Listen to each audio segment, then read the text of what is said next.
Let me say this again, in the path of martial arts, talent determines the ceiling, but the sweat you shed can raise the floor. When it comes to the very end, you must never slack off. Li Na, your footwork is too stiff. Wang Hao, your breathing is erratic. Focus. And you, Zhang, don't think I can't see you hiding in the back. Are you learning from those old men in the park? Your punches are so weak. Jiangqing no. One high school martial arts training room. Jiang Feng stood with his hands behind his back, his black training uniform already soaked with sweat, his authoritative voice echoing throughout the training room. Though merely an 18-year-old youth, he exuded a calm and oppressive demeanor that came from years of experience. The students who were called out dared not talk back and quickly corrected their mistakes, then trained with even greater enthusiasm. In the corner, the actual homeroom teacher of martial arts class 7, Wang Dekai, leaned against the wall holding a thermos and leisurely sipping goji tea. Seeing a student throw him a pleading look, Wang Dekai cleared his throat and approached Jiang Feng, patted his shoulder. Jiang Feng, I think the students are tired.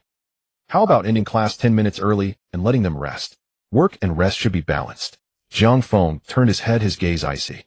Wang Dekai's smile froze, and he guiltily looked away. But Jiang Feng was not about to let him off. Teacher Wang, did I forget to mention you? The martial arts exam is less than half a month away. Is this the time for rest? If you slack off now, who will make up for the points you lose on the exam? And also, don't be so flippant during class. A teacher should act like one. Wang Dekai was scolded so much that he lowered his head like a naughty schoolboy, constantly rubbing his thermos. Yes, Jiang Feng, you're right. Teacher was wrong, I will definitely correct it. Wang Dekai nodded repeatedly, his attitude extremely sincere. The surrounding students were used to this and continued training. In this class, the class leader's words carried more weight than the homeroom teacher's. Jiang Feng opened his mouth to say more, but suddenly paused, bitterly smiling inwardly, occupational disease acting up again. He almost forgot that he was no longer Jiang Feng, the dean of students who had worked at the university for over 20 years. Instead, he was Jiang Feng, the class leader of class 7 grade 3 Jiangqing No. 1 martial arts high school. In his previous life, his heart stopped, and he fell in his office. When he woke up again, he had been reborn into this completely unfamiliar, high martial world. Within this world, mutated intelligent beasts attack cities, encroaching on human living space. Outside, extraterrestrial races covet the potential of this new planet, watching menacingly. Fortunately, the ancestors discovered a method to absorb spiritual energy and strengthen the body, creating the martial arts system. The powerful could shatter mountains and cross the stars, thus securing humanity's last hope and dignity. In this era, martial arts is everything. The weak can only live in the lowest levels of the city, facing constant danger and begging for the salvation of the strong. Fortunately, Jiang Feng is a true martial arts prodigy. For 3 years, he has firmly held the top spot in his grade at Jiangqing No. 1 martial arts high school. Now at 18, he is already at the 9th level of the martial disciple realm, only a step away from the peak. He even has a chance to break through to the first rank and become a formal martial artist before the exam. With his strong sense of responsibility, once he was elected class leader, he took the initiative to supervise the training of his classmates. Under his leadership, the originally bottom-ranked class 7 has risen to the top after 3 years of hard work. Wang Dekai, as the homeroom teacher, does nothing but lounges around and earns a large performance bonus, even being named outstanding teacher. Because of this, Wang Dekai is very tolerant of Jiang Feng, even indulgent. He wouldn't even mind cleaning the toilet if Jiang Feng asked. Sorry, Teacher Wang. Jiang Feng softened his tone and patted Wang Dekai's shoulder. I was a bit harsh just now. Oh, it's nothing. Wang Dekai quickly waved his hand, not finding anything wrong with Jiang Feng's gesture of apology. He had gotten used to it over these 3 years. You were right, it's all my fault. He'll be more careful in the future. Wang Dekai paused, lowered his voice. But Jiang Feng, you should also take care of your health. The exam is coming, don't let something go wrong at the critical moment. Jiang Feng nodded and said nothing more. He turned around and continued his patrol. Not long after, a thin, small-built boy walked over. Brother Jiang, I have a question I'd like to ask you. The boy named Chun Yu, who ranked last in the class, was also quite introverted. Jiang Feng smiled gently. What question? Go ahead. Chun Yu scratched his head, a bit embarrassed. It's about the last move, split the mountain, in the basic fist art. I always struggle with the power technique, and every time I strike it feels scattered. Jiang Feng nodded, ready to explain. Suddenly, a cold, mechanical voice echoed in his mind. Ding. Loading complete. The loser's counterattack system is now activated. Jiang Feng frowned slightly. What's this? He had read novels before, so he was familiar with this name. But, loser's counterattack system. Who's it calling a loser? In both his past and present lives, he was a favored son of heaven living in the spotlight. The word loser had nothing to do with him. Before Jiang Feng could think it through, the system spoke again. Reading host status. Read failed. System correcting. Correction complete. Host Jiang Feng, originally a promising martial arts prodigy, was framed by villains, losing all talent. For these 18 years, he suffered humiliation and oppression, vowing to defy fate. What nonsense. Apart from the name, this broken system describes someone who had nothing to do with me. Ding.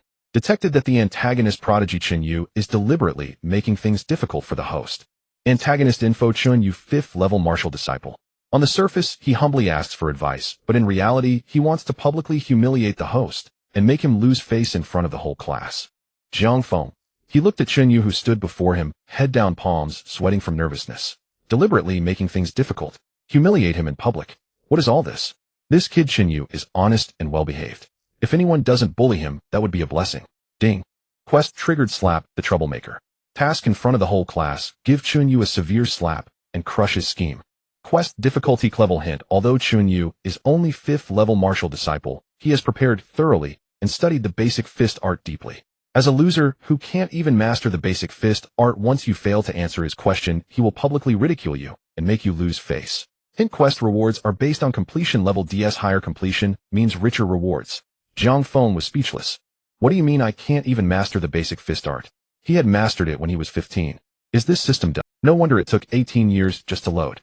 Brother Jiang, what's wrong? Chen Yu asked nervously, seeing Jiang Feng silent for a long time. Could it be that his question was too elementary? He genuinely admired Jiang Feng. Good looks, remarkable strength, and an excellent character. He always showed great patience to struggling students in the class. Before meeting Jiang Feng, he thought someone so perfect only existed in legends. It's nothing.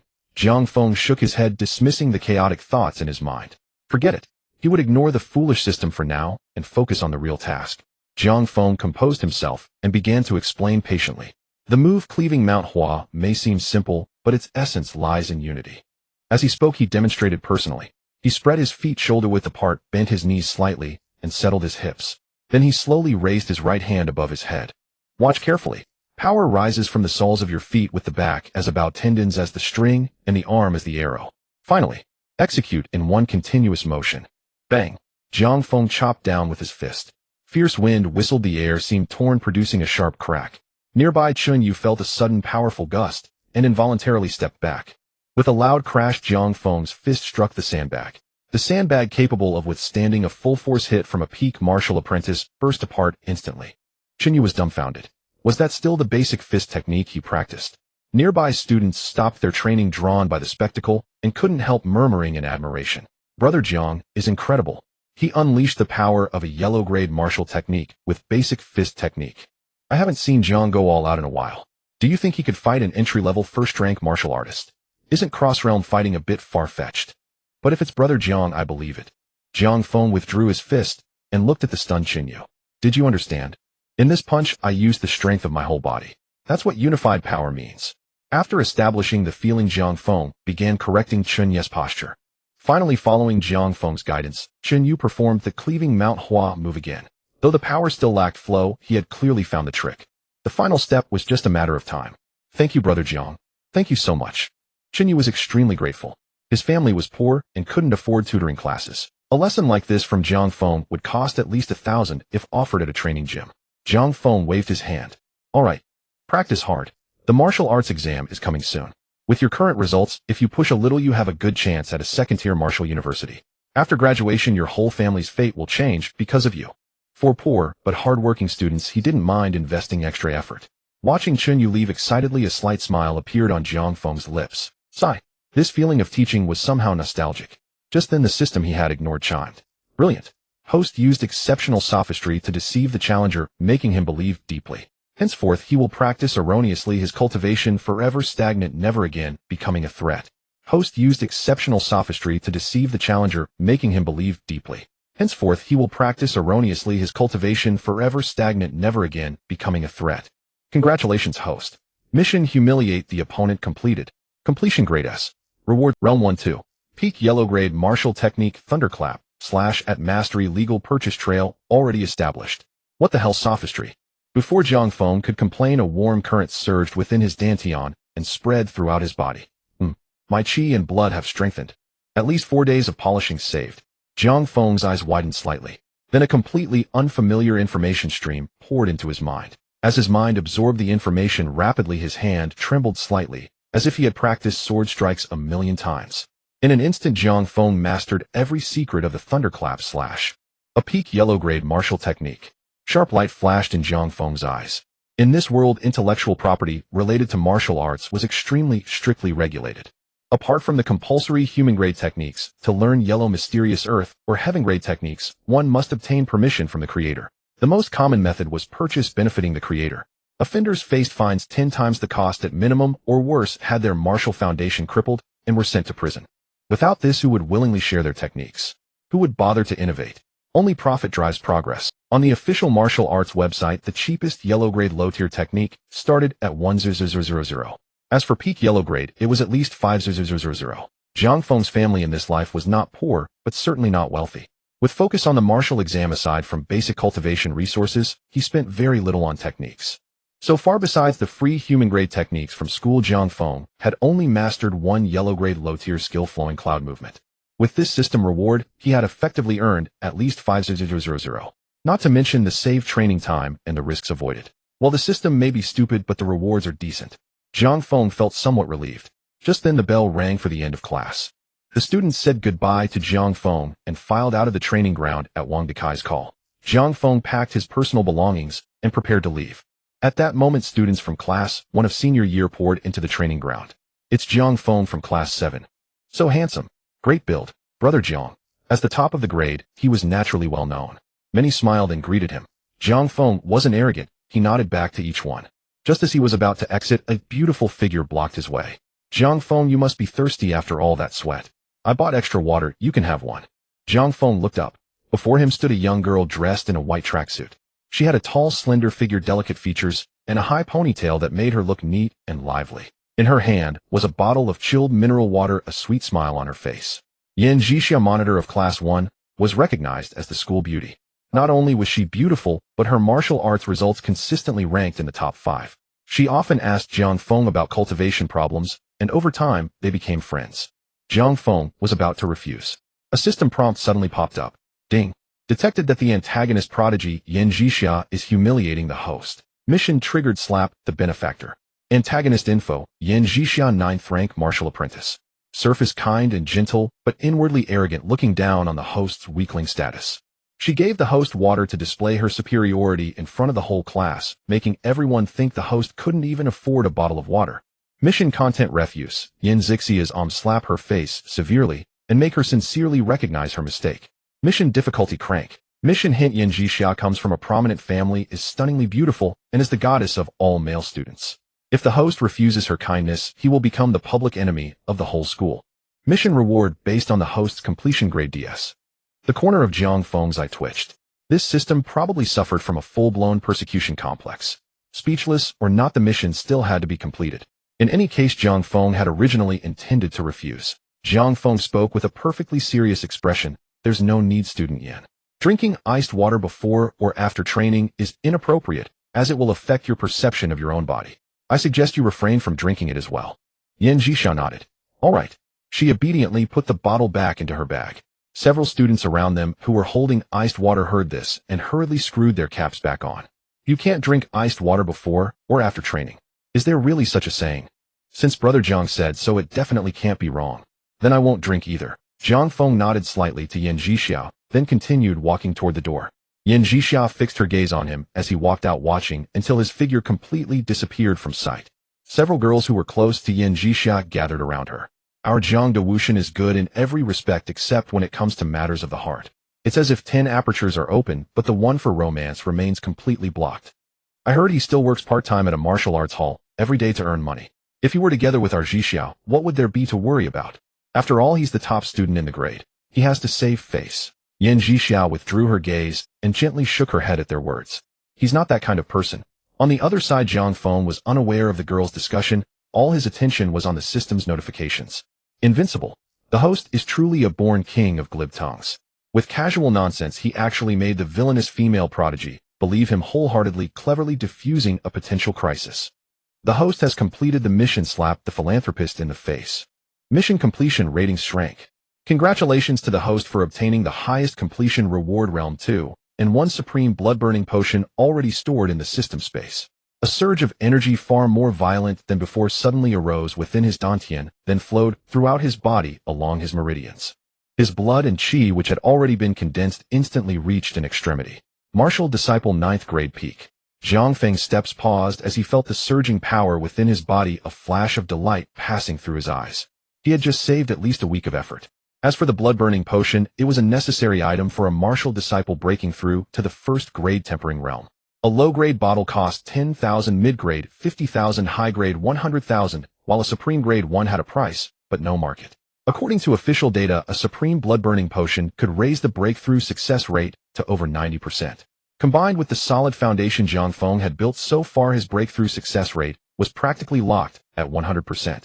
Breaking through to the 1st grade before the martial examinations was already set in stone.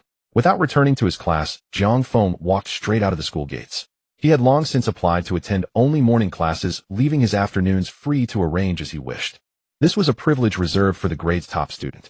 In truth, if not for the sake of instructing and resolving the doubts of his classmates, he could have skipped even the remaining mornings. Boarding a bus, Zhang Feng headed straight to the Lai Feng Martial Hall, where he worked part-time. The Lai Feng Martial Hall stood on the most bustling street in the southern district of Jiang City. It was a 3-story standalone building with 2 ferocious beast stone statues as tall as a person standing at the entrance, exuding a chilling aura of slaughter. As one of the top 3 private martial halls in Jiang City, it not only possessed the most advanced training equipment, but also had more than 5 first-grade martial artists stationed as instructors. The hall's owner Zhou Lai was himself a 3rd-grade martial artist, a figure of some renown within Jiang City's martial world. As soon as Zhang Feng stepped through the main doors, he heard the rhythmic thuds of fists pounding heavy bags. In the first-floor hall, over 100 trainees were sweating profusely, most of them middle and primary school students laying their martial foundations. Brother Zhang is here. Seeing Zhang Feng enter, many trainees paused their movements to greet him respectfully, eyes filled with admiration. He was the top student of grade 1 at Jiang City No. 1 high school. Even at the very least, his future achievements would not fall short of the hall's owner. For most ordinary people, he was already in existence, far beyond their reach. Several middle-aged men in black coach uniforms approached, as well. They were instructors of the hall. Yet when facing Zhang Feng, they showed not the slightest hint of arrogance, instead brimming with courtesy in every gesture. They knew very well that with Zhang Feng's talent surpassing them was merely a matter of time. Zhang Feng, you're here quite early today. The martial exams are almost here, you'd better take it easy. Brother Lu still wants to rely on your protection in the future. Zhang Feng replied to them all with a smile. Without chatting further, he headed to the locker room and changed into the hall's standard black coach uniform. He had been working part-time here for a year. The hall treated him with particular generosity. Not only was his hourly wage twice that of ordinary coaches, he was also allowed free use of all training equipment and occasionally received personal guidance from Zhou Lai. The hall was not losing out either. The reputation of Jiang City's top-grade student, attached to Zhang Feng, had drawn many new members to them. It was in essence a relationship of mutual benefit. After changing, Zhang Feng had just stepped out of the locker room when he saw a burly man with a towering frame walking toward him. This was none other than the hall's owner Zhou Lai. Seeing Zhang Feng, Zhou Lai's eyes lit up. Zhang Feng, you're here. Perfect, I have something for you. Zhang Feng stopped in his tracks. Hall master, what is it? Zhou Lai frowned slightly. A new customer came, and she's rather difficult to please. She either complains that the hall's instructors all fight in the same style, or that their level is insufficient and cannot give her a real sense of combat. She's packing up to leave right now. It's not convenient for me to step in personally. Oh, why don't you give it a try? Zhang Feng lowered his voice. The customer's status isn't ordinary. If it had been an ordinary customer, leaving would simply mean leaving. The hall master's concern clearly indicated that the other party had the power to bring negative consequences upon the hall. Zhou Lai had long known Zhang Feng's maturity and keen perception, so he was not surprised at being seen through. He nodded. Yes. I'm not asking you to keep her, you just don't let her look down on our hall. If you can manage that, your pay for today will be doubled. Zhang Feng had just opened his mouth to agree when the system spoke up first. Ding. A villain Zhou Lai has been detected plotting a scheme against the host. Villain information: Zhou Lai, 3rd grade martial artist. On the surface, he appears to value the host greatly, but in truth he fears that one day the host's talent will recover. Thus he has specially arranged for a mysterious expert of formidable strength to pose as a new customer, intending to cripple the host completely in actual combat. Mission triggered: foil the hall master's vicious plot. Mission content: ruthlessly slap the mysterious expert in the face during combat and make her recognize the host's true might. Mission difficulty: rank. Mission reminder: the mysterious expert's strength far surpasses that of the host, With the slightest carelessness, the host may be severely injured, even crippled for life. The host must exercise extreme caution. Mission rewards to be granted according to completion rating D to S. The higher the rating, the richer the reward.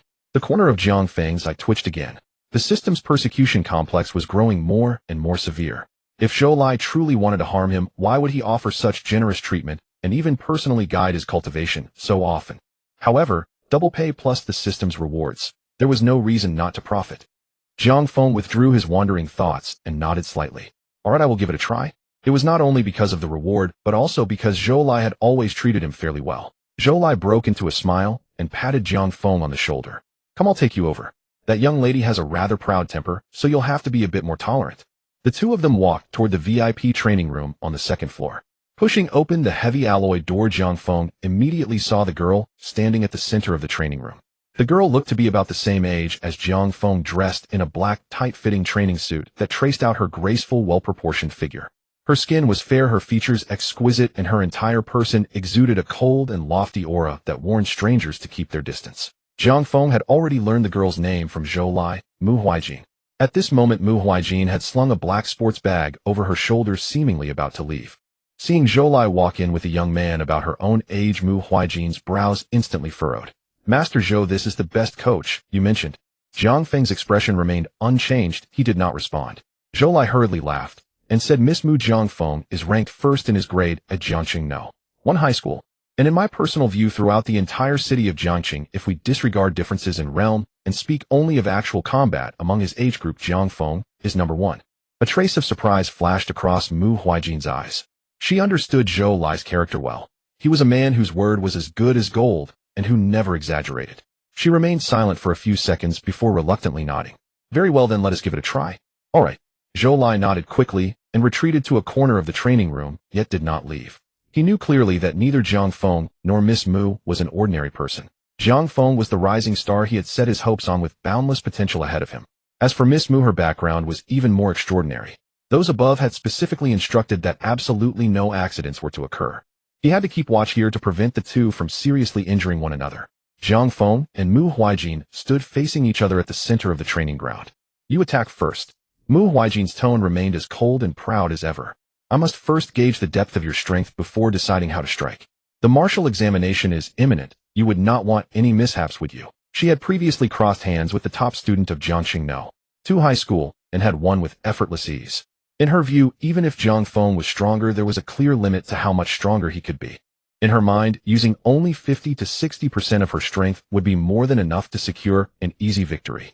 Jiang Feng detected the goodwill hidden beneath her chilly words and allowed a faint smile to surface. Very well. He himself had been wanting to test the power of a peak yellow-grade martial technique. Without further words, Jiang Feng circulated his blood and qi, and a surging aura burst forth from him. Watching from the side, Zhou Lai's eyes suddenly lit up. He's already at the peak of the martial disciple stage. His blood and qi flows smoothly. It doesn't look like a temporary boost from potions. A weight instantly lifted from Zhou Lai's heart. With what he knew of Jiang Feng, even if the boy might not necessarily defeat Miss Mu, holding out for dozens of exchanges should not be a problem. In the arena, Jiang Feng raised his right hand, bringing his 5 fingers together using his hand in place of a blade. The essence of the thunderclap slash technique flashed rapidly through his mind. Seeing Jiang Feng's opening stance, Zhou Lai's brows knit. What move is this? I've never seen this kid use it before. Standing opposite Jiang Feng, Mu Huijin remained perfectly calm, casually assuming a defensive posture. Then, Jiang Feng moved. Without any warning, he stepped forward, and with the support of his movement technique, the several meters between them vanished in an instant. His right hand chopped down like a bolt of lightning. Boom! A thunderous crack exploded within the training room. The air was torn apart by a razor-sharp blade of force, forming a visible white wave that swept toward Mu Huijin. At the side, Zhou Lai's expression had already changed. Something's wrong. Miss Mu, be careful. Mu Huijin, facing the attack head-on, was already stunned. The moment Jiang Feng's palm descended, she sensed that something was amiss. In her eyes, what was falling was no longer a simple hand blade, but a majestic heavenly thunder crashing down from above. It was as if her body had been shrouded by an invisible force and trapped in stagnation. She could not even execute the most basic block. This is momentum. Only profound-grade martial arts or a peak yellow-grade technique polished to consummation could, with some small probability, give rise to such martial momentum. Yet, how could a martial high school student from a remote small city possibly accomplish such a feat? Shock and doubt flashed through Mu Huaijin's heart in an instant. Jiang Feng's strike had already fallen. Thud! A dull impact rang out. Mu Huaijin's entire body was sent flying sideways. After tumbling twice across the floor, darkness flooded her vision, and she directly lost consciousness. The entire training room fell into a deathly silence. Jiang Feng froze for a moment, then awkwardly withdrew his hand. Seeing how confident Mu Huaijin had been, and with Zhou Lai having hinted at her special status, he had assumed she was a prodigy from a major province, and thus had not held back. He had never imagined that she would be so easily overwhelmed. Jiang Feng looked toward Zhou Lai. "Master, why didn't you stop me a little?" Zhou Lai opened his mouth, but no words came out. It was not that he, a third-rank martial artist, could not physically restrain Jiang Feng. He simply had never imagined that Mu Huaijin would lose, and lose so quickly. He had not prepared for it at all. At this moment, the briefly unconscious Mu Huaijin woke up.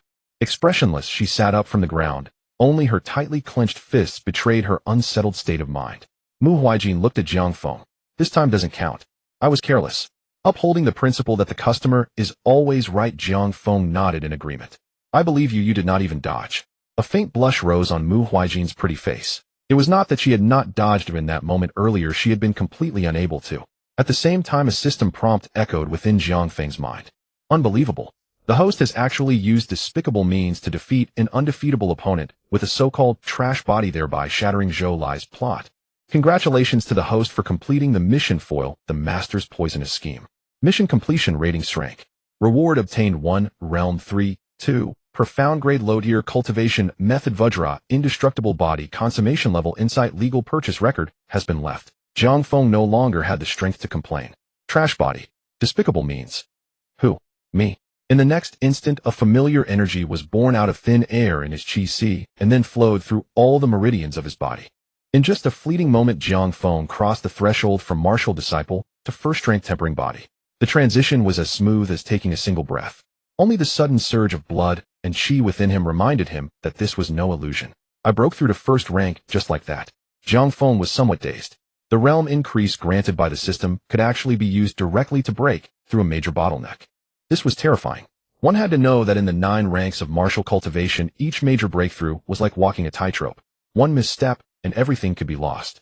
Yet with direct enhancement from the system, failure seemed not to exist at all. I only set this goal yesterday, and I never thought I would achieve it today. Jiang Feng did not even have time to sigh. A massive torrent of information once again poured into his mind. It was the consummation level insight of Vajra, indestructible body. Yet this time it was different from Thunderclap Slash. The power of this cultivation method did not immediately manifest in Jiang Feng's body. This was because cultivating Vajra, indestructible body, required immense nourishment from blood and chi. Without such nourishment, forcibly practicing, it would directly consume Jiang Feng's flesh and blood, turning him into a desiccated corpse in an instant. However, as long as he had sufficient resources with consummation level comprehension of the method, Jiang Feng could complete his cultivation in an extremely short time. Mu Huaijin's voice rang out, pulling Jiang Feng out of his shock. "Let's fight one more round." Jiang Feng lifted his gaze. Mu Huaijin was already back on her feet. She rubbed her faintly aching shoulder and looked at Jiang Feng with eyes brimming with battle intent.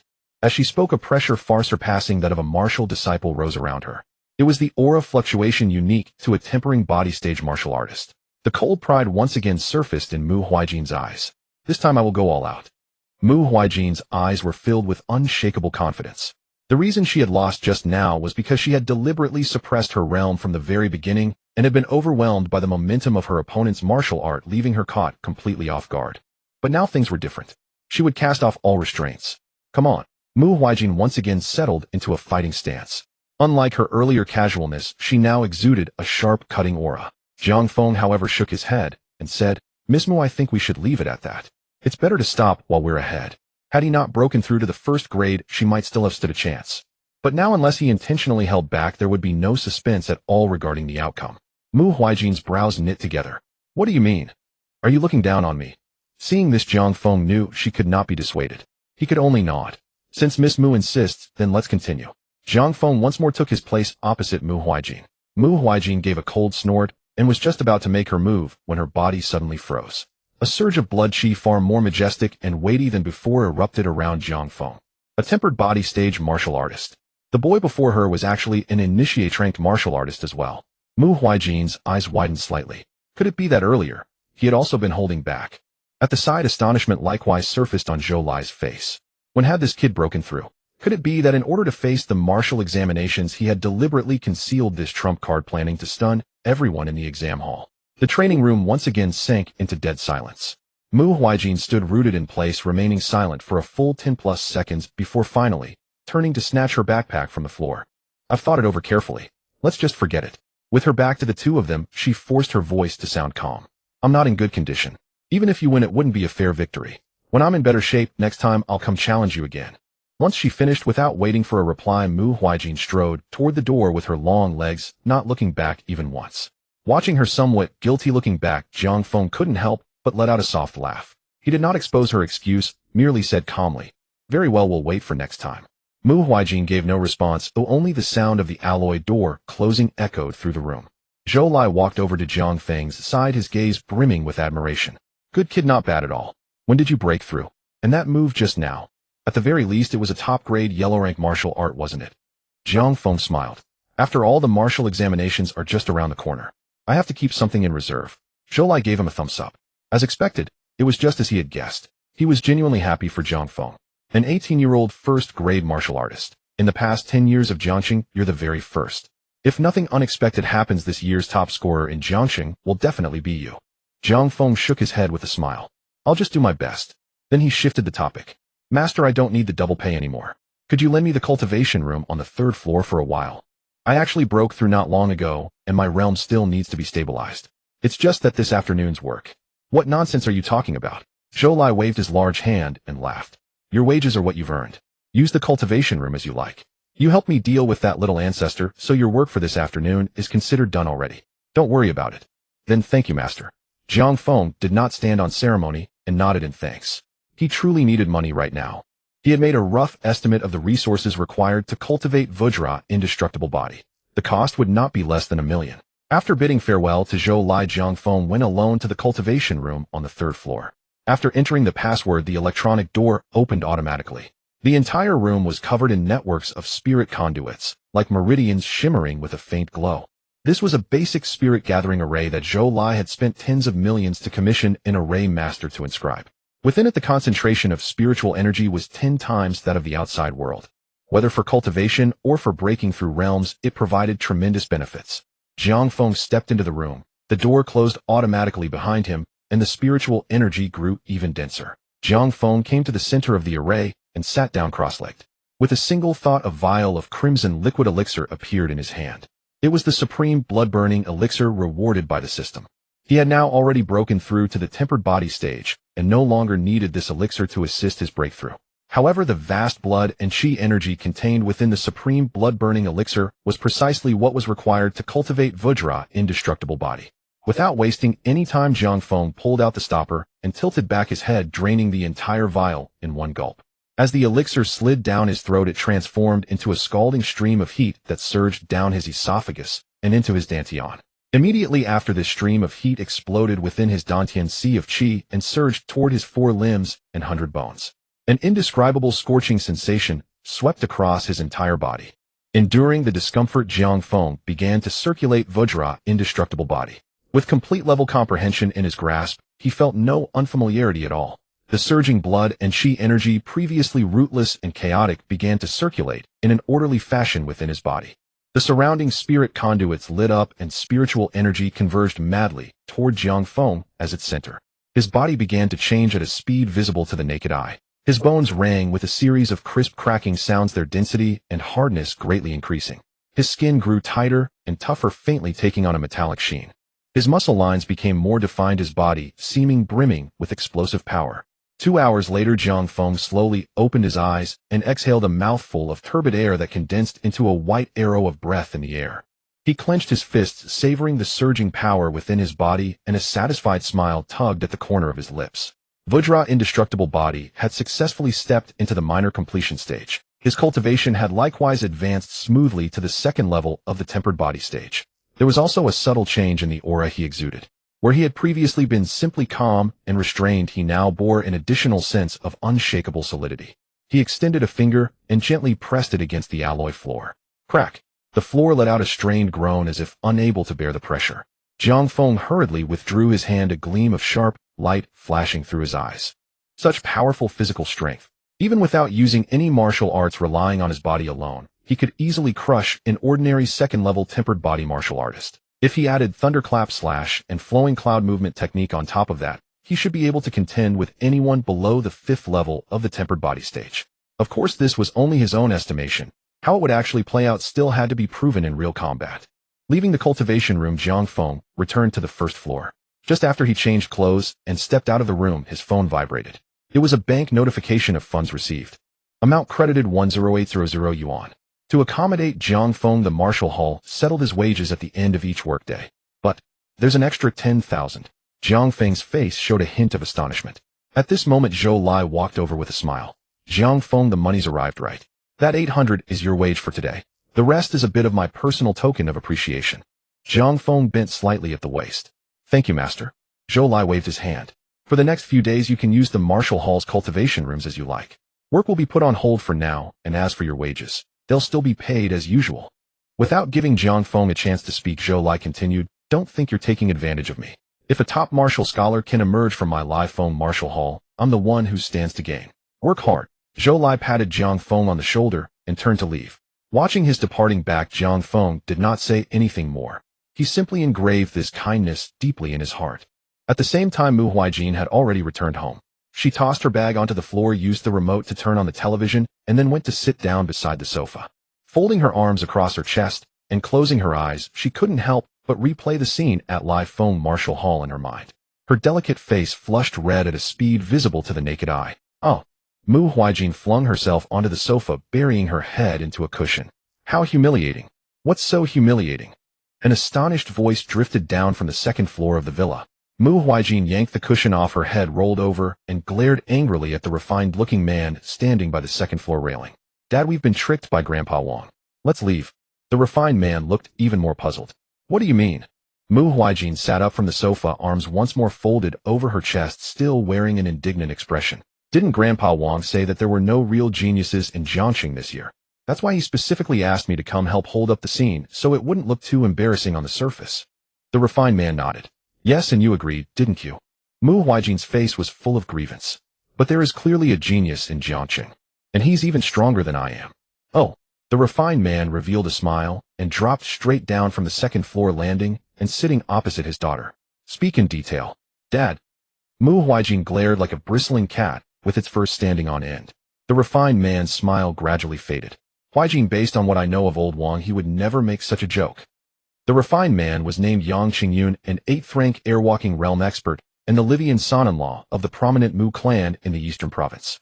The old Wang he mentioned was named Wang Zhun, a 7th-rank golden body peak expert and moreover the governor of Jiang City. Yang Qingyun spoke with a serious expression. If you don't want to stay in Jiang City, you can say it directly, but you must not lie. Mu Huijin grew anxious and sprang up from the sofa. Dad, I really didn't lie. She glared at Yang Qingyun. Losing to Jiang Feng was already humiliating enough, and now even her own father did not believe her. Yang Qingyun raised his hand, gesturing for Mu Huijin to sit down, his tone softening. Have you ever thought about why I insisted on transferring your student registration to Jiang City? Mu Huijin turned her face away. Yang Qingyun continued, the family has received news that before the regular martial examinations this time, there will first be a special martial examination added. It will be conducted through voluntary registration, first screened city by city, then contested at the provincial level, and finally gathering prodigies from across the nation for layer upon layer of selection. Mu Huijin's ears twitched slightly, yet she still did not turn back. And as long as you pass the final assessment, you can enter the newest educational institution established by the Dragon Nation. Its martial resources and faculty strength far surpass those of the current top martial universities. Mu Huijin finally could not help but turn her head back. Yang Qingyun looked at her, his tone solemn. And that is only the first step. Only by entering this institution will you have a chance to compete for an even greater opportunity. I cannot tell you exactly what it is for the time being, but if you miss this opportunity, you will regret it for the rest of your life. Your mother is equally aware of this. Otherwise, given her temperament, would she have allowed you to come with me? Mu Huijin was stunned. She rarely saw her father this serious. Yang Qingyun sighed softly. I agreed to old Wang's request not only for the sake of old friendship, but even more for your sake. Here the pressure of competition will be much lighter. At least in the initial screening, you definitely will not be eliminated. If you stayed in the eastern province, Xiao Jin, you should understand better than I what level those monsters in the provincial capital are at. Mu Huijin fell silent. Of course she understood.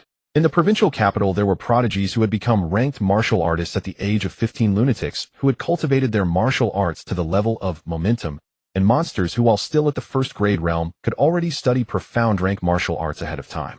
Although she could also rank near the front in the provincial capital compared with that pinnacle group, she still lagged by a fair margin. But Jiang City was different. Here she was the ceiling. At least before today that was what she had always believed. But I truly did not lie. Mu Huijin dragged the conversation back, looking aggrieved. That person is called Jiang Feng, the top student in Jiang City now. One high school. Dad, if you don't believe me, you can call Grandpa Wang right now and ask him whether Jiang City know. One high school has this person. Seeing how firm her daughter was, Yang Qingyun frowned slightly and took out his phone. The call connected quickly.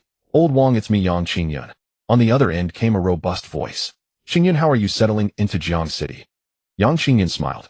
Jiang City is my hometown to begin with. There is nothing to get used to. Old Wang, I want to ask you about someone. Is there a student called Jiang Feng at Jiang City now? One high school. Jiang Feng. Wang Zhen on the other end paused for a moment. Yes, he's the top student at Jiang City now. One high school with decent talent. Why? Yang Qingyun glanced at his daughter. Nothing in particular. It's just that Xiao Jin said she crossed hands with this Jiang Feng just now and lost. Wang Zhen chuckled. That's impossible. Last month I inspected Jiang City now. One high school. At that time Jiang Feng had only just broken through to martial trainee 9th rank. No matter how fast he grows in a month, he couldn't possibly defeat Xiao Jin, could he yet? Yang Qingyun nodded. I understand. He hung up, then looked at Mu Huijin. Do you have anything else you want? Mu Huijin blurted out. Grandpa Wang must have been deceived by him.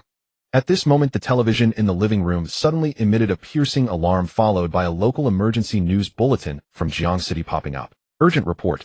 In the Jiang City South District Beast Park, a first-grade ferocious beast, the steelback gorilla, has broken free from its cage and has now entered experimental primary school No.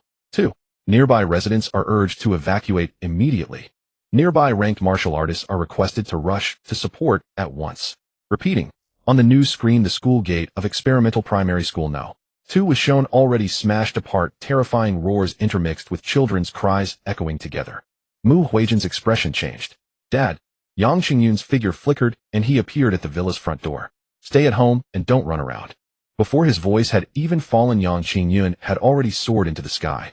At the same time, Jiang Feng was standing on the street opposite experimental primary school No. 2, staring at the school cordoned off with warning tape, his brows tightly furrowed. He had come to pick up his younger brother Jiang Hao from school. Outside the warning line, many onlookers had gathered. A first-grade ferocious beast. How did that thing escape from the beast park? I heard most of the kids have already been evacuated, but one whole class is still trapped inside the teaching building. What a disaster. The city guard troops have already gone in, but they only have conventional weapons. They can't possibly stop a ranked ferocious beast. We'll have to wait for martial artists from the Martial Association to arrive. Wait for them to arrive.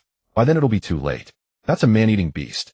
Listening to the murmurs all around, Jiang Feng's heart suddenly sank. He glanced around, but did not see any sign of his younger brother. Just then a little girl with twin braids squeezed out from the crowd, crying as she ran over. Brother Jiang. Jiang Hao is still inside. He didn't have time to get out because he stayed to pick up my school bag for me. The little girl was Jiang Hao's classmate named Lin Mingming, who usually often played with him. Jiang Feng crouched down. Mingming, don't be afraid. Tell big brother which classroom are they trapped in. Lin Mingming sobbed. The 3rd floor. The classroom at the very end of the 3rd floor. Jiang Feng's figure blurred as he shot forward like a wild gust of wind, charging straight toward the school gate. Hey, classmate, what are you doing? The city guard soldiers stationed at the gate reached out to stop him, but only managed to grab a fleeting afterimage. By this time 2 martial artists who had rushed over upon hearing the news were already gathered at the entrance of the teaching building. One was a city guard squad leader named Zhang Feng at body tempering 1st layer.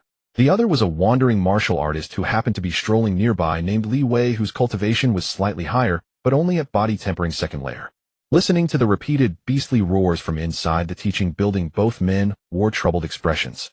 Li Wei spoke bitterly. Captain Zhang, what should we do? That steelback gorilla has at least the strength of body tempering 5th layer, and on top of that tremendous brute force with muscles like steel and iron. Even together the 2 of us are no match for it. Zhang Feng clenched his teeth. We have no choice. There are still dozens of children inside. If we don't go in, they'll have no hope at all. Just as the 2 were about to charge, and despite their fear, a figure streaked past them, heading straight for the stair. Seeing Jiang Feng in a school uniform, the 2 hurriedly shouted, Hey, stop. But Jiang Feng had already vanished around the corner of the corridor. Li Wei could not help but curse. Damn it. Making trouble at a time like this. A student, this is suicide. Jiang Feng said in a deep voice. Go. We'll follow him first then talk. On the third floor of the teaching building.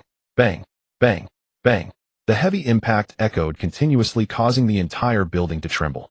In the classroom, more than 30 children huddled in the corner, their faces pale, with fear desperately covering their mouths, their shoulders trembling uncontrollably. The homeroom teacher Li Kong stood at the front facing away from the children, desperately holding against the deformed classroom door.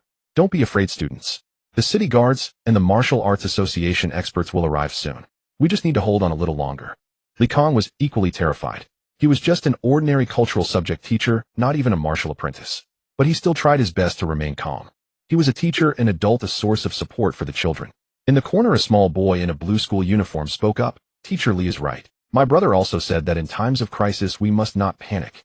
The boy bore a slight resemblance to Jiang Feng. He was Jiang Hao. Jiang Hao tried his best to imitate his brother's demeanor, straightening his small frame. Jiang Hao, your brother is so annoying. A chubby boy beside him scolded with a sobbing tone.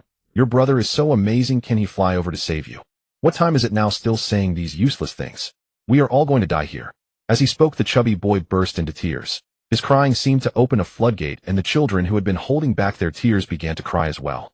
Teacher Li gritted his teeth, a glimmer of determination flashing in his eyes. Students, listen to me. When this door is broken down, you will run out from the back door and go downstairs. Do not look. I will hold it here and buy you time. The children stared in shock. The crying abruptly stopped. Li Kong forced a smile just as he was about to say something. Crack. A piercing sound of shattering rang out. Li Kong was sent flying. A massive hole was smashed into the middle of the classroom door, and a gigantic fist covered in black steel fur reached in, swinging wildly. Immediately after, more cracks spread out. Roar. The enormous head of the steel-backed gorilla pressed against the window, its crimson eyes fixed intently on the humans in the classroom, emitting an excited roar. It could have broken open the classroom long ago, but it preferred to see the expressions of fear and despair on its prey's faces.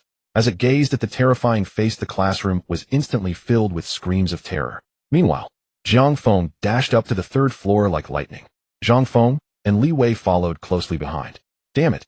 Why is this kid so fast? Li Wei cursed as he ran. As the two turned the corner of the third-floor corridor, they saw that the steel-backed gorilla was about to break into the classroom. This is bad. We have to stop this beast. No time to hesitate, let's go for it. The two's expressions changed drastically, no longer able to pay attention to Jiang Feng. But Jiang Feng was faster than them. With a single step, he was already behind the steel-backed gorilla. Kid, are you crazy? Come back. Jiang Feng exclaimed in shock, unable to stop him in time. The steel-backed gorilla sensed someone approaching from behind, turning its head sharply, its crimson eyes flashing with fury. In the next moment, it abandoned smashing the door, and with a massive hand that resembled a fan, it swung down fiercely at Jiang Feng. A terrifying pressure surged forth. The entire floor seemed to tremble. Jiang Feng's gaze was calm. He did not dodge, crossing his arms before his chest. Bang! Accompanied by a dull thud. Half of Jiang Feng's body was embedded in the wall. No hope. Li Wei shook his head. Jiang Feng sighed as well, then tightened his grip on his knife. It's our turn now. Just as the two were preparing to rush in recklessly, Jiang Feng slowly extricated himself from the wall. Jiang Feng and Li Wei stood frozen in place, their eyes filled with astonishment. He survived? That kid is actually fine. Not far away. Jiang Feng rubbed his sore neck, secretly praising himself. Truly impressive is the Xian-level martial arts. Even at just a minor accomplishment stage, it has such terrifying defensive power.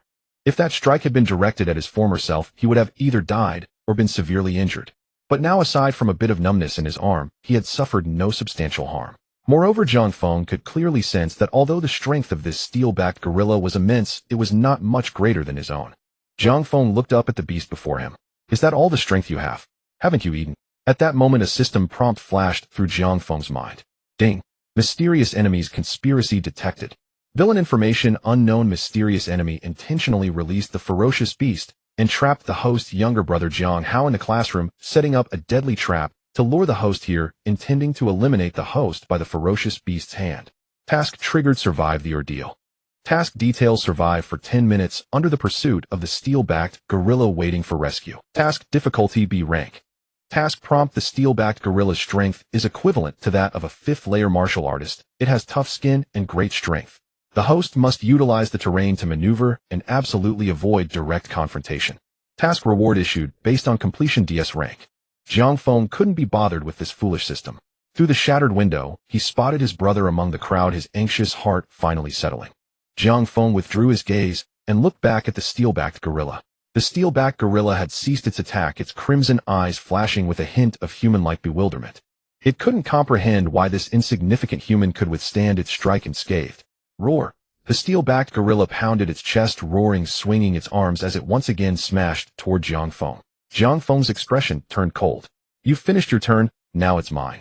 Before his words fell, Jiang Feng slightly bent his legs, then suddenly straightened. His entire being shot forth like an arrow, evading the steel-backed gorilla's attack, while simultaneously leaping into the air. The indestructible body was being pushed to its limits at this moment. He concentrated all his strength into his right fist. "Get lost!" Jiang Feng shouted angrily, his fist striking the steel-backed gorilla's face with a ripping sound. Bang! A heavy thud resounded. The steel-backed gorilla's massive body was actually sent flying back by this punch, tumbling over the corridor railing and falling from the third floor. Boom! The ground was smashed into a gigantic pit, dust rising everywhere. Jiang Feng leaped down after it. In the corridor, Jiang Feng regained his senses, suppressing the shock within, and quickly ran towards the classroom. "Stop talking nonsense. Saving people is the priority." Inside the classroom, Li Kong was already prepared for sacrifice. The children, frightened, closed their eyes. However, in just an instant, the terrifying beast had vanished outside the classroom. Due to the angle of view, Li Kong did not see Jiang Feng make his move. He only saw the steel-backed gorilla as if struck by something and sent flying. But one person saw it. "My brother. It's my brother. He's here to save me." Jiang Hao's face flushed with pride. The children slowly opened their eyes. Upon discovering the beast was gone, they instantly became joyful. Yet no one took Jiang Hao's words seriously. "You just keep boasting." The chubby child wiped his tears and disdainfully said, "Your brother isn't even a low-grade martial artist. How could he defeat that beast? It must be a powerful warrior from the Martial Arts Association." "Exactly." Jiang Hao stopped bragging. The other children echoed, "It really is my brother." Jiang Hao was anxious. At that moment, Jiang Feng and Li Wei kicked open the already wobbling door and appeared at the entrance. "Students, quick, hurry and evacuate." The chubby child looked at Jiang Hao with pride. "See, I told you, it's definitely not your brother. It was these two warrior uncles who saved us." Li Kong organized the students' evacuation while expressing gratitude to Jiang Feng and the others. "Thank you, warriors. Thank you for saving the children." No. Jiang Feng waved his hands repeatedly, a hint of a bitter smile on his face. "We don't have that kind of ability." Teacher Li was stunned. "If it wasn't these two, then who else could it be?" Li Wei explained. "It was a student wearing the Jiangxing No. 1 high school uniform. He just punched the beast down from the 3rd floor and is currently restraining it below." "It's my brother. My brother Jiang Feng. He's the top student of Jiangxing No. 1 high school." All right, little friend, stop the fuss," Jiang Feng urged. "Time is of the essence. Oh, everyone hurry and follow us."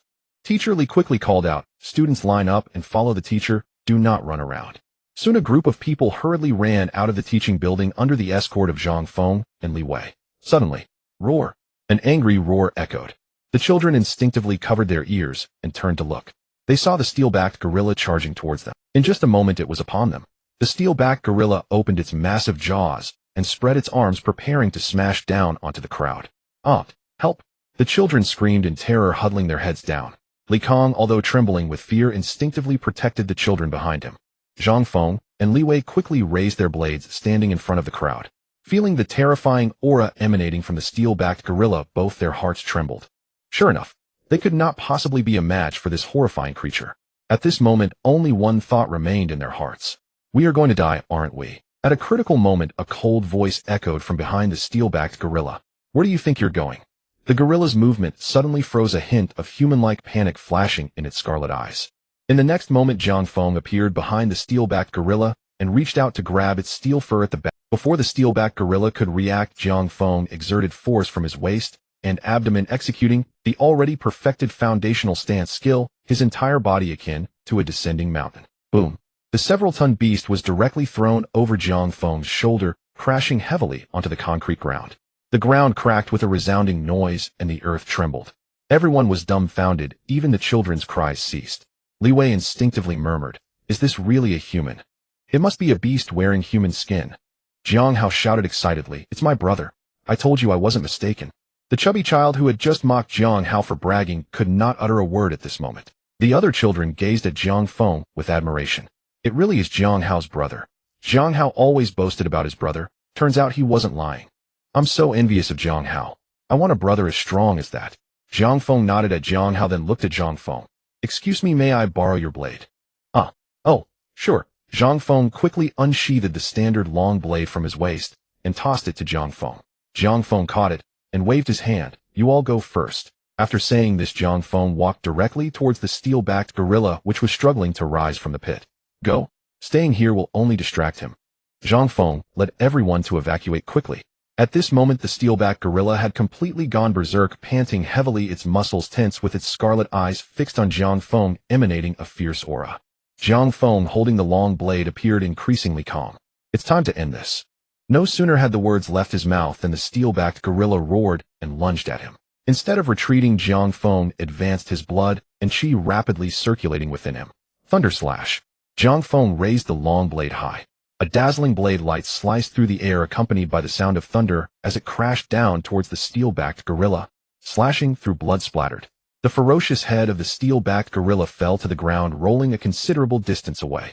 Its massive body thundered down, convulsing a few times before going still. Jiang Feng casually shook off the blood on his blade.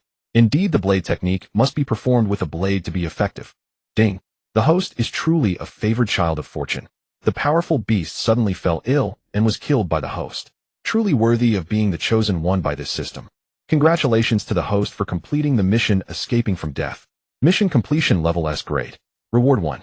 Realm 5-2. High-grade treasure thunder pattern blade has been stored in the system space. Purchase information has been perfected. Jiang Feng's eyelids twitched. What does it mean to pick up a bargain? This system is never done.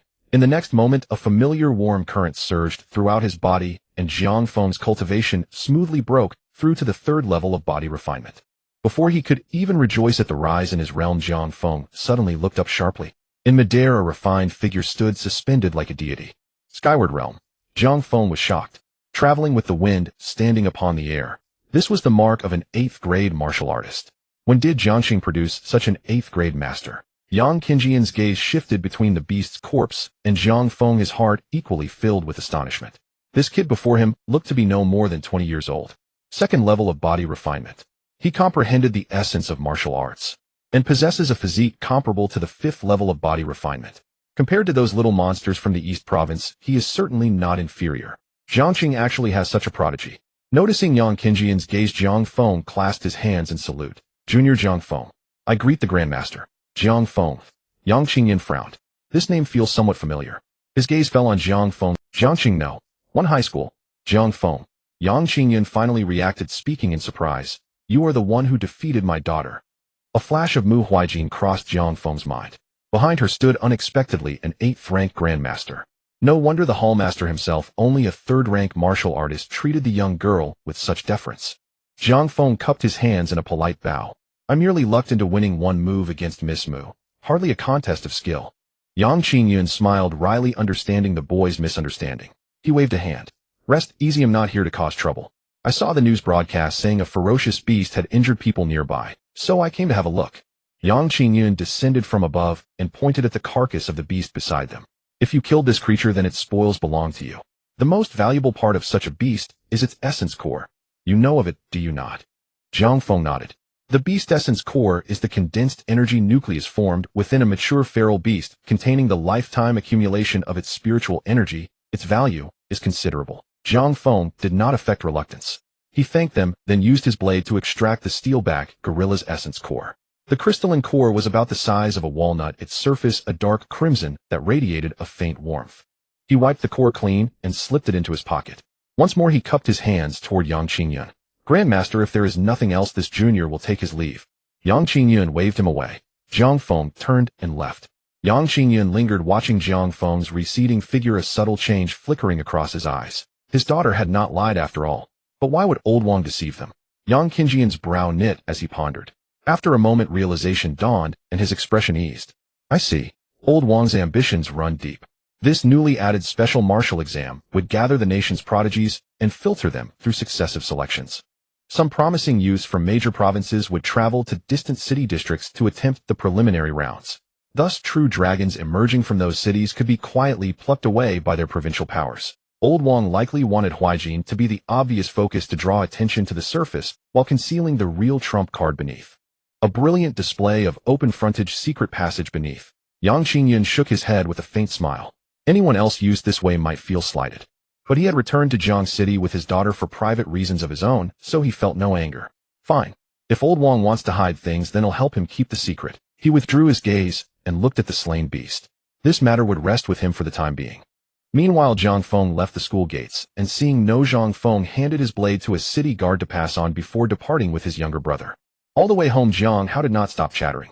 Zhang Feng paid him no mind. Only 2 words occupied his thoughts: make money. Having witnessed the potency of the Jin Gang unbreakable body in action, Zhang Feng found himself increasingly eager to temper that body tempering method to perfection and see what heights it might bring. Back in their neighborhood, Zhang Feng reached out and ruffled his brother's hair. Zhang Hao looked up.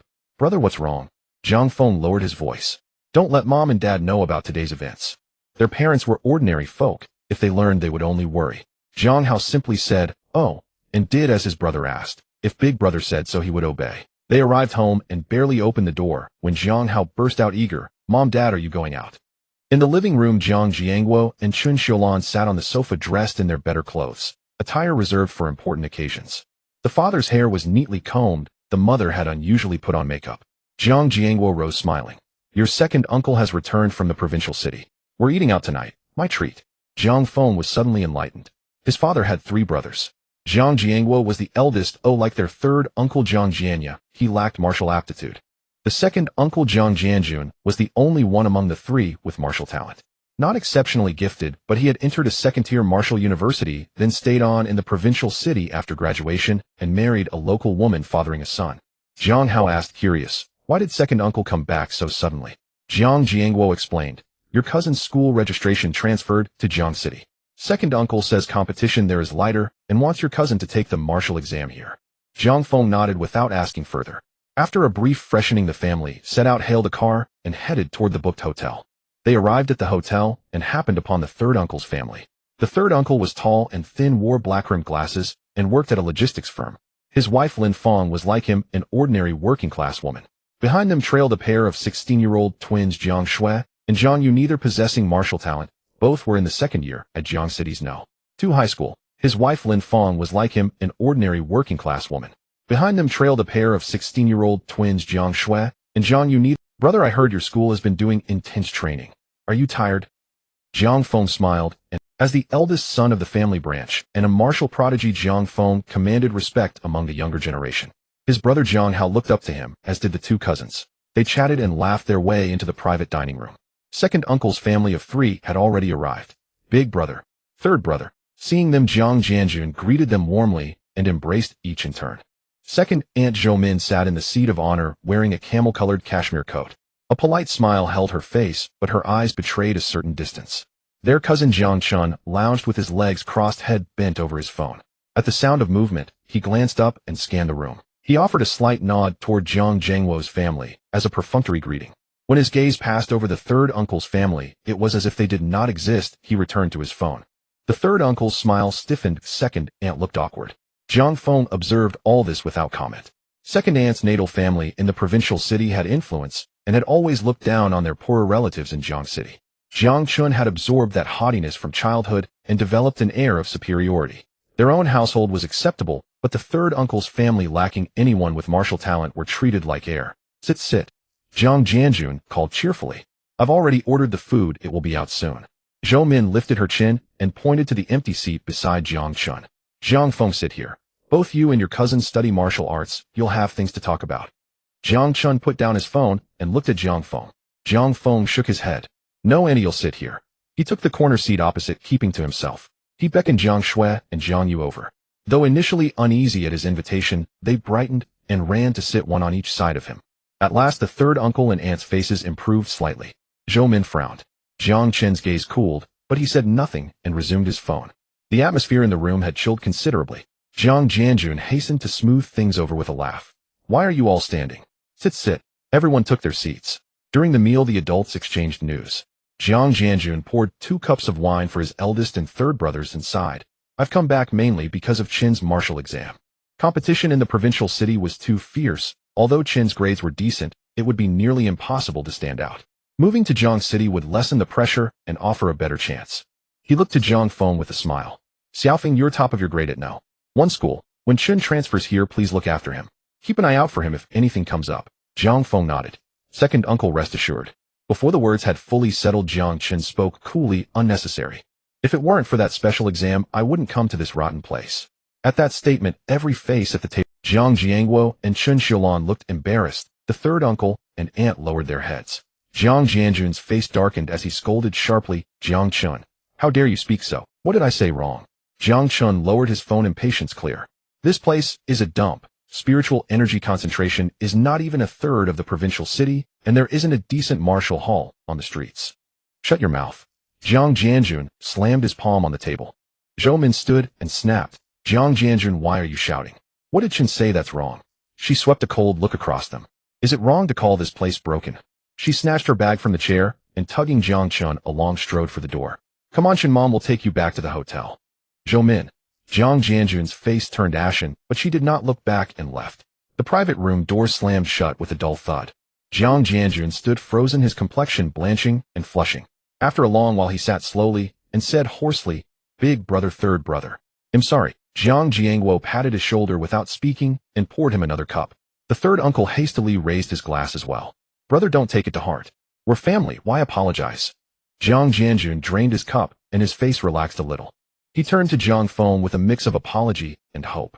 Xiaofeng, I called everyone here partly to gather and partly because I have something to tell you.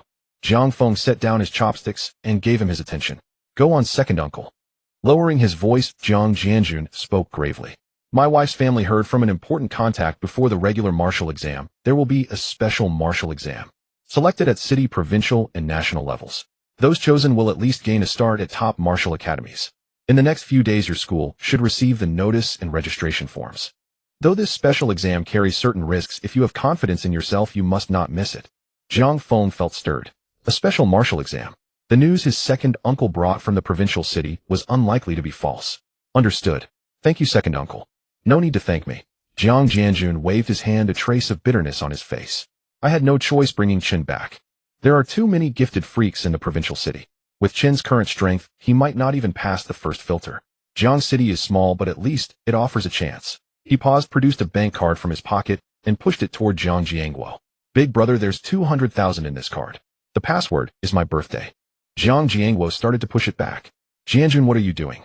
Jiang Jianjun held his hand, his tone leaving no room for refusal. Listen to me, the next few days are critical. Don't scrimp. Consider this a loan. When Xiaofeng makes it, he can pay me back. Jiang Jiangguo looked at Jiang Feng. Chun Xiulan also looked to her son. In this family, important matters often fell to Jiang Feng to decide. Jiang Feng was silent for a moment, then nodded. He didn't need the money and had the confidence to repay it. Jiang Jiangguo took the card and tucked it away reverently. Jiang Jianjun then looked to the third uncle. Smiling, he said, Third brother, I prepared a gift for your family as well. It's inconvenient now. They'll deliver it in person another day. The third uncle waved him off, embarrassed.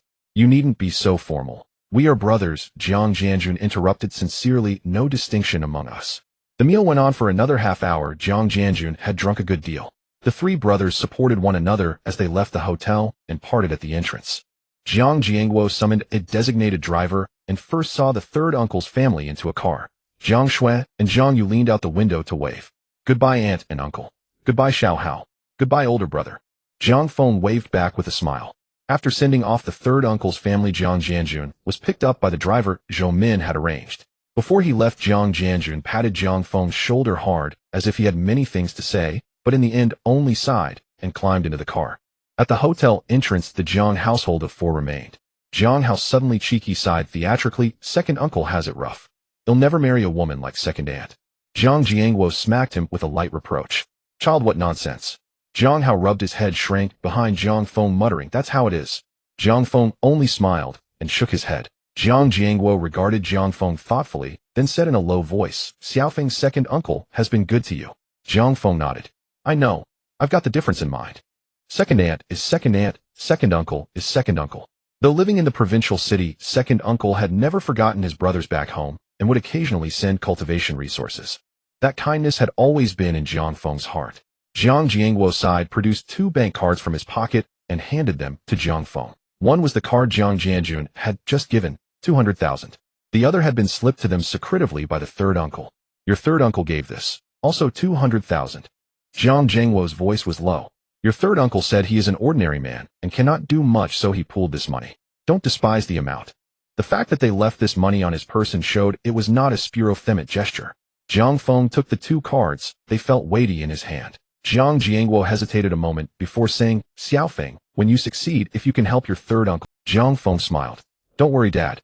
Third uncle will always be my third uncle. Jiang Jingwo smiled and patted his son's shoulder without another word. The family took a car home to their complex. Night had deepened.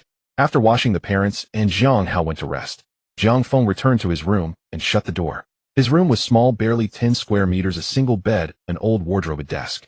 The walls were plastered with charts of ferocious beasts and human meridians. Lying on the bed, Jiang Feng turned the second uncle's news over in his mind. Not confined to a single city or province, but a nationwide contest of prodigies. He felt a strange thrill. With my current strength, how far can I go? Suddenly recalling something, he sat bolt upright. At the thought, a long blade materialized in his hand. The blade measured about 3 feet, its whole surface lacquered black and engraved with silver lines that seemed to trap condensed lightning within. At the pommel's end set an opaque, dark red beast core that emitted a faint glow.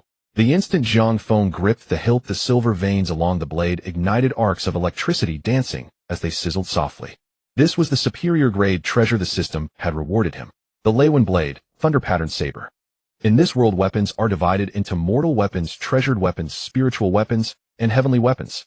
Mortal weapons are forged from ordinary iron, making them usable even by common folk. Treasured weapons are crafted by weapon masters using special techniques, refining the cores of fierce beasts and rare minerals, resulting in blades that are not only sharper and more resilient, but also capable of drawing upon the warrior's lifeblood, enhancing their martial arts. Spiritual weapons are those that resonate with spiritual essence, capable of communicating with the warrior's intent, often possessing formidable and unique powers. As for heavenly weapons, each and every one can be considered as an independent king-level powerhouse. Their rarity is beyond words. The thunder pattern sword in Jiang Feng's hand, as a top-tier treasured weapon, can at least increase the power of the thunderclap slash by 30%. What a good item. After playing with it for a while, Jiang Feng set it aside on the bed, preparing to rest. With the special martial arts examination approaching, he needed to make the most of his time, as there were many matters to attend to the next day. The next morning, Jiang Feng woke up early as usual. After breakfast, just as he was about to head out, his mother called. Qin Xiaolan took out a bank card from her apron pocket and handed it to Jiang Feng. Jiang Feng was taken aback. Mom, what is this? Take it. Qin Xiaolan pressed the bank card into Jiang Feng's hand, her face wearing a gentle smile. I discussed it with your father, and since your second uncle said this special martial arts examination is a rare opportunity, our family cannot fall behind. This is all the family's savings. The password is your birthday, totaling about 230,000. Jiang Feng's fingers tightened slightly. He knew this money was set aside for his brother Jiang Hao, who had also shown martial arts talent. This money was meant to lay the foundation for his martial arts journey. Chen Xiaolan's voice was soft, tinged with a hint of guilt. With your talent, if you were born into a wealthy family, your achievements would certainly be even greater. Your father and I don't have much ability, but we have made you suffer these years. Just take this money without any hesitation, don't hold back. When your brother needs money, your father and I will borrow some. We will manage to get through this. Jiang Feng fell silent for a moment, accepted the bank card, then leaned down to hug his mother. I am honored. Qin Xiaolan was taken aback for a moment, then smiled and patted Jiang Feng's back. What a good child. All right, hurry to school, don't be late.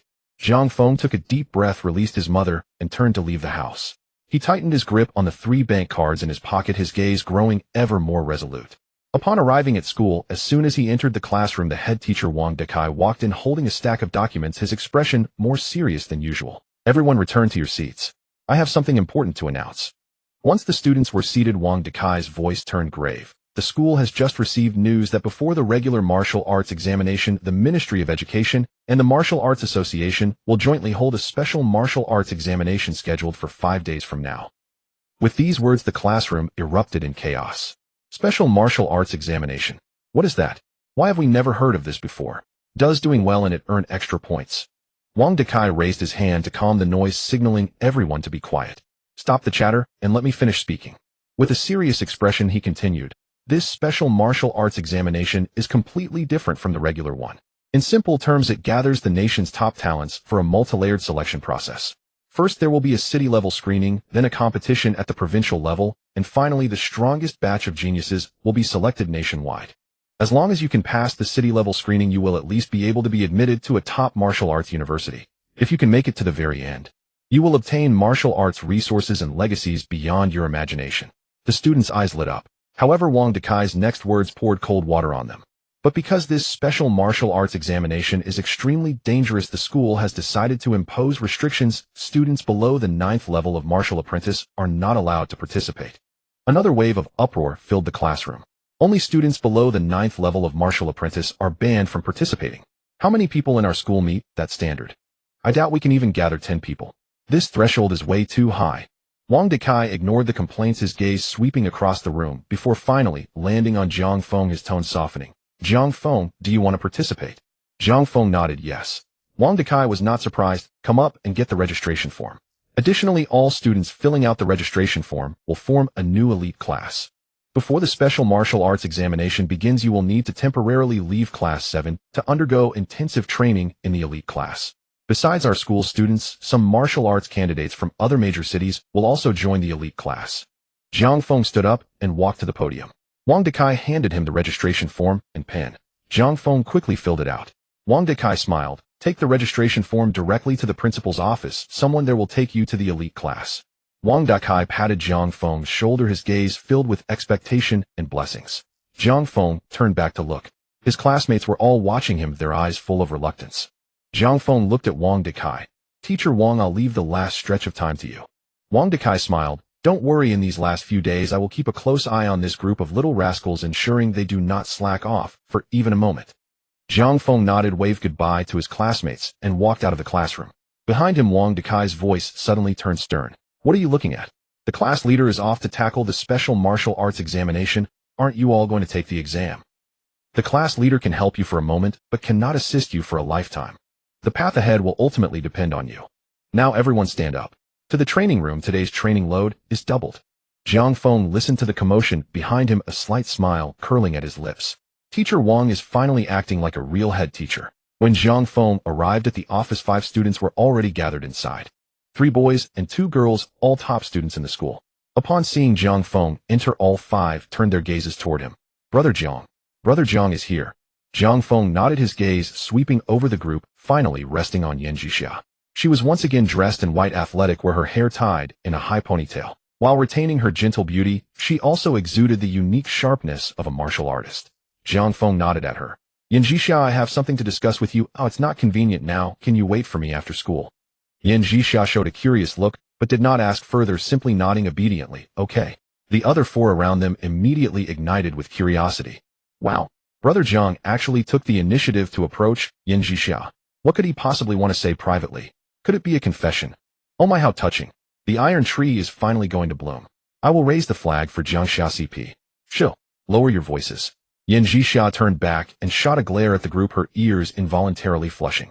In her beautiful eyes a trace of unrecognized expectation flickered. Could it really be a confession? Should she agree directly? Or should she agree immediately? Zhang Feng ignored these guys, silently calculating in his heart. 3 bank cards totaled 630,000. Adding to the funds he had on hand along with the core of the steelback gorilla, it should reach 700,000. Yan Zixia's family is in the medicine business. If he could get a discount from her, it would save him a considerable amount.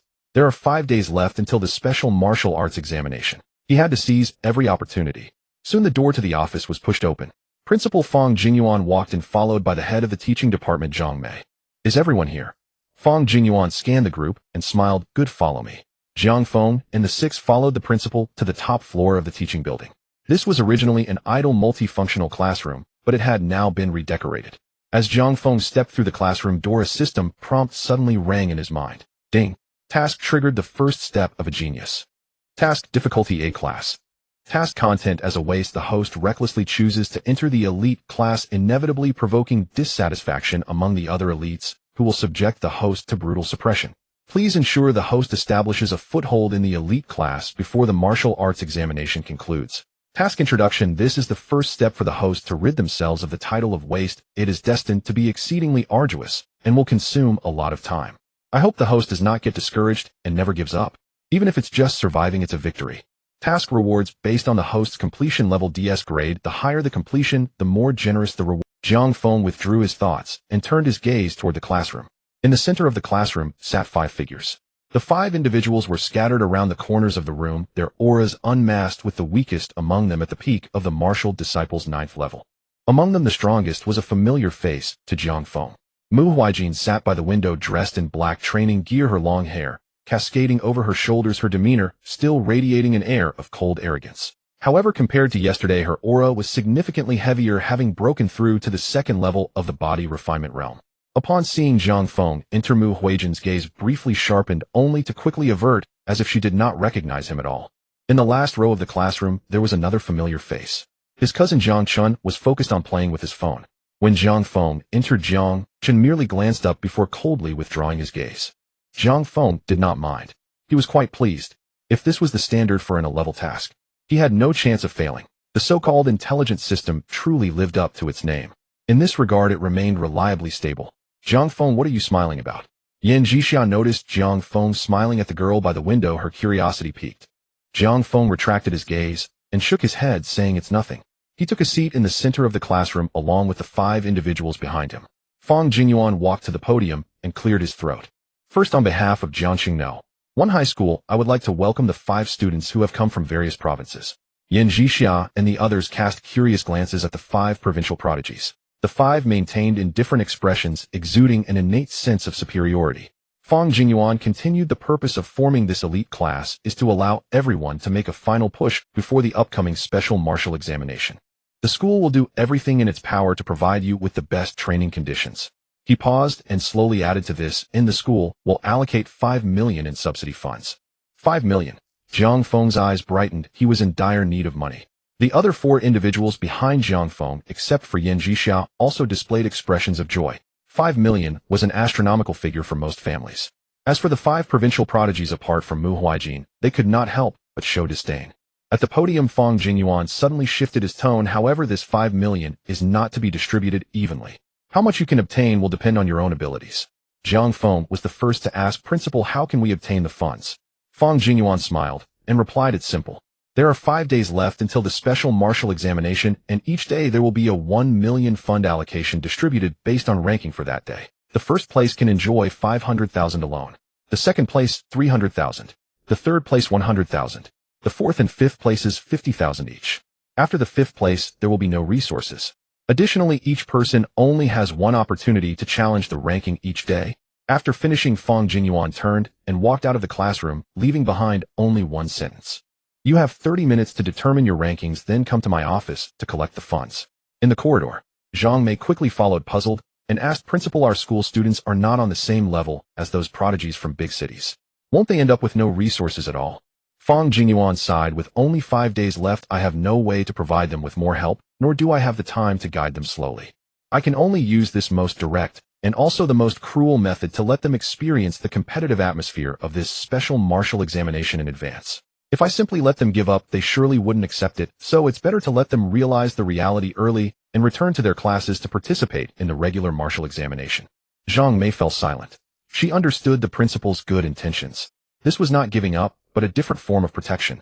Inside the classroom, after Fang Jinyuan left, the atmosphere became subtle. 500,000. That's just a way to placate beggars.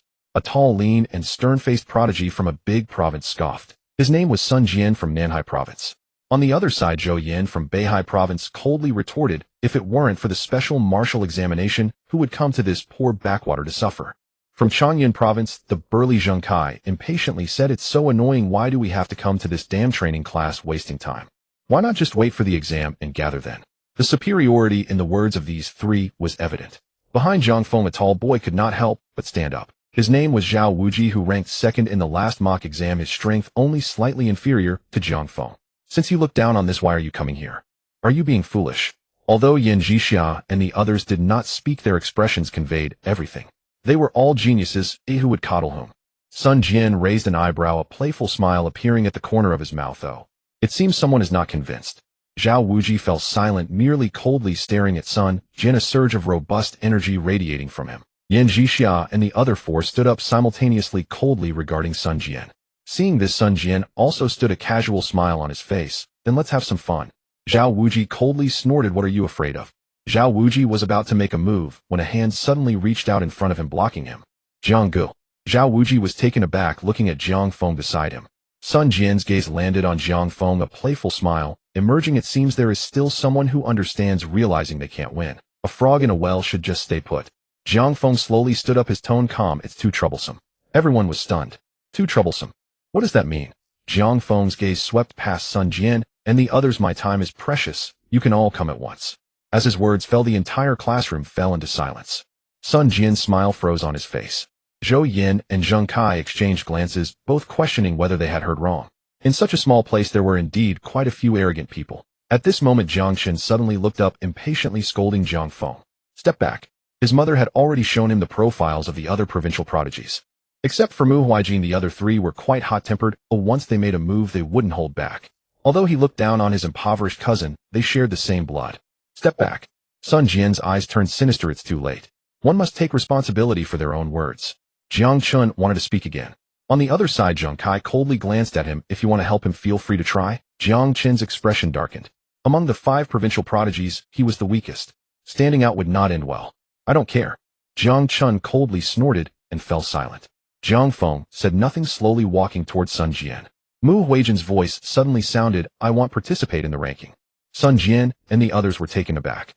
Following that, a flattering smile spread across Sun Jian's face. Of course, with Miss Mu's status, why would she care about these meager resources? Mu Huijin's gaze was fixed outside the window, completely ignoring his words. This made Sun Jian feel a bit awkward. However, he dared not lash out at Mu Huijin, and could only glare more fiercely at Jiang Feng. Kid, you brought this upon yourself.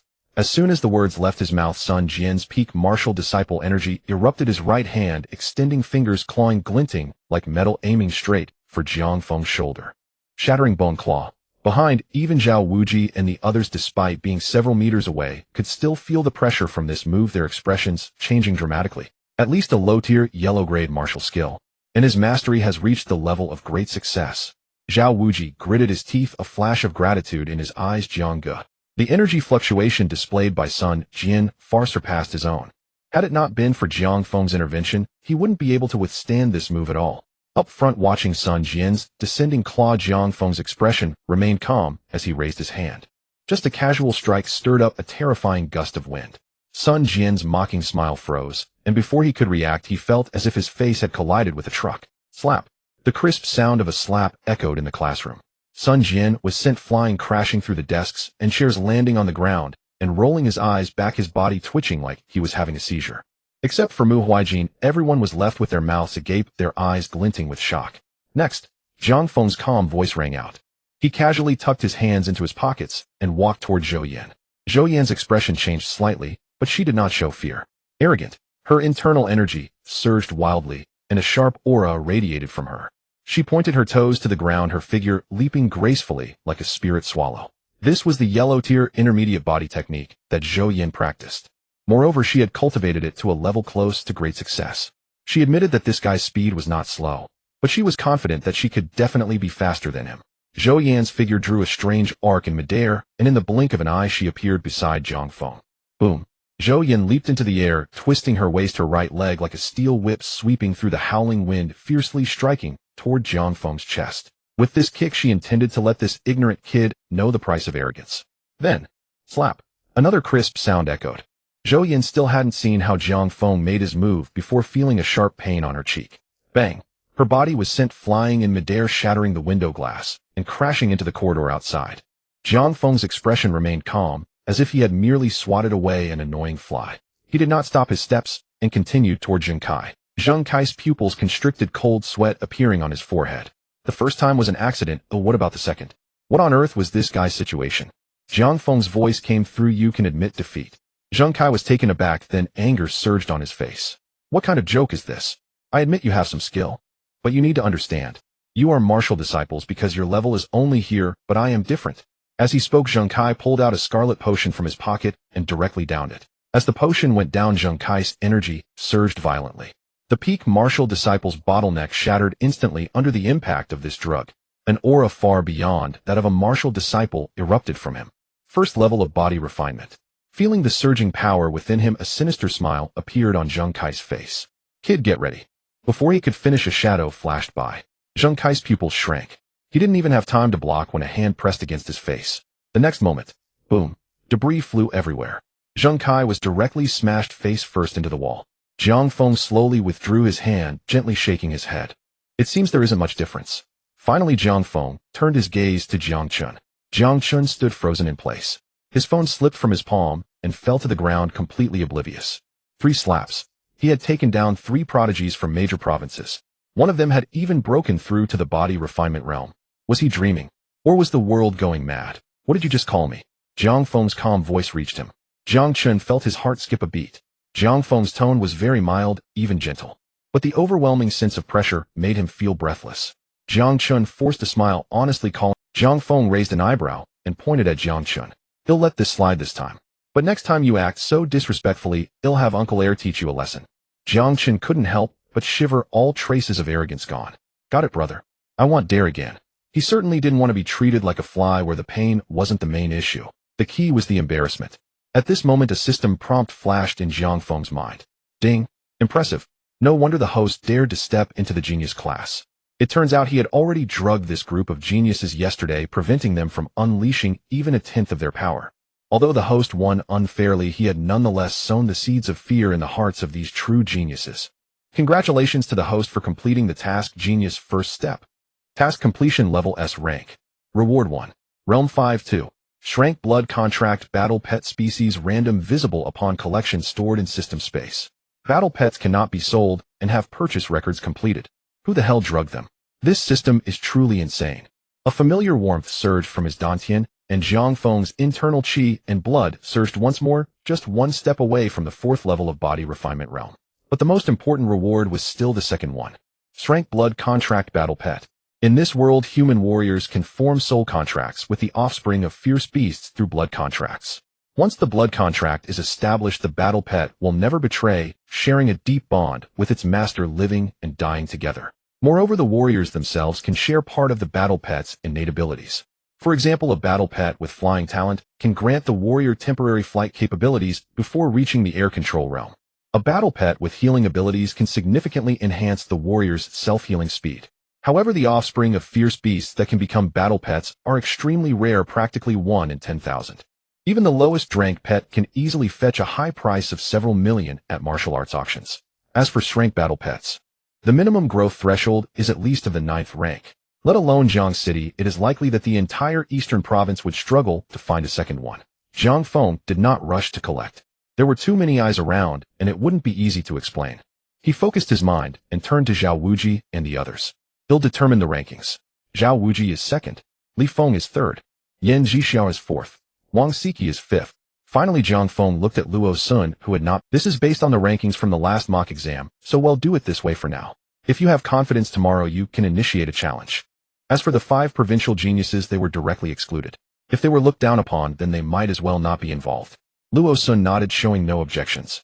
After all, under normal circumstances, he wouldn't have had any chance at all, but now at least there was a possibility to fight. Zhao Wuji and the others were immensely grateful to Jiang Feng. Jiang Feng. Yan Zhixia suddenly spoke up.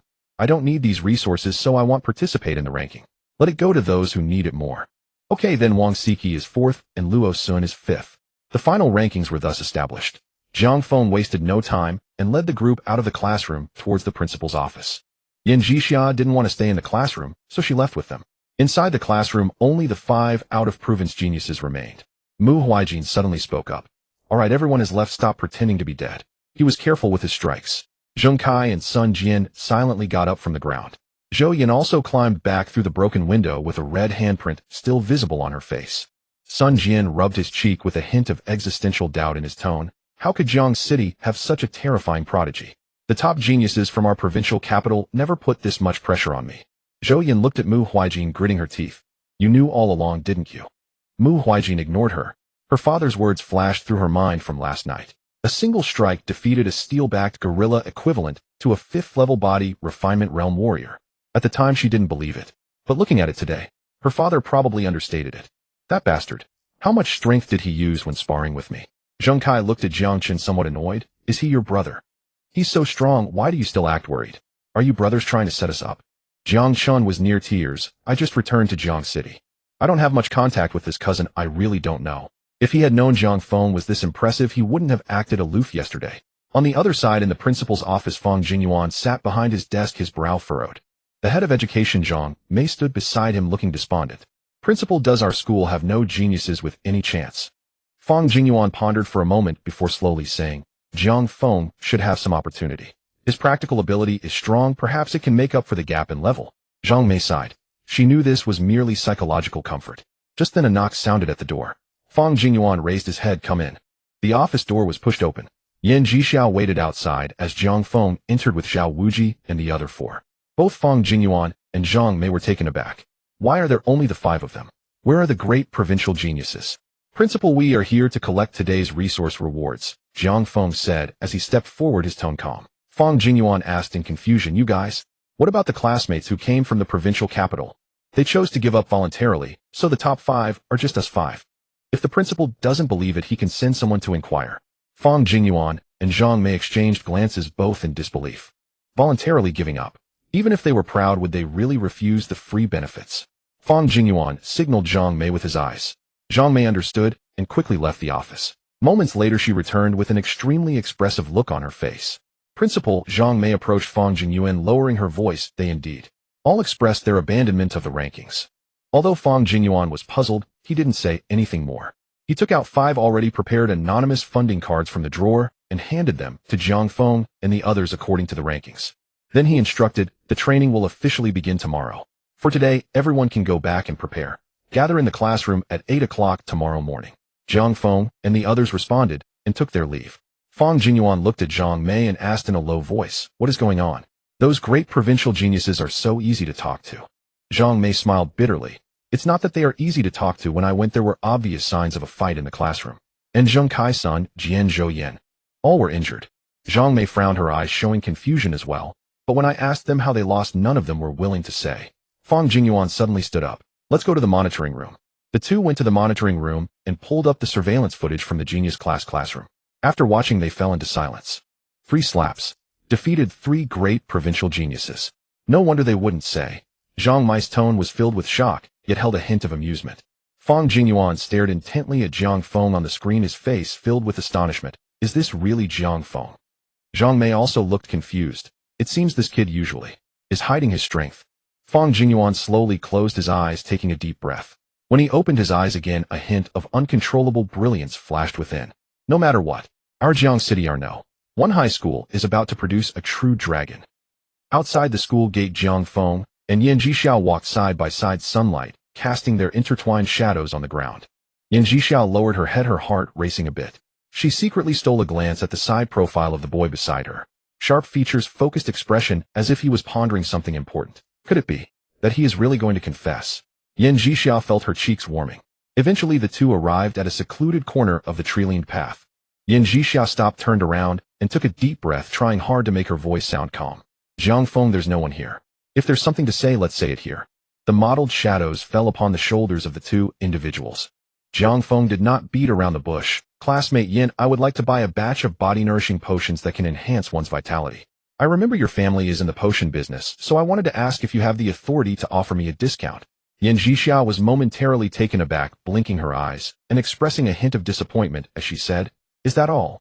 Jiang Feng nodded. There were too many people just now, and I was afraid others would find out and come to ask for your help, making it hard for you to refuse. Of course, if you feel it's too much trouble, that's fine too. Yan Jixiao collected herself, revealing a smile, again her tone light. No problem. When do you need the potions? I can give you the highest discount. Jiang Feng smiled. The sooner the better. Yan Jixiao nodded. Then let's go to the store right now. After she finished speaking, Yan Jixiao turned and walked towards the school gate. Jiang Feng quickly followed. The two walked side by side out of the school gate, where a luxurious black sedan was already parked at the roadside waiting. A driver dressed in a black uniform got out of the driver's seat and opened the rear door for Yan Jixiao. Miss, please get in. Yan Jixiao turned to Jiang Feng. Get in the car. Jiang Feng did not stand on ceremony and bent down to sit inside the car.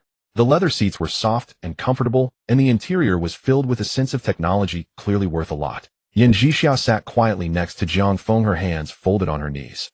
She looked out at the rapidly passing streets and suddenly spoke.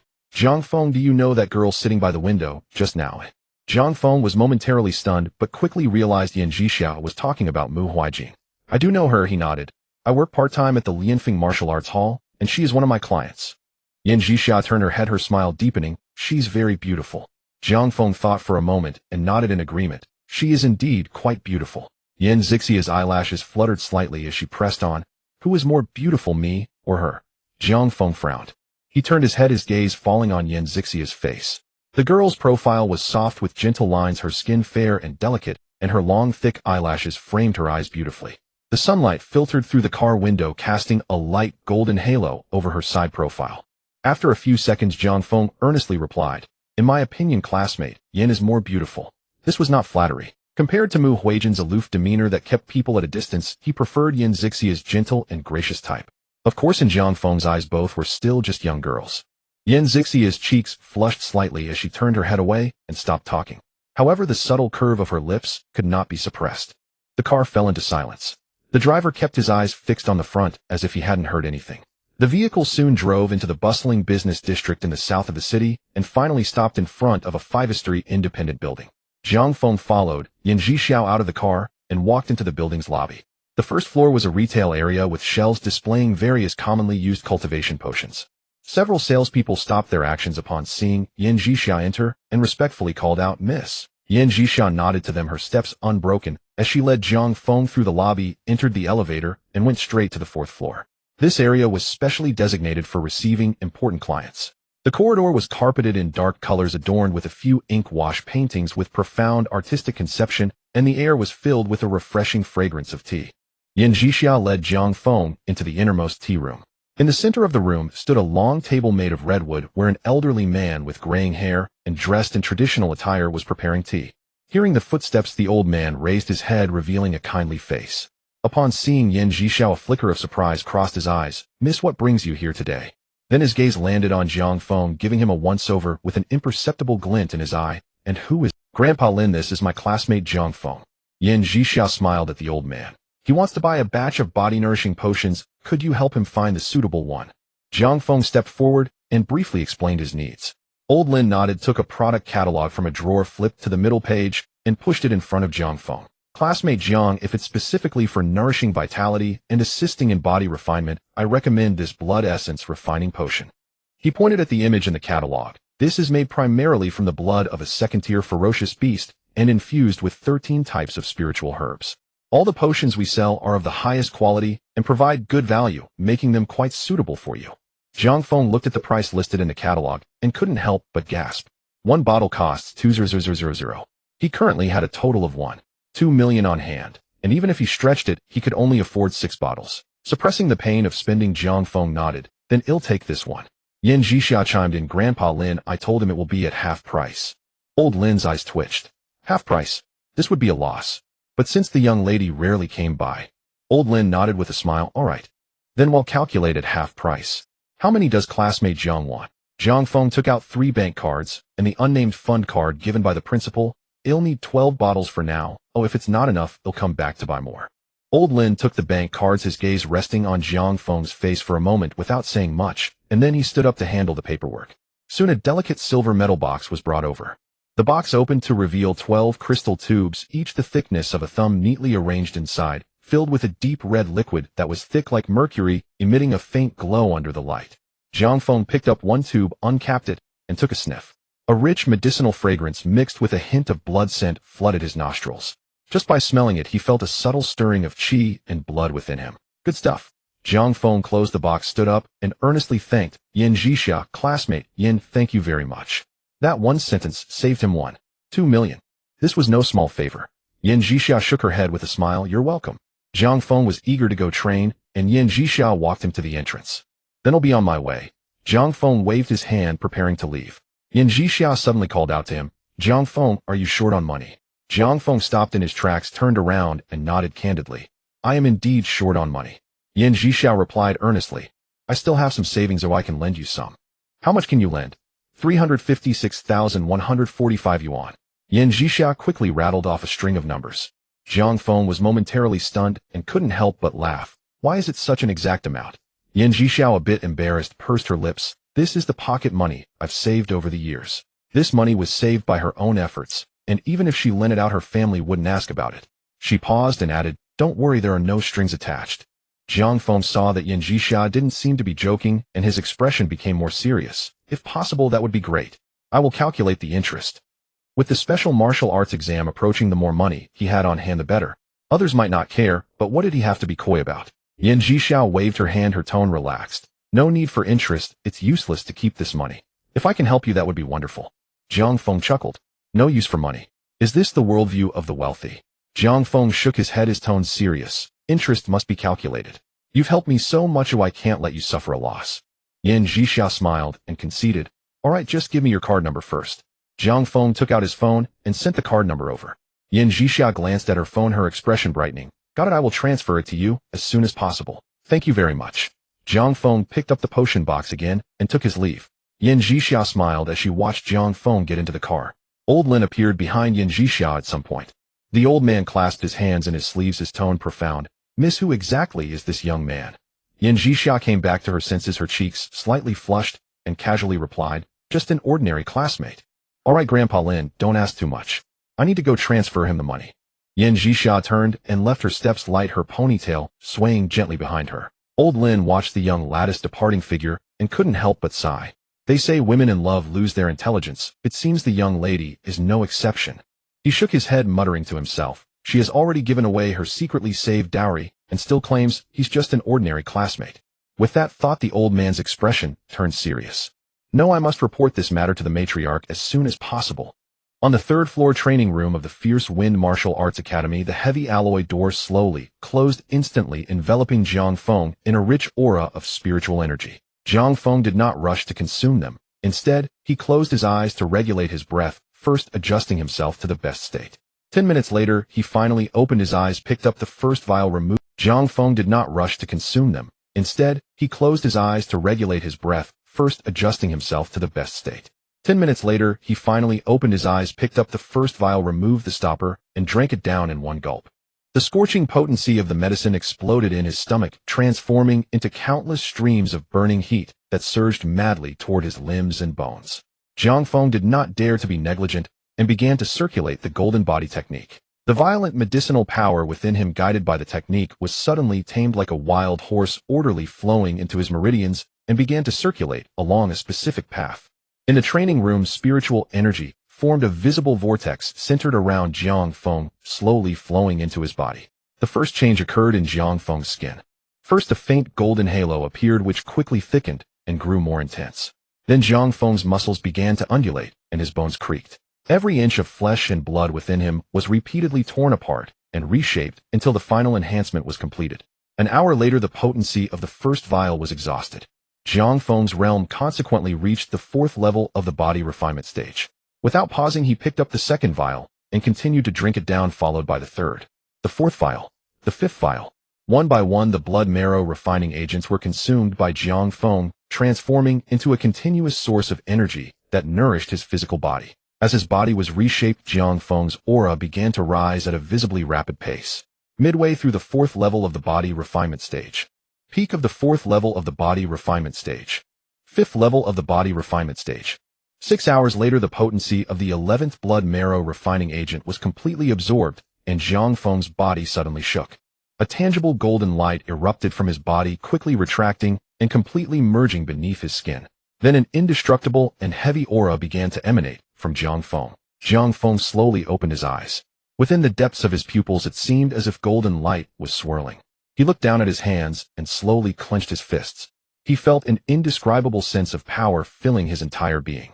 The golden body technique was perfected. His cultivation level was also fixed at the 7th level of the body refinement stage. Such a speed of cultivation, if spread, would undoubtedly shock the entire martial arts world. But this was a myth unique to Jiang Feng, irreplaceable. The comprehension of the perfected golden body technique felt as if it had built a reservoir for Jiang Feng in advance. All Jiang Feng had to do was fill the reservoir with water. Jiang Feng carefully experienced the changes within himself. At the perfected realm of the golden body technique, whether refining blood qi or absorbing spiritual energy, its efficiency was more than 10 times that of the basic qi nurturing method. This means that his future cultivation speed would far surpass his peers. Moreover, his physical strength had increased by at least 3 times. Jiang Feng threw a punch, and the wind from his fist created a series of explosive sounds. Now, even without martial arts relying solely on my physical strength, I can easily crush an ordinary 9th level body refinement stage martial artist. But I wonder, under full power, do I have any fighting chance against a newly entered 2nd rank opponent? Taking a deep breath, Jiang Feng calmed his mind. Suddenly, he remembered the scraped blood contract battle pet reward that he had yet to claim. Jiang Feng's thoughts stirred, but the battle pet did not appear. A simple ancient black ring materialized in his palm. The ring was made of an unknown black metal, its surface intricately engraved with complex and profound patterns. Is this the Beastmaster ring? A trace of surprise flashed in Jiang Feng's eyes. The Beastmaster ring is a space equipment specifically designed to contain blood contract battle pets. The battle pet residing within can not only slowly recover from injuries, but also accelerate the growth rate of the battle pet. Different grades yield different effects. The ring in Jiang Feng's hand was the finest among Beastmaster rings. A reward battle pet actually comes with a top-tier Beastmaster ring. The system is quite generous. Jiang Feng sincerely praised the dim-witted system for the first time. Originally, he had worried about how to carry the battle pet, but unexpectedly the system had already considered it for him. Jiang Feng placed the Beastmaster ring on his right index finger. It fit perfectly. However, the moment the ring was worn, a sharp pain suddenly shot through. Jiang Feng was startled and looked down. He saw the black patterns on the surface of the Beastmaster ring suddenly glow, turning blood red. Jiang Feng could distinctly feel his blood flowing away from his index finger. Buzz. The ring emitted a slight tremor. The blood-red patterns gradually faded, returning to their ancient black color. Immediately, Jiang Feng felt a wonderful soul connection established between himself and the ring. At the same time, an image slowly unfolded in Jiang Feng's mind. On an endless expanse of snowy plains, a giant tiger, completely snow-white, stood at the highest point, howling to the sky. Its massive body towered like a mountain, exuding an aura of supremacy. Its golden eyes shone like two blazing suns, and the roar of the giant tiger reverberated through the heavens and the earth. In an instant, the winds and clouds shattered. The entire snowy plain trembled under its roar. The next moment, the image dissipated. Jiang Feng's consciousness returned to reality. A warm energy surged from the Beastmaster ring, flowing along Jiang Feng's arm and instantly spreading throughout his body. Jiang Feng's physical body was once again greatly enhanced. His already tall stature swelled, gaining an additional domineering presence. Is this the feedback of the blood contract's power? Feeling the surging power within him, Jiang Feng was overjoyed. But what pleased him even more was the shared talent of the battle pet. Information flooded into Jiang Feng's sea of consciousness. Tiger Sha Lucian can ignore energy defenses and deal real damage to the target. The true damage effect will enhance with the battle pet's grade. Real damage. This talent ability is simply heaven-defying. No wonder it's called Lucian. As long as it can break the defense, the gods can be killed before you. Jiang Feng grew even more eager for his battle pet. Come forth, let me see you. As Jiang Feng's thoughts settled, a dazzling white light suddenly burst forth from the Beastmaster ring, projecting before Jiang Feng. In the center of the training room, a colossal creature appeared out of thin air. Its length exceeded 3 meters, and its shoulders stood at least 1.5 meters high. Its robust limbs resembled iron pillars supporting a streamlined and agile beastly body. The giant beast was entirely snow-white, with a black king symbol emblazoned in the center of its forehead. The white tiger's eyes scanned the training room, exuding a mixture of curiosity and laziness. The aura it radiated brought a powerful sense of oppression. Jiang Feng's heart trembled. This white tiger before him was at least 1 tier stronger than the steelback gorilla he had slain, already comparable to a peak Foundation establishment warrior. Is this merely a cub? No wonder it would possess the strength equivalent to a strong 9th grade warrior once it matured.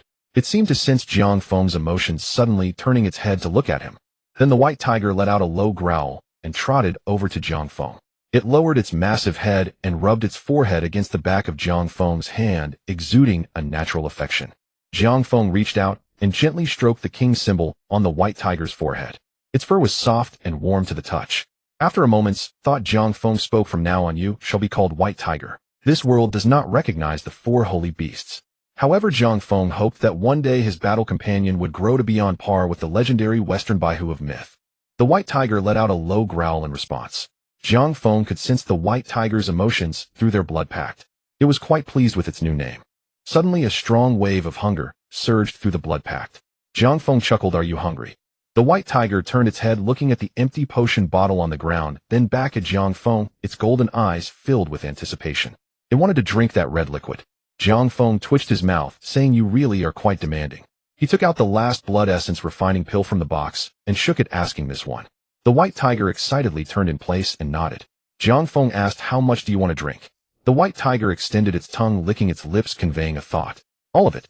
If I drink this, I won't need to eat for the day." Jiang Feng's smile vanished. "All of it? That would only last for a day." A single blood essence refining pill, even at half price, costs 100,000. 100,000 for a day. 300,000 for a month. 3,600,000 for a year. This is not merely raising a battle companion, it's like raising a gold-devouring beast. Noticing Jiang Feng's emotions, the white tiger lowered its head, its golden eyes filled with grievance. It nudged Jiang Feng's leg with its head, conveying a thought. It could eat a little less. Looking at its pitiful expression, Jiang Feng could only suppress his heartache, uncork the vial, and bring the potion to the white tiger's mouth. Forget it, here you go. The white tiger swallowed the entire vial along with the glass bottle. After drinking, it lay contentedly on the ground and slowly closed its eyes. Jiang Feng looked at the white tiger before him and sighed helplessly. At that moment, his phone vibrated. He took it out to find a bank transaction notification. Deposit 3561445 yuan. It was Yan Jixia who had sent the money. There were no small denominations. This girl didn't save a single cent for herself. Looking at this large sum, Jiang Feng couldn't bring himself to smile. Over 3 million was barely enough for the white tiger's food for a little over a month. There must be other ways. Jiang Feng frowned. I can't really feed it a blood essence refining pill every day. He decided that when he returned, he would thoroughly search for a battle companion feeding guide to see if there were any cheaper and better feeding methods. Let's go home first. With a thought, Jiang Feng recalled the white tiger back into the Beastmaster's ring. After tidying up the training room, Jiang Feng finally opened the door and headed downstairs. Meanwhile, at the entrance of the Fierce Wind Martial Arts School, several young men filed in, their auras indicating they were all above the 9th level of martial apprentices.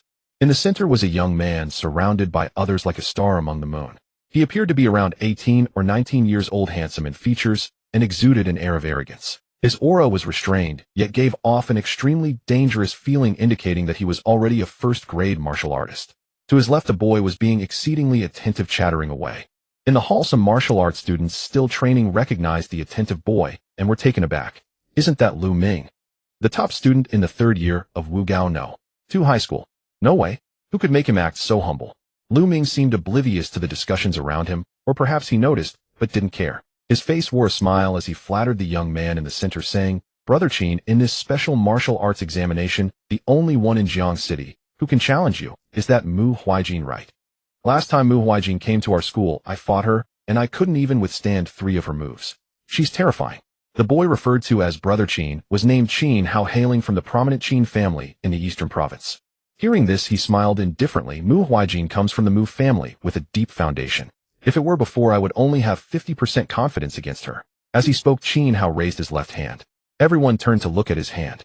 On his left index finger, he wore a silver ring set with a light blue gemstone. This was a low-grade Beastmaster's ring. Qin Hao's smile carried a hint of pride and confidence. My family pulled some strings to get me a crave blood-packed battle companion, which is almost at its maturity stage, strong enough to rival a peak first-grade refining warrior. As for now, Mu Huijin won't even have the chance to get close to me. The people around Qin Hao gasped in amazement. Wow, a crave battle companion. Qin Xiao is impressive. With this battle companion, Qin Xiao will surely seize the top spot in Jiang City. Lu Ming was envious, saying, Brother Qin, let me have a look. The others joined in the excitement. Qin Hao waved his hand, dismissively feigning reluctance. All right then, let you all see. He raised his left hand. Come forth. Moonwolf. A flash of silver light appeared. A sleek silver wolf manifested before the crowd. Its entire body was covered in silver gray, fur shimmering under the light like metal. Its limbs were long, and its emerald green eyes radiated a cold, fierce glow. The terrifying aura of a peak first-grade fierce beast surged from it. So strong. Is this a crave battle companion? It's so domineering. The crowd was intimidated by the moon wolf's presence, involuntarily stepping back in awe. Qin Hao's expression grew even prouder. He was not a person with bad habits. He simply loved to show off. At that moment, the moon wolf suddenly turned its head, looking at a little girl sweeping not far away. 想象一个能让生活更轻松的世界，我们将科技与人情味融合在一起。Whoa! The moon wolf let out a low growl, baring its teeth. The little girl was startled and screamed, dropping the broom she was holding. A whoa! As if stimulated, the moon wolf howled loudly, its limbs fiercely pushing off the ground, transforming into a silver flash as it lunged toward the little girl. Not good. Qin, stop it. A few young men were instantly thrown into a panic, shouting loudly. Qin Hao was also flustered. Moon wolf, come back. Qin Hao shouted loudly, but the moon wolf completely ignored his command. He had only recently formed a blood pact with the moon wolf and could not control it yet. Not far away, the little girl was terrified and closed her eyes. Further away, the cleaning lady screamed and rushed over. Nearby martial arts instructors seeing this wanted to intervene, but were paralyzed by the Moon Wolf's overwhelming aura. At this moment Jiang Feng happened to walk down the stairs and saw this scene from afar. There was no time to think, his body instinctively reacted. Boom. The floor exploded. Jiang Feng used the force beneath his feet, his figure like a cannonball, landing instantly before the little girl. At that moment the Beastmaster's ring on Jiang Feng's finger flashed with a bloody light. Jiang Feng looked at the lunging Moon Wolf, an inexplicable surge of anger rising within him. His pupils instantly transformed into golden vertical slits identical to those of the white tiger moments ago. Get lost. Jiang Feng let out a low growl. The Moon Wolf mid-lunge suddenly froze as if it had seen something terrifying. Its body abruptly stiffened in midair, limbs flailing erratically as it emitted a terrified whimper from its throat. Boom. The silver wolf with its tail tucked abruptly stopped its attack in midair and fell to the ground. Then it scrambled back to hide behind Qin Hao, curling up and trembling.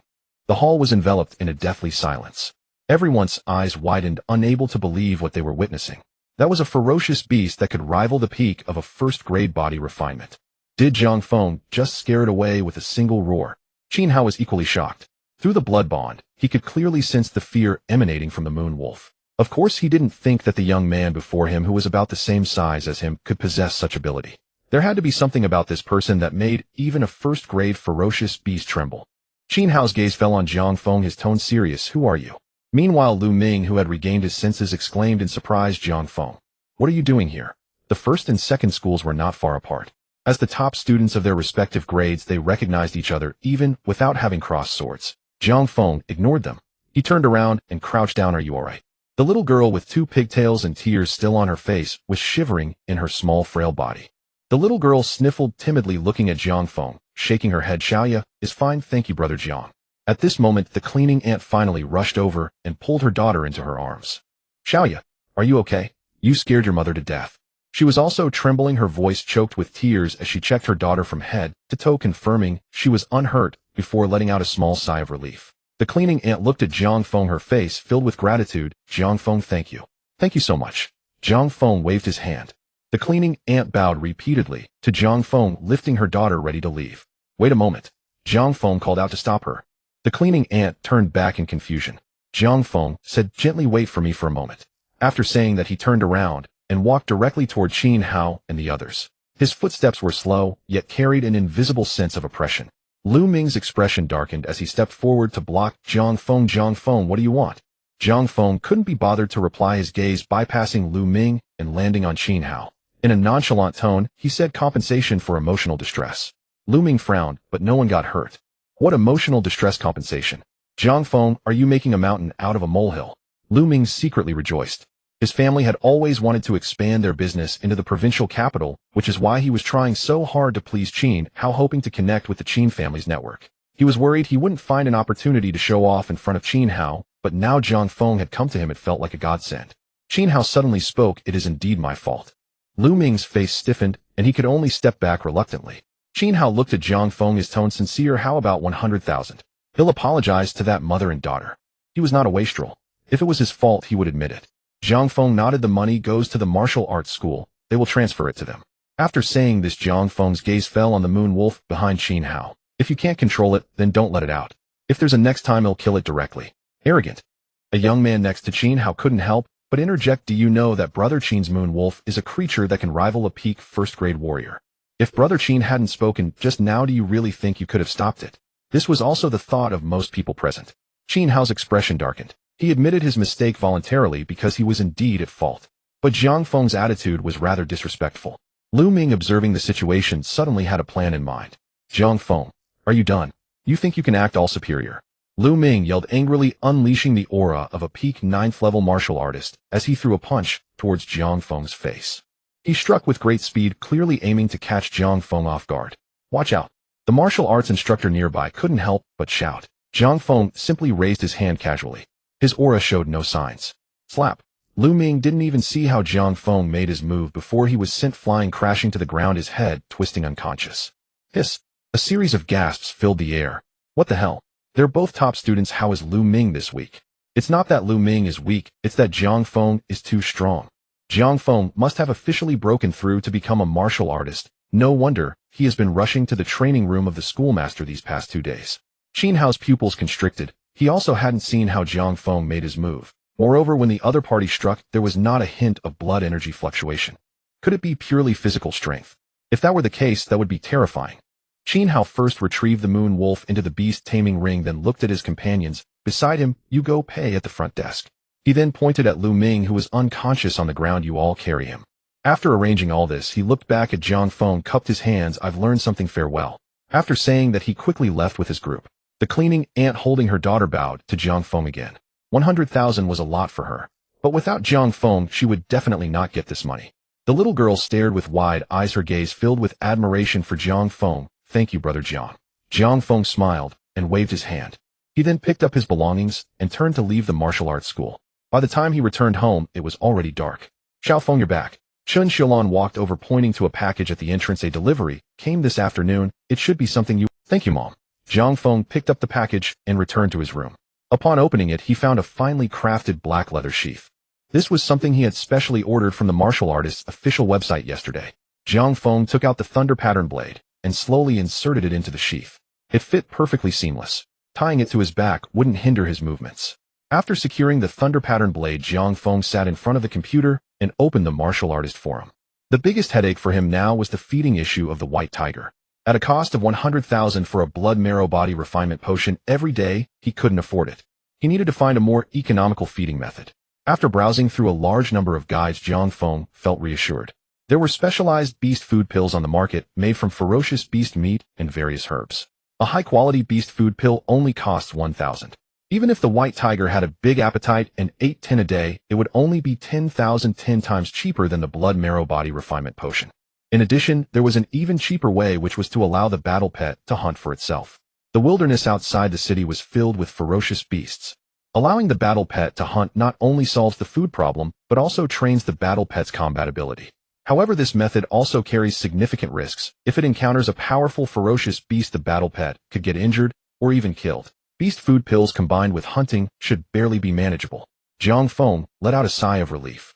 He placed an order on the local official website, and within 2 hours the beast food pills were delivered. Jiang Feng fed one to the white tiger. Yummy, better than the red liquid. Feeling the thoughts return from the white tiger, Jiang Feng smiled. As long as it didn't reject it. Meanwhile, at the Jiangxing International Hotel, Jiang Chun returned to the top-floor suite. Zhou Min was applying a facial mask, and upon seeing Jiang Chun return, hurriedly asked, Xiao Chun, how do you feel today? Are the other talented individuals from the provincial capital easy to get along with? Especially that Mu Huijin. Oh, if you can build a good relationship with her, it would greatly benefit your future development.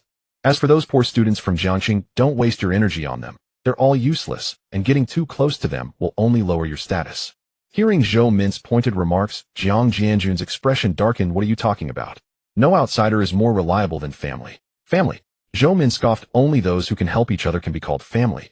What can your family do to help you? A hint of fatigue flashed in Jiang Jianjun's eyes. Forget it. I don't want to argue with you. Zhou Min laughed sarcastically. It's not that you don't want to argue, you know I'm right. At that moment, Jiang Chun, who usually heeded Zhou Min's opinions, suddenly spoke up. Mom, maybe you should say less. Zhou Min was taken aback. Jiang Jianjun also looked at Jiang Chun in surprise. This kid, possessed by a ghost. Jiang Chun walked toward his room.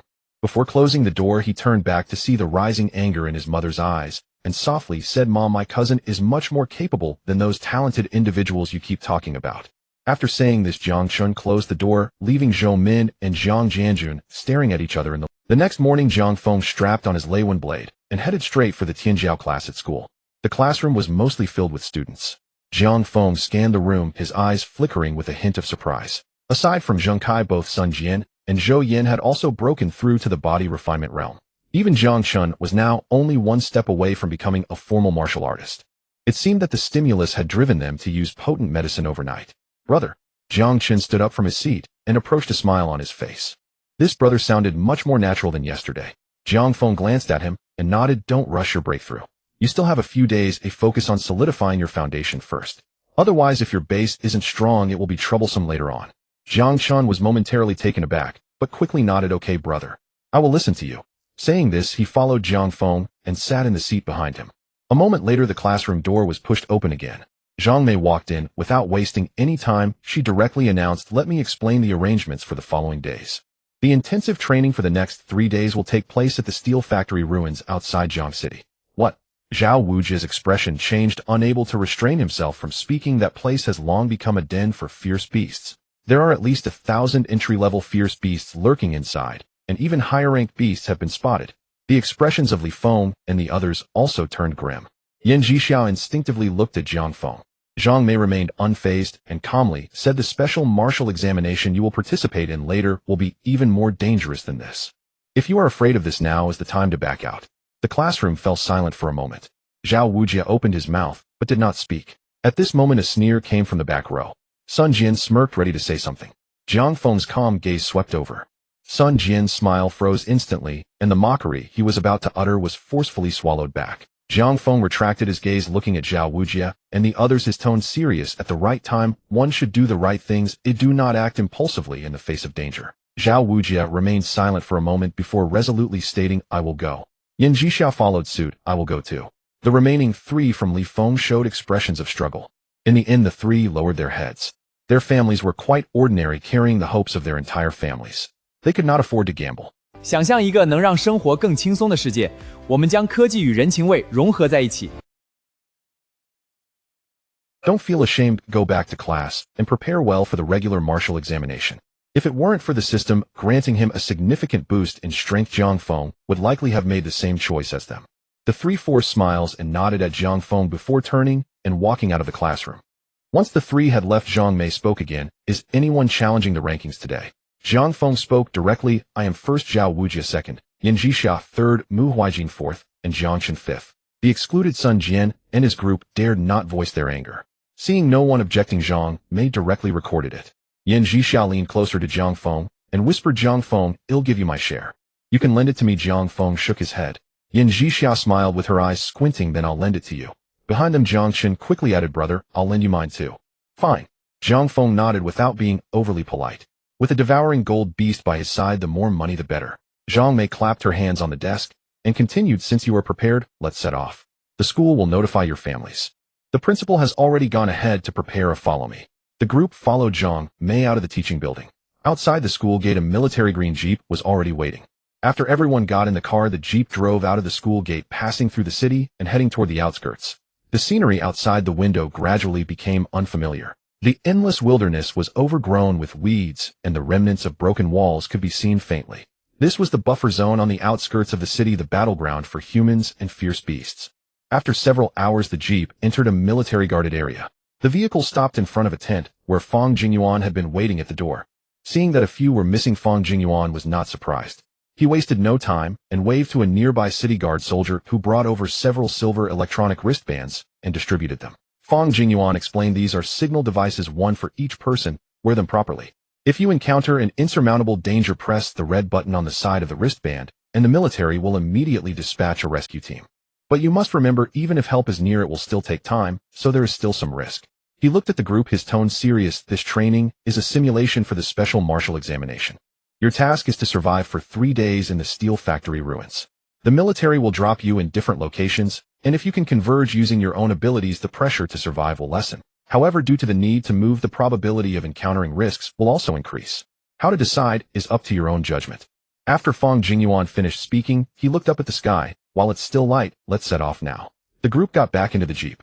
This time the vehicle left the guarded area and headed deeper into the wilderness towards the steel factory ruins. The color of the earth changed from gray-green to rusty red. The air was filled with a mixture of rust and decay. Everywhere one looked, there were collapsed factories and mountains of steel waste. The broken concrete ground was stained with dried dark red blood. Occasionally one could see the remains of beasts reduced to nothing but white bones. This place was once the industrial heart of Jiang City.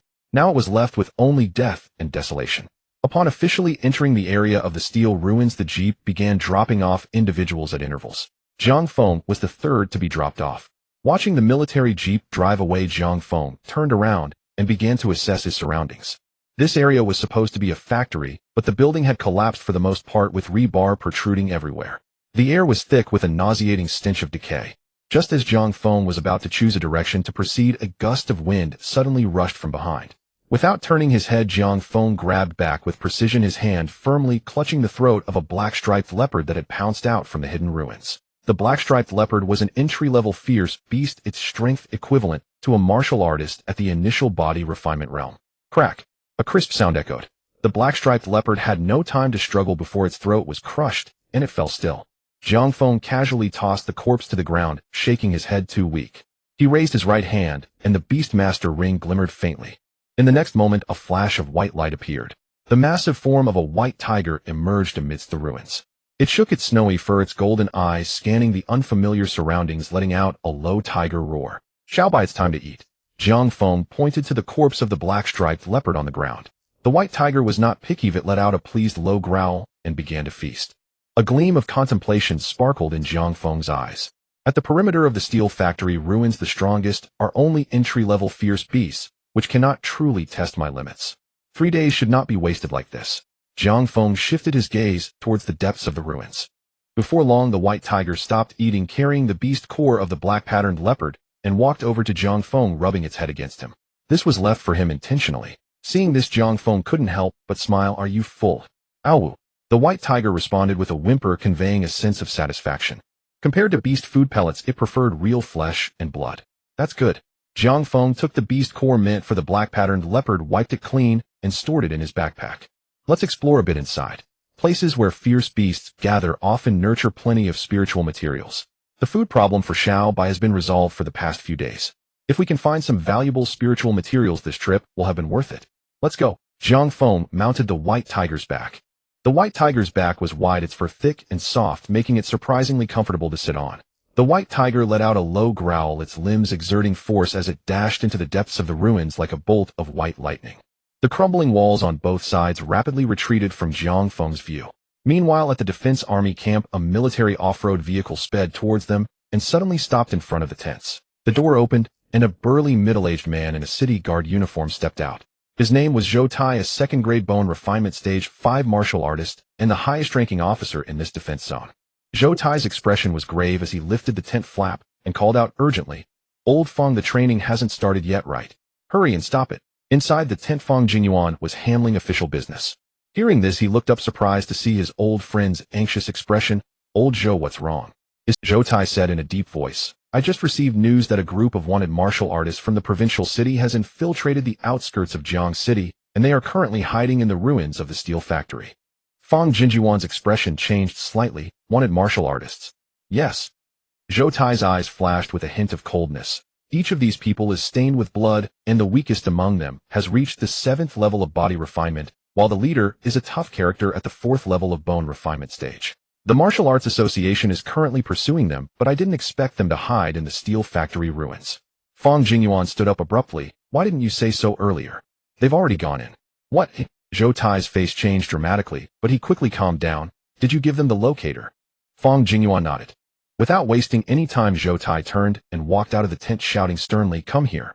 A city guard soldier ran over quickly. "Commander," Zhou Tai ordered in a deep voice, "immediately dispatch 2 convoys with the locator to enter the ruins and bring back all the students inside. We must be quick." "Yes." The city guard soldier quickly took the order and left. Feng Jinyuan stepped outside the tent, watching the sky gradually darken, his brows furrowed. Zhou Tai patted his shoulder. "Don't worry too much. That group of wanted criminals is hiding deep in the ruins. We shouldn't run into them." A few hours later, the sky was completely dark. Several military jeeps returned to the camp in succession. Upon seeing the vehicles, Feng Jinyuan hurried over. The doors opened, and the students began to get out one by one. Feng Jinyuan looked at each one, counting silently in his heart. Soon his expression froze. Something was wrong. One was still missing. Yan Zhixia got out of the car, looked around, and couldn't help but ask, "Where's Jiang Feng?" Mu Huijin frowned, looking at a nearby city guard soldier. "What's going on? Why did you suddenly bring us back?" The city guard soldier, knowing Mu Huijin's identity, quickly explained in a low voice. Feng Jinyuan looked at Zhou Tai. "One is still missing. Jiang Feng isn't here." Zhou Tai turned to the leading soldier. "What happened?" The leading soldier explained, "Commander, according to the tracker, the student named Jiang Feng has already gone deep into the ruins. It's nighttime, we are unprepared, and with so many students in the vehicle we cannot take risks lightly, so we had to withdraw first." "What?" Feng Jingyuan's face instantly turned extremely grim. "This is troublesome." Zhou Tai's brow furrowed. "Just when I was afraid of something, it came." At this moment, the other students had already realized the reason for their evacuation. Even Sun Jian and the others showed concern. Although they had conflicts with Jiang Feng, they were not so malicious as to wish him dead. Jiang Chun said anxiously, "What should we do now? My brother won't run into those wanted criminals, right? There are second-grade powerhouses among them." Yan Zhixiao looked at Fang Jingyuan. Principal, please think of a way. Fang Jingyuan said in a deep voice, Old Zhou. Zhou Tai's gaze fell on a nearby city guard soldier. Give me the tracker. The city guard soldier quickly handed over a portable tracker. I will go personally. Zhou Tai tucked the tracker into his pocket and turned toward the off-road vehicle. Fang Jingyuan caught up his voice low. Old Zhou, you must bring him back to me. That kid is a native of Jiang City, but his strength surpasses those prodigies from the big provinces. You should understand what this means. Zhou Tai paused for a moment, nodded. I will do my best. He opened the car door, sat in the driver's seat, and the off-road vehicle's taillights turned into two red dots in the night and quickly disappeared at the end of the wasteland. Mu Huijin looked in the direction where the vehicle vanished and suddenly turned to Fang Jingyuan. Principal, I want to make a phone call. Her father had told her to pay attention to Jiang Feng's situation. Regardless of whether it was too late, she had to at least try. Beside her, Yan Zhixia also spoke up. Principal, I want to make a phone call too. Fang Jingyuan didn't think too much and waved his hand. A city guard soldier led the two into the tent. Deep in the ruins, the night was as dark as ink. A waning moon hung in the sky, casting a faint glow. The abandoned steel factory loomed under the moonlight, casting grotesque shadows like a slumbering giant beast. The howls of fierce beasts occasionally echoed throughout the ruins, sounding particularly eerie. Jiang Feng jumped down from the back of the white tiger and stood on top of a half-collapsed blast furnace, gazing into the distance. It's time to find a place to rest. Although he had some confidence in his strength, he was not arrogant enough to wander around the ruins at night. Just as he was about to descend from the blast furnace, Jiang Feng suddenly froze. Out of the corner of his eye, he caught a glimpse of flickering lights in the northwestern direction. Is someone there? Jiang Feng raised an eyebrow. However, upon further thought, it was not surprising. Although the steel factory ruins were dangerous, many martial artists would risk entering to hunt off and staying for several days. Jiang Feng pondered for a moment, then climbed down from the blast furnace, preparing to take a look. He raised his right hand, and the beast taming ring flickered with a soft glow, retracting the white tiger. The white tiger was too conspicuous. It was better to hide it for now, since he was unclear about the other party's background. Jiang Feng concealed his aura, moving quietly towards the direction of the firelight. The night breeze swept through the ruins, making a whistling sound that masked his footsteps. The firelight grew closer. He could already see two figures sitting by the campfire with faint voices coming from their direction. Jiang Feng did not approach any further. It would be troublesome if he was mistaken for someone with bad intentions. Just as he was about to call out, a hand suddenly landed silently on his shoulder. Jiang Feng frowned slightly. Kid, who are you? What do you want? A sinister voice echoed in his ear, laced with thick, killing intent. Jiang Feng turned his head, catching a glimpse of a gaunt face in the moonlight. It belonged to a lanky, middle-aged man, bare-chested, with a menacing green python tattoo that slithered from his chest up to his neck. He grinned, but his eyes were as cold as a viper. The aura emanating from him was shockingly above his own. 8th level of body refinement.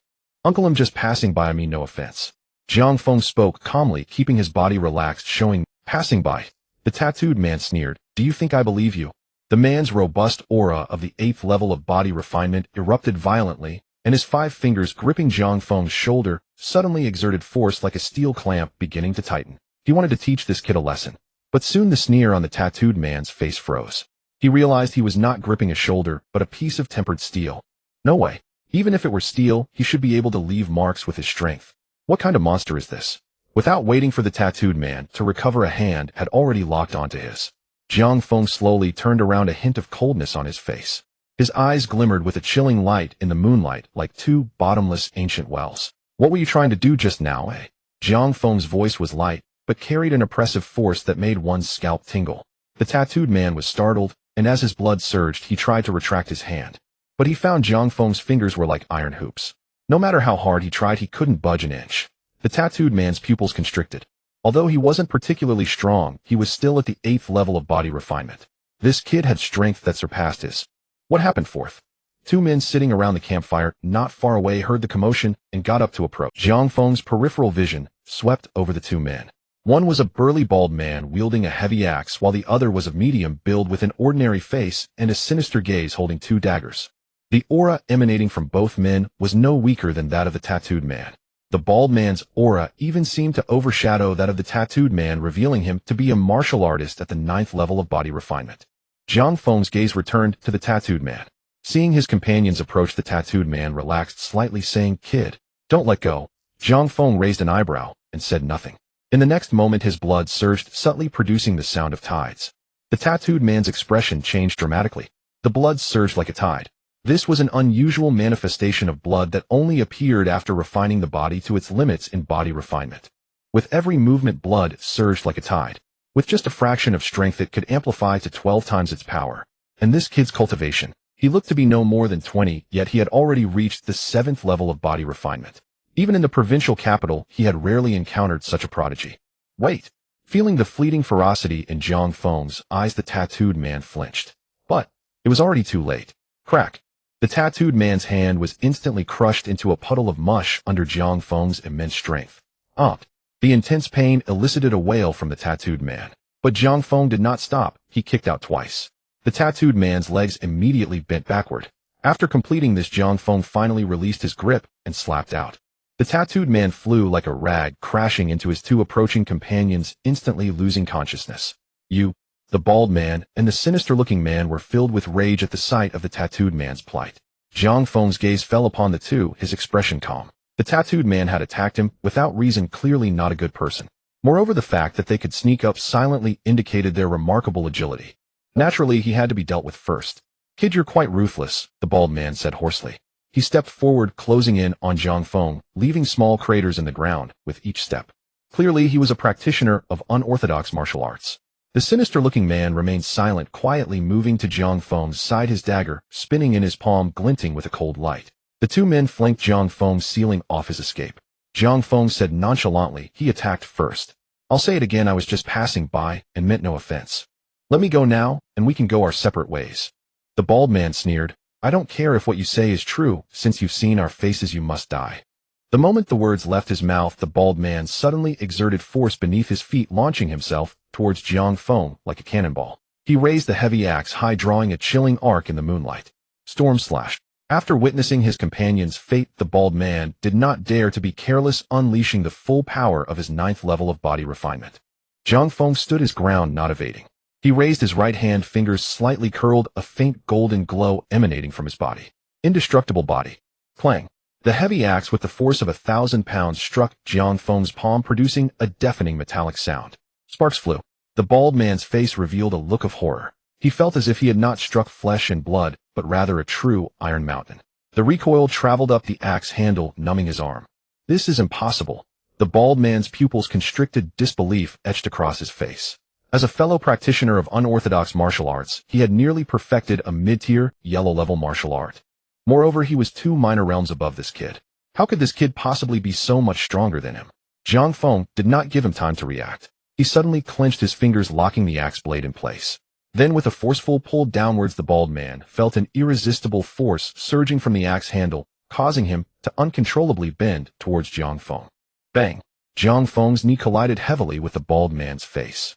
Blood mixed with broken teeth sprayed from the bald man's mouth as he was sent flying. Second brother. The sinister-looking man's eyes flashed with anger. His figure flickered, appearing behind Zhang Feng, his dagger striking towards Zhang Feng's back. The consecutive failures of his companions made him realize the terror of this young man. It was absolutely unwise to confront him directly. Thankfully, the bald man had created the conditions for a sneak attack. Zhang Feng did not look back. Got it.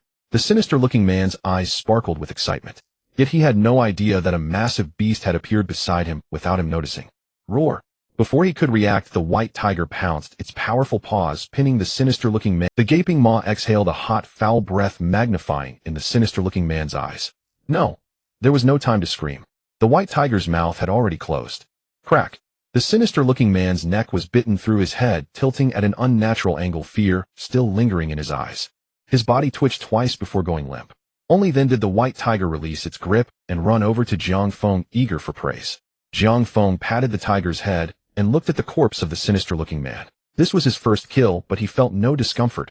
Rather, he felt a sense of exhilaration. Indeed, warriors are often ruthless.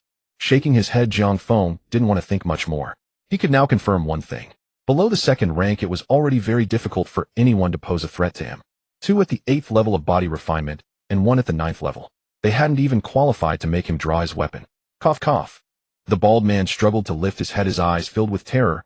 Who exactly are you? Though we have killed many, we never offend powerful clans. Such a strong young genius must come from some great... But why would such a being have the time to chase them to this remote place? He could not comprehend. Zhang Feng suddenly appeared before the bald man. In the next moment, the white tiger also appeared beside the man, extending its paw and pressing on the bald man's chest. The bald man felt as if a mountain was pressing down on his chest, spitting out a mouthful of blood. Jiang Feng looked down from above, his expression indifferent. You have no right to ask questions. Now I'll ask and you will answer. Meanwhile, Zhou Tai had already entered the ruins of the steel factory, and the red, representing Jiang Feng on the locator, was getting closer. It's been a while since there was any movement. Zhou Tai put away the locator, his expression grave. He had just vaguely heard the sounds of fighting. I hope I'm not too late.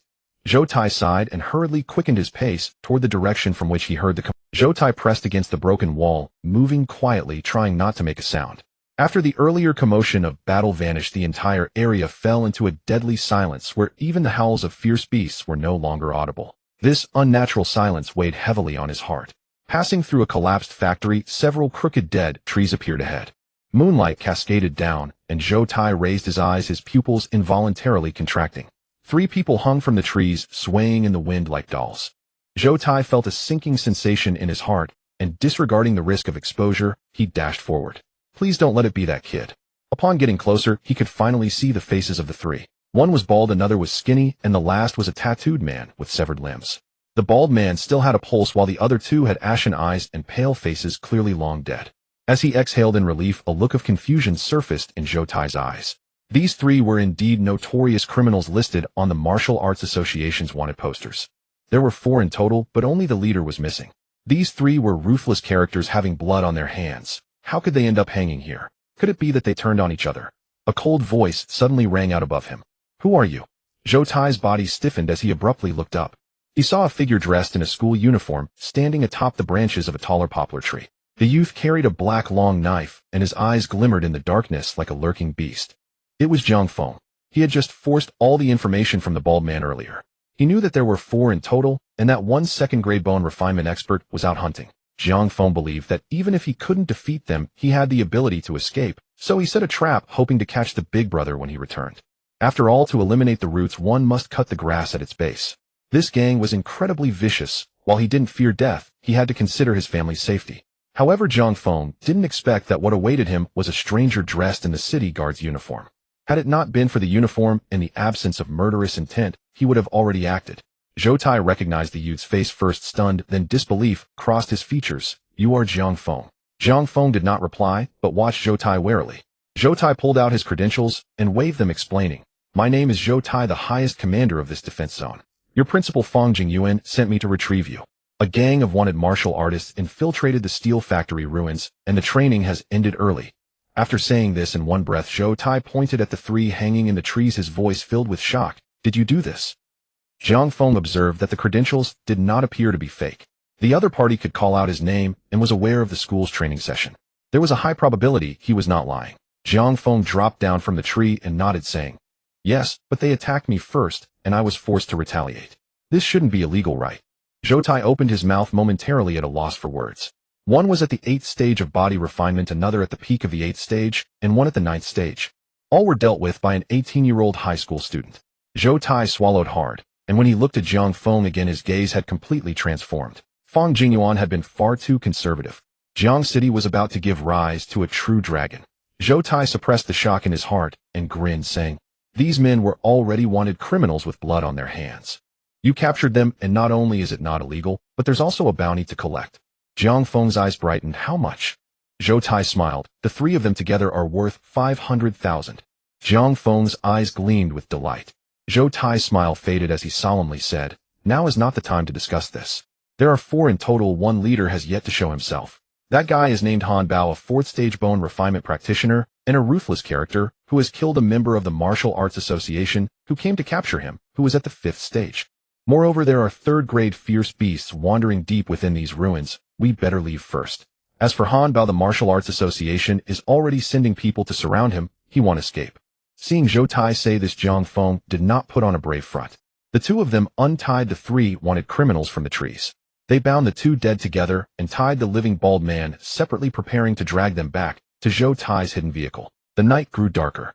Occasional howls of fierce beasts echoed through the ruins. Zhou Tai led the way with Jiang Feng closely following behind. The 2 moved quickly, and within half an hour they could already see the abandoned factory where Zhou Tai had hidden the vehicle. Wait here, I will go get the vehicle. Zhou Tai instructed before heading towards the car. Just as he approached the door, Zhou Tai suddenly stopped, his expression vigilant as he looked up. Years of battle-hardened instincts alerted him to a strong killing intent surging from the darkness. Who? Come. Zhou Tai's words were cut off. A figure as swift as a leopard burst out from the other side of the vehicle. The attacker was a strong-built man clad in a tattered leather jacket with 3 gruesome scars cutting across his face, rendering an otherwise decent-looking face horrifyingly ugly. Han Bao.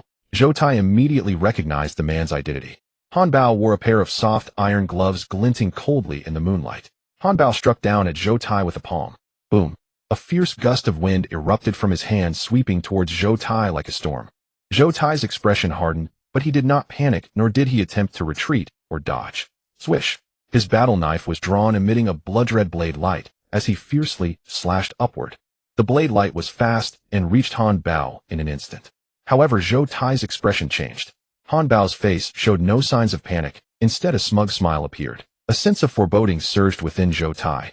Clang! Zhou Tai's battle knife struck Han Bao's shoulder, producing a sound of metal clashing. Immediately afterwards, Zhou Tai felt the power behind his strike dissipate under a strange force, ultimately vanishing completely. You fell for it. Han Bao let out a mocking laugh, and his descending palm suddenly accelerated by a factor of 2. Zhou Tai's attack had not yet finished. He had no time to evade, and could only awkwardly tilt to avoid a fatal blow. Bang! With a muffled sound, Zhou Tai was sent flying, crashing heavily into a pile of scrap metal. Pooh! Zhou Tai spat out a mouthful of blood, his left arm twisted in a bizarre manner, clearly rendered useless. Not only that, the force from Han Bao's palms surged through him, wreaking havoc on his internal organs. He likely no longer had the capacity to fight. Zhou Tai finally understood why that 5th-stage bone refinement expert who had tracked Han Bao had perished at his hands. At this moment, Jiang Feng had just approached. Zhou Tai, disregarding his own condition, shouted at Jiang Feng, "Run!" Han Bao also noticed the 3 accomplices being dragged behind Jiang Feng. 2 dead, 1 injured. A ruthless glint flashed in his eyes, but he ignored Jiang Feng and instead focused on Zhou Tai, who was struggling to rise from the scrap metal. Seeing this vehicle, I knew you pesky official dogs wouldn't stop haunting us. Those who dare to kill me, I will not let you die too easily. As he spoke, Han Bao strode towards Zhou Tai, intending to eliminate the city guard first before enjoying the remaining student. He had no dietary restrictions, so as long as they were young it was fine. At this moment, the bound, bald man slowly regained consciousness. Seeing Han Bao, he first showed joy, then fear, weakly calling out, "Big brother, be careful of that little brat." What little brat? Han Bao initially did not react. Then out of the corner of his eye he glanced back, his pupils shrinking. The student who had been standing at a distance had vanished. "Big brother, that little brat is behind you." The bald man's warning rang out. Han Bao spun around in shock. Indeed, Jiang Feng had somehow appeared behind him. What incredible speed! A hint of astonishment flickered in Han Bao's eyes. And the aura emanating from this kid. 7th stage of body refinement. Incredible. He's actually a genius. Instead of being surprised, Han Bao felt delighted, a twisted grin spreading across his face as he licked his lips. I love dealing with geniuses. He didn't regard Jiang Feng as a threat at all. No matter how talented, he was still only at the 1st stage. Seeing that a surprise attack was hopeless, Jiang Feng no longer rushed to attack. He slightly bent his waist, gripping the knife handle, assuming a drawing stance. At the same time, a prompt suddenly popped up in Jiang Feng's mind. Ding! The host has been targeted by the officials, driven towards the wanted martial artists, and placed into a deadly trap. Villain info: Han Bao, 4th stage bone refinement practitioner. Wearing a high-grade defensive treasure, the diamond armor. Ruthless personality, rich in combat experience. Task triggered: survive for 3 seconds. Task content: survive for 3 seconds under Han Bao's hands. Task difficulty: A grade. Task in Han Bao's strength far exceeds that of the useless host, and with a high-grade treasure protecting him, killing the host is as easy as slaughtering a chicken. It is recommended that the host immediately kneel and beg for mercy. Task reward based on completion: DS grade. Jiang Feng ignored the foolish system, his attention fully on Han Bao. Since his strength had surged, it was the first time he felt such immense pressure. Zhou Tai's anxious voice came. He has inner armor treasure. Even those of the same realm find it hard to break through his defense. Run. Han Bao wore a mocking smile, waiting to see the panic-stricken expression on this kid's face as he turned to flee. But Jiang Feng did not give him the satisfaction. Can't break through the defense. Jiang Feng's expression remained unchanged. The Lei Wen knife had already been unsheathed. As he infused his blood energy, arcs of electricity danced along the blade, emitting a thunderous hum. Then let's give it a try. Jiang Feng had no certainty of victory, but he resolved to give it a try. Otherwise, if he fled, Zhou Tai would surely die. Of course, this was also because Jiang Feng was confident he could survive under Han Bao's assault. Han Bao fixed his gaze on the thunder pattern blade in Jiang Feng's hand, surprise flickering in his eyes once more. A treasure weapon. Fine goods. It will soon become my spoil of war. Han Bao revealed a greedy grin, still dismissing Jiang Feng as insignificant. Even if the opponent wielded a treasure weapon, the chasm in their cultivation realms meant the power they could unleash was vastly different. Han Bao was in no hurry to strike. He relished the sight of his prey writhing in despair. A flicker of surprise passed through Jiang Feng's eyes. Han Bao revealed a greedy grin, still dismissing Jiang Feng as insignificant. Even if the opponent wielded a treasure weapon, the chasm in their cultivation realms, yet unexpectedly the opponent seemed to have made no preparations for defense. Was he overconfident in his treasure armor's protective power, or did he think Jiang Feng too weak? Regardless, since the opponent was willing to offer an opening, Jiang Feng would not be polite. Thunderclap slash. The thunder pattern blade descended. Like a thunderbolt rolling down from the heavens. Goosebumps erupted across Han Bao's skin as a vague sense of dread crept in. Is this the momentum of a martial art? But this was not the end. A faint halo radiated around Jiang Feng. The indestructible golden body art was fully activated. The already fierce blade momentum gained an added layer of profound weight. Qi and blood surging like tides. The peak of body refinement. Han Bao's eyes quivered, and his own qi and blood involuntarily stirred. Then a wave of humiliation washed over him. Damn it. He had been startled by a mere brat in the body refinement realm. A flicker of fury surged in Han Bao's eyes. I refuse to believe this. That you can break through my defense. He raised his arm to block the descending long blade. His other hand shot out like a striking python aiming for Jiang Feng's throat. A futile effort. Han Bao let out a sinister laugh. Jiang Feng's expression grew even calmer, but in the final moment before the battle blade fell, another transformation occurred within him. A flash of blood-red light gleamed from the beast-taming ring. In the next instant, Jiang Feng's eyes abruptly turned into golden vertical pupils. An overbearing aura, as if commanding the world, erupted from the youth. The arcs of electricity on the thunder pattern blade shifted from silver-white to a bloody crimson, and the blade emitted a low, rumbling tiger's roar. Talent Tiger Fiend Soulslayer. Han Bao, witnessing Jiang Feng's suddenly transformed pupils, felt every hair on his body stand on end. Tricks and illusions. Han Bao forcibly suppressed the inexplicable fear. He was a second-grade bone-forging cultivator, and he wore the superior-grade treasure weapon Vajra armor. Even martial artists of the same realm would struggle to breach his defense, let alone a first-grade one. Though he thought this, his attacks became noticeably more hurried. Boom. The thunder pattern blade finally struck. Crack. Accompanied by a sound of shattering, the ferocity on Han Bao's face twisted into shock. He watched helplessly as the runic power of the Vajra inner armor shattered instantly under Jiang Feng's blade. Ryup. The long blade tore through flesh, and an arm flew into the air, the severed end smooth as a mirror revealing stark, white bone fragments. The next moment, blood spurted from the severed arm, exploding into a cloud of crimson mist in the air. Thud! The severed arm hit the ground. A searing wave of pain struck, and Han Bao nearly cried out. But Jiang Feng's blade momentum did not wane, continuing its arc toward his head. The life-or-death crisis forced Han Bao to suppress the pain, swaying his body slightly backward. Swish! The blade's edge effortlessly sliced through the Vajra inner armor, hidden beneath Han Bao's outer garments, leaving a gruesome, bone-deep gash across his torso. Brushing past death did not cause Han Bao to retreat. Instead, it ignited his savagery. You want me dead, oi? Then you won't live either. This kid was too terrifying. He could not be allowed to live. Han Bao forcibly steadied himself, a fierce glint flashing in his eyes. Gathering half his strength, he turned his grasping hand into a palm strike that slammed heavily into Jiang Feng's chest. Heart-crushing palm. Die. Han Bao roared with lethal intent.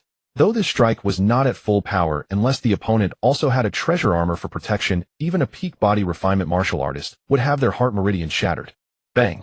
Jiang Feng felt an overwhelming force surge against him. He dug his feet into the ground, channeling all his power to resist, yet his body still slid backward uncontrollably for several zhang, his soles carving two deep furrows in the earth. Jiang Feng did not fall. He indeed had no treasure armor for protection, but the perfected, indestructible golden body art possessed defensive power surpassing even a superior-grade treasure armor. Jiang Feng straightened up slowly, raising his head with blood trickling from the corner of his mouth. Yet his aura showed no sign of weakening. He gazed at Han Bao's astonished face. Jiang Feng mimicked the mocking smile his opponent had worn earlier, raising the blade high to point at Han Bao. Was that palm strike of yours just tickling me? Fourth-grade bone forging, nothing more. Behind him, Zhou Tai, who had been struggling to support himself and move forward, stood frozen like a statue. A first grade defeating a second grade. So it truly was possible for someone.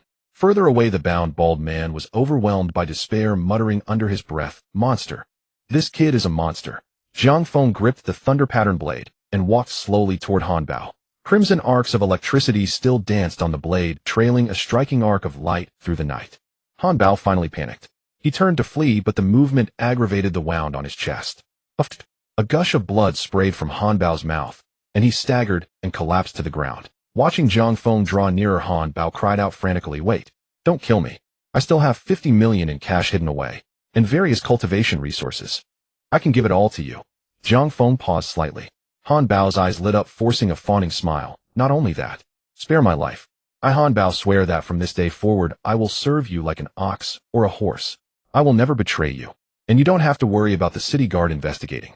Just kill that official dog. Afterward you can pin it all on me. He'll tell you where the stash is, and he'll help divert the authorities' attention." Zhou Tai's expression shifted, and he said gravely, "Jiang Feng, don't believe him." Before Zhou Tai could finish, Jiang Feng had already moved. His form was like a phantom, appearing before Han Bao in an instant. Swish! A flash of blade light. Han Bao's voice was cut short. His eyes bulged as a fine line of blood appeared on his neck. In the next moment, the line burst open. Han Bao's mouth continued to open and close, but no sound emerged. Thud! First his head rolled to the ground, then his headless body crashed backward, kicking up a cloud of dust. Jiang Feng flicked the blood off his blade and sheathed the thunder pattern blade. He looked at Han Bao's unseeing face. So much useless chatter. Jiang Feng was short on money and loved it, but he would never violate his principles for the sake of wealth. At the same time, a system prompt flashed through his mind. Ding! Congratulations, host. By seizing the opportunity while the wanted martial artist and the official powerhouse were locked in internal strife, and both were weakened, you pulled off a sneak attack and emerged as the ultimate victor. Host has completed the mission Life or Death in 3 seconds. Mission completion, grade S. Rewards obtained 1. Cultivation 8. 2. Perfected comprehension of the profound grade lower tier spiritual technique, Vajra Mantra. Legal purchase trail has been established. Jiang Feng had grown accustomed to ignoring the system's commentary. A familiar warmth spread through his body.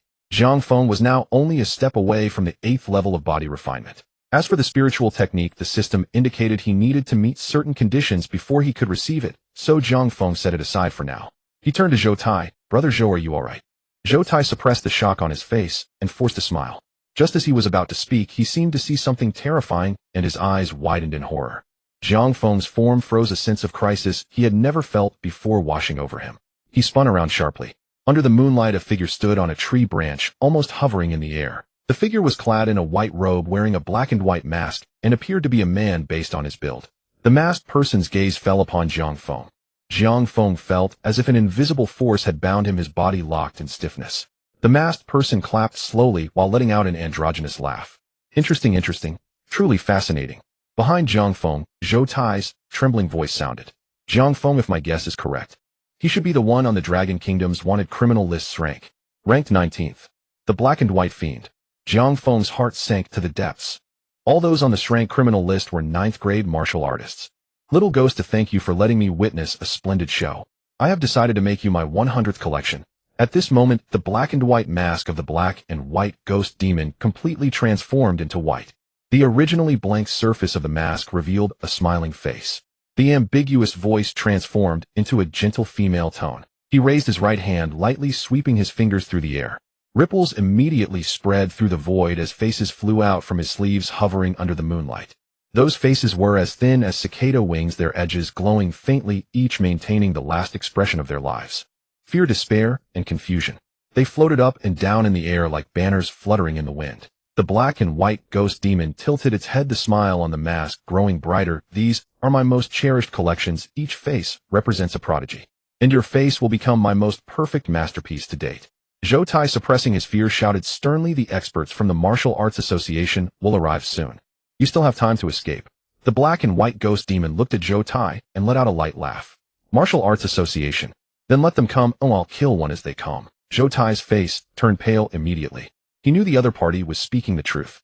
In Jiang City, there were simply no experts capable of contending with a 9th grade. The black and white ghost demon ignored Zhou Tai, turning back to Jiang Feng, curiosity creeping into its tone. "Little Ghost, aren't you afraid of death?" He was unlike the prodigies he had killed before. Jiang Feng was too calm.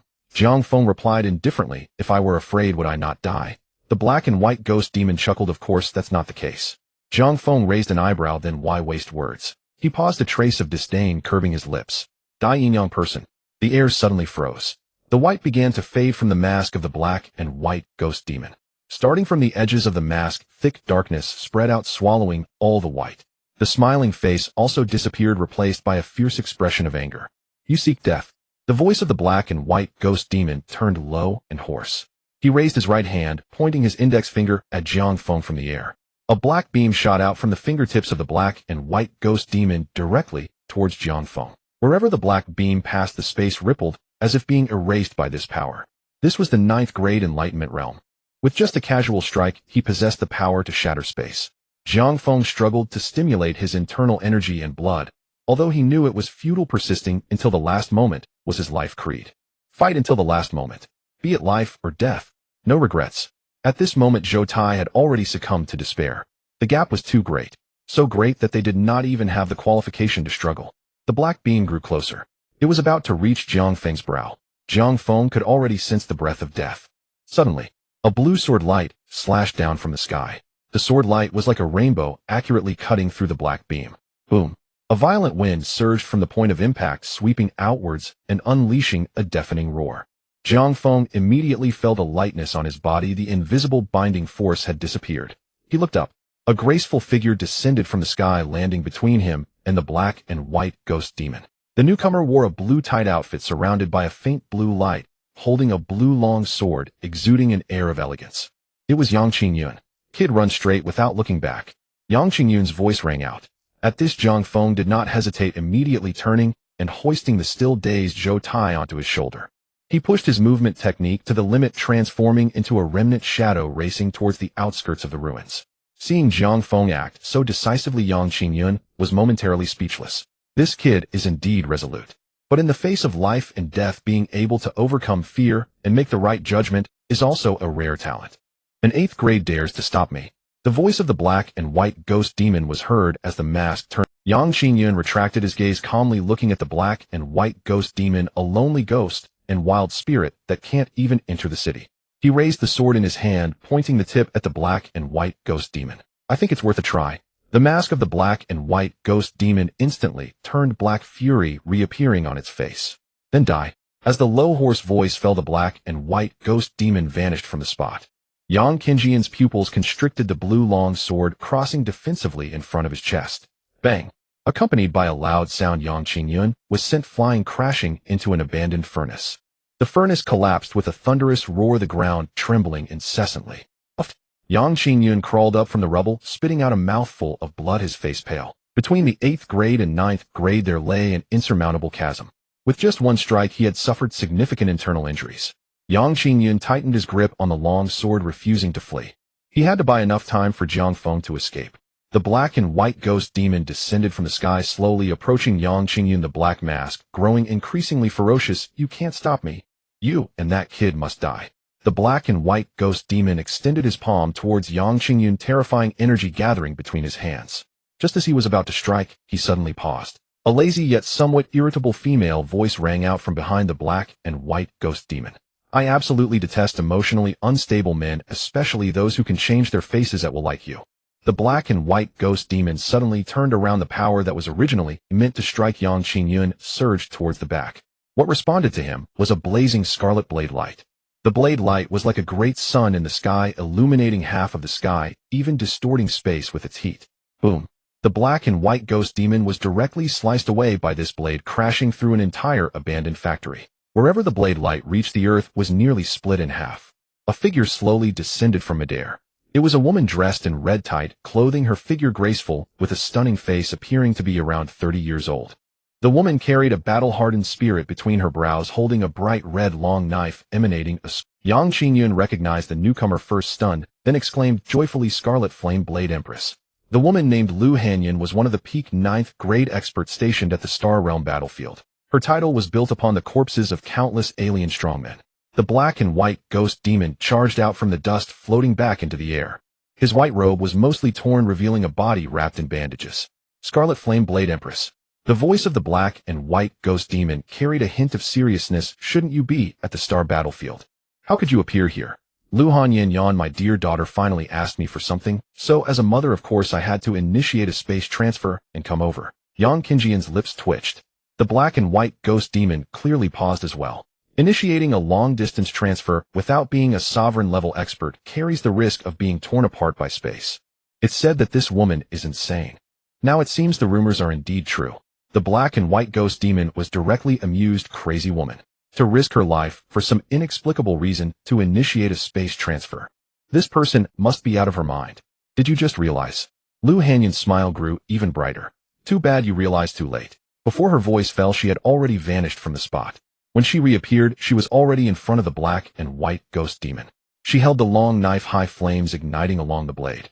The flames were not ordinary red, but a kind of nearly pure white scorching gold, illuminating Lu Hanyin as if she were a deity. Scarlet flame, burn the heavens. The black and white ghost demon was once again sent flying. Only this time he bore an additional scorched blade mark on his body, blood dripping from the wound. Meanwhile, on the other side, Jiang Feng was sprinting through the ruins with Zhou Tai on his shoulder. Zhou Tai, being carried, felt intense pain from his severed arm, causing his face to turn pale, but he bit his teeth and remained silent. He knew he was just a burden right now. But Jiang Feng did not abandon him. This kid had never hesitated from the beginning. A complex and indescribable emotion surged within Zhou Tai. Embarrassment, but also touched. Suddenly several figures appeared ahead. Jiang Feng paused, instantly entering a combat stance. Soon 4 men dressed in black uniforms with the emblem of the Martial Arts Association on their chests appeared before Jiang Feng and Zhou Tai. They were from the Martial Arts Association. Jiang Feng and Zhou Tai both breathed a sigh of relief, waiting for them to approach. What people? The leader was a middle-aged man of the 2nd grade 8th layer. Jiang Feng set Zhou Tai down, briefly explaining the situation. Upon hearing of an rank wanted criminal, the expressions of the men changed in shock. Only when they heard that a grandmaster was obstructing did their expressions ease somewhat. The middle-aged man decisively said, let's go. Facing an rank criminal, even a grandmaster can't hold them off for long. At that moment a blue light descended from the sky. It's all right now. Yang Qingyun appeared, slightly staggering as he landed. The members of the Martial Arts Association clearly recognized Yang Qingyun and hurriedly paid their respects. Greetings, Mr. Yang. Jiang Feng also respectfully cupped his hands and said, thank you for your help, senior. Yang Qingyun waved his hand, his face somewhat pale, his tone still gentle. Don't thank me, I'm not a match for that black and white ghost demon. As soon as Yang Qingyun finished speaking, Jiang Feng felt a flash before his eyes. A figure appeared out of nowhere before him so fast, he had no time to react. A hand that looked delicate, yet was covered in calluses, reached over, pinching Jiang Feng's cheek. Jiang Feng was startled, instinctively wanting to retreat, but found he couldn't move at all. It felt just like when facing the black and white ghost demon earlier. Only this time Jiang Feng did not sense any killing intent. The hand pinching his cheek twisted left and right as if checking something. Jiang Feng finally saw clearly the person before him. It was a very beautiful woman. Her features were exquisite with an air of assertiveness, yet she had 2 dark circles under her eyes, as if she hadn't slept for several days. Lu Hanyin stared at Jiang Feng for a long while before finally releasing her grip, nodding in satisfaction. Not bad looking. She patted Jiang Feng on the shoulder. No wonder my daughter has such good taste, just like her mother. Jiang Feng was left baffled. What taste? What daughter? Several members of the Martial Arts Association exclaimed in shock, it's the Scarlet Flame Blade Empress. They trembled and quickly bowed in respect. Greetings, Scarlet Flame Blade Empress. Lu Hanyin waved her hand impatiently. Enough, don't do this. Her gaze remained fixed on Jiang Feng. Little ghost. She lowered her voice, her tone laced with unabashed threat. I have agreed to this marriage. But if you dare to disappoint my daughter, I will definitely kill you. Marriage? What marriage? Jiang Feng felt increasingly confused. Senior, is there some misunderstanding? Lu Hanyin's gaze instantly turned dangerous. The dowry has been received. Do you want to deny it now? Dowry? When did I ever offer a dowry? Jiang Feng opened his mouth, but the words got stuck in his throat. Because the woman before him had a truly dangerous look in her eyes. Jiang Feng forced a smile. Only then did Lu Hanyin withdraw her gaze, her tone becoming casual again. All right. That yin-yang person may have escaped, but he's half dead and should be unable to cause you trouble for a while. Lu Hanyin flicked her wrist, producing a silver array disc in her palm. I still have a fool to deal with over there. I need to head back to continue. Good son-in-law. I'm off. Saying this, Lu Hanyin tossed the array disc towards the sky. 想象一个能让生活更轻松的世界，我们将科技与人情味融合在一起。Lu Hanyin leaped into the rift. In the next moment, her figure disappeared along with the rift. Jiang Feng turned to Yang Qingyun Sr. Buzz, The array disk spun in midair, emitting beams of light patterns. Immediately after, the void was torn open by the light patterns, revealing a pitch-black rift. Damn. He had clearly taken a liking to this kid first, but was unexpectedly outpaced by this crazy woman. At that moment, the sound of an engine revving was heard. A military jeep raced in, stopping beside everyone. The door opened, and Fang Jingyuan was the first to jump down. He quickly ran to Jiang Feng, inspecting him from head to toe. Only then did he breathe a sigh of relief. Good, you're fine. You're fine. Behind him, two figures quickly approached. Mu Huiqin, seeing her father's pale face, was astonished. Dad, you're injured. How could an 8th grade wanted criminal injure her father? Yang Qingyun shook his head. On the other side, Yan Jixia hurried to Jiang Feng, her eyes filled with concern. Jiang Feng, are you okay? Her voice was still so gentle. Jiang Feng smiled. I'm fine, and you? Before he could finish, Jiang Feng suddenly froze. Under the moonlight, the girl's brow and eyes were gentle, her beauty enchanting. So similar. Too similar. Though they had entirely different auras. But Yan Jixia's face was incredibly similar to that fierce woman from earlier. Yan Jixia felt a bit embarrassed under Jiang Feng's gaze, her cheeks flushing. What's wrong? Is there something on my face? Nothing. Jiang Feng came back to his senses and shook his head. He remained silent for a few seconds, but couldn't hold back. Yan classmate, I want to ask you something. Upon hearing this, Yan Zixia's face instantly flushed red, a hint of panic flashing in her eyes as she slightly lowered her head. Don't take it to heart, my mother just likes to speak carelessly. Jiang Feng was stunned inside. It was actually true. The whole school knew that Yan Zixia's family was extremely wealthy. But no one would have expected that Yan Zixia's mother was actually a peak 9th-tier powerhouse. But with such a prestigious background, why would she stay in this small Jiang city? Jiang Feng's expression was extremely serious. Yan, don't worry, I will return the money to you as soon as possible. I already said not to take it to heart. Yan Jixia lifted her head, her gaze clear. That money was originally just something I saved up out of boredom. It was just sitting in the bank, so I'm happy to help you with it. At this moment, Yang Qinjian's voice rang out. All right, let's head back to the base. Everyone boarded the vehicles in succession. By the time they returned to the garrison camp, the sky was already dimly lit. Zhao Wuji and Jiang Chun waited at the tent entrance. Seeing Jiang Feng return safely, they couldn't help but breathe a sigh of relief. Jiang Feng exchanged a few pleasantries with the two before pulling Zhao Wuji aside. Noticing Jiang Feng's mysterious and serious demeanor, Zhao Wuji was very curious. Jiang Gu, what's wrong? Jiang Feng sighed. There's something I'm not quite sure about. I think Yan Jixia might like me. The air fell silent. Zhao Wuji's mouth hung open, his expression shifting from serious to astonished, then from astonished to incredulous. He stared at Jiang Feng as if he were an alien. No way. Zhao Wuji's voice carried disbelief. Jiang Gu, you just found out. What do you mean? Jiang Feng was taken aback.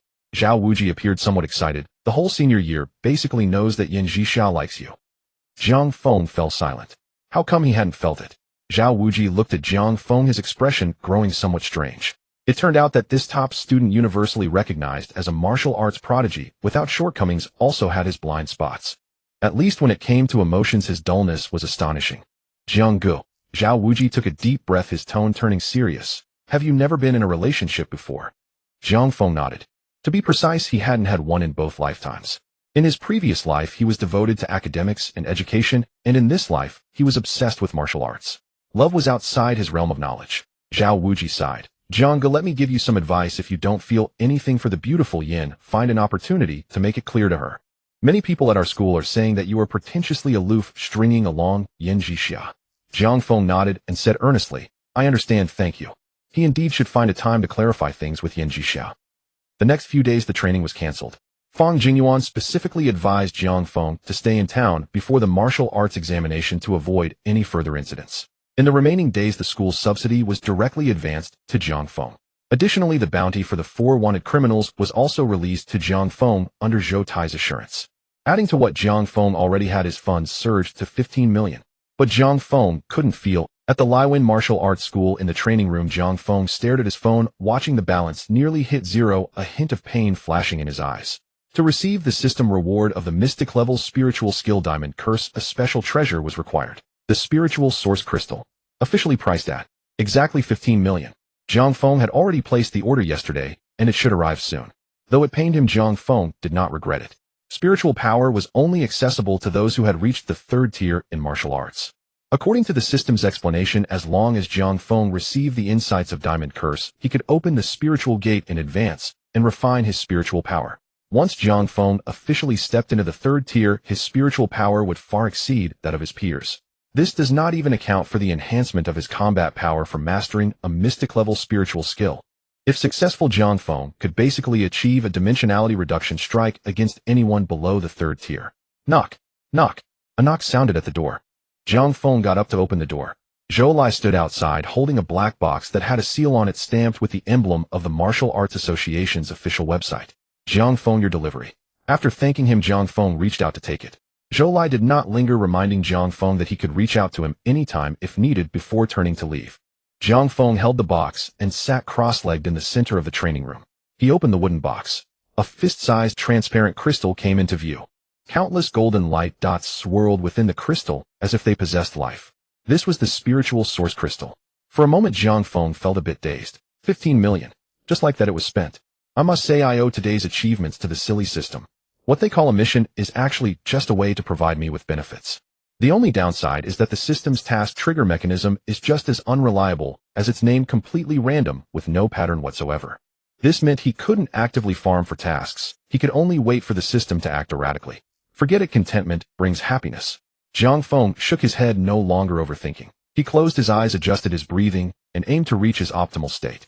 Then he picked up the spiritual power source crystal and held it in his palm. As the thought settled in his mind, receive reward. A massive flow of information surged into Jiang Feng's sea of consciousness. At the same time, the spiritual source crystal in his hand began to radiate light. Golden light flowed out from the source crystal, transforming into golden threads seemingly drawn by some unknown force rushing into his sea of consciousness through Jiang Feng's brow. Diamond Curse primarily focuses on defense. Once mastered, it can not only stabilize the mind and resist spiritual attacks and illusions, but also refine spiritual power, making it more pure and powerful. In its perfected state, Diamond Curse can condense a diamond phantom in the sea of consciousness, greatly enhancing spiritual defense, while also allowing the phantom to strike against the enemy's spirit. Typically, to open the spiritual gate before reaching the 3rd tier, one requires not only a vast amount of spiritual treasures, but also has to bear numerous risks. However, Jiang Feng had the perfected insights of Diamond Curse. He could directly eliminate those risks, needing only to follow a fixed procedure step by step. In less than a quarter of an hour, Jiang Feng successfully opened the spiritual gate. A point of spiritual light gathered at his brow before gradually retracting. Jiang Feng only felt a sharp pain in his head, as if it were being torn apart. But at this moment he felt as if he had grown new limbs. Those previously uncontrollable spiritual forces could now be commanded according to his will. But at this moment he felt as if he had grown new limbs. Those previously uncontrollable spiritual forces could now be commanded according to his will. In the sea of consciousness, countless golden lights rapidly gathered under the guidance of the insights from Diamond Curse, gradually outlining a blurry silhouette of the diamond law form. As the energy from the spiritual source crystal continuously poured in, that outline became increasingly clear, ultimately transforming into a fully golden diamond phantom with wide-open eyes. The diamond phantom sat cross-legged, hands forming seals, surrounded by golden Sanskrit, exuding a majestic and solemn aura that was impervious to all. The spiritual source crystal was completely consumed, reduced to a pile of white powder. Jiang Feng slowly opened his eyes. 2 beams of golden light flashed through his eyes. The originally ethereal spiritual power had now transformed into a controllable entity, slowly flowing within his sea of consciousness. With a thought, the spiritual power spread out like a tide, easily covering the entire Laiwen martial arts. He could see the students in the first-floor hall sweating profusely, and he could clearly sense an ant crawling in the corner of the corridor. Is this spiritual power? Jiang Feng was filled with delight. Not only that, but as the spiritual gate opened, Jiang Feng's realm also broke through to the 8th level of body refining. Body, blood, and spirit, the 3 were cultivated together. Jiang Feng's combat power had taken another qualitative leap. Now facing Han Bao, even if the latter was cautious, Jiang Feng was confident he could crush him heat-in. Even against a 3rd tier. Jiang Feng was certainly not a match, but he now had a chance to escape. After tidying up the training room, Jiang Feng opened the door and walked downstairs. As soon as he reached the first-floor hall, he encountered Zhou Lai. Jiang Feng smiled. Master, I'm heading back now. Zhou Lai nodded, about to speak, but suddenly looked as if he had seen a ghost. His eyes widened in shock. Jiang Feng exchanged greetings before passing by Zhou Lai, unaware of the latter's unusual demeanor. Zhou Lai, however, fixed his gaze on Jiang Feng's receding figure, unable to regain his senses for a long time. He was a 3rd-tier martial artist who had opened the gate of spirituality 3 years ago. As a 3rd-tier martial artist, he naturally felt a sense of control over those below his tier. Yet at this moment, facing Jiang Feng, that sense of control had inexplicably vanished. As his mental power approached within 3 feet of Jiang Feng, it was forcefully repelled. He had only felt this sensation in other third-tier martial artists who had also opened the gate of spirituality. This kid. Zhou Lai swallowed hard. Could it be that he has already broken through to the third tier? 2 days passed in the blink of an eye. In the early morning, as dawn broke, a black bus stopped at the entrance of Jiang City No. 1 high school. Jiang Feng stood at the school gate, with the Leiwen blade slung over his shoulder, accompanied by Yan Jixia and others. Zhao Wujia squatted on the steps, nervously chewing on an energy bar. What exactly will this special martial examination test? The exam is about to start today, yet not a single piece of information has been released, and the school teachers aren't allowed to accompany us. At that moment, Feng Jinyuan approached. His gaze swept over Jiang Feng and the others, his expression serious. Everything that needs to be said has already been said. The specific content and rules of this special martial examination will only be revealed upon arrival at the examination site. I remind you all of one thing: regardless of the circumstances, your lives are the most important. If you need to give up, then don't hesitate. When it was Jiang Feng's turn, he opened his mouth, but couldn't find the words. With this kid's strength, it was the other candidates who should be worried. In the end, Feng Jinyuan patted Jiang Feng on the shoulder and simply said with a smile, "Good luck." At that moment, a man stepped down from the bus. He appeared to be around 30 years old, dressed in a gray martial outfit of average build and unremarkable looks. A lit cigarette dangled from his lips, and his eyelids hung low as if he had just woken up. Jiang Feng's gaze sharpened. After awakening his spiritual power, his perception capabilities far exceeded those of his peers. Even a third-tier martial artist could vaguely sense the fluctuations of the man's vitality. But this man before him resembled a lifeless stone. Jiang Feng couldn't see through him. This indicated that the man's realm was at least above the third tier of martial arts. "Kids, time's up, get on the bus." The man spoke in a flat tone, his gaze swiftly scanning the crowd. When it landed on Jiang Feng, it paused briefly. But it was only for a moment. The man quickly withdrew his gaze and turned back to the driver's seat. The others boarded the bus one after another. The atmosphere inside was somewhat tense. The journey was silent, only the roar of the bus engine echoed. 2 hours later, the vehicle exited the Jiang Shen sat by the window, watching the increasingly desolate scenery outside, unable to help but whisper, could the content of this assessment be hunting ferocious beasts? If that's the case, it would be simple. Zhao Wujia chimed in. It's just a matter of killing a few ferocious beasts. We have done it before. In these few days, with ample resources, Zhao Wujia, Jiang Chun, and Yan Jixia had all broken through to the first tier of martial artists. Sun Jian and the others had also each broken through to the second tier. As for Mu Huaijin, he had even reached the fourth tier. Suddenly the bus jolted violently, accompanied by a harsh metallic screech before the engine died. What happened? The crowd turned to look at the driver's seat. The man clicked his tongue, his tone still flat. The bus. Before anyone could react, Zhao Wuji's voice, tinged with panic, rang out, "Look outside. Ferocious beasts. So many ferocious beasts." The crowd turned to look out the bus window. They saw over 20 gray figures silently encircling them from the wild grass on both sides of the road. These creatures were a whole size larger than ordinary wolves, with ragged fur, exposed fangs, and their dark yellow beastly eyes filled with a thirst for blood. Zhou Yin said solemnly, "They are first-tier ferocious beasts, the wasteland gray wolves. They prefer to live in packs, excelling in encircling their prey. Their individual strength is equivalent to that of a second to third-tier martial artist." In the driver's seat, the man took out a lighter from his pocket, leisurely lit the cigarette in his mouth, took a puff, and then turned his head back. "Kids, figure out how to get to the examination site on your own." He casually tossed a map onto the aisle of the bus. The map marks the location of the examination site. Just a reminder, if you can't reach it within an hour, you will automatically forfeit. After saying that, he directly opened the bus door and stepped outside. The wasteland gray wolves gathered at the door immediately crouched down, baring their fangs and growling threateningly. The man merely glanced at them. The ferocious wolves, which had just appeared menacing, seemed to have their bones extracted in an instant, tucking their tails and trembling on the ground, not daring to lift their heads. The man stepped away, not looking back as he walked into the distance, quickly disappearing from the sight of the crowd. The bus remained silent for 2 seconds. What kind of nonsense is this? This is too irresponsible. Sun Jian couldn't help but curse loudly. "Stop yelling." Mu Huaijin unsheathed the sword from his waist and stood up. "Haven't you all understood yet? The special martial examination has already started from this moment on." As he spoke, Mu Huaijin picked up the map from the ground, glanced at it, then tossed it back down. "I'm leaving first." After finishing his sentence, Mu Huaijin walked straight towards the bus door.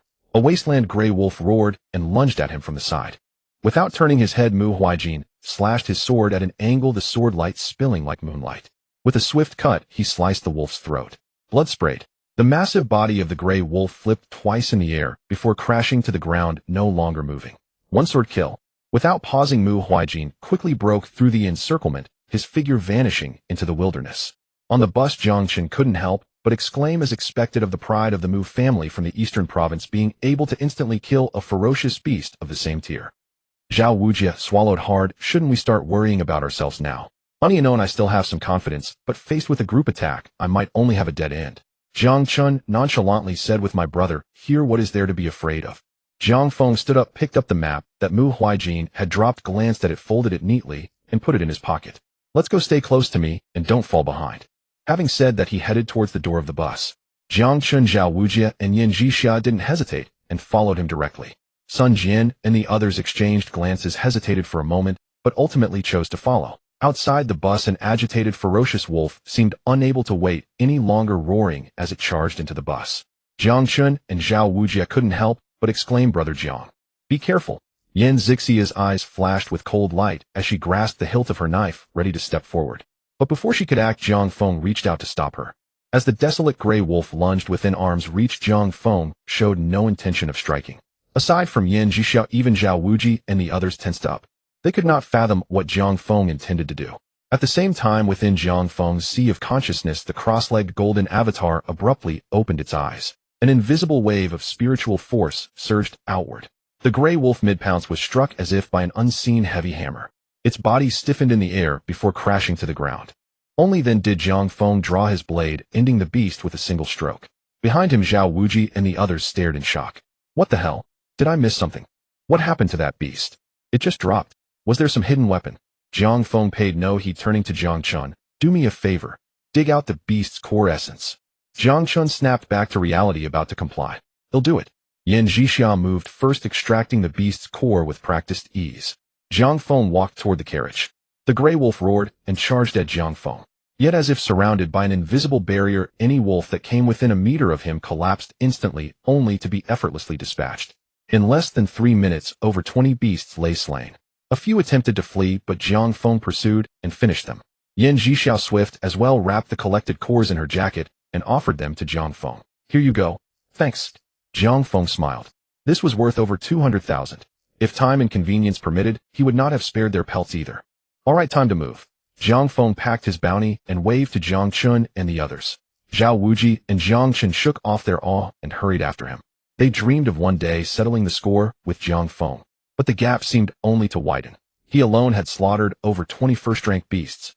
They dreamed of one day settling the score with Jiang Feng, but the gap seemed only to widen. He alone had slaughtered over 20 first-rank beasts. Even a newly minted second-rank martial artist could not have made it look so effortless. Forget it. I give up. This guy is just an anomaly beyond reason. I'd bet that even in the provincial capital heads stand at the top of the pyramid. The trio took a deep breath and quickened their pace to catch up with Jiang Feng. Further away on a small hillock, the driver, cigarette in mouth, had returned and was observing Jiang Feng and his group. He flicked his ash, a glint of interest in his eyes. I wasn't wrong. That kid has already opened the gate of spirit at the body tempering stage and wields his spiritual power with such finesse. This assessment will be interesting. The man stubbed out his cigarette, vanished in a flash, and was gone. Half an hour later, a vast expanse of Gobi Desert unfolded before Jiang Feng and his companions. In its center stood over a dozen military tents. Besides the station city guards, a group of about a dozen examiners in black uniforms gathered together. A considerable number of examinees had already assembled on the Gobi. A rough count put them at 70 or 80. Some bore injuries and grim expressions, taking medicine to regulate their breathing. Jiang Feng's group arrived last. His gaze swept across the scene. The examinees were clearly split into two factions, those from Jiang City huddled together, while those transferred from major provincial capitals clustered on the other side. The distinction was easy to make. The latter bore no injuries and emanated noticeably stronger auras. It's Mu Huaijin. She seems to be in trouble. Zhao Wujie's voice came in a low whisper. Jiang Feng looked up to see Mu Huaijin surrounded by a group of people.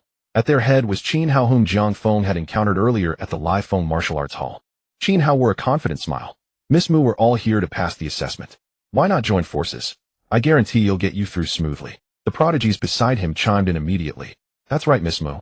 Young Master Qin has a second-rank battle pet. Following young Master Qin is the wisest choice. Mu Huijin's expression was icy. No need. With that, she turned to leave, clearly unwilling to engage with Qin Hao. Just as Qin Hao moved to follow, a figure suddenly inserted itself between them. You again. Qin Hao's face darkened at the sight of Jiang Feng. Jiang Feng ignored him completely, pulling out a gray wolf core and glancing back.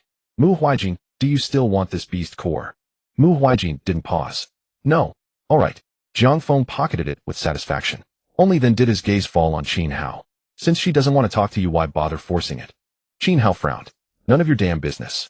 Jiang Feng replied calmly. It isn't normally. But I owe her a favor. If you're looking to cause her trouble, I'll take it on. When he had encountered the black and white ghostly fiends, he would have died, if not for Yang Qingjian's timely arrival. A life debt must be repaid. Qin Hao sneered. You think you're worthy. The kid might be strange, but now that his moon wolf had reached the second rank, he had nothing to fear. Behind him his companions stepped forward, their auras flaring as rank martial artists. Lu Ming, whom Jiang Feng had knocked unconscious with a single slap, not long ago particularly glared at Jiang Feng with undisguised hatred. Hey, what do you think you're doing? Jiang Chun shouted as he ran over. Zhao Wuji and Yin Zhixiao followed closely. Yin Zixia's hand rested on her sword hilt, clearly ready for a fight. Sun Jian and his two companions, though a step slower, also positioned themselves behind Jiang Feng. Qin Hao squinted. No matter how many trash you pile together, you're still trash. What? Do you want to lose your qualification right now? The atmosphere grew tense. Mu Huijin, who had retreated, saw this and frowned, her hand gripping her sword hilt as she prepared to step in. Suddenly a commanding voice rang out. Silence. A middle-aged man in a black trench coat appeared in the center of the grounds, drawing everyone's attention. I am Li Mo, the chief examiner for this special martial arts assessment. I will now announce the test content. Your objective is to cross the Black Wind Wilderness ahead. The wilderness stretches for 100 kilometers. We have cleared it in advance. The strongest beasts within will not exceed the second-rank peak. But the weakest are still first rank. If you can reach the finish line on the other side within 1 day, you pass. There is no limit on the number of passers. The words sparked an uproar among the examinees. 100 kilometers. With a whole day. That's too easy. Let's all go together. With so many of us, even a second-rank beast wouldn't stand a chance. Li Mo remained expressionless, waiting for the noise to subside before continuing. I haven't finished. Before departure, each of you will receive a sonic lure. Once activated, the lure will continuously emit a special frequency, attracting nearby beasts. The more people gathered, the stronger the effect. At this, the examinees' expressions shifted. So the more of us there are, the more dangerous it is, eh? This is practically forcing us to go solo. This complicates things. Li Mo waved his hand, and several examiners carried over boxes of watch-shaped lures and maps, beginning distribution. One final reminder. Li Mo's voice rang out again. If you feel endangered, you may remove the lure. But the moment it leaves your wrist, you fail the assessment. You have half an hour until the test begins. Make your final preparations. At Qin Hao's side, a companion muttered, Young Master Qin, time is tight. No need to waste it on a bunch of nobodies. Qin Hao took the out, snorting coldly. You got lucky. He led his group away, striding to the center of the grounds. Qin Hao announced loudly, everyone listen up. All eyes turned to him. He reveled in the attention, a smile spreading across his face. With the lures, we can't have too many people together. But going alone is too limiting. If you're surrounded, you could even die. I want to pick the 4 strongest to join my squad. The only requirement is obedience. At that moment, a burly youth stepped forward from the 5th middle school contingent. The youth, radiating the aura of the 4th level of body tempering, spoke arrogantly. Cooperation is fine, but why should you be the one in charge? Without a word, Qin Hao raised his left hand. Come out, Moonwolf. A flash of silver light.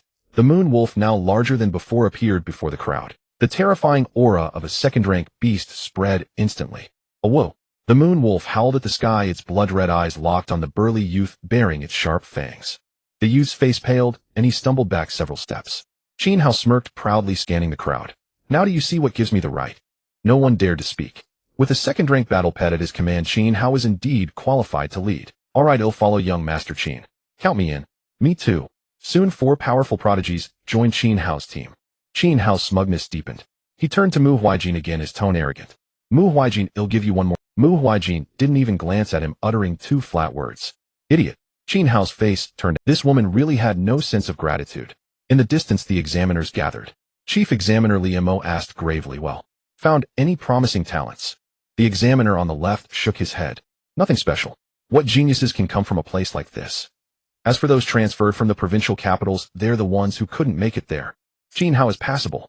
A second-rank battle pet puts him at the top of this lot. Just then the man with the cigarette spoke up. I wouldn't be so sure. It was the driver who had picked up the 1st middle school students. Everyone turned to him. Li Mo asked in surprise, Wang Lei, what have you noticed? Wang Lei pointed toward Jiang Feng. That kid could rank at least in the top 3, even in the provincial capital today.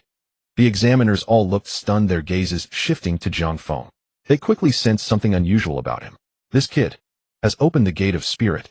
Their expressions shifted from surprise to shock. Meanwhile, Jiang Feng had also walked to the center of the grounds. Young Master Qin, what's he up to? Trying to copy you. Lu Ming whispered behind Qin Hao. The newly joined prodigies asked curiously, who is this guy?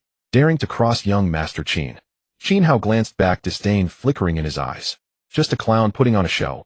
The next moment, Jiang Feng's voice rang out across the field. 1 million per spot. Guaranteed pass. Inquire now. Fail, and he'll double your money back. Limited slots, first come, first served. The entire examination ground fell into silence. Then laughter erupted from all directions. 1 million. Guaranteed pass. Did a beast kick his head in? Is First Middle School so desperate they're sending lunatics now? Even Qin Hao wouldn't dare promise a pass. What makes him so special? Even Jiang Chun and the others felt awkward. Zhao Wuji muttered, did Brother Jiang lose his mind? Jiang Chun shook his head, unable to fathom his cousin's thoughts. Mu Huijin looked at Jiang Feng with a complicated expression. Yan Zhixiao remained perfectly calm. Jiang Feng's feat of killing 4 wanted martial artists had been deliberately suppressed by Yang Qingyun. Aside from Jiang Feng himself, only these two knew he possessed the strength to slay a second-rank martial artist. In the distance, the examiners were also silent. Liamo narrowed his eyes at Wang Lei. Wang Lei's cigarette in mouth wore a stiff expression. He did have high hopes for Jiang Feng, but guaranteeing a pass, that was too bold. Even if his spiritual power could easily suppress most first-rank beasts, the wilderness still harbored many second-rank peak beasts. How could a mere body-tempering cultivator guarantee anything? Youngsters, once they get a little skill, they get cocky. Another examiner shook his head, disappointment creeping into his voice. Good talent, but that attitude will trip him up sooner or later. In the center, Qin Hao's face had darkened. This bastard always had to steal his thunder. Such a big mouth. Qin Hao laughed coldly, drawing all eyes again. Then let this young master see if you really have what it takes. Before his words faded, he waved his left hand. Moonwolf. Attack. The silver wolf howled, its limbs propelling it like a silver bolt of lightning toward Jiang Feng. The second-rank beast's aura surged, and the watching examinees paled, scrambling backward. Get out of the way. That beast has gone berserk. That kid is done for. Serves him right for being so arrogant. Qin Hao watched coldly. He wouldn't kill Jiang Feng, but he would make him suffer. He also wanted to make it clear to everyone present who the real star here was. As the moon wolf lunged, Jiang Feng remained calm. His blood and chi surged within. The indestructible Vajra body activated at full power. Boom. The sound of crashing waves echoed like thunder. Nearby examinees looked confused. Hey, did you hear that? Yeah, sounds like thunder. In the distance, the examiners who had been ready to intervene froze. Limo's eyes lit up. Blood and chi like surging tides. The peak of body tempering. This kid not only opened the gate of spirit early, but his physical body is this formidable. On the field, the silver wolf pounced. Jiang Feng merely sidestepped, evading its claws. Then he shot out both arms, locking the moon wolf's neck and clamping it under his armpit. Bang! Both the wolf and Jiang Feng hit the ground. The moon wolf thrashed wildly. Its limbs flailed, claws raking across Jiang Feng's body, easily tearing his coat, but failing to breach his skin, leaving only faint white marks. Watching Jiang Feng pin the wolf beneath him with sheer force, the surrounding examinees were dumbstruck. They couldn't comprehend it. Who the hell was the real beast here? Jiang Feng tightened his grip on the arm. The moon wolf's struggles gradually weakened, its emerald eyes starting to lose focus. Stop! Qin Hao panicked. This moon wolf was obtained by his father after spending over 30 million and leveraging numerous favors. If it were to be strangled to death like this, he wouldn't be able to explain. Jiang Feng raised his eyes to look at him, his tone calm. I warned you last time at the martial arts gym. If you can't control it, don't let it out. Otherwise I will kill it. Qin Hao's face turned pale, and he hurriedly said, I can control it. Just now I was. Just what? Jiang Feng's gaze turned cold. Do you mean to say you can control it, yet you still intentionally let it attack me? Then the problem becomes serious. The surrounding candidates immediately started discussing among themselves. Intentionally using a battle pet to kill someone is a different matter entirely. Qin Hao's face changed drastically, and he quickly denied, no, I didn't. It just doesn't listen. Oh, Jiang Feng raised an eyebrow. Since it's a disobedient beast, it might as well be killed. He tightened his arm again. The moon wolf let out a whimpering cry. Don't kill it. Qin Hao was almost in tears. In all his life, he had never been so constrained by someone. Yet at this moment, he couldn't muster any defiance. He was neither in the right nor strong enough. What could he do? Qin Hao gritted his teeth and said, just give me a straightforward answer. What do you want?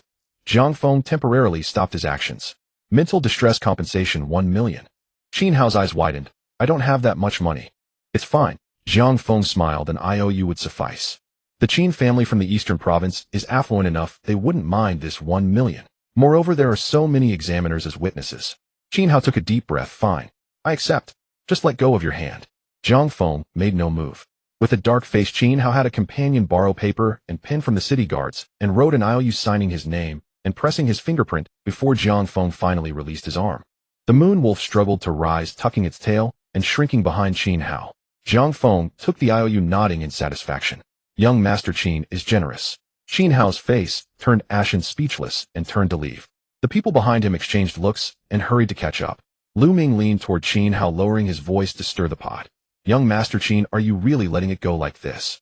Qin Hao paused, looking at him coldly. If the moon wolf couldn't do anything to him, what do you want to do, eh?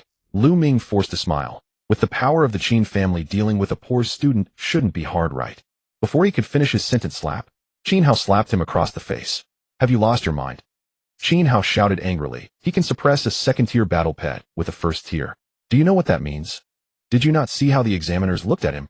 This guy is basically guaranteed to advance to the second round of the assessment. If it weren't for my pride, I would have tried to get close to him.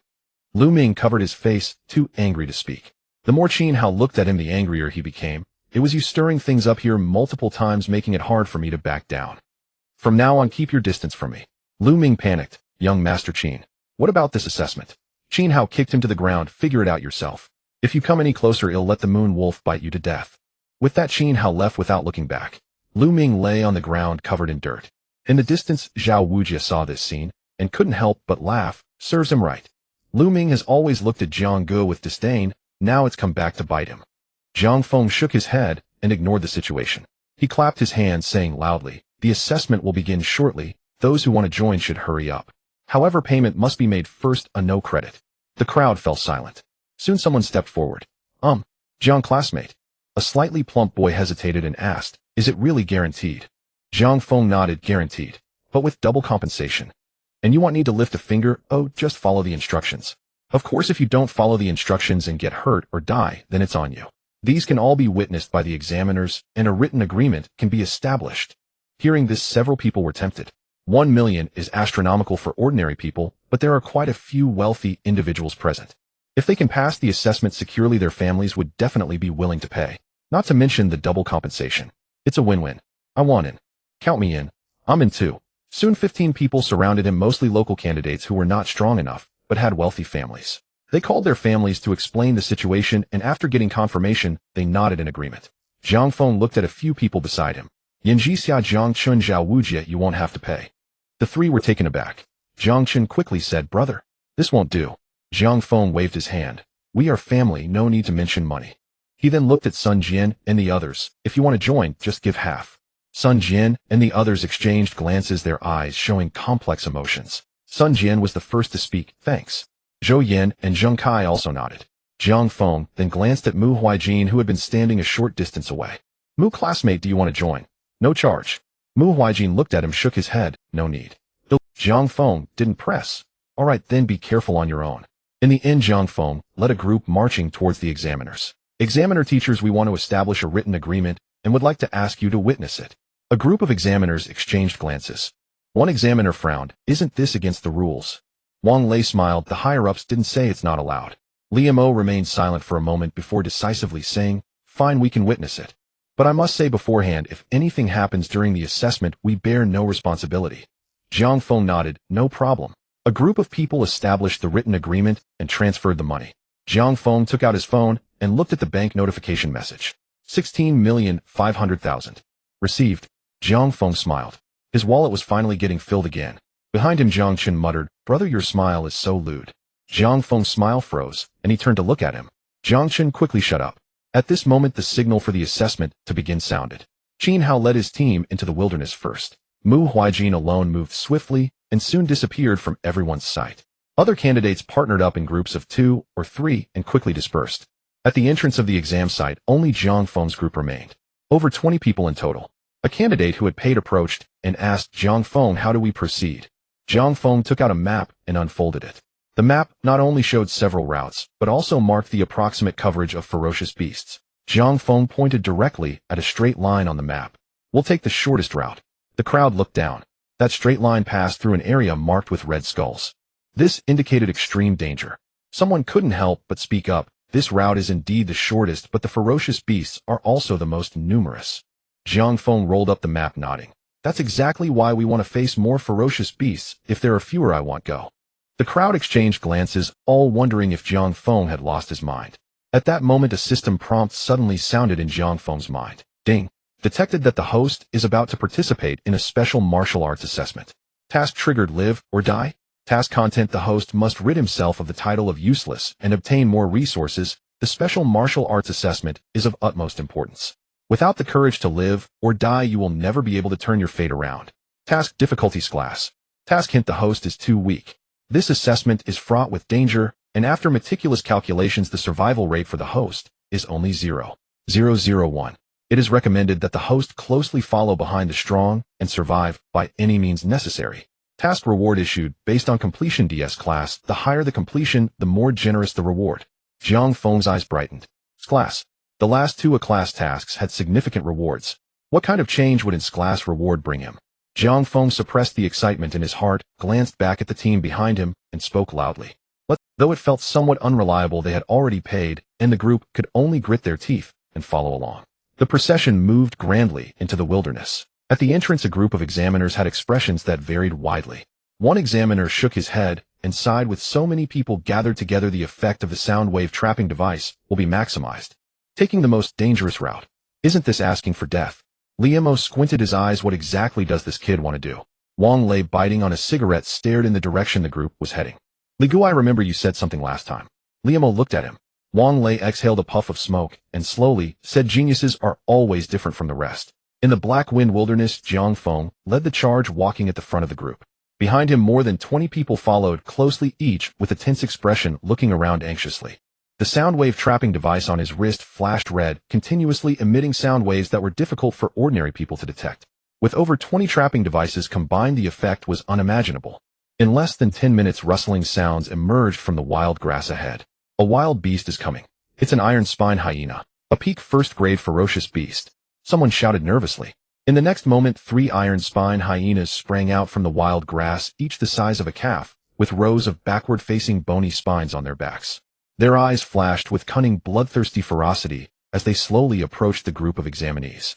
A few weaker examinees had already begun to tremble. What should we do?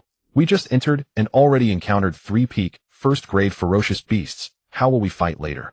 Jiang Chen spoke up discontentedly. With my brother here, what is there to panic about? Jiang Feng had already stepped forward towards the 3 iron spine hyenas. His pace was slow, exuding a calm demeanor. Seeing the approaching human, the leading iron spine hyena let out a low growl, its hind legs suddenly exerting power, opening its massive jaws wide and lunging directly at Jiang Feng. A stench hit him. Jiang Feng sidestepped half a step, evading the attack, while his right arm's muscles tensed suddenly, and his fist came crashing down. Bang! With a dull thud, the iron spine hyena's head caved in its massive body, crashing to the ground, twitching a couple of times before falling silent. One punch, one kill. Before the remaining 2 hyenas could react, Jiang Feng had already stepped forward, his figure turning into a blur as he appeared at the left side first. Crack! Another punch. The jaw of the iron spine hyena on the left was directly shattered, its massive body flying away and landing without a breath. The last iron spine hyena finally reacted, its eyes reflecting a hint of human-like fear as it tucked its tail and turned to flee. But in the next moment, Jiang Feng was already blocking its path, raising his right foot and chopping down like a war axe. Boom! The iron spine hyena's head was forcefully stomped into the ground, blood seeping through the soft mud. 2 fists and 1 foot. All 3 peak first-grade ferocious beasts were annihilated. The entire process took less than half a minute. Behind him, a group of people gaped, unable to close their mouths for a long time. Is that over? Those were 3 peak first-grade beasts. Jiang Feng didn't use any martial skills, just relied on physical strength and slaughtered them all. Is this guy even human? Jiang Feng turned back, about to call for Jiang Chun. A figure had already zipped past him. Yan Jixia drew the long knife from her waist, skillfully beginning to dig out the beast core. Her technique was proficient, and she quickly dug out 3 yellowish crystals, wiping them clean before jogging over to Jiang Feng. Here you go. The girl wore a sweet smile. Jiang Feng took the crystals, a glint of appreciation flashing in his eyes. Your hands are quite nimble. Yan Jixia smiled lightly, said no more, and quietly returned to the group. Zhao Wuji glanced at Yan Jixia and couldn't help but mutter softly, I was wondering why Yin the Great was rushing so fast earlier. Turns out she went to dig for the core. Their cooperation is just too taciturn. Jiang Chun shot him a sideways glance. What do you know? This is called a virtuous assistant. Jiang Chun. Jiang Feng's voice floated from ahead. Jiang Chun immediately shut up, standing at attention. Brother, I didn't say anything. A few examinees who had paid were huddled together, their earlier tension completely dissipated, replaced by uncontrollable excitement. 3 peak first-grade beasts. 1 punch each. This is too awesome. 1 million. Money well spent. I knew I didn't misjudge him. Come on, who was the one whose legs were shaking like a sieve? Was I shaking? I was clearly excited. If I hadn't paid, I would have jumped in myself. Everyone burst into laughter. The previously tense atmosphere lifted completely. Jiang Feng ignored the commotion behind him and safely stored the 3 beast cores. Stop dawdling, let's keep moving. He stepped forward, continuing deeper into the wilderness. The frequency of ferocious beasts appearing on the route had noticeably increased. But no matter how many appeared, once they did, they would be cleanly and swiftly defeated by Jiang Feng. How does Jiang Feng discover those hidden ferocious beasts? It's like he has an eye for the heavens. So amazing. What a sense of security. The atmosphere of the group became increasingly relaxed. Several hours passed. The group had already ventured deep into the heart of the Black Wind Wilderness, with only half the distance remaining to the destination. The sky grew darker, and the setting sun painted the entire wilderness in dark red. At this moment, someone in the group spoke up. Since there's still plenty of time, there's a patch of wild forest ahead. Oh, why don't we take a break? Although they hadn't made any moves, they had all exerted themselves to keep up with Jiang Feng's pace. They were indeed somewhat tired. In contrast, Jiang Feng was scouting, fighting, and still on the move, appearing as though nothing affected him. But everyone had already gotten used to it. This guy was not an ordinary human. Jiang Feng nodded. Sounds good. He led the group into the wild forest, finding a clearing. Just as he was about to signal everyone to sit down, Jiang Feng's gaze suddenly sharpened. He raised his right hand, signaling the group to be silent. What's wrong? Everyone followed Jiang Feng's gaze. Before they could see anything, a series of barking sounds echoed. It sounds like iron spine hyenas. From the sound, there are quite a few. Everyone quickly gathered together again, vigilantly looking around. In the next moment, over 20 iron spine hyenas emerged from the depths of the wild forest. So many. The pupils of the group shrank sharply. But Jiang Feng's gaze was not on these iron spine hyenas. His eyes were directed deeper within. Thud, thud, thud. Heavy footsteps echoed from deep within the wild forest. The iron spine hyenas automatically parted to the sides, as if welcoming a king, creating a pathway. A beast far larger than its kin slowly emerged. It was a giant tiger covered in dark red, mane standing over 2 meters tall, with a body length exceeding 5 meters. At the center of its forehead was a curved horn coiled with strands of black mist emanating a chilling aura. One examinee in the group exclaimed, "It's a peak 2nd grade ferocious beast. The horned demon tiger." Someone's face turned pale. With so many iron spine hyenas already troublesome, now there's a peak 2nd grade ferocious beast. In an instant, everyone's gaze instinctively turned to Jiang Feng. This time, could Jiang Feng still withstand? Jiang Feng stood at the forefront of the group, his expression calm. The pressure from the unicorn demon tiger was considerable, but that was all there was to it. This calmness inexplicably settled the previously panicked crowd. Someone couldn't help but speak up. Jiang Feng, are you really going to fight this demon tiger? A boy beside him hurriedly advised Jiang Feng, don't act impulsively. This creature is not like Qin Hao's moonwolf. One is just entering the 2nd tier, while the other is at the peak of the 2nd tier. It's a world of difference. Someone's expression was anxious. Even if Jiang Feng can hold the demon tiger back, what about the more than 20 iron-spined lycanthropes left? They are all at the peak of the 1st tier. With just us here, we might not even be enough for them to chew on. How about we split up and run? If one of us can escape, that's something. This last suggestion ignited the fear in everyone's hearts, and they instantly scattered. A few timid individuals had already made preparations to flee. Don't move. Jiang Feng's cold voice rang out. He did not turn back. Stay put, and don't move. I will ensure your safety. If you run without permission, you deserve to die. Zhao Wuji stepped forward. Brother Jiang, we are at least 1st-tier martial artists. We can't just watch you fight alone. If we all attack together, we can at least help hold off those iron-spined lycanthropes. Jiang Feng shook his head. I appreciate the sentiment. However, I said I wouldn't need you to fight, so I naturally must keep my word. As his words fell, Jiang Feng raised his right hand. A dazzling white light flickered from the Beastmaster ring. Come forth, White Tiger. In the next moment, a powerful pressure swept across the area as a giant snow-white tiger appeared amidst the blooming white light. The white tiger's golden eyes scanned the fierce beasts ahead, exuding an innate contempt. Roar. Its roar thundered like a rolling storm, causing the leaves in the desolate forest to fall. The group of iron-spined lycanthropes in front immediately tucked their tails between their legs, whimpering out of fear as they crouched on the ground. Even the peak second-tier Unicorn Demon Tiger took a step back in response to the roar. The dark red beast eyes of the Unicorn Demon Tiger fixed on the white tiger, emitting a low growl from its throat. Behind Zhang Feng, a group of people stared wide-eyed, dumbfounded by the imposing presence of the white giant tiger. A battle pet. Zhang Feng actually has a battle pet. What breed is this battle pet? It's so domineering. Just its roar has frightened all the first-tier fierce beasts into submission. Compared to this white tiger, Qinhao's moon wolf is simply a toy dog. No wonder Zhang Feng is so calm. It turns out he has a trump card hidden. Zhang Feng disregarded the commotion behind him and stepped forward, directly approaching the Unicorn Demon Tiger. White tiger, that big fellow is mine. The rest is up to you. The white tiger let out a low roar, excitement flashing in its golden eyes. In the next moment, it exerted its limbs like a bolt of white lightning, crashing into the pack of iron-spined lycanthropes. Its claws swung, glinting coldly. The iron-spined lycanthrope's proud hard spines became more fragile than tofu under the white tiger's claws. Amidst the whale's blood splattered. In just a dozen seconds, 3 or 4 iron-spined lycanthropes fell into pools of blood, not even having the chance to struggle. The remaining iron-spined lycanthropes completely lost their will to fight and turned to flee. The white tiger leaped and blocked their escape route. It opened its massive jaws and let out another deafening roar. The power of the tiger surged forth. The first few iron-spined lycanthropes running ahead were directly blasted into a state of bleeding from all orifices, dying on the spot. Too strong. A candidate murmured, his eyes filled with shock. This is no battle pet, it is clearly a killing machine. Though they were both at the peak of the first tier, the difference in power was like heaven and earth. On another front, the Unicorn Demon Tiger watched its subordinates being slaughtered, its eyes filled with ferocity and a hint of greed. It realized that the white tiger had immense potential far beyond its own. But the opponent was still not at the second tier. It had the strength to fight.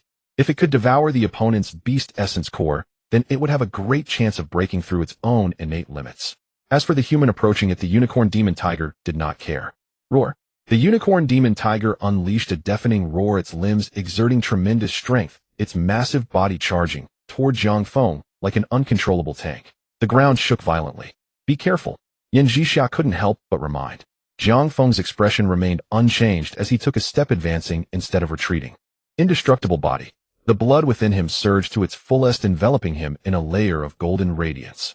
Zhang Feng transformed into an invincible golden warrior, swinging his arms to smash down on the Unicorn Demon Tiger's head. Bang!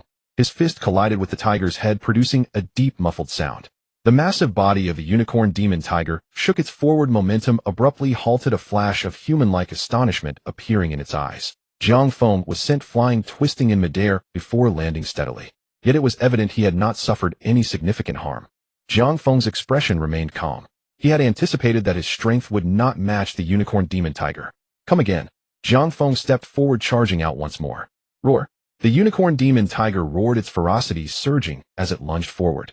Zhang Feng first dodged the tiger's descending paw, then leaped up, his right hand already gripping the hilt of a knife behind him. Thunderclap slash. The thunder pattern knife was unsheathed. Silver arcs of electricity danced wildly along the blade, producing a tearing explosion. He drew the knife. He slashed down. With a single motion, the blade light cut through the sky, fiercely striking towards the tiger's neck. Clang. Sparks flew. Zhang Feng's slash only left a shallow white mark on the tiger's neck. Hiss. A gasp of cold air came from behind. It's over. This Unicorn Demon Tiger's defense is also incredibly strong. It can't be injured at all. The Unicorn Demon Tiger was enraged by Zhang Feng's slash, roaring loudly as it suddenly turned around. Its thick tail swung like a steel whip, whipping toward Zhang Feng's waist. Zhang Feng retracted his knife for defense, blocking it horizontally in front of him. Bang! The tiger's tail struck the blade, sending an overwhelming force surging through him. Zhang Feng was knocked back, crashing through 2 withered trees before barely stabilizing himself. As everyone worried, Zhang Feng slowly stood up from the broken wood. He shook off the wood chips from his shoulders. The peak of the second tier is indeed extraordinary. Zhang Feng's eyes showed no fear, but rather ignited a fierce battle intent. But the warm-up is over. Zhang Feng took a deep breath. The blood within him surged rhythmically, producing waves of sound. The indestructible body operated at full power.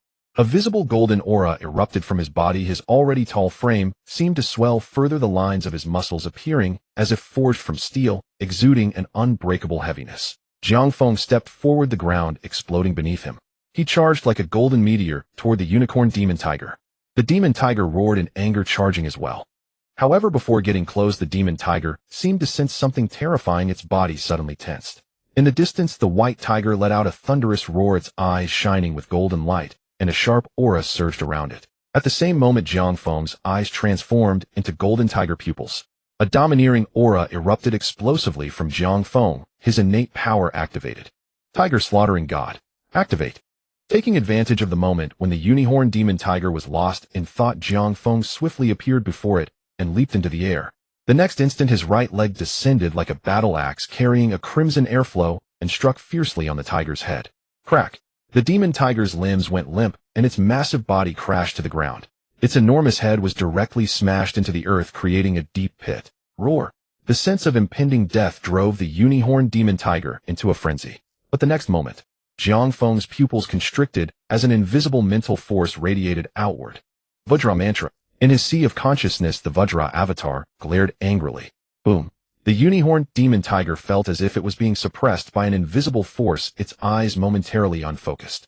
At this moment, Jiang Feng had landed, gripping the hilt of his blade, raising the thunder-patterned blade high. On the blade, the silver-white electric arcs transformed into crimson, emitting a series of tiger roars. The strength of the indestructible body, the enhancement of the tiger slayer god, and the momentum of the thunder cleave. All three forces converged on the blade's edge in an instant. Swish! The crimson blade light fell like heavenly thunder, striking fiercely at the demon tiger's neck. Crack! The sound of shattering bones echoed. A grotesque tiger head flew into the sky, rolling a few times before heavily crashing to the ground. The headless tiger body suddenly rose, swayed a couple of times, and then collapsed. Blood gushed from the severed neck, instantly filling the small pit on the ground. The stench spread. Jiang Feng sheathed his blade. Behind him, the white tiger had also finished its battle and leisurely approached Jiang Feng lying down. At this moment, the last rays of the sunset filtered through the twisted shadows of the trees, casting a golden glow upon the man and the tiger. A group of candidates stared at this scene, speechless for a long time. Only one thought surfaced in their hearts. Like a deity, Jiang Feng's golden eyes gradually faded as he turned to look at his team. Help me out. Before he could finish, Yan Zhixiao, the first to recover, had already approached an iron-spined hound, starting to extract its beast core. The second to regain composure was Zhao Wujia. Quick, help out. Jiang Chun followed closely behind. Even Sun Jian and the others quickly joined the team, extracting the beast cores. The remaining candidates gradually came to their senses, their gazes towards Jiang Feng filled with shock and reverence. He really killed a peak second-grade ferocious beast. It seems like he didn't even exert much effort. Could he be at second grade already? No. The manifestation of first grade and second grade vitality is completely different. He is definitely first grade. A first grade defeating a peak second grade. What kind of monster is this guy? Discussions continued. Jiang Feng paid no mind to them, his gaze fixed on the severed, grotesque tiger head. This unicorn demon tiger is a treasure, especially its fur comparable to ordinary artifacts, and that horn, which is a treasure in itself, can be used to forge artifacts. Jiang Feng calculated its value in his heart, growing more excited. In the distance, seeing Jiang Feng's increasingly abnormal smile, Jiang Chen's expression turned strange as he looked at Zhao Wujia beside him and whispered, "Do you think my brother doesn't let us act because he's worried we'll snatch his loot?" It's really possible. Zhao Wujia was taken aback. At this moment, Yan Zhixiao had already collected the beast cores from Sun Jian and the others coming in front of the two. Give it here. The beautiful girl held out her coat, which was filled with blood-stained cores. Sure, sister. Jiang Chun hastily placed the beast cores he had dug up inside. The originally expressionless girl showed a smile. Jiang Feng, this is for you. Yan Zhixiao approached Jiang Feng, presenting the coat, filled with beast cores like a treasure. Jiang Feng glanced at it and said apologetically, "Could you help me store this for now? It's too much, but it's inconvenient to carry." Okay. The girl smiled gently. The next moment, the items in her hand vanished into thin air. Jiang Feng's eyes widened slightly. Do you have spatial equipment? Yan Zhixiao nodded slightly, raising her right hand, revealing a silver bracelet on her wrist. Yan Zhixiao smiled. Want one? I have a spare at home that I can lend you. Jiang Feng forced a smile. No, spatial storage equipment is rare and cannot be bought even with money. He hadn't returned the dowry he borrowed from her, so how could he feel comfortable borrowing this? Just a moment ago, Jiang Feng had a fleeting impulse of maybe I should just accept it. Roar! The white tiger suddenly let out a low growl. Jiang Feng turned to look, noticing that the white tiger, which had been lying on the ground, was now standing, its massive body slightly trembling, golden tiger eyes glistening with moisture, and a low, painful whimper escaped its throat. Jiang Feng's heart tightened as he reached out to stroke the white tiger's snowy fur. What's wrong? The white tiger's thoughts were conveyed through their blood bond. Hungry. So hungry. Hungry. Jiang Feng frowned. Yan Zixia's voice came. Jiang Feng, it seems like it wants to advance. Jiang Feng's expression tightened. Advancing for a ferocious beast requires a large amount of energy, and failure can damage its essence. The only thing in his possession that met the requirements was. Without hesitation, Jiang Feng said to Yan Zixia, "Give me all the beast cores we just collected." All right. The silver bracelet flashed with a faint light, and all the beast cores piled up in small heaps on the ground. Jiang Feng picked one up and held it to the white tiger's mouth. "Eat up, if that's not enough, I have more." The white tiger swallowed it in one gulp and clearly felt much better. But, not enough. Sensing the white tiger's thoughts, Jiang Feng quickly fed it another. Not enough. Jiang Feng picked up another one. As time passed, the originally piled beast cores began to be rapidly consumed. In the end, apart from the peak second-grade magic tiger core, all the others were devoured by the white tiger. "Forget it. We'll give you this one too." Jiang Feng held the magic tiger core to the white tiger's mouth. He could sense that the white tiger was only one step away from successfully advancing. Time to save where he could and spend where he needed. The white tiger's eyes lit up as it took the second-grade core in its mouth and swallowed it whole. Boom. At the moment the core entered its belly, a terrifying energy storm erupted from within the white tiger.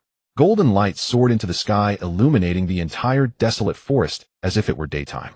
The white tiger's massive body was enveloped in golden light, hovering in midair, letting out a roar that shook the heavens and earth. The group behind was left dumbfounded. Damn. With this commotion, one might think a 7th or 8th grade ferocious beast is advancing. What grade is Jiang Feng's battle pet really? If it can easily slaughter opponents of the same grade, at least it's grade, right? With this level of breakthrough, I think it's at least a grade. It can't be grade, can it? The discussions were continuous, and many people's eyes revealed envy. At the same time, Qin Hao and others who were taking a different route also saw the golden light soaring into the sky in the distance, revealing looks of astonishment. What is that thing? What a terrifying energy fluctuation. Could it be a 3rd-grade ferocious beast appeared? Impossible. The examiner clearly stated that the highest here is only peak 2nd grade. He originally wanted to take a shortcut, but with such a terrifying ferocious beast nearby, his life was a priority. After all, with his speed, through their blood bond, Qin Hao could clearly sense the intense fear conveyed by the moon wolf. Change routes. Qin Hao decisively ordered. 想象一个能让生活更轻松的世界，我们将科技与人情味融合在一起。Becoming the first person to pass the assessment should already be a sure thing. The golden light gradually dissipated, and the white tiger slowly descended to the ground. Its size had almost doubled, with golden patterns subtly flowing beneath its snowy fur, exuding a heart-stirring pressure. 2nd rank. The white tiger's gaze swept over the crowd, causing the onlooking candidates to instinctively take a step back. This momentum is even more terrifying than that unicorn demon tiger from earlier. Just breaking through to 2nd rank, and its pressure already surpasses the peak of 2nd rank fierce beasts. This is definitely an A-grade battle pet. Jiang Feng stood there, feeling the power feedback from the blood contract, his expression one of astonishment. After the battle pet's breakthrough, it can provide a second feedback. His physical strength surged again, and the vitality within him grew even more refined. Even his realm smoothly broke through to the 9th layer of body refinement. Although no beast core was left behind with the white tiger's advancement and his own realm breakthrough, he certainly did not suffer a loss. Let's go continue on our journey. Jiang Feng called out, leaping onto the tiger's back. The white tiger let out a low growl and walked deeper into the wilderness. The others hurriedly followed. In the subsequent journey, Jiang Feng took on the role of a hands-off manager. When encountering fierce beasts, he directly let the white tiger take charge. As for the beast cores, Yan Zixia led the effort to collect them. Along the way, they encountered 2 2nd-rank fierce beasts. However, both were easily crushed by the white tiger. So monstrous. Watching the white tiger smash the skull of a peak 2nd-rank fierce beast with one claw, a candidate couldn't help but mutter. Yes, this white tiger feels even stronger than in a grade battle pet. Someone looked at the leisurely Jiang Feng, feeling a twinge of envy. This 1 million seems too easy to earn, right? Yet they only dared to think such thoughts in their hearts. As the day began to break, Jiang Feng and the others could already see the boundary of the Black Wind Wilderness. At the end of the Black Wind Wilderness was an abandoned mine. At the entrance of the mine, Li Mo stood with his hands behind his back, his gaze fixed deep into the wilderness. Around him, other examiners had gathered. A slightly plump examiner glanced at his watch, frowning as he said, "It's almost dawn. Someone should be arriving soon, right? It should be about time. Who do you think will arrive first?" Another examiner chimed in.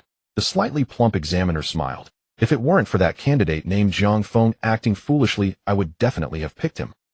What a pity, that kid is burdened with so many liabilities." Unless he abandons some people along the way, it's uncertain whether he can pass the assessment. Indeed, one examiner nodded. That kid does have impressive talent, but he's just too arrogant. Some people need to suffer a little to grow. But this time the price he pays might be a bit steep. Liam O remained silent. Suddenly Wang Lei standing next to him narrowed his eyes. They're coming. Everyone perked up and looked towards the wilderness. In the morning mist, a massive white silhouette slowly emerged. Following it were the outlines of a group of people. That is Jiang Feng. He actually has a battle pet. It seems to be a second-rank battle pet, but the pressure it exudes is comparable to a third rank. No wonder this kid is so confident. It turns out he was well prepared. A group of examiners widened their eyes. The white tiger strode proudly at the front with Jiang Feng sitting calmly on its back, his expression indifferent. Behind him, more than 20 candidates lined up in 2 rows. A few candidates even held wild fruits they had casually picked along the way, munching on them as they walked. This relaxed scene felt completely out of place in this dangerous wilderness. The entire camp fell into silence. The slightly plump examiner counted in his heart, surprised, not a single one missing. How did he manage to do that? An examiner's gaze remained fixed on the white tiger. This battle pet is stronger than the strongest fierce beasts we released into the wilderness. This assessment is practically a walk in the park for that kid. Li Mo's eyes glinted. A second-rank battle pet, at least in a grade. As soon as this was said, the examiners were once again stirred. A grade battle pet. Not to mention Jiangcheng, even in the entire eastern province, there are hardly a few who possess a grade battle pets. That kid actually contracted in a grade battle pet. Contracting a battle pet is not something that can be done just by wanting to. Especially for battle pets of B grade and above, it is a mutually selective process. Without the ability to impress the battle pet, the blood contract cannot be successfully established. The slightly plump examiner clicked his tongue in amazement. What on earth is Jiang Feng? The team arrived at the camp. Jiang Feng jumped down from the tiger's back and stored the white tiger away in his Beastmaster ring. Jiang Chun excitedly approached. Examiner, what number are we? Liam O smiled and replied, you are the first to arrive. Zhao Wuji also asked, now that we're here, does that mean we've passed the assessment? Wang Lei responded, yes, you can rest in the tent first. Once the other candidates have results, we will announce the final results. Upon hearing this, many cheered. They quickly surrounded Jiang Feng, heading towards the tent. Food had already been prepared for them inside. As time passed, the second wave of candidates arrived. Xin Hao and his group crossed the boundary of the wilderness and saw the camp at the entrance of the mine from a distance. We made it. Finally here. A group of people couldn't help but smile. Xin Hao held his head high, leading the Moon Wolf, and strode towards the camp. Upon entering the camp, Xin Hao first surveyed his surroundings, noticing no one else before revealing a self-satisfied smile. It seems we are the first batch. Behind Xin Hao, several companions chimed in, as if there's any doubt. With young Master Qin leading, we are definitely first. That Jiang Feng might have a chance to compete with young Master Qin. What a pity that he's got issues, insisting on bringing along so many burdens. Xin Hao's smile grew more pronounced. Ultimately, as long as they could pass the assessment, it didn't matter who arrived first, it was just a matter of some empty titles. But he loved those empty titles. The examiners who had been observing everything exchanged glances, their expressions strange. The slightly plump examiner coughed lightly. You all go rest in the tent for now. Xin Hao didn't notice the examiner's expressions and strode towards the tent. Let's get some water, he said as he lifted the tent flap. Then he froze in place. Inside the tent were more than 20 people sitting tightly together, chatting and laughing. The smile on Xin Hao's face froze. His companions who followed closely behind were also stunned. Someone couldn't help but ask, how come you guys are here? Jiang Feng was resting with his eyes closed, ignoring them. Yan Jixia sat next to Jiang Feng, her eyes not acknowledging anyone else. Zhao Wuji exchanged a glance with Jiang Chun. Zhao Wuji was the first to speak. Isn't that young Master Qin? You got here pretty fast. Jiang Chun added with a grin. But you're still late, we've already taken a nap. Xin Hao's mind went blank. How could these guys have arrived faster than him? Xin Hao's gaze fell on Jiang Feng. It's this kid. He recalled the strange looks from the instructors just now, and his face began to turn red rapidly. Why is it so hard to show off? 1,000 words ultimately transformed into a single word in his heart. Damn. As time ran out, the final number of arrivals reached 45. Liam O looked at the crowd of candidates, his brow. A nearby examiner sighed. Too many passed. Someone from above will definitely come to verify. Normally, the maximum number of candidates passing a basic assessment from a city should not exceed 20. But no one expected a phenomenon like Jiang Feng to arise. Wang Lei lowered his eyelids, speaking softly. Let them verify. We are following the rules. Are we afraid of an investigation? Upon hearing this, the expressions of the examiners relaxed. Right? They hadn't engaged in any favoritism. What's there to fear? Liam O raised his hand, and the examiners immediately fell silent. Li Mo slowly walked in front of the candidates, took a deep breath, and then spoke with a thunderous voice. Silence. A powerful pressure spread out. The candidates immediately fell silent and turned to look. Li Mo wasted no time and directly said, "First, congratulations to all of you for successfully passing the basic assessment. Next, I will inform you all about the tasks for the next stage of the assessment and the rewards for the basic assessment." The eyes of the provincial prodigies in the crowd sparkled with fervor. The reason they had come from large provinces to this small place was for the rewards of the basic assessment. Li Mo slowly spoke. The second stage of the assessment is linked to the beginner assessment rewards you are about to receive. Each of you will have the opportunity to enter the Xianling's secret realm. As soon as the words fell, the scene erupted. What the hell? The Xianling's secret realm? Is it the one I know? No wonder my family said this is a chance to change fate. Even Qin Hao could not help but feel excited. With the position of the Qin family, he had once tried to request an opportunity to enter the Xianling's secret realm, but despite using all his connections, he had not succeeded. He never expected to obtain it here for free. Jiang Feng's eyes also ignited with a fiery brilliance. The Xianling's secret realm is an independent space that emerged around the world after the revival of spiritual energy in Blue Star. No one knows where they came from, but it is certain that the existence of the Xianling's secret realm predates the revival of spiritual energy. Some experts speculate that Blue Star may have once existed a far more powerful divine martial era long before anyone can remember. The reason for its disappearance is unknown, leaving only fragmented small worlds. In the Xianling's secret realm, countless rare treasures long extinct in the outside world grow, and even ancient martial arts legacies are hidden within. 30 years ago, there was a 9th-grade martial artist whose lifespan was nearly over. He unexpectedly obtained a legacy in a class Xianling's secret realm, not only successfully breaking through to the king level, but also becoming a top powerhouse ranked among the best in the Dragon Kingdom. However, the benefits come with an extremely high death rate. It is said that each time people enter the secret realm, no more than 30% can come out alive. Once Li Mo and the others calmed down, he continued, "This time, you will enter a newly appeared class, Xianling's secret realm. But even though it is class, it is far more dangerous than the assessment you just experienced. Think it over with your family before making a decision. The specific opening time of the Xianling's secret realm will be notified after you arrive in the provincial capital of Dong Province. 3 days later at 8 in the morning, gather at the Martial Arts Association entrance, and we will travel to Dong Province together. Those who are late or do not come will be considered to have automatically forfeited." After explaining the matters, Li Mo arranged for vehicles to return the candidates in batches. As soon as Jiang Feng sat down, a system prompt flashed in his mind. The host is truly cunning. He actually used the other candidates as bait to attract fierce beasts while he sits back and enjoys the benefits, pretending to be powerful, successfully deceiving everyone. This kind of survival spirit is truly the essence of this system. Congratulations to the host for completing this level task from death to life. Task completion levels level. Rewards 1. Realm 10-2. God level enlightenment experience card 1 has been stored in the system space. Jiang Feng's lips twitched. Bait. Enjoying the benefits. This system's thought process is as peculiar as ever. A surge of energy generated in the sea of qi sweeping throughout his body along the meridians. The already reached 9th level of body tempering instantly soared to the peak. Boom. A soft sound exploded within him. Jiang Feng's cultivation stepped into the pinnacle of body tempering. Only one final push remains to break through to the 2nd-grade bone refining realm. Soon after, a phantom card radiating 7 colors appeared in the system space. God level enlightenment experience card effect enters God level enlightenment state upon use, lasting for 24 hours. Note this card is a one-time consumable and can be activated at any time. Jiang Feng's eyes brightened. Enlightenment. This is the legendary state that cannot be sought after. How many martial artists spend their entire lives without entering it even once? Once entered, it often allows one to break through years of bottlenecks and rapidly increase strength. Moreover, the effect of God level enlightenment should be superior to ordinary enlightenment. This card must be used wisely. Jiang Feng pondered. As he was about to enter the Xianling's secret realm, if he could obtain a legacy, this God level enlightenment card could maximize its effect. 3 hours later, as dusk began to settle, at the entrance of Jiang City No.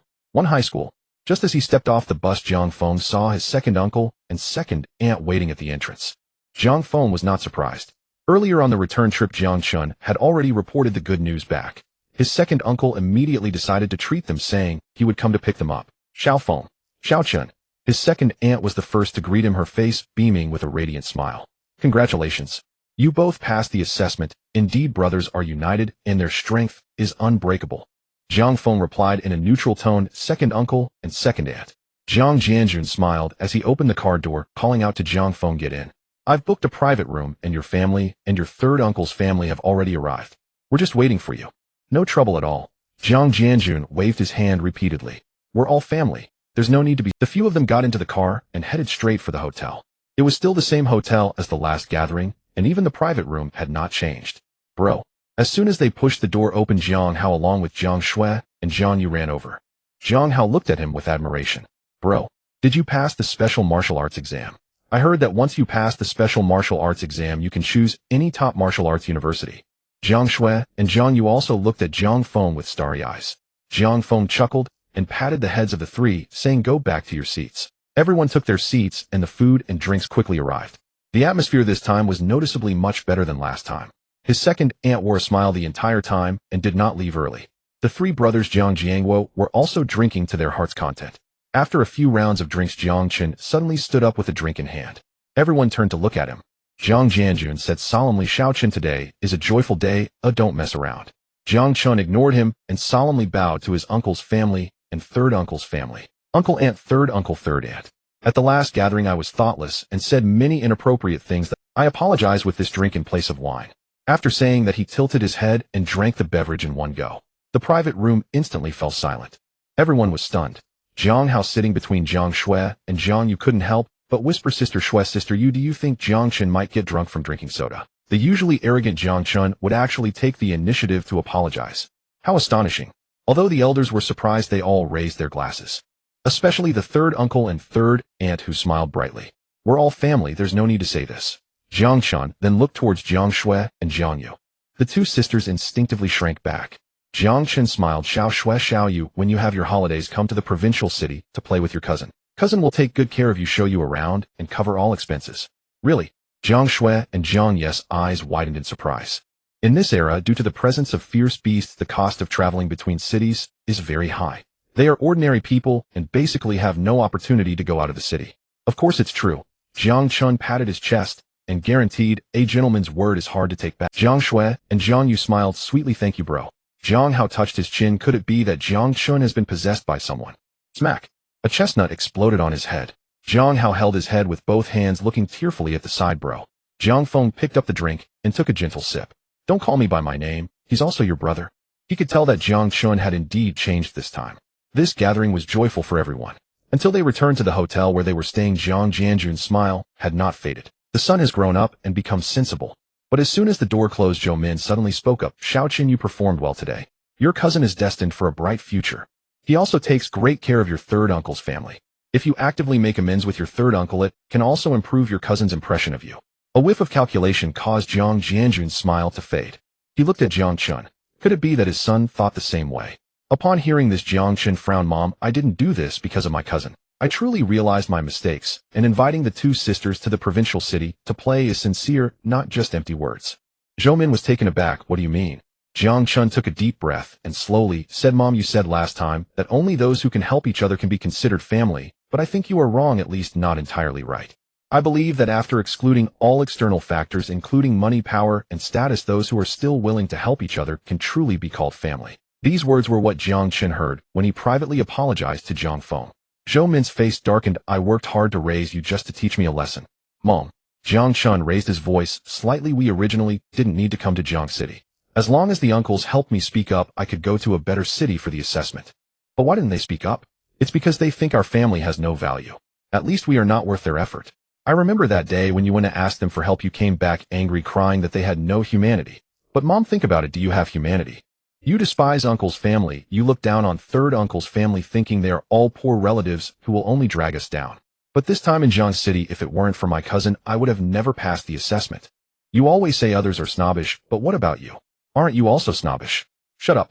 Zhou Min trembled with anger and raised her hand to strike Jiang Chen's face. Jiang Chen stood his ground, his gaze firm, not dodging. One hand caught Zhou Min's wrist. That's enough. Jiang Jianjun said in a deep voice, Xiao Chen, you should go rest. Jiang Chen nodded and left. Zhou Min shook off Jiang Jianjun's hand, covering her face as she sat down, her voice choked with sobs. Yes. You are all good people. Just I am the bad one. Jiang Jianjun sighed and embraced her.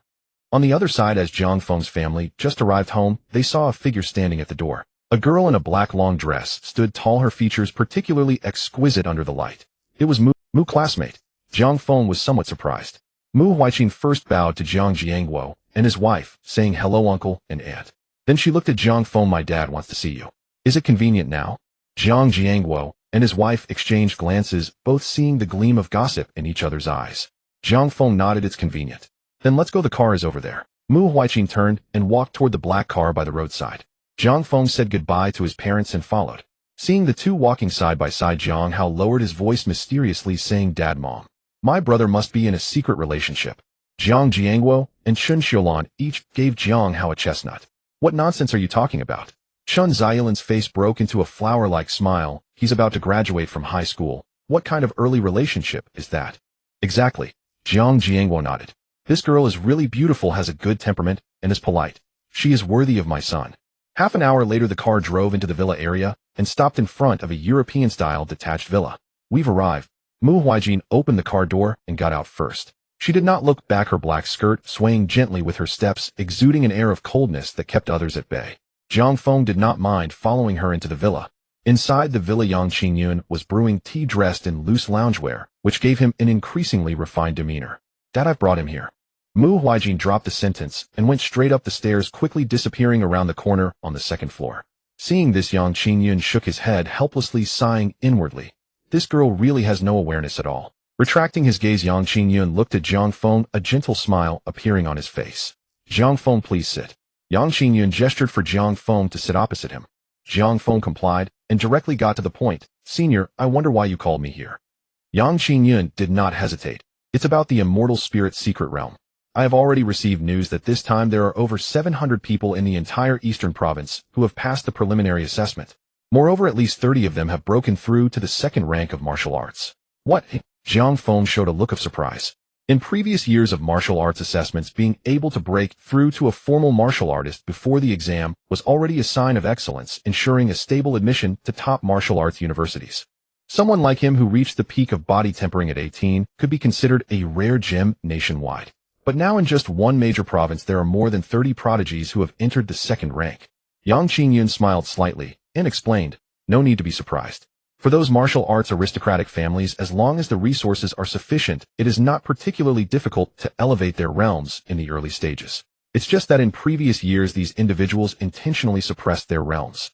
On the path of martial arts, foundation is the most crucial. Those top-tier prodigies always choose to stay at each realm for a period, refining their foundations to perfection before breaking through. This is also the reason their strength exceeds that of others at the same level. But this year is different. Yang Qingyun's smile gradually faded. Because of this special martial arts assessment, everyone has removed their restraints. Many individuals are even willing to expend their potential to forcibly elevate their realms just to go further in this assessment. Jiang Feng frowned, confused. Even if the immortal spirit secret realm is rare, it shouldn't drive them to gamble their futures, right? Yang Qingyun shook his head. It's not just about the immortal spirit secret realm. The ultimate reward of this special martial arts assessment is far more abundant than you can imagine, even concerning the fate of the human race. What it specifically is I cannot tell you now, but as long as you can reach the final step you will know. Saying this, Yang Qingyun paused, his tone becoming exceedingly heavy. There's another piece of news. In the past year, the frequency and intensity of alien attacks on the Star Realm battlefield have far surpassed previous years. This is a clear sign of a great era. Jiang Feng's pupils contracted slightly.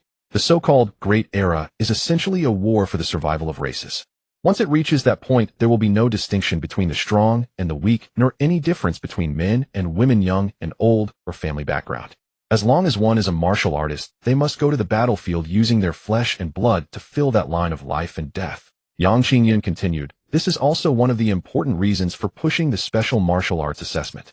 We need more powerful individuals and must cultivate geniuses who can stand on their own more quickly. Just keep this information to yourself, do not spread it. Jiang Feng took a deep breath and nodded seriously. I understand, Senior. The living room fell silent for a moment. Jiang Feng took the initiative to speak. Senior, did you call me here tonight for something you need me to do? Yang Qingyun looked at him, his eyes reflecting a hint of complex emotions. I would like to ask you for a favor. He paused, lowering his voice a few degrees.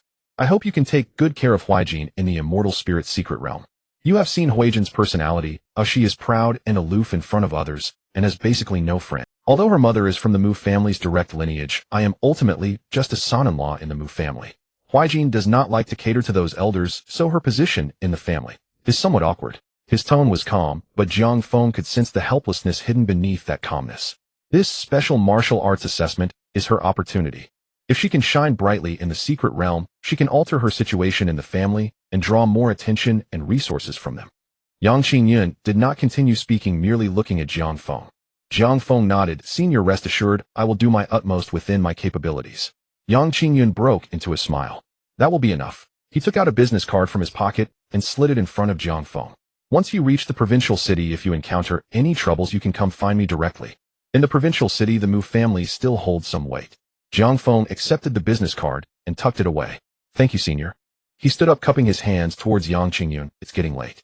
If you have no other matters, I will not disturb you. Yang Qingyun stood up and waved towards the door. I'll have the driver take you. After watching Jiang Feng leave, Yang Qingyun looked up at the second floor. Did you hear what your father said? Mu Huijin appeared at the second floor railing. I heard, Dad. I don't need anyone to take care of me. Yang Qingyun sighed. But your dad needs it. Mu Huijin frowned. Dad, you are already at the 8th rank. You need to be cautious at home. Now that we're outside, why must you be so courteous to a second-rank kid? What are you really after? Yang Qingyun laughed.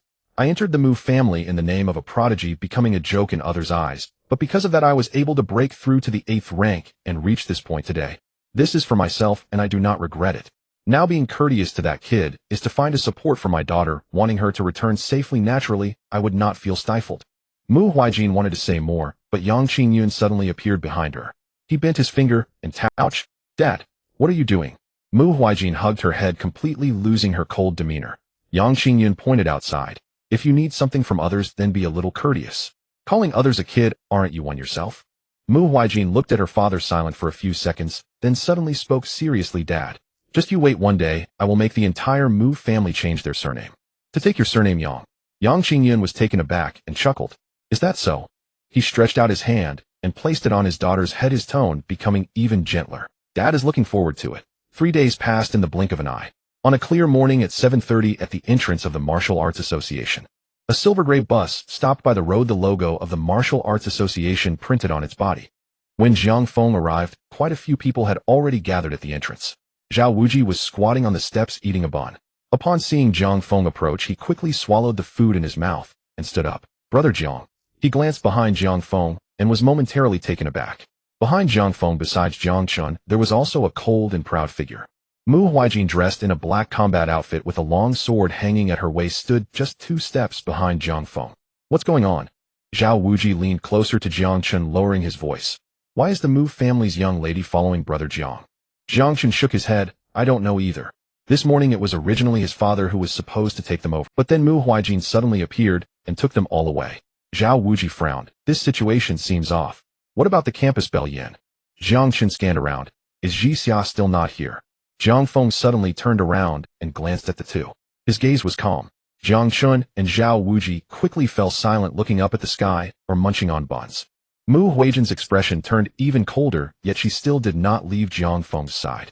Jiang Feng glanced at her. Mu Huijin, expressionless, said, My dad asked me to follow you. Jiang Feng nodded. All right.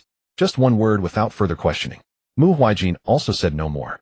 Zhao Wuji and Jiang Chun exchanged glances, seeing the sparks of gossip in each other's eyes. At that moment, the sound of an engine could be heard approaching from afar. A luxurious black car slowly drove into the square, stopping beside the bus. The car door opened, and Yan Jixia stepped out of the vehicle. The bustling square suddenly quieted down a bit.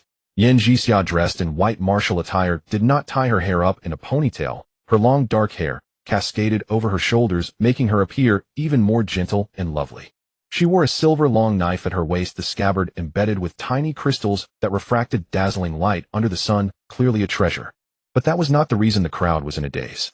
What truly astonished them was the unmasked aura emanating from Yan Jixia.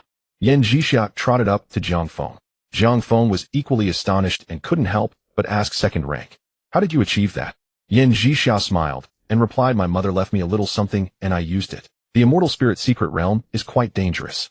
I don't want to hold you back, though I want to help you. Jiang Feng's heart stirred, not only because of the girl's heartfelt intention, but also due to the words spoken by Yang Qingyun yesterday. In the eyes of those great clans, third-rank warriors could simply be cultivated with resources. This trip to the eastern province may not be as easy as it was in Jiang City. Seeing Jiang Feng lost in thought, Yan Jixia did not disturb him, but glanced at Mu Huijin. Mu Huijin narrowed his eyes. Eventually both remained silent, withdrawing their gazes. At this moment Wang Lei stepped off the bus, still holding his signature cigarette, and scanned the area with drooping eyelids. Time's up, everyone get on the bus. The crowd boarded the bus one after another. A few minutes later the vehicle arrived at a private airport. On the tarmac sat a silver-gray small passenger plane, which also bore the emblem of the Martial Arts Association. Li Mo awaited by the boarding ladder holding a list, and began to call out names for verification. After checking off the names, Li Mo closed the list, and said solemnly 3 people are still left. They are candidates from other major provinces. Due to certain reasons, these 3 will enter the Immortal Spirit secret realm with the team. As soon as he finished speaking, 3 figures walked out from the cabin door. The young man at the front was tall and handsome, with a faint smile on his lips. To his left stood a long-haired youth, robust and expressionless. On his right was a tall, slender girl with narrow eyes surveying the crowd with a scrutinizing gaze. The long-haired youth chuckled lightly. In such a small place, so many people passed the preliminary assessment. Surely they must have cheated. The eyebrows of the several examiners present furrowed slightly. The outstanding youths of Jiang City also wore unsightly expressions. Seeing this, the long-haired youth waved his hand and laughed. Don't be angry, I'm only looking out for you. With your current strength, you'll only serve as cannon fodder in the Immortal Spirit secret realm. It would be better to give up early and save your lives. Upon hearing this, even the originally unprovocative outstanding youths from the major provinces frowned. Among the crowd, Qin Hao's expression darkened. He could not tolerate anyone showing off in front of him. Qin Hao snorted coldly and stepped out of the crowd, saying, such a big mouth. Are you very strong? The long-haired youth looked at him with slightly raised eyebrows. I wouldn't say strong, but I should be sufficient to crush you. He paused for a moment, sizing up Qin Hao. You seem unconvinced. How about we give it a try? Qin Hao's eyes flashed with coldness. If it's a try, then let's do it. Come forth, Moon Wolf. Qin Hao raised his left hand slightly, and the Beastmaster ring shimmered with silver light. The massive form of the Moon Wolf appeared before everyone. The pressure of the second-rank fierce beast spread out, causing the surrounding outstanding youth to instinctively step back. Qin Hao crossed his arms and sneered, let's see how my battle pet fares first. He expected his opponent to be cautious. However, to his surprise, the slender girl scoffed, so you have a second-rank battle pet. I'm so scared. The long-haired youth turned to the scruffy-haired youth, asking Yang, what do you think? The scruffy-haired youth said nothing, but suddenly vanished, leaving behind an afterimage in place. In the next moment, he appeared right in front of the Moon Wolf. Clenching his right fist, the aura of a second rank erupted. Second rank. Qin Hao's pupils constricted, alarm bells ringing in his mind. The scruffy-haired youth maintained his smile as he delivered a simple straight punch toward the Moon Wolf, which couldn't react in time. Bang! The Moon Wolf flew horizontally and crashed to the ground, twitching twice before losing consciousness. Silence enveloped the surroundings. The scruffy-haired youth looked up at the pale-faced Qin Hao and said, looks like this beast isn't cut out for it. How about you give it a shot yourself? Cold sweat trickled down Qin Hao's forehead. This was a practitioner of the bone refining realm. Moreover, judging by the speed and strength demonstrated just now, he was no ordinary bone refining practitioner. He knew he was no match for him, but in front of so many people he didn't want to back down. Qin Hao forced a calm expression, pretending to be at ease, and said, if you can defeat my Moon Wolf, I'll admit you have some skill. But this level of strength doesn't qualify you to make me intervene. Anyone here could easily take care of you. In the distance, Wang Lei frowned, looking at Li Mo. Beside him, boss, aren't you going to stop this? Li Mo replied impassively, why should I stop it? He paused for a moment, his gaze sweeping over the 3 outsiders. These little brats are quite arrogant and very rude. I've tolerated them for far too long before you arrived. Wang Lei was taken aback, suddenly glancing at the figure with a back knife in the crowd. Understanding dawned on him, and a smile crept onto his face. Meanwhile, in the arena, the scruffy-haired youth, hearing Qin Hao's words, not only did not get angry, but instead burst into laughter. Oh, then I'll give you 3 seconds. He held up 3 fingers, speaking casually, within 3 seconds no one can defeat me. He'll let you know why the flowers are so red. A jolt ran through Qin Hao's heart. Damn it, he was showing off again. 3, 2. The scruffy-haired youth began counting down, his eyes filled with mockery. Qin Hao found himself in a dilemma. He instinctively glanced around the crowd, his gaze stopping on Zhang Feng. His eyes lit up as if he had grasped a lifeline, and he shouted, Zhang Feng, this waste is up to you to handle. The crowd fell silent for a moment. Zhang Feng raised his eyebrows slightly, about to refuse, but Qin Hao made a gesture with his mouth, saying, except for the 1 million owed. Add another million. Zhang Feng swallowed the words he was about to say. All right. Zhang Feng stepped forward, walking straight toward the scruffy-haired youth. Qin Hao's tense mood relaxed instantly. In the distance, the long-haired youth and the slender girl looked at the approaching Zhang Feng, exchanging glances, and both laughed. The long-haired youth shook his head. These guys really don't cry until they see the coffin. The slender girl spoke disdainfully. They're just asking for humiliation. The scruffy-haired youth examined Zhang Feng closely, and the curve of his mouth deepened. How about this? I won't bully you. He raised a finger. If you can take one punch from me, I'll consider you the winner. How does that sound? Jiang Feng did not stop his footsteps or speak. If you don't speak, then I'll take it as your agreement. The scruffy-haired youth's eyes narrowed slightly, and with a stomp of his foot the ground exploded. He became a blur propelled by a violent force and appeared in front of Jiang Feng. The aura of the third stage of bone refining erupted, exuding an overwhelming pressure. The expressions of the long-haired youth and the slender girl were filled with amusement. However, to their surprise, the group of waste in front of them not only remained calm, but each displayed odd expressions. Some were stifling laughter. Some shook their heads and sighed. A sense of unease suddenly welled up in the long-haired youth. Could it be that this kid had something up his sleeve? Meanwhile, boom, the scruffy-haired youth's fist struck Jiang Feng's chest. A terrifying gust of wind erupted centered around the two. As the storm subsided, Jiang Feng remained unmoved. The smile on the scruffy-haired youth's face froze and disbelief flashed in his eyes. He felt as if his punch had struck the surface of water and it hadn't even stirred a single drop. Haven't eaten today? Jiang Feng's indifferent voice echoed. The scruffy-haired youth's pupils constricted. He instinctively wanted to distance himself from Jiang Feng, but it was already too late. Jiang Feng raised his right hand, fingers spread wide, and slapped out, creating an afterimage. Slap. The crisp sound of the slap exploded. The scruffy-haired youth felt as if his face had been crushed by a ferocious beast, instantly losing consciousness. His entire body flew horizontally, rolling several times in midair before crashing down several meters away, leaving a long trail of skid marks on the ground. Blood oozed from the scruffy-haired youth's mouth and nose, and sparkling stars danced before his eyes. He struggled to rise, but failed repeatedly. He even had the sensation that his head was no longer attached to his neck. In the distance, the long-haired youth and slender girl stood frozen. Their gazes toward Jiang Feng were like looking at a monster. Jiang Feng slowly retracted his hand, shaking his head with a cold snort. If you can't even defeat me, how dare you challenge young Master Qin? My strength doesn't even amount to 1/10 of young Master Qin's. The long-haired youth and slender girl instinctively looked toward Qin Hao. Was this guy really that strong? At this moment, Qin Hao stood tall, hands behind his back, wearing a calm and easy smile, appearing unfathomable. Only the hands hidden behind him were trembling slightly. Qin Hao nodded slightly, his tone indifferent. All right, enough of that. How can a star know the brilliance of the bright moon? Jiang Feng nodded in perfect agreement. What young Master Qin said is true. At this moment, Qin Hao's heart was already filled with glee. Good. This Jiang Feng truly delivers when paid. This is the true feeling of showing off. Refreshing. So damn refreshing. Enough. Liu Mo finally stepped forward, his face unreadable. Everyone disperse. He waved a hand at the long-haired youth and the tall, slender girl. Take your people up. Don't delay the takeoff. Daring not to utter another word, the two rushed over to support the disheveled-haired youth and scurried up the gangway in disgrace. Qin Hao strode up to Jiang Feng, pulling out his phone with a brilliant smile. Jiang Feng, let's be friends. Jiang Feng didn't refuse, taking out his phone to scan the code. As he operated his phone, Qin Hao said, I'll have my family wire you the 2 million I owe you as soon as we get back to Dong Province. He paused, put away his phone, and his expression turned serious. Consider this a personal debt I, Qin Hao, owe you. If you ever need anything in Dong Province, just come to me. Jiang Feng nodded. All right. As long as the money was paid, everything else was negotiable. Qin Hao reverted to his flamboyant demeanor, patted Jiang Feng on the shoulder, and turned to walk toward the gangway. The group boarded the plane one after another. The cabin was spacious with seats arranged 2 by 2. Jiang Feng found his seat and sat down. Just as he fastened his seat belt, a faint, refreshing fragrance drifted over from beside him. Yan Jixia had beaten Mu Huijin to it, naturally taking the seat next to Jiang Feng. Without a word, she quietly leaned back in her seat and closed her eyes to rest. Jiang Feng glanced at Yan Jixia, feeling that this girl seemed different from before. Yet he couldn't quite pinpoint. In the back row, Zhao Wuji sat with Jiang Chun. Jiang Chun clicked his tongue in wonder, lowering his voice. My brother's got quite the luck with the ladies. First sister Jixia, now the heiress Mu. Zhao Wuji gave a wry smile. But this might not be a good thing for brother Jiang. The other seemed to be missing a screw when it came to matters of the heart. The plane roared into the sky, heading for the provincial capital.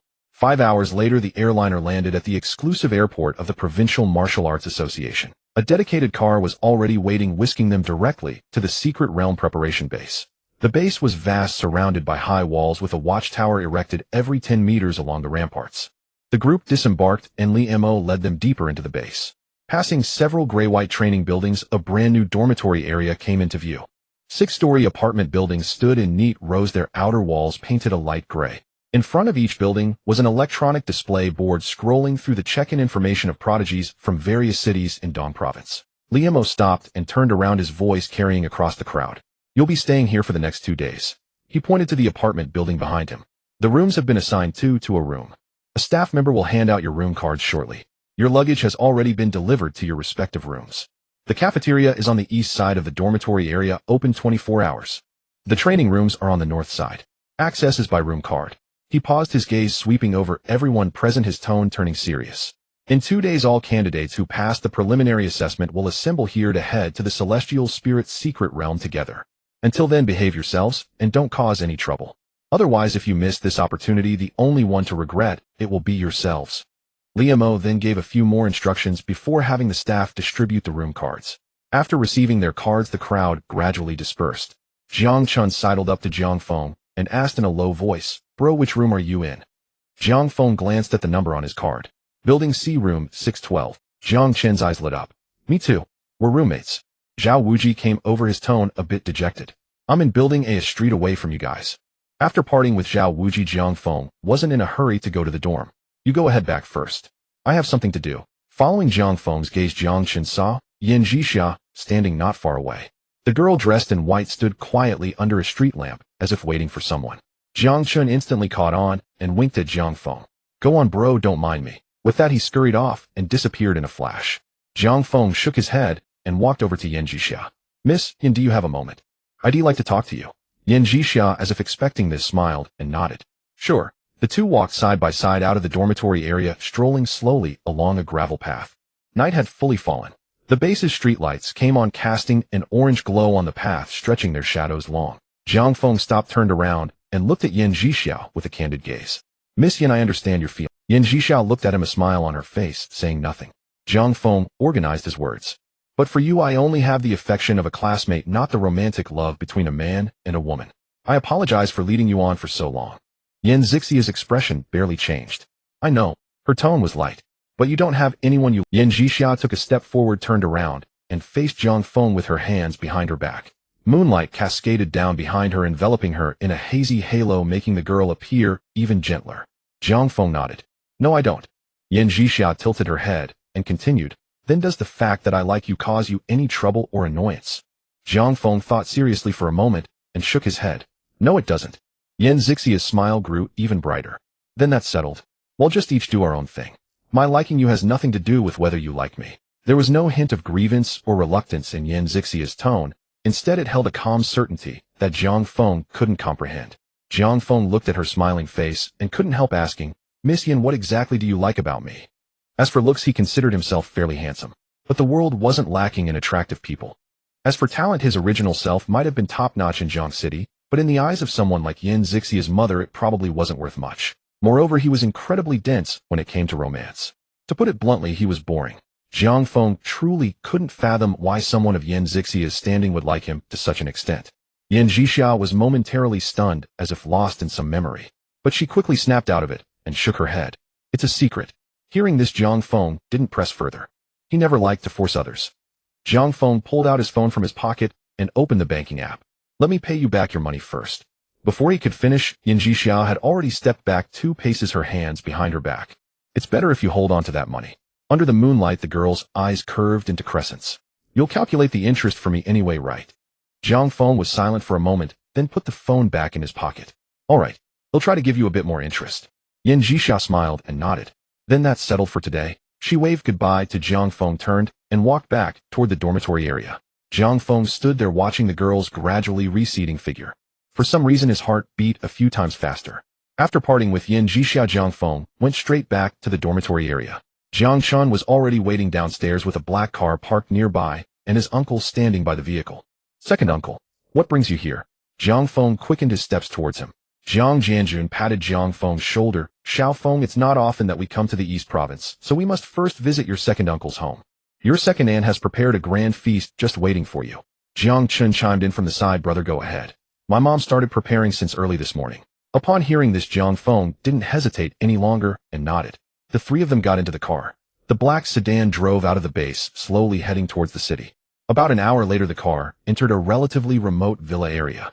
Although it was called a villa area, it had been established for quite some time. The car stopped in front of a 2-story small building. "We've arrived." Jiang Jianjun turned off the engine and called for the two to get out. Jiang Chen pointed at the house and smiled. "This is my home." The two neighboring houses belong to my two uncles, but they usually live in the city center, so this place is mostly empty. Jiang Feng nodded, not asking further. As the three approached the door, it was pushed open from the inside. Zhou Min stood behind the door in an apron, her hair casually tied back, lacking the delicate makeup she had in Jiang City, giving off a more homely vibe. Holding a spatula in her hand, she smiled. Xiao Feng is here. Come in quickly. Jiang Feng stepped into the foyer and handed over a box of pastries he bought on the way. Second aunt, sorry for the intrusion. Zhou Min accepted the pastries, smiling. You're here, no need to bring anything. The living room was small, but the dining table was already filled with dishes steaming hot. You all sit down first, one more dish will be ready shortly. Zhou Min said, hurriedly returning to the kitchen. Jiang Jianjun invited Jiang Feng to sit down. Looking at his nephew, Jiang Jianjun's tone was somewhat emotional. Xiao Feng's second uncle truly didn't expect that our Jiang family would produce a true dragon like you. He chuckled self-deprecatingly. I've struggled my entire life, yet I've only achieved the rank of a third-class martial artist. I suppose this life will just be like this. Jiang Feng took over the conversation. Second uncle, achieving this on your own, without family resources, is already quite impressive. Jiang Jianjun paused for a moment, then his eyes reddened slightly, as he poured himself a glass of wine and drank it all. Xiao Feng, the ones I've let down the most in my life are your father and your third uncle. His voice was somewhat hoarse. They supported me financially and physically to attend martial arts university. And back then, to secure my footing in the provincial capital, I married your second aunt. Your second aunt's family does business and has some assets. But because of that, her family has always looked down on me, and even more so on our Jiang family. To avoid putting your second aunt in a difficult position, I have reduced contact with my hometown in recent years. I even dared not return during the holidays. He tightened his grip on the wine glass. It sounds nice to say I'm afraid of causing trouble, but in reality, it's quite pathetic. Jiang Feng remained silent, offering no comfort. The sacrifices were made by his father and third uncle. He had no right to act generous on their behalf. Just then the doorbell rang urgently. Jiang Chun went to open the door. Who is it? At this late hour? He pulled the door wide open, instinctively furrowing his brows. Two young men stood outside. The one leading was dressed in a black martial arts uniform with his right hand in his pants pocket, looking at Jiang Chun with disdain. His name was Zhou Wenlong, the second son of Jiang Chen's maternal uncle's family. The person following him was slimmer, named Zhou Wu, the youngest son of Jiang Chen's third uncle's family. What are you two doing here? Jiang Chen asked, his tone unfriendly. Zhou Wenlong pushed past Jiang Chun, striding confidently into the house, Zhou Wu following closely behind. My dad and third uncle heard you passed the preliminary assessment, so they sent us to check on the situation. Zhou Wenlong's tone was indifferent, his demeanor casual, as if he was the owner of the house. Oh, just right, I'm hungry. The two looked at the large spread of dishes, their eyes brightening as they moved closer. They didn't greet Jiang Jianjun and simply picked up chopsticks to start serving themselves. This meat is overcooked. The ribs taste mediocre. The two criticized as they ate, while Jiang Jianjun sat beside them, his face darkening, yet he said nothing. Jiang Chun, dissatisfied, said, if it doesn't taste good, then don't eat. Zhou Wenlong ignored him, glancing at Jiang Feng. Who is this person? Jiang Chen replied in a low voice, this is my cousin, you'd better be polite. Zhou Wenlong raised an eyebrow, and then let out a sneer. He deliberately lowered his voice, yet loud enough for everyone to hear. So it's a poor relative visiting, and no wonder there's a smell of poverty as soon as they walked in. At this moment, Zhou Min came out carrying the last dish from the kitchen. Seeing Zhou Wenlong and the others, she was visibly taken aback, but still forced to smile. What brings Wenlong and Ao here? Zhou Wu spoke blandly. I say, second aunt, your family's threshold is too low. Any stray cat or dog can come in. I have to remind you, don't use my Zhou family's money to help refugees. Jiang Jianjun couldn't help but slammed the table. What do you two mean by that? Zhou Wenlong turned to Jiang Jianjun, his expression cold. Second uncle, have you forgotten how you established yourself in the East Province? Fury surged in Jiang Jianjun's eyes, but glancing at his wife, he suppressed it. Zhou Wenlong's lips curled into a smirk. Exactly. Living under someone else's roof means you need to have the attitude of living under someone else's roof. Zhou Wenlong then looked at Jiang Feng. Brother, don't you agree? Second aunt looked somewhat embarrassed. Jiang Feng ignored the two, standing up and walking to his second aunt, taking the dish from her hands. Second aunt, the dishes are ready. Oh, let's sit down and eat. Zhou Min froze for a moment, gratitude shining in her eyes. All right, let's eat. Zhou Wu then slammed the table. Second aunt, the food is too salty. Bring me a glass of water. Just as second aunt was about to get up, Jiang Feng pressed down on her shoulder. For the first time, he looked at the two. If your parents never taught you how to respect your elders, then I can take over that duty. The air in the living room suddenly froze. Zhou Wenlong and Zhou Wu exchanged glances, then burst into laughter. Huh, you're hilarious. With a tone of arrogance, Zhou Wu's voice suddenly grew cold. Teach us. You think you're worthy. Before he finished speaking, Zhou Wu lunged forward, his fingers clawing towards Jiang Feng's shoulder. The pressure of the 7th level of body refinement erupted, filled with superiority. Zhou Min hurriedly tried to stop him but was blocked by Zhou Wenlong's second aunt. Don't worry, knows how to handle it, that kid won't die, but of course he'll have to suffer a bit.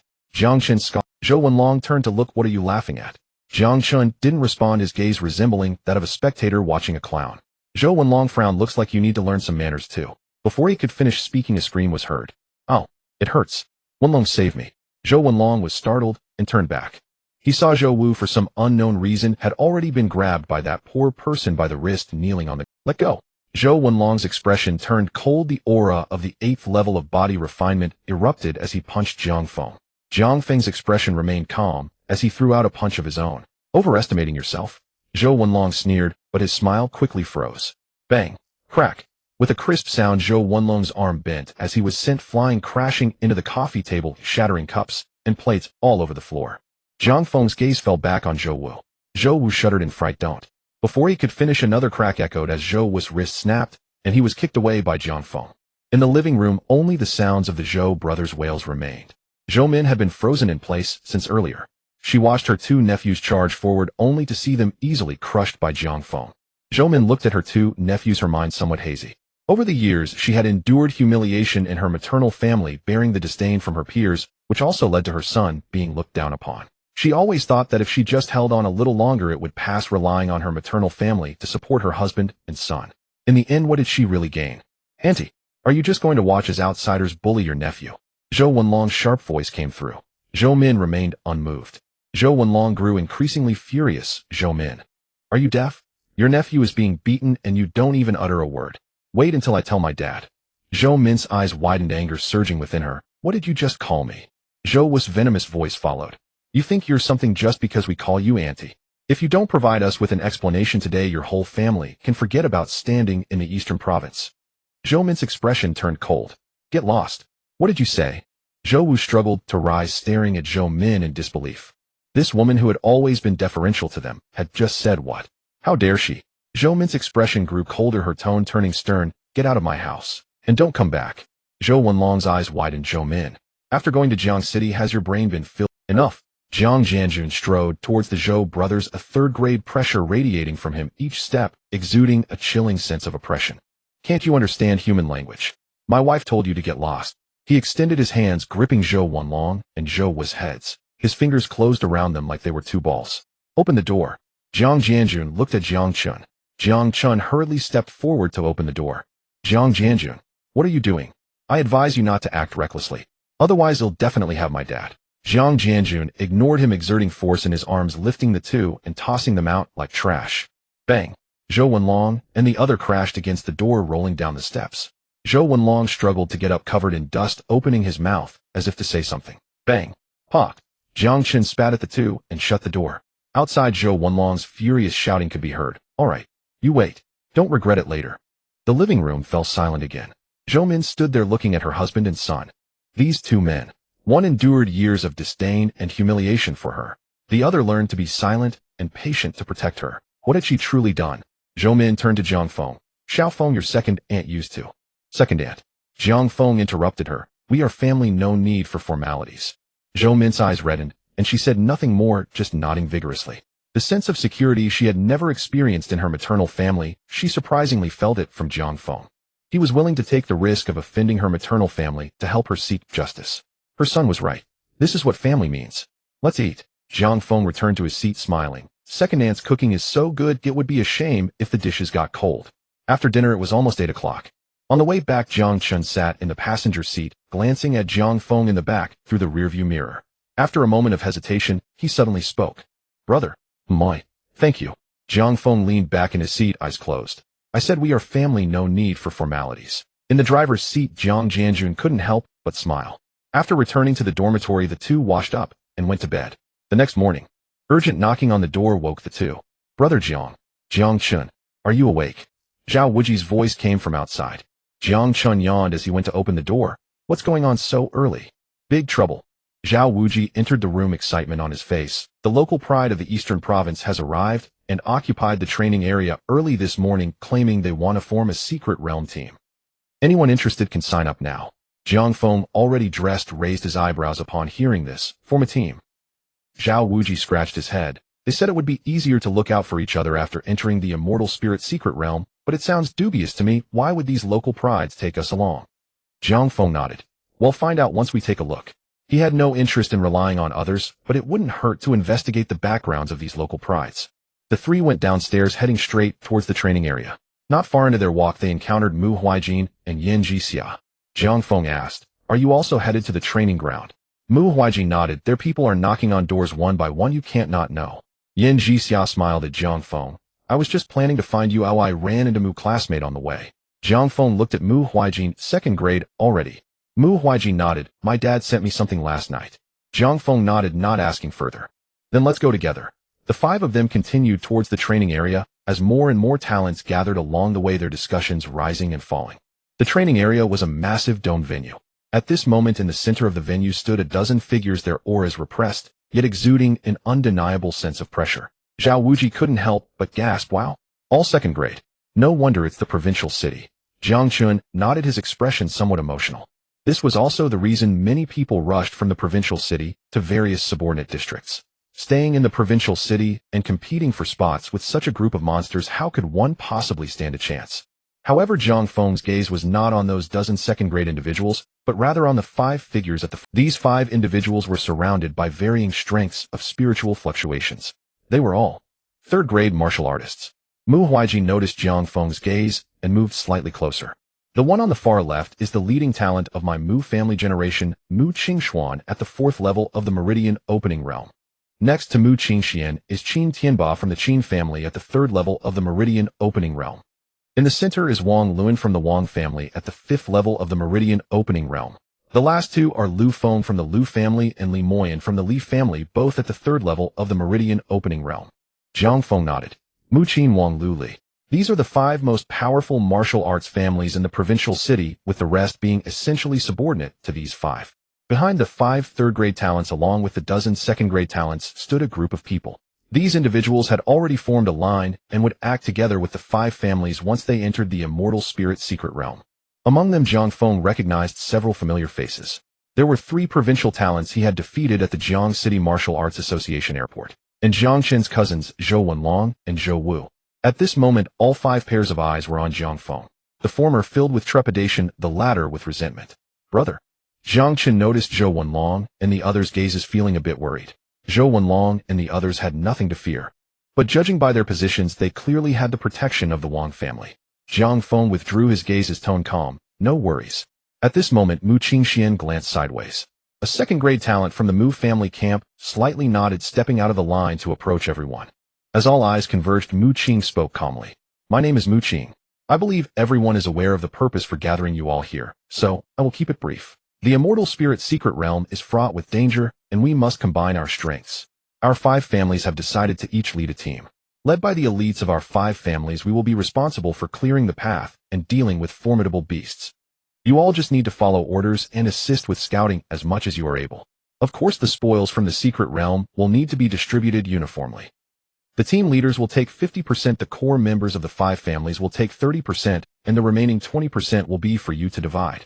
As soon as these words were spoken, a wave of uproar erupted among the crowd. 20%. It would be better not to go in at all. You say it so nicely, but it seems you are just preparing to use us as cannon fodder. Yet some were tempted. After all, it is nice to be under a big tree. Mu Qing continued, "Opportunities like this are rare, and the spots are limited. Those who wish to join can sign up now." Jiang Feng furrowed his brow. The bulk of the rewards would be taken by the 5 families, and the others would only get scraps, and still be expected to be grateful. "Let's go." Jiang Feng shook his head. With the elites of the 5 families present, there was no need for them to stay. Jiang Feng turned, and Jiang Chun and the others naturally followed. But Mu Qing's voice suddenly rang out. "Mu Huijin, where do you think you're going?" Mu Huijin paused in his steps and turned to look. Mu Qing was looking at him coldly, her eyes filled with disdain. "You see your elder brother and can't even greet him. Is this how your father raised you? You really have no manners at all." Mu Weiken's expression turned icy, and he instinctively tightened his grip on the hilt of his sword. But in the end, Mu Huijin still held back. She didn't want to cause trouble here, nor did she want to give these people an excuse to act. But in the next moment, a figure appeared in front of Mu Huijin, blocking Mu Qing's mocking gaze. Jiang Feng spoke in a detached tone. For someone who can say such things, your upbringing isn't great either. The entire venue fell silent. All eyes turned to Jiang Feng. Mu Qing's expression darkened, and she coldly said, "What do you think you are? How dare you speak to me like that?" As she spoke, the oppressive aura of her five-fold bone-refining cultivation surged towards Jiang Feng. Jiang Feng's expression remained unchanged. "Whether I am something or not is up for debate, but you certainly are not something." The surroundings erupted in chaos. What the hell? Who is this guy? How dare he speak to the Mu family's elite like that? In the Wang family's camp, Zhou Wenlong and Zhou Wu exchanged glances, their eyes filled with glee. I was planning to spend some effort and have the Wang family's elite teach this kid a lesson, but it seems this kid is looking for trouble himself. Offending the Mu family's elite. Huh, this is going to be interesting. The elites of the five families also cast astonished glances. In the eastern province, is there really someone who dares to challenge the authority of the five families? Mu Qing's face had turned as dark as the bottom of a pot. Seeking death. She shouted angrily, her chi surging, transforming her into a blur as her right fist enveloped in a fierce wind slammed straight towards Jiang Feng's face. This punch was without reservation. He needed everyone to know the consequences of offending the Mu family. Jiang Feng stood in place as if he were stunned with fear, until Mu Qing's fist was almost in front of him. Jiang Feng moved. Boom. Jiang Feng's right foot shot out like lightning, arriving first and landing solidly on Mu Qing's chest. Bang! A muffled sound erupted. Mu Qing was sent flying, her body spinning twice in the air before crashing heavily to the ground and sliding out several feet. Mu Qing spat out a mouthful of blood, struggling a few times, but failing to get back up. The entire venue fell silent. Many people widened their eyes, revealing looks of disbelief. Especially the Zhou brothers, who looked as if they had seen a ghost. Did I see that wrong? A second-tier martial artist was kicked away by him. This guy clearly just reached the body refining realm, crushing a second tier with a first tier. The two of them could not comprehend, nor could they understand. The five third-tier elites simultaneously showed expressions of surprise. Interesting. Li Moyan's lips curled into a smile. Peak body refining realm, the limit of physical refinement. The foundation is solid. Indeed. Wang Lun's expression was calm. Mu Qing underestimated him, otherwise she wouldn't have lost in one move. Li Moyan looked towards Jiang Feng and suddenly spoke. "What do they call you, brother?" Jiang Feng met his gaze calmly. Jiang Feng. Li Moyan nodded, getting straight to the point. "Why not join my team? The distribution of rewards can be negotiated." Beside them, Mu Qing's expression darkened as she coldly said, "Li Moyan, what do you mean?" Li Moyan shrugged. "Mu Qing Xuan, are your Mu family members allowed to look down on others? But I can't extend an olive branch." At this moment, Lu Feng also spoke. "Jiang Feng, join my team. The team authority can be just below mine." Wang Luan immediately chimed in. "Brother Jiang, what they can give, I can give too." Qin Tianba finally spoke. "Me too." All four families simultaneously extended olive branches. The surrounding elites could not help but show envious expressions. This treatment was completely worlds apart from before. The four great families are competing for talent. This kid is impressive. That's because he has this kind of strength. Defeating a second-tier elite of the Mu family with one move, this strength is likely only below the five family elites. Exactly. Whoever has this guy will have the upper hand once they enter the secret realm, especially if disputes arise. Facing the invitations from the four third-tier elites, Jiang Feng's expression remained calm. He simply shook his head to refuse. "Thank you for your kindness, everyone. However, I have no intention of joining any team." As soon as these words were spoken, the entire venue fell silent. This kid actually refused them all. Li Moyan was taken aback for a moment, then smiled and shook his head. "Interesting. Truly interesting." The other four narrowed their eyes, taking another look at Jiang Feng. They realized, this means he wants to compete with the five of them. Just then a bold voice suddenly rang out. "Brother Jiang." Everyone turned to look. They saw Qin Hao stepping out from the crowd, his hands clasped behind his back, chin slightly raised, his face bearing an air of arrogance. He couldn't hold back in this situation. He was eager to show off. "If I were to lead a team, would you be willing to join it?" The crowd was first taken aback, then burst into suppressed laughter. "Isn't this Qin Hao? The Qin family's famous moneybags, a sucker. This guy doesn't even have the courage to stay in the provincial city for the junior assessment, yet he wants to lead a team alone. This is hilarious." Jiang Feng rejected even the five family elites, so how could he agree to a waste like him? In the back, Qin Tianba expression darkened. The Qin family had three branches. The branch to which Qin Hao belonged had not produced any strong figures, and if it weren't for their business acumen, they would have long been kicked out of the direct line. By the time it got to Qin Hao's generation, it had further declined. Not only was his martial talent lacking, but even his business sense was gone. Moreover, Qin Hao had a peculiar way of thinking and often did some ridiculous things. Coupled with his generous spending, he became known as the sucker of the Qin family. "Qin Hao, get back here." Qin Tianba shouted angrily. If you embarrass yourself here any longer, don't blame me for being rude. Upon hearing this, Qin Hao not only did not fear, but instead laughed heartily. Qin Tianba. His laughter suddenly stopped, and his gaze turned sharp. I won't be pretending any longer. A real man should not remain in the shadows for too long. What you cannot accomplish, I will. Qin Hao's gaze shifted to Jiang Feng, a confident smile curling at the corners of his mouth. He already had Jiang Feng's user manual. Brother Jiang, if it were me, you wouldn't refuse, right? The crowd's eyes once again converged on Jiang Feng. Everyone was waiting to see Qin Hao's joke. Before Jiang Feng could speak, his phone in his pocket suddenly vibrated. He looked down to see a message from Qin Hao.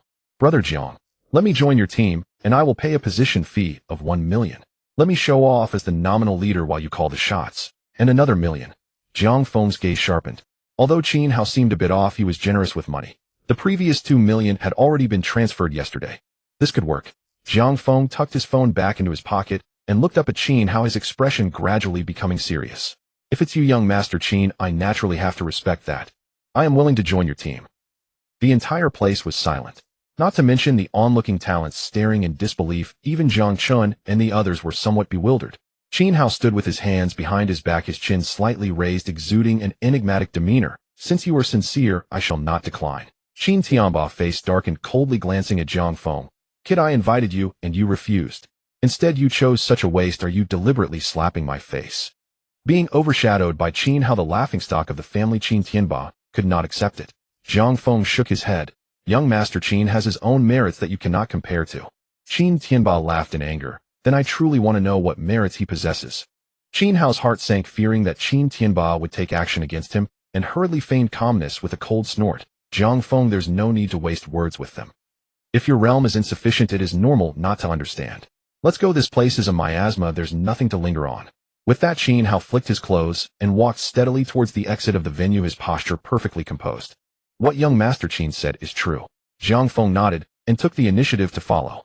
Zhang Chun and the others exchanged glances, although filled with questions. They did not ask further, and followed closely behind Jiang Feng. Feeling the astonished gazes behind him, Qin Hao straightened his back even more and smiled inwardly. How exhilarating. It felt absolutely fantastic. Is this what it feels like to stand at the top and show off? In the center of the venue, Mu Qingxian and Qin Tianba had dark expressions. The other 3 prodigies looked on with great interest. Big brother, are we just letting them go? Mu Qing clutched her chest and leaned closer to Mu Qingshuan, her eyes filled with resentment. Mu Qingchuan's expression was calm, but a cold current surged in his eyes. There are rules in the base. Acting now will only give others a reason to talk. Let's discuss everything once we're in the immortal spirit secret realm. Outside the venue, once out of everyone's sight, Qin Hao could no longer hold back, turning to Jiang Feng with a wink. Brother Jiang, your cooperation just now was on point. Well said. Jiang Feng smiled. Now that everything is settled, when will the money arrive? No problem. Qin Hao pulled out his phone and tapped rapidly. 2 seconds later, Jiang Feng's phone vibrated. Looking at it, 2 million had already arrived. Only then did Zhang Chun and the others realize. Brother, so you did take the money. He truly thought that Qin Hao had some remarkable abilities. Jiang Feng nodded. Jiang Chen's lips twitched. Are we really going to take him along in the team? Qin Hao's ears perked up and he laughed. Don't worry. I will definitely break through to the 2nd rank before entering the secret realm. Plus, with my Moon Wolf, I won't drag you down. Zhang Chun was taken aback. If that were the case, their team would essentially gain 2 second-rank warriors for free, which was more beneficial than harmful. Jiang Feng said calmly, since we agreed, let's follow the rules. Qin Hao smiled and nodded. Understood. I will return to prepare for the breakthrough. See you in 2 days. With that, Qin Hao waved his hand and hurried away. Jiang Feng turned to the others. The immortal spirit secret realm is about to open. Be careful over the next 2 days. Got it, brother Jiang. Understood. The others responded and dispersed. Brother, aren't you going back? Zhang Chun, seeing Jiang Feng didn't move, asked curiously. Jiang Feng shook his head. I need to buy some things, you go back first. All right. Zhang Chun didn't ask further and turned to leave. Jiang Feng then headed towards the base office. He planned to buy a bone-opening pill to push for the 2nd rank. Earlier, facing those 5 third-rank talents, he sensed the gap between them. With his current strength, a direct confrontation might not guarantee victory. Jiang Feng. A cold female voice came from behind him. Jiang Feng turned around. It was Mu Huijin returning. Jiang Feng asked curiously, is there something you need? Mu Huijin's pretty face was cold, but her ears faintly turned red. Although I can handle that, Mu Qing myself, I still want to thank you for earlier. Jiang Feng chuckled and shook his head. No need to be polite. I promised Senior Yang I would take care of you, and besides Senior Yang saved my life. Even without you I wouldn't allow anyone to disrespect him. Mu Huijing bit her lip and changed the subject. Are you going to buy something? Jiang Feng did not hide it. I plan to buy a bone-opening pill. Mu Huijing rummaged through her pocket and threw over a porcelain bottle. Jiang Feng reached out to catch it. What is... Mu Huijing's tone remained cold. The bone-opening pills sold at the base are of average quality. I have one left. Consider it repaying you for earlier. Without waiting for Jiang Feng to refuse, Mu Huijing had already turned and left. Jiang Feng looked at the porcelain bottle in his hand. After hesitating for a moment, he decided to keep it. With the pill in hand, Jiang Feng did not go to the office, but instead returned to the training venue and took the elevator to the second floor. The second floor had independent training rooms accessible with a room card. After swiping the card to enter, the heavy alloy door closed automatically, and a rich aura of spiritual energy rushed to meet him. Jiang Feng sat cross-legged at the node where spiritual energy converged and took out the pill. The bone-opening pill was completely white, emitting a faint medicinal fragrance. Jiang Feng examined it for a moment, and then tilted his head to swallow the pill. As the pill entered his abdomen, it dissolved, turning into a warm medicinal power that surged into his chi. In the next moment, Jiang Feng's blood and chi surged, beginning to wash through his bones. Suddenly, a system prompt flashed in Jiang Feng's mind. Ding! Detected that the host is about to break through the current realm. Triggering task: Foundation of Changing Fate. Task: Difficulty Grade B. Task content: The host is a mere waste, having survived countless life and death situations, finally about to break through to body refinement and become a true warrior. This attempt to break through to the first rank of martial arts has a success rate of less than 1%. The host must be cautious. Task hint: It is recommended that the host immediately give up on the breakthrough and continue to accumulate resources. Perhaps in 10 or 8 years there might be a glimmer of hope. Task rewards distributed based on completion DS grade. Jiang Feng's mouth twitched slightly. Who is breaking through to the first rank? This system is getting more absurd. Jiang Feng couldn't be bothered with that and focused all his mental energy on operating the indestructible body. Body refinement realm involves refining skin, flesh, tendons, and blood. The bone refinement stage is the beginning of a complete transformation. For ordinary people to break through, they must endure the pain of bones fracturing and being reborn. A moment's carelessness could lead to failure. However, with the full control of the perfected indestructible body, Jiang Feng's breakthrough was remarkably smooth. Everything flowed naturally. In just 10 minutes, boom, a soft sound echoed from within Jiang Feng's body. He had reached the second rank of bone refinement. Ding! The host is indeed the chosen one. Even with a 1% probability, you managed to hit it. Congratulations, the host has completed the task Foundation of Changing Fate. Task completion S grade. Reward 1. Realm 5-2. Complete understanding of the low-grade movement technique. Step on the wind, with legal purchase trace left. In the next moment, the previously depleted medicinal power within Jiang Feng's body was replenished by a surge of energy that appeared out of nowhere. His newly broken realm ascended once more. The surging blood and chi within his body increased the density and strength of his bones to a new level. Second rank of bone refinement. At the same time, insights regarding Step on the Wind surged into his mind. In just a moment, Jiang Feng fully mastered this low-grade movement technique, reaching a perfect state and seamlessly comprehended the momentum of stepping on the wind. Good. Jiang Feng slowly opened his eyes, a glint of brilliance flashing in them. His physical body blade techniques and spiritual power, now combined with a low-grade movement technique. Now he had no obvious weaknesses. Even against those few third-rank talents, Jiang Feng was confident he could put up a fight. Meanwhile, outside the training room, where Jiang Feng was, 3 figures stood in the corridor. The leader, clad in green tight clothing, exuded a heavy aura, clearly a peak second-rank warrior. Behind him, 2 young men wore smiles on their faces, nodding and bowing. They were Zhou Wenlong and Zhou Wu. Brother Hai, that kid is inside. We saw him enter. Wang Hai nodded casually. The agreed conditions cannot change. Zhou Wenlong and Zhou Wu exchanged glances, a hint of pain flashing in their eyes. But they still smiled and nodded. Brother Hai, rest assured.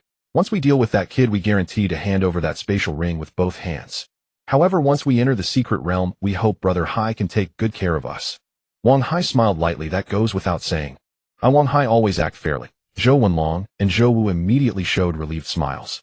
Having already offended the second ant family to death, if that Jiang Feng entered the immortal spirit secret realm and gained some opportunity, could they hold back from retaliating when he came out? At that time, wouldn't the Zhou family be trampled underfoot by a bunch of impoverished wretches? Therefore, they had to strike first. Wang Hai did not pay attention to the schemes of the two. He agreed to take action partly because of the enticing conditions proposed by the Zhou brothers, and partly because Jiang Feng's arrogant demeanor in the training area earlier had displeased him. How dare a guy from a small city reject the olive branch offered by his Wang family? Mu Qing's loss was purely due to underestimating the enemy. But he was different. He was a peak second rank. He was not someone like Mu Qing, who was worthless. In the next moment, the alloyed door of the training room slowly slid open. Seeing the three people standing outside the door, Jiang Feng showed no surprise in his eyes. In fact, he had sensed their presence the moment they appeared at the door. He was fully aware of the conversation among the three, but he was in no hurry to expose them. Is there something you need? Jiang Feng looked at the three, and Wang Hai raised his eyebrows slightly, being very direct. At someone else's request, I want you to suffer a bit. But there's no need to be nervous. Wang Hai took a step forward, the aura of a peak second-tier expert bursting forth. This is the base, and the base has its own rules. I won't cripple you, nor will I use lethal force. Wang Hai spoke, casually, a mocking smile curling at the corners of his mouth. However, it's perfectly fine if I beat you to the point where you can't get out of bed and miss the immortal spirit's secret realm. Behind them, Zhou Wenlong and Zhou Wu exchanged glances, their eyes brimming with excitement. Yesterday's vengeance for the severed arm could finally be repaid today. But to the surprise of the three, Jiang Feng maintained a calm expression. He was neither afraid nor angry. This was not the reaction Wang Hai had hoped to see, and a hint of ruthlessness flashed in his eyes. I want to see how long you can keep pretending. Remember, the one hitting you is Wang Hai. As his words fell, Wang Hai stepped forward, his figure pouncing like a leopard. His 5 fingers clawed, tearing through the air, aiming directly at Jiang Feng's shoulder. He was incredibly fast. Even with the strength of the Zhou brothers, they could only catch a glimpse of a shadow. The two felt a sense of certainty. It's stable. However, before they could rejoice, Wang Hai's attack missed. Just as Wang Hai's claw was about to strike, Jiang Feng's body almost simultaneously retreated half a step, perfectly evading the attack. Wang Hai was taken aback, then smirked coldly. Interesting, no wonder that waste Mu Qing fell to you. He no longer held back, unleashing all his blood essence. As a peak bone tempering expert, his claws flying, launching an assault like a torrential rain. Countless claw shadows enveloped Jiang Feng. Yet Jiang Feng still made no move, merely employing the movement technique he had just acquired. Under the wind step, he seemed to transform into an invisible, ethereal breeze. Graceful, unrestrained, impossible to grasp. Jiang Feng weaved through the claw shadows, his robes billowing. Though the assault was dense like rain, not a single claw could touch the hem of his clothing. Wang Hai's expression finally changed. The more he fought, the more alarmed he became, feeling that something was off. This kid's movement technique. No, this isn't an ordinary movement technique. Wang Hai suddenly withdrew, staring intently at Jiang Feng, his eyes filled with disbelief. A mystical level movement technique.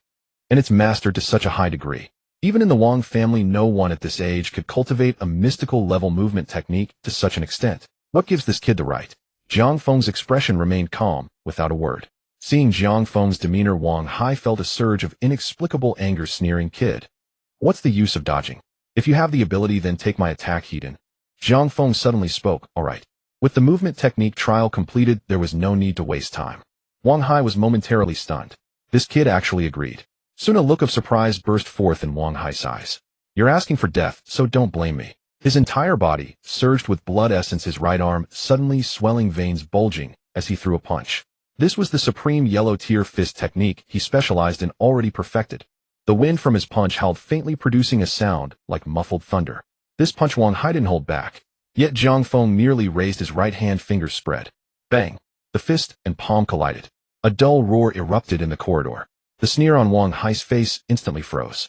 Not to mention his body, not even the palm of his hand had moved an inch. His punch felt as though it struck an immovable iron mountain. This is impossible. Wang Hai's pupils constricted, a storm of shock rising in his heart. He knew Jiang Feng's physical strength was considerable, yet he never imagined it would be so overwhelmingly strong. Before Wang Hai could regain his senses, Jiang Feng's hand had already grasped his fist. Immediately, Wang Hai felt an irresistible force surge from Jiang Feng's palm. He was pulled forward unsteadily, then saw a hand rapidly enlarging in front of his eyes. Smack! Wang Hai's head was violently shoved to the side half of his face, instantly losing sensation. Following that, his entire body flew horizontally, crashing heavily against the wall, then sliding down to the ground. Wang Hai struggled to get up, but found he could no longer find his center of gravity. His ears buzzed, and he saw stars in front of him. All his strength and blood essence could not be gathered. Jiang Feng stepped toward Wang Hai. His steps were slow, yet carried an oppressive feeling that was suffocating. Fear rose in Wang Hai's heart. He pushed against the ground hurriedly, trying to move backward, his voice trembling in alarm. What do you want? I am from the Wang family. If you harm me, the Wang family won't spare you. Jiang Feng's steps did not halt, a faint smile gracing his face. Rest assured this is the base, and the base has its own rules. He approached Wang Hai squatting down calmly looking at him. I won't cripple you, nor will I use lethal force. But it should be no problem to beat you to the point where you can't get out of bed and miss the immortal spirit secret realm. Wang Hai's pupils constricted, opening his mouth to say something. But Jiang Feng did not give him another chance to speak. He reached out a hand and slapped Wang Hai's chest. A terrifying force of blood essence surged through his chest, flooding into Wang Hai's body like a tide starting to wreak havoc.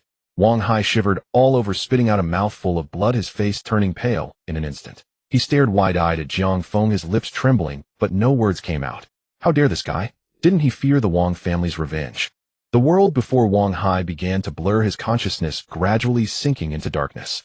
The last image reflected in his pupils was Jiang Feng's eyes, which had shown no sign of fluctuation from beginning to end. In the next moment, Wang Hai completely fainted. Jiang Feng stood up again, turning to look. At the other end of the corridor, Zhou Wenlong and Zhou Wu were already petrified. Their hearts were filled with terror. How could this happen? A peak second-tier expert at his hands, and he treats him like a toy, making him do whatever he wants. Feeling Jiang Feng's gaze, Zhou Wenlong and Zhou Wu both shivered, their backs instantly drenched in cold sweat. Jiang Feng's indifferent voice came, "Are you in cahoots?" Zhou Wenlong shivered all over, his mind racing. Soon a smile uglier than crying squeezed onto his face. No. How could we possibly be with him? Zhou Wu quickly chimed in, Yes. We specially came to apologize to you. We just happened to run into him. It was purely coincidental. Jiang Feng raised an eyebrow slightly. Since it's an apology, you wouldn't come empty-handed, would you?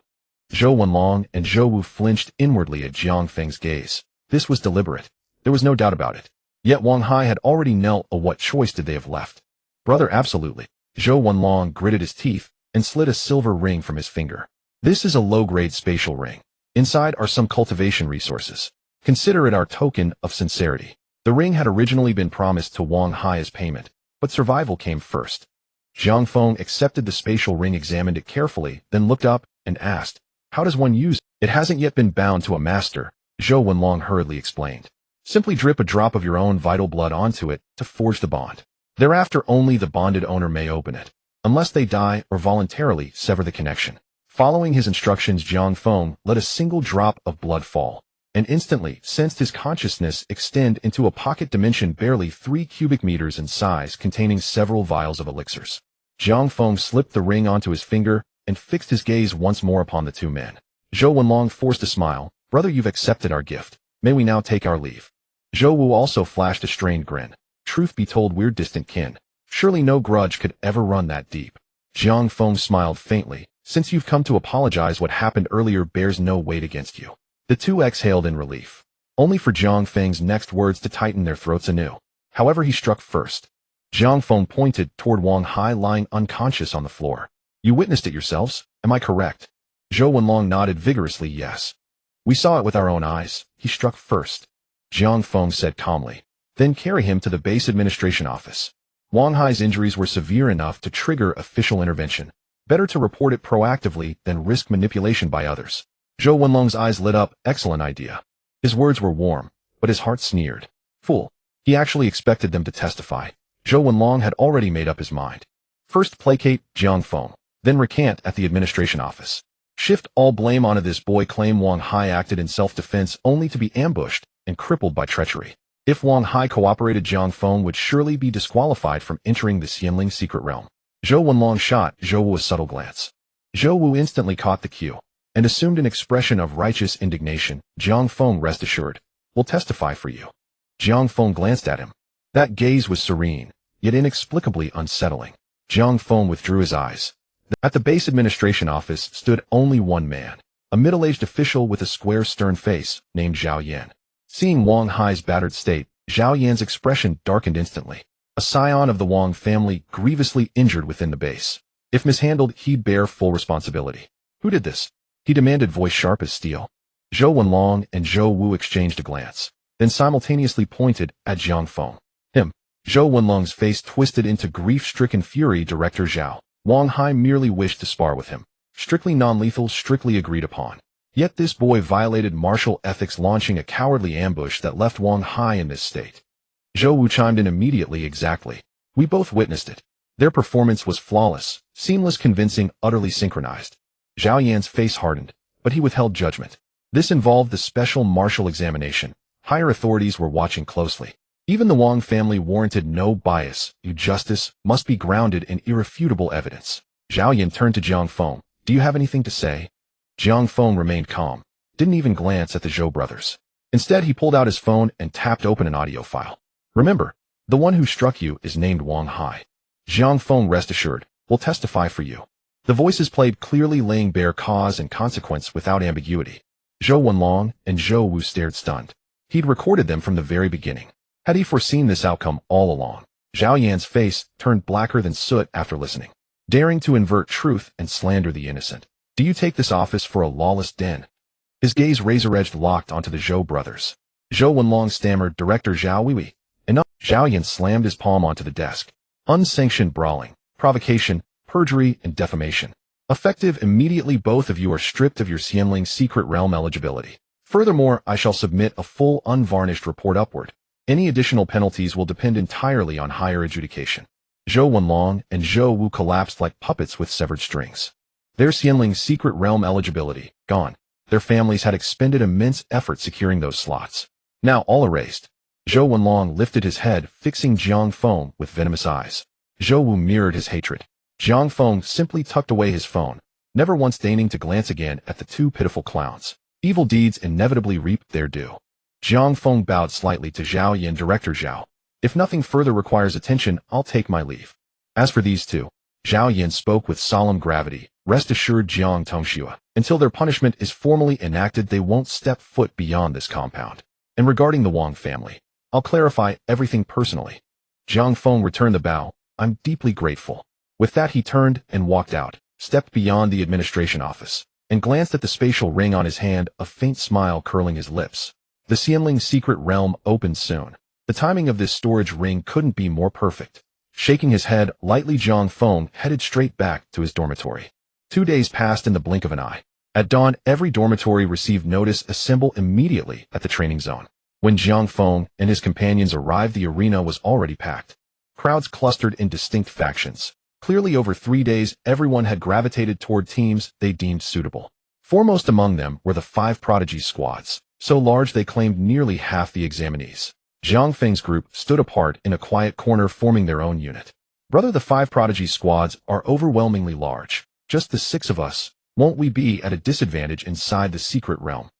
Jiang Chun frowned deeply. Zhao Wujian nodded in agreement, his concern unmistakable. Mu Huijin and Yin Jixia remained silent, their expressions composed and unruffled. Before Jiang Feng could reply, a commotion rippled through the crowd. Make way! A bold, commanding voice echoed from the entrance. All turned. There strode Qin Hao, clad in gleaming silver martial robes. His aura was dense, refined, undeniably at the second rank of martial Dao. Qin Hao thoroughly enjoyed the gazes of those around him, feeling quite pleased within. Indeed, a remarkable being like me deserves to make the final appearance. The Qin family team, with Qin Tianba glancing at the conspicuous Qin Hao, couldn't help but feel a twitch at the corner of his eye. Qin Hao walked straight over to Jiang Feng. He smiled and said, I hope I'm not late. Jiang Feng shook his head and then positioned Qin Hao at the forefront of the team, confirming his lead status. The smile on Qin Hao's face grew even brighter. How considerate. Qin Hao often splurged, but spending on Jiang Feng was the most cost-effective. He was beginning to love this feeling. Silence. A voice of authority suddenly echoed throughout the venue. Following this, a figure appeared out of thin air above the hall, standing suspended. The man appeared to be around 40, with a robust physique and short hair that stood like steel needles, exuding a terrifying aura. It is Duan Yu of the Heavenly Wolf. Many talented individuals revealed a fervent glow in their eyes. The reason was simple. That imposing figure was a well-renowned presence among the 9th rank of martial arts. Meanwhile, instructors like Li Mo slowly entered the venue, standing below Duan Yu. I won't waste words. This is the terrain map of the Celestial Spirit secret realm. Memorize it well. Duan Yu spoke in a calm voice, then waved his hand, causing a light screen to appear before him, revealing a terrain map.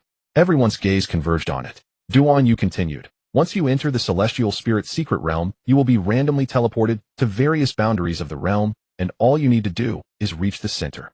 As he spoke, Duan Yu pointed at the terrain map. The center of the map immediately lit up, revealing a dilapidated palace. We have left a token in this palace. Whoever obtains the token and survives to exit the realm will pass this round of assessment. He added a friendly reminder. The token has a restriction. It can only be broken by those above the 2nd rank. Additionally, you can stay in the realm for a total of 14 days. After 14 days, the realm will teleport all remaining individuals to the exit. With that, Duan Yu fell silent. The talented individuals on site erupted in chaos. Damn. Random teleportation, what significance does team formation have now? Exactly. This preparation was all for nothing. Soon, however, everyone found a solution. They set up gathering points at the four corners of the map. When the time comes, those who enter will head straight for the nearest gathering point and finally meet at the destination. Jiang Feng's side was also discussing. Jiang Feng looked at Jiang Chun and Zhao Wuji saying, if you don't have any major thoughts about the third round of assessment, I suggest you wander around the outskirts seeking opportunities without needing to converge towards the center. Alright. Zhao Wuji exchanged glances with Jiang Chun and nodded in agreement. They understood Jiang. Both of them were quite weak. It was fine to follow Jiang Feng, but once separated, the dangers of the celestial spirit secret realm posed a significant threat to them. If they encountered other talented individuals, they would hardly have any competitive edge. It would be better to lower their targets from the outset. Perhaps they could still achieve unexpected gains. As for us, Jiang Feng turned to the remaining three. We can leave markers while on the move. If luck permits, and we spot them, there will be a chance to gather early. I guess we have no choice but to do it this way. Qinhao sighed. The group finalized their markers. At this point, the other teams had also come up with strategies. The venue gradually quieted down. Duan Yu glanced around and spoke again. Since everyone is ready, let's set off. The atmosphere turned solemn. The examiners waved their hands to signal. A group of talented individuals followed the examiners out of the venue and boarded the bus that had been waiting outside. The convoy departed the base. 2 hours later, the bus drove into a range of continuous mountains. The mountain road twisted and turned with dense primitive forests on either side, occasionally filled with the roars of ferocious beasts. Half an hour later, the convoy stopped at the entrance of a valley. Everyone got off the bus. Before them lay a vast open space. In the center of the open space, there stood a towering stone tablet, 100 meters high. The tablet was pitch black, covered with twisted red runes, giving it a somewhat eerie appearance. Surrounding the stone tablet were hundreds of city guards, each exuding a fierce aura, clearly elite fighters. There were also about a dozen elders clad in martial arts association uniforms gathered around the stone tablet preparing for something. Duan Yu approached, appearing above the crowd. This is the entrance to the celestial spirit secret realm. He warned, remember, everything is possible within the realm. There are opportunities, but also life-threatening dangers. How you choose is entirely up to you. As soon as Duan Yu finished speaking, the stone tablet suddenly shook, and the red runes began to light up one by one, their brilliance growing stronger, until they transformed into a massive beam of light shooting into the sky. The beam of light sliced through space, revealing a pitch-black rift. The leading elder from the Martial Arts Association proclaimed loudly, the entrance to the realm has been opened. The spatial rift will only exist for 10 minutes. Then it will reopen after 14 days. Everyone hurry and enter. Upon hearing this, the talented individuals did not dare to delay. Led by the 5 prodigies, they rushed towards the rift. Soon it was Jiang Feng and his group's turn. Remember, your safety comes first. Jiang Feng reminded one last time before his form was swallowed by the spatial rift. The scenery in front of him spun chaotically. When Jiang Feng regained his footing, the scene before him had changed dramatically. He saw a desolate expanse of gravel, dark red pebbles covering the ground, with a few severely weathered stone pillars standing in the distance. The air was filled with an essence of wind and sand. Yet the concentration of spiritual energy was at least 3 times that of the outside world. Jiang Feng scanned his surroundings. To his dismay, he saw no one. Random teleportation indeed scattered us apart. Jiang Feng was not surprised, though according to the terrain map in his memory, he should now be at the southernmost point of the realm. According to plan, he needed to head to the center to obtain the qualification for the 3rd round of assessment, and then team up to seek opportunities within the celestial spirit secret realm. Just as Jiang Feng confirmed his direction, a system prompt suddenly flashed through his mind. Ding! Host has entered the celestial spirit secret realm. Mission triggered: survival in the secret realm. Mission difficulty: A rank. Mission content: with the host's trash physique, daring to step into such a perilous place as the celestial spirit secret realm is akin to seeking death. I hope the host can survive at least one day in this realm. Mission difficulty: A rank. Mission hint: it is recommended that the host immediately find a tree hole to hide and survive. Mission reward distributed based on completion: DS rank. Jiang Feng's eyes brightened. A system mission had been triggered again, and it was an A rank. As for the mission's intensity, it was as reliable as always, hardly different from a gift. Jiang Feng retracted his thoughts and was about to set off. Suddenly his brow furrowed slightly, his gaze falling on a stone pillar not far away. Almost simultaneously, a shadow darted out from behind the pillar. It was a small-statured boy, appearing quite ordinary. However, his ability to conceal his presence and his agility were quite remarkable. If not for Jiang Feng's mental energy detecting his presence, he would have never noticed him. The boy looked at Jiang Feng with a hint of surprise in his eyes. You actually found me. Jiang Feng remained silent. Don't be nervous. The boy spread his hands, a harmless smile on his face. The secret realm is filled with dangers. Since fate has brought us together, would you like to team up? More people means more support. Jiang Feng replied flatly, no need. The boy sighed, not pressing further. Then forget it. He turned to leave. But in the moment he turned, a glint of cold light flashed in the boy's eyes, and his figure moved like a gust of wind, instantly appearing next to Jiang Feng. A dagger slipped from his sleeve into his palm, lunging toward Jiang Feng's neck. Die. The young man's ambush was utterly unexpected, so sudden that even a peak-level bone-forging realm martial artist might have failed to react in time. Yet under Jiang Feng's all-encompassing spiritual sense, every motion of his assailant unfolded with crystalline clarity. At the very instant the dagger neared Jiang Feng's throat, he tilted his body sideways. The blade sliced past his collar, striking empty air. His eyes contracted sharply, disbelief flickered across his face. His breath-concealing art and assassination techniques were ancestral secrets. Combined with his fifth-stage bone-forging cultivation, he remained undefeated against all opponents below third rank. Reacting with astonishing swiftness, the young man withdrew immediately upon missing his strike, putting distance between himself and Jiang Feng. Crouching low, he held his dagger before his chest, his gaze oscillating between shock and suspicion. How did you detect me? Jiang Feng offered no reply. Calmly he asked, I do not know you. You still don't know? The young man arched a brow. Wang Luan has issued a bounty. Whoever eliminates you inside the Xianling secret realm will receive a substantial reward. A flicker of astonishment crossed Jiang Feng's eyes. For 2 days at the base, the Wang family had shown no sign of movement. He had assumed the matter concerning Wang Hai had ended there. Yet they had been lying in wait all along. Jiang Feng spoke softly, his voice devoid of inflection. Thank you for the clarification. As repayment, I shall grant you a swift end. With you, the young man sneered, then blurred backward in a burst of speed. His assassination had failed, and he knew full well that in open combat he stood no chance against Jiang Feng. His body-shifting art was exceptional. In mere bounds he leapt several zhang away. Catching Jiang Feng's lack of pursuit from the corner of his eye, he let out a triumphant laugh. Want to kill me? Catch me first. Jiang Feng ignored the provocation entirely. He simply raised his right hand palm outward and pressed it down toward the young man. Within his sea of consciousness, the seated Vajra phantom suddenly opened its eyes. A resonant hum filled the air as an invisible tide of spiritual energy surged forth, crushing down upon the young man like an avalanche. The young man froze mid-motion as though an invisible mountain had descended upon him. His muscles refused command, his chi and blood circulation slowed to a crawl. Even his thoughts seemed locked in ice. Eyes wide with disbelief, he whispered hoarsely, this is spiritual energy. His mouth opened, but no sound emerged. In the next breath, Jiang Feng appeared behind him. Clang! The Leiwen blade cleared its scabbard. A flash of light, then cold steel parted flesh. The young man felt a sudden chill at his neck, his vision spun wildly. Before him stood a headless corpse frozen mid-lunge. That corpse appeared to be himself. Thud! It collapsed, kicking up a cloud of dark red dust. His severed head rolled aside, eyes bulging, mouth agape, face still twisted with the shock and terror of his final moment. He died, without understanding how could one who had just broken through to the bone-forging realm wield spiritual. Within the secret realm there are no laws. Life is as fragile as grass. Jiang Feng sheathed his blade, gazing upon the corpse with serene detachment. Outside, order was upheld by law, but here within the Xianling secret realm, all restraint dissolved. When profit looms, the human heart grows fiercer than any beast. So too must his own conduct evolve. If others seek his life, he shall take theirs. Jiang Feng stepped forward, knelt, and searched the corpse. Soon he retrieved 3 vials of healing pills and 2 vials of cayenne blood elixirs, meager yet not insignificant. He tossed them into his spatial ring. Come forth, Xiaobai. With a wave of his hand, his beast-taming ring shimmered with white light. A massive white tiger landed gracefully, shaking snow-white fur as golden eyes swept the surroundings, a deep rumbling roar echoing through the air. Let us go. Jiang Feng vaulted onto the tiger's back. Muscles coiled and released, the beast shot forward like a bolt of white lightning, racing toward the heart of the secret realm.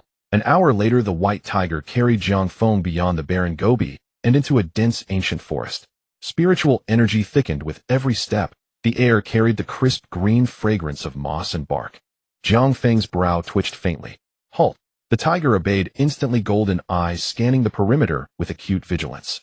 Jiang Feng dismounted and recalled the beast into his ring. He had heard the clash of battle, close ahead. Suppressing his aura, he moved with silent measured steps toward the sound. Parting a thicket of dense shrubbery, he beheld a clearing where 4 figures encircled a colossal monstrous beast. Jet black and rhinoceros-like, it bore 3 razor-sharp horns, each wreathed in crimson flame-like patterns that pulsed with searing heat. A second-rank apex beast, no doubt. And behind it, embedded in the rocky cliff face, grew a radiant crimson herb. No taller than half a chi, it bore 3 plum-sized vermilion fruits gleaming with irresistible allure, the Qijing fruit. Jiang Feng's eyes gleamed. The Qijing fruit ranked as a 3rd-rank spirit herb, exceedingly rare outside the secret realms due to its stringent growth conditions. A single fruit commanded no less than 500,000 coins.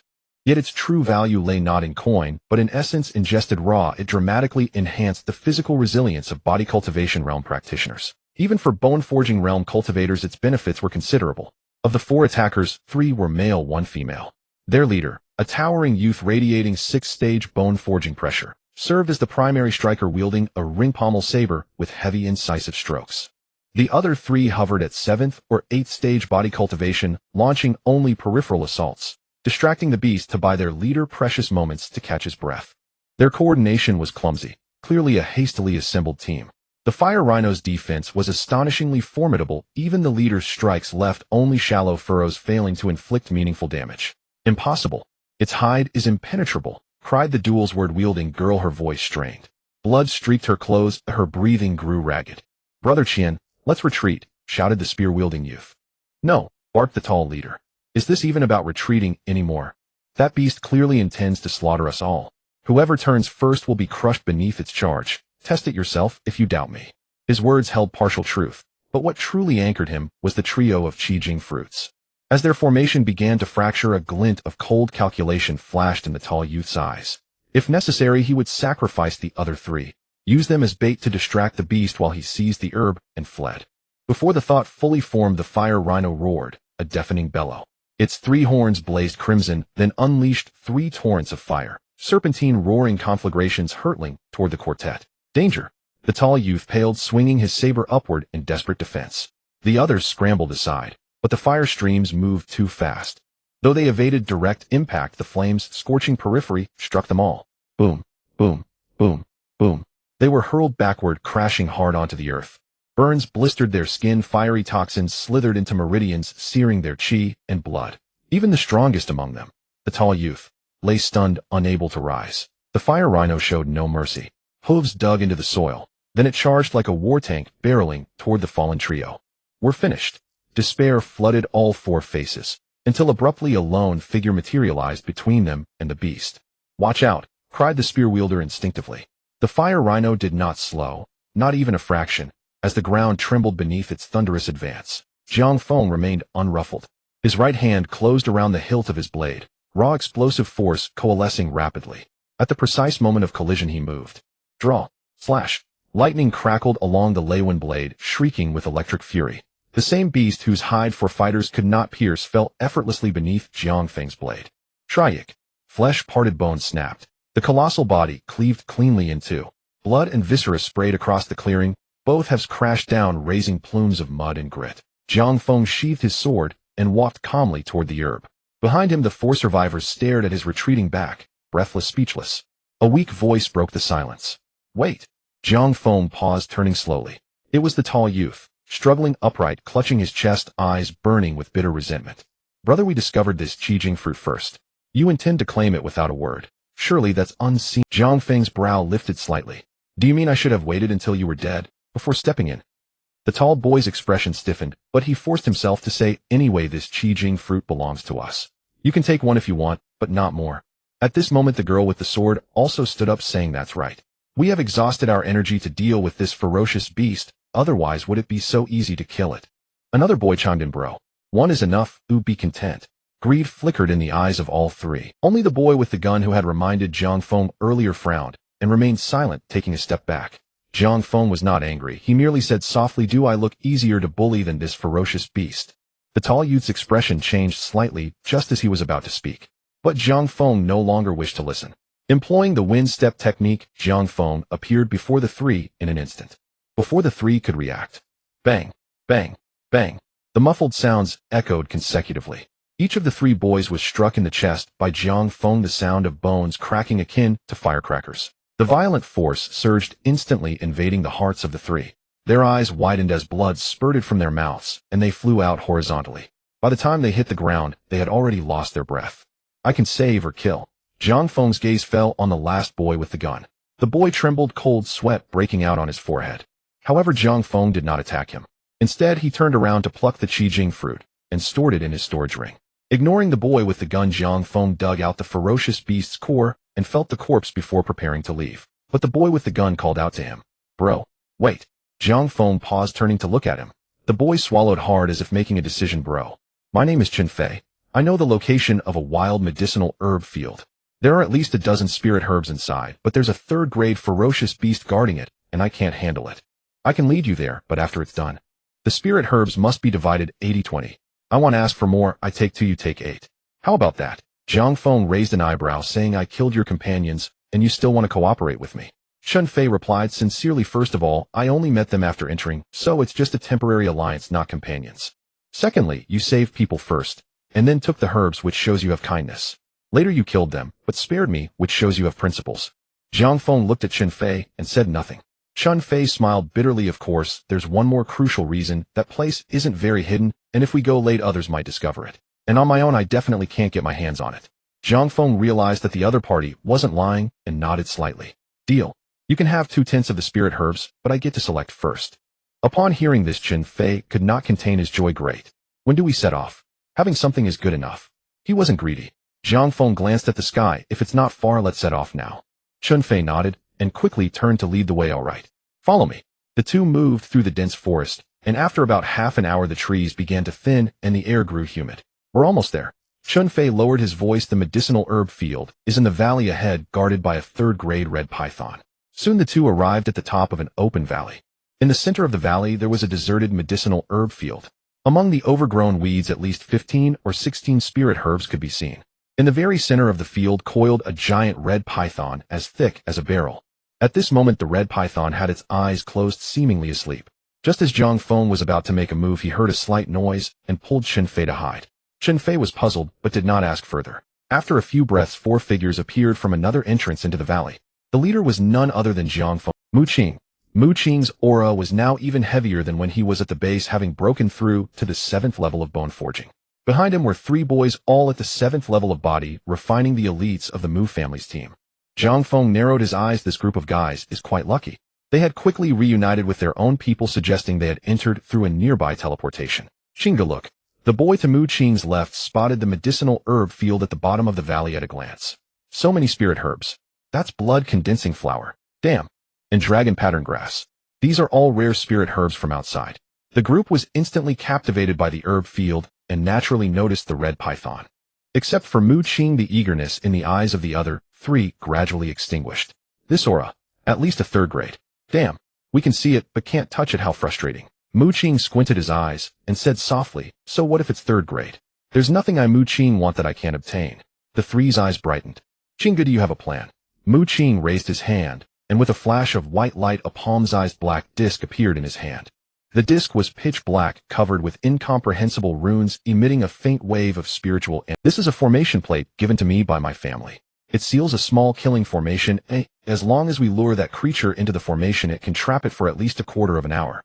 By then it will be enough for us to empty the medicinal herb field. The 3 were instantly elated. Qinggu is incredible. You even have something this good. Indeed, it was the right choice to follow the Mu family. Mu Qing ignored the flattery of the 3 and handed the formation plate to the boy next to him. You go set up the formation plate at the edge of the medicinal herb field. Yes. The boy took the formation plate and stealthily approached the valley before quickly returning. Qinggu, we're ready.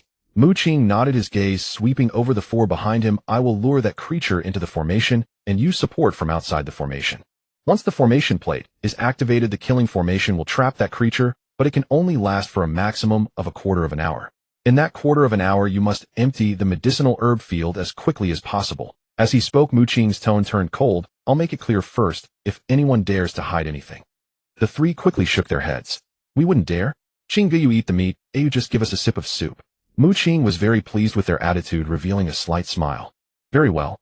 Get ready. After saying that, he stepped forward, transforming into an arrow, leaving the bow shooting directly at the red python in the center of the medicinal herb field. Beast, wake up! The aura of the 7th level of bone forging erupted. Mu Qing was in midair, and the long sword at his waist was already unsheathed. A sharp sword chi slashed through the air, striking the head of the red python. Clang! Sparks flew. The sword chi struck the red python's scales, leaving not a single mark. However, the red python was awakened by this strike. It raised its head, cold vertical pupils gleaming with fierce light, gazing at the human who dared to intrude upon its territory. Hiss!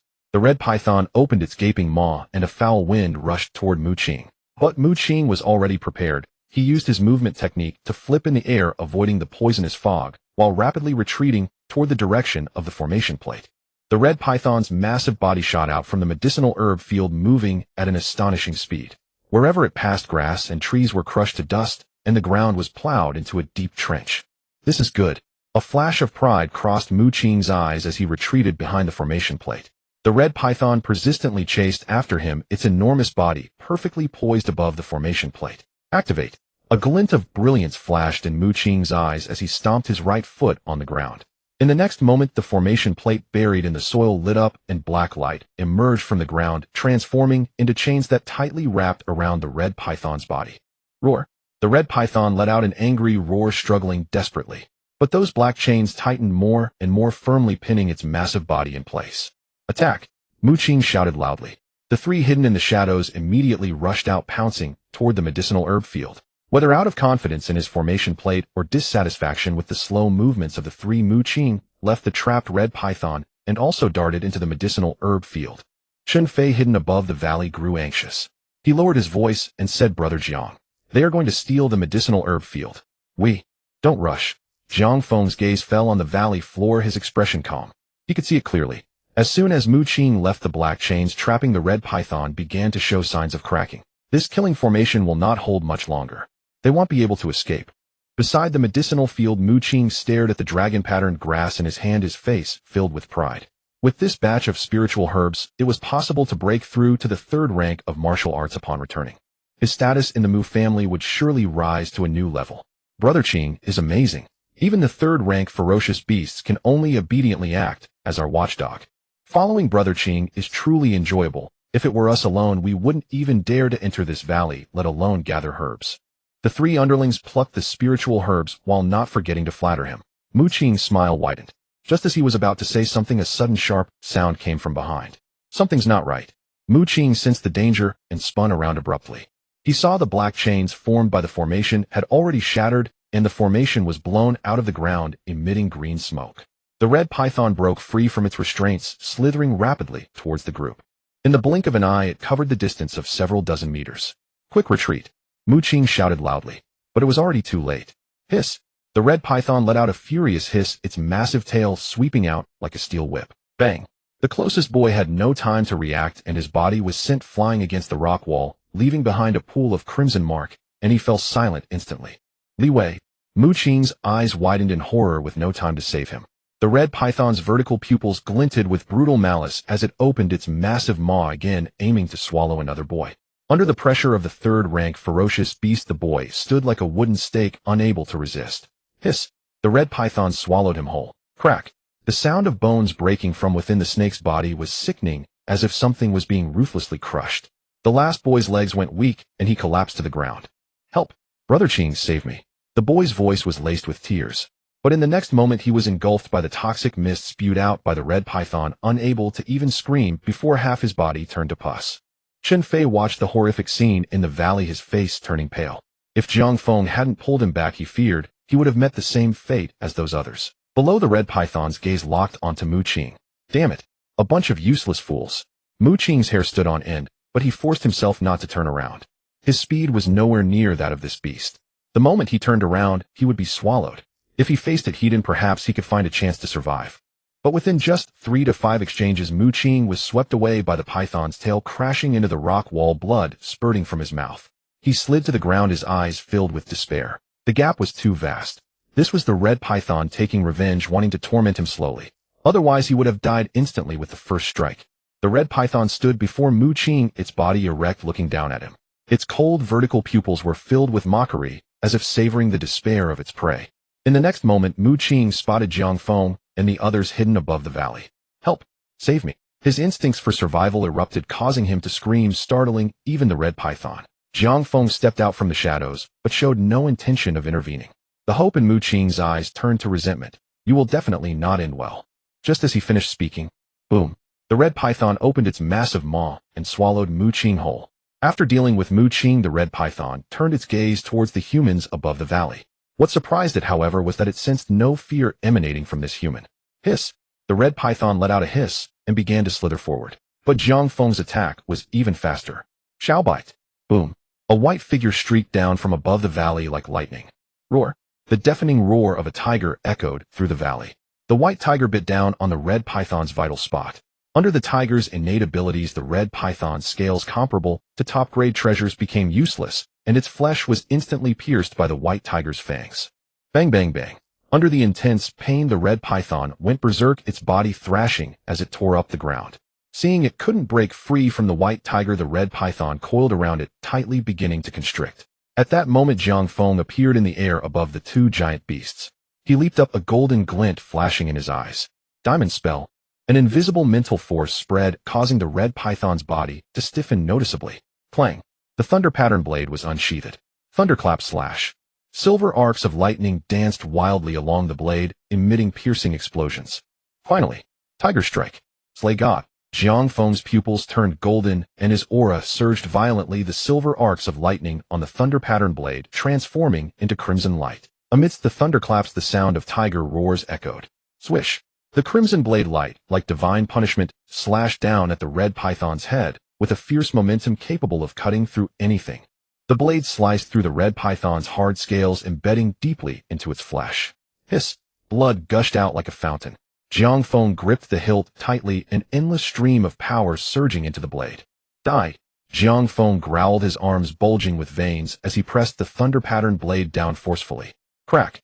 The massive head of the red python was brutally split open, leaving a grotesque gash. The giant python's body convulsed a few times before it finally lay still, crashing to the ground. Roar!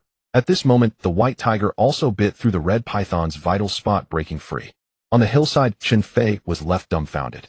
One slash to kill a third-rank beast. Even the third-rank prodigies from the 5 great families probably couldn't achieve that. Below, Jiang Feng sheathed the blade, his chest slightly heaving, beads of sweat appearing on his forehead. Killing this red python was not as easy as Chen Fei had perceived. He had nearly exhausted all his means. The white tiger trotted over, rubbing its head against Jiang Feng's leg, conveying a sense of pride. Jiang Feng chuckled, patting the white tiger's head. The core belongs to you. If it hadn't been for the white tiger's distraction, he would not have been able to kill the red python so easily. After a short rest, Jiang Feng began dealing with the red python. As he cut open its body, Mu Qing and the other person slid out. However, their bodies were twisted like a twine, dead beyond recognition. But Jiang Feng didn't mind starting to rummage through their belongings.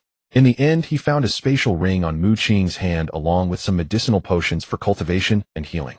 Jiang Feng carefully stored these items along with the python's bones and skin. Then he left the blood and flesh of the red python, as well as the beast's core, for the white tiger.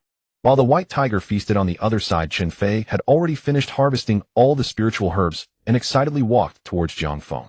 Brother Jiang, here you go. Chen Fei laid out all the spiritual herbs in front of Jiang Feng. Jiang Feng glanced over, picked a few, then roughly estimated their value, setting aside 20 from the remaining herbs and pushing them towards Chen Fei. This is yours. Chen Fei was taken aback, feeling a bit embarrassed. I didn't contribute much, how about I just take 10? Jiang Feng shook his head. What was agreed upon is what it is. Chen Fei then relaxed and excitedly smiled. Then I won't be polite. With these, he would have the confidence to break through to the second rank once they got out. Jiang Feng turned and sat down beside the white tiger, watching it eat. Chen Fei glanced at Jiang Feng, his eyes flickering with hesitation. In the end, he chose to speak up. Brother Jiang. Jiang Feng looked up at him. Chen Fei took a deep breath, his expression extremely serious. I want to follow you. Before Jiang Feng could speak, Chen Fei continued. I know my strength is lacking, but my agility and observation skills are decent, and I can help you scout and find other resources. Even in dangerous situations, you can use me as bait. He was willing to take a gamble. His previous experiences had taught him that even entering the immortal spirit's secret realm without sufficient strength, it would be hard to obtain resources. And to rely on the strong means one must be prepared to be cannon fodder. But there are distinctions even among cannon fodder. Chun Fei believed that serving as cannon fodder for Jiang Feng the latter would not easily sacrifice himself unless absolutely necessary. Moreover, the other party was so principled. Following behind him and reaping the benefits would be enough for Chun Fei. Jiang Feng thought for a moment and did not refuse. Having an extra person means more strength, and the two already had a foundation of cooperation. You can follow me, but I can't guarantee anything. Jiang Feng did not make a definitive statement. If it came to a life-or-death situation, he certainly would not act as a self-sacrificing saint. Chun Fei smiled and said, "Good. I believe in you." At this moment, the white tiger had finished eating. After devouring the flesh and essence of the red python, the white tiger seemed a bit drowsy and laid down on the ground, falling into a deep sleep. Jiang Feng raised his hand and stored the white tiger in the beast taming ring. He looked up at the sky and said, "It's about to get dark. We don't know what the situation is like at night in here, so let's find a place to settle down first." Chun Fei nodded. "Before I found this medicinal field, I discovered a cave. If we block the entrance after entering, it will be hard to notice from the outside. It can serve as a temporary resting place." Chun Fei led the way, and the two of them circled along the edge of the dense forest for half a mile until they found the cave hidden beneath a tangle of vines. The cave was not large, but it was well concealed. The entrance was blocked by several large stones and dense vines. Without Chun Fei's keen eyes, it would have been impossible to spot. After Chun Fei found some dry grass to make a bed, Jiang Feng moved a large stone to completely seal the cave entrance, leaving only a few gaps for ventilation. "Brother Jiang, you rest first. He'll keep watch during the first half of the night, and you can take over the second half." After saying this, Chun Fei went to the cave entrance. Jiang Feng didn't refuse. He sat cross-legged and closed his eyes, operating the indestructible body technique. Night fell deeper. The night within the secret realm was not quiet. Occasionally, the roars of ferocious beasts could be heard. Compared to the daytime, these creatures seemed more agitated at night. Unknowingly, time passed. Suddenly, a system notification flashed in Jiang Feng's mind. "Ding! Congratulations, host. Not only did you survive a day in this perilous place, but you also gained a lot. You are truly the reincarnation of a fortune god. Congratulations, host, for completing the task survival in the secret realm. Task completion level S rank. Rewards 1. Current realm 10-2. Rare item treasure-seeking compass stored in system space." A familiar warmth exploded within him. Moments later, Jiang Feng slowly opened his eyes, a glint of sharp light flickering in his gaze. He had reached the 3rd level of bone forging. Jiang Feng's thoughts stirred. A palm-sized bronze compass suddenly fell into his hand. The compass had an ancient design with a golden pointer embedded in the center. As Jiang Feng looked at the compass, a message surged into his mind. "Treasure-seeking compass, rare item. Effect: after infusing spiritual power, it can sense areas of spiritual energy anomalies and locations of restrictions within a 10-mile radius.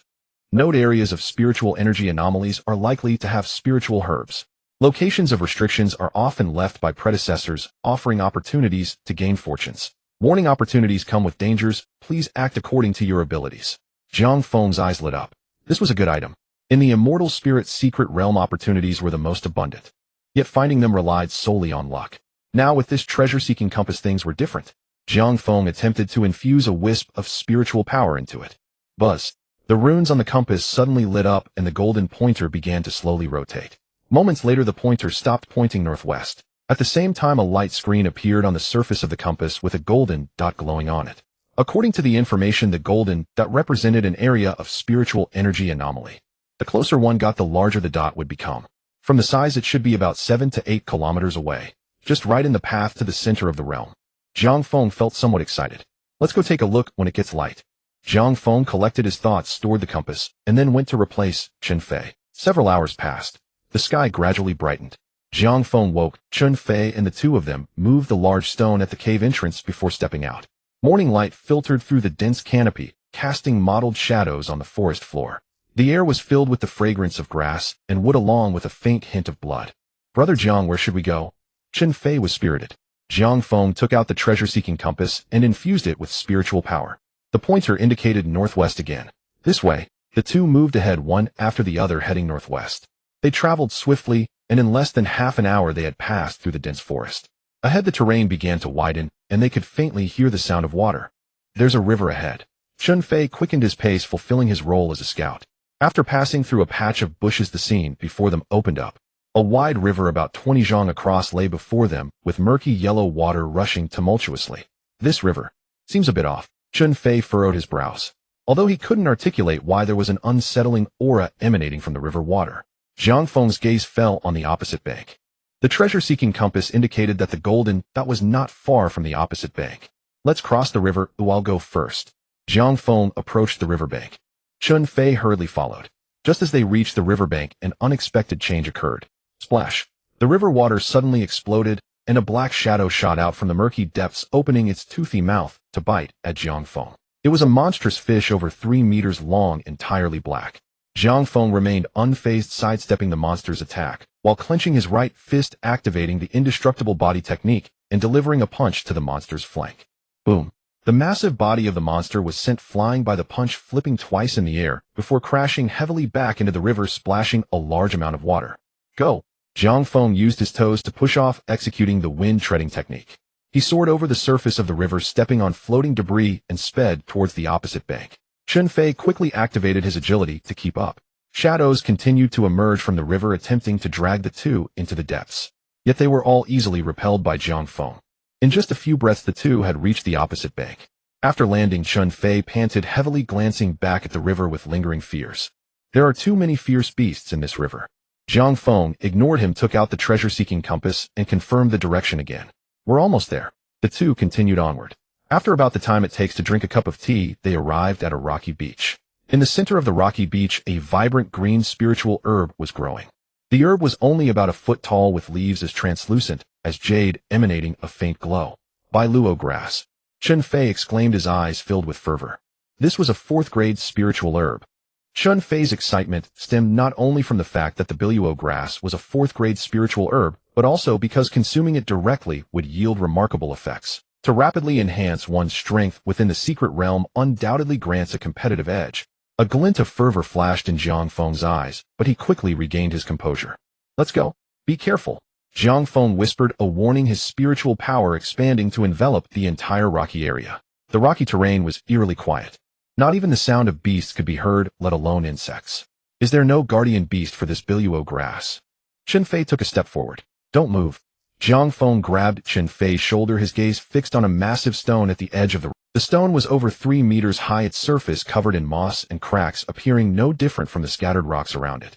However, Jiang Feng's spiritual sense vaguely detected an extremely subtle life force hidden within the stone.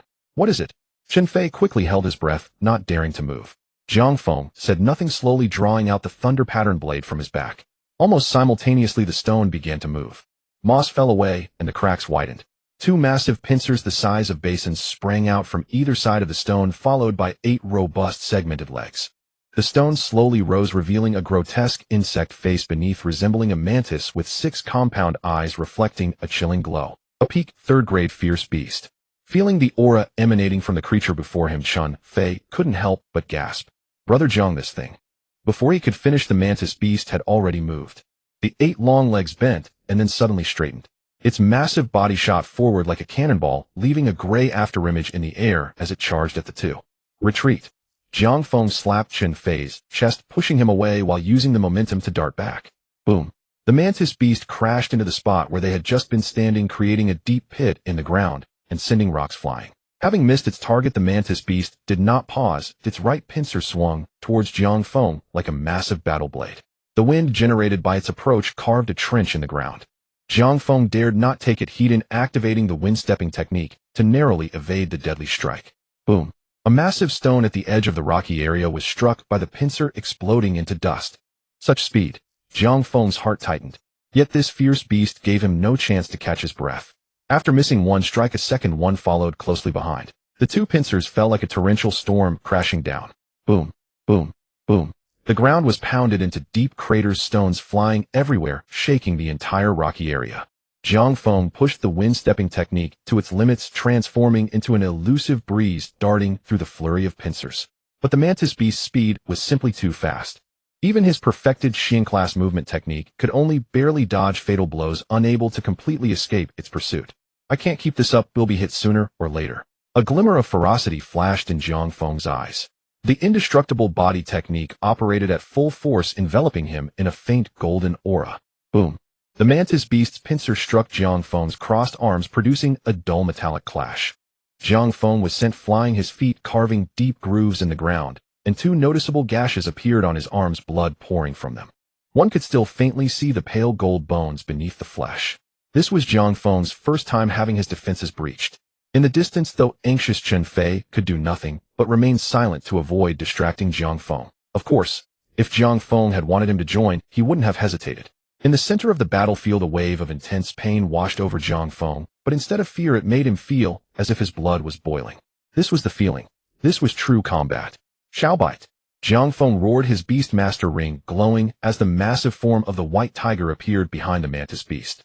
Roar. The thunderous roar of the tiger resonated across the rocky area. The white tiger swiped its paw at the mantis beast. The tiger's innate talent easily tore through the mantis beast's tough carapace, embedding its claws into the flesh. Screech. The mantis beast emitted a sharp cry, its compound eyes flashing with fury. It abandoned Jiang Feng, swinging its pincers back towards the white tiger. The white tiger was quick. After landing a strike, it immediately retreated, leaving the pincers to crash into the ground, creating two deep pits. Thunder Slash. Jiang Feng seized the opportunity, leaping into the air with the thunder-patterned blade raised high. He gathered all his strength into this strike.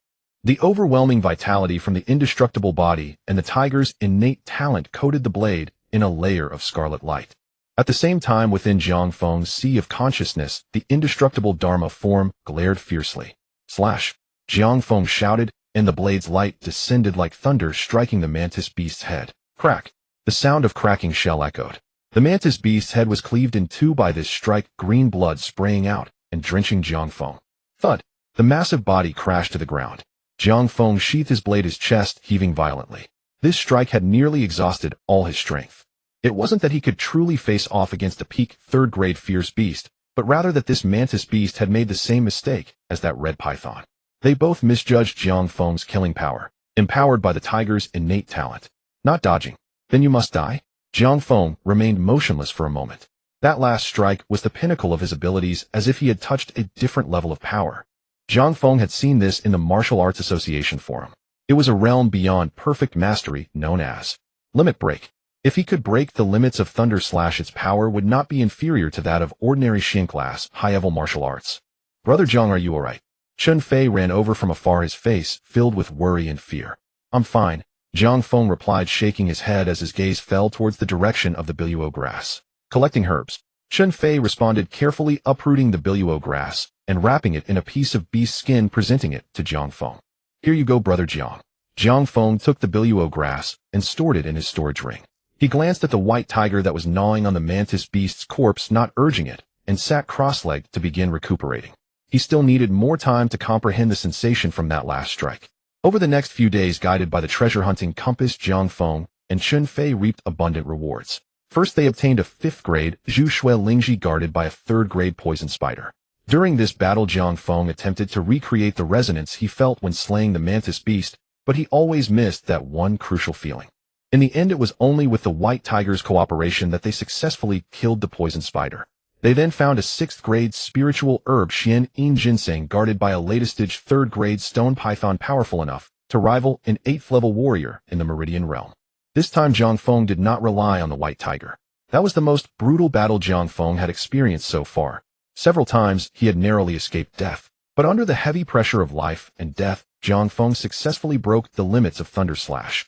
On the 7th day of entering the secret realm, Jiang Feng, fueled by the abundance of spiritual herbs, successfully broke through to the 8th level of bone refinement.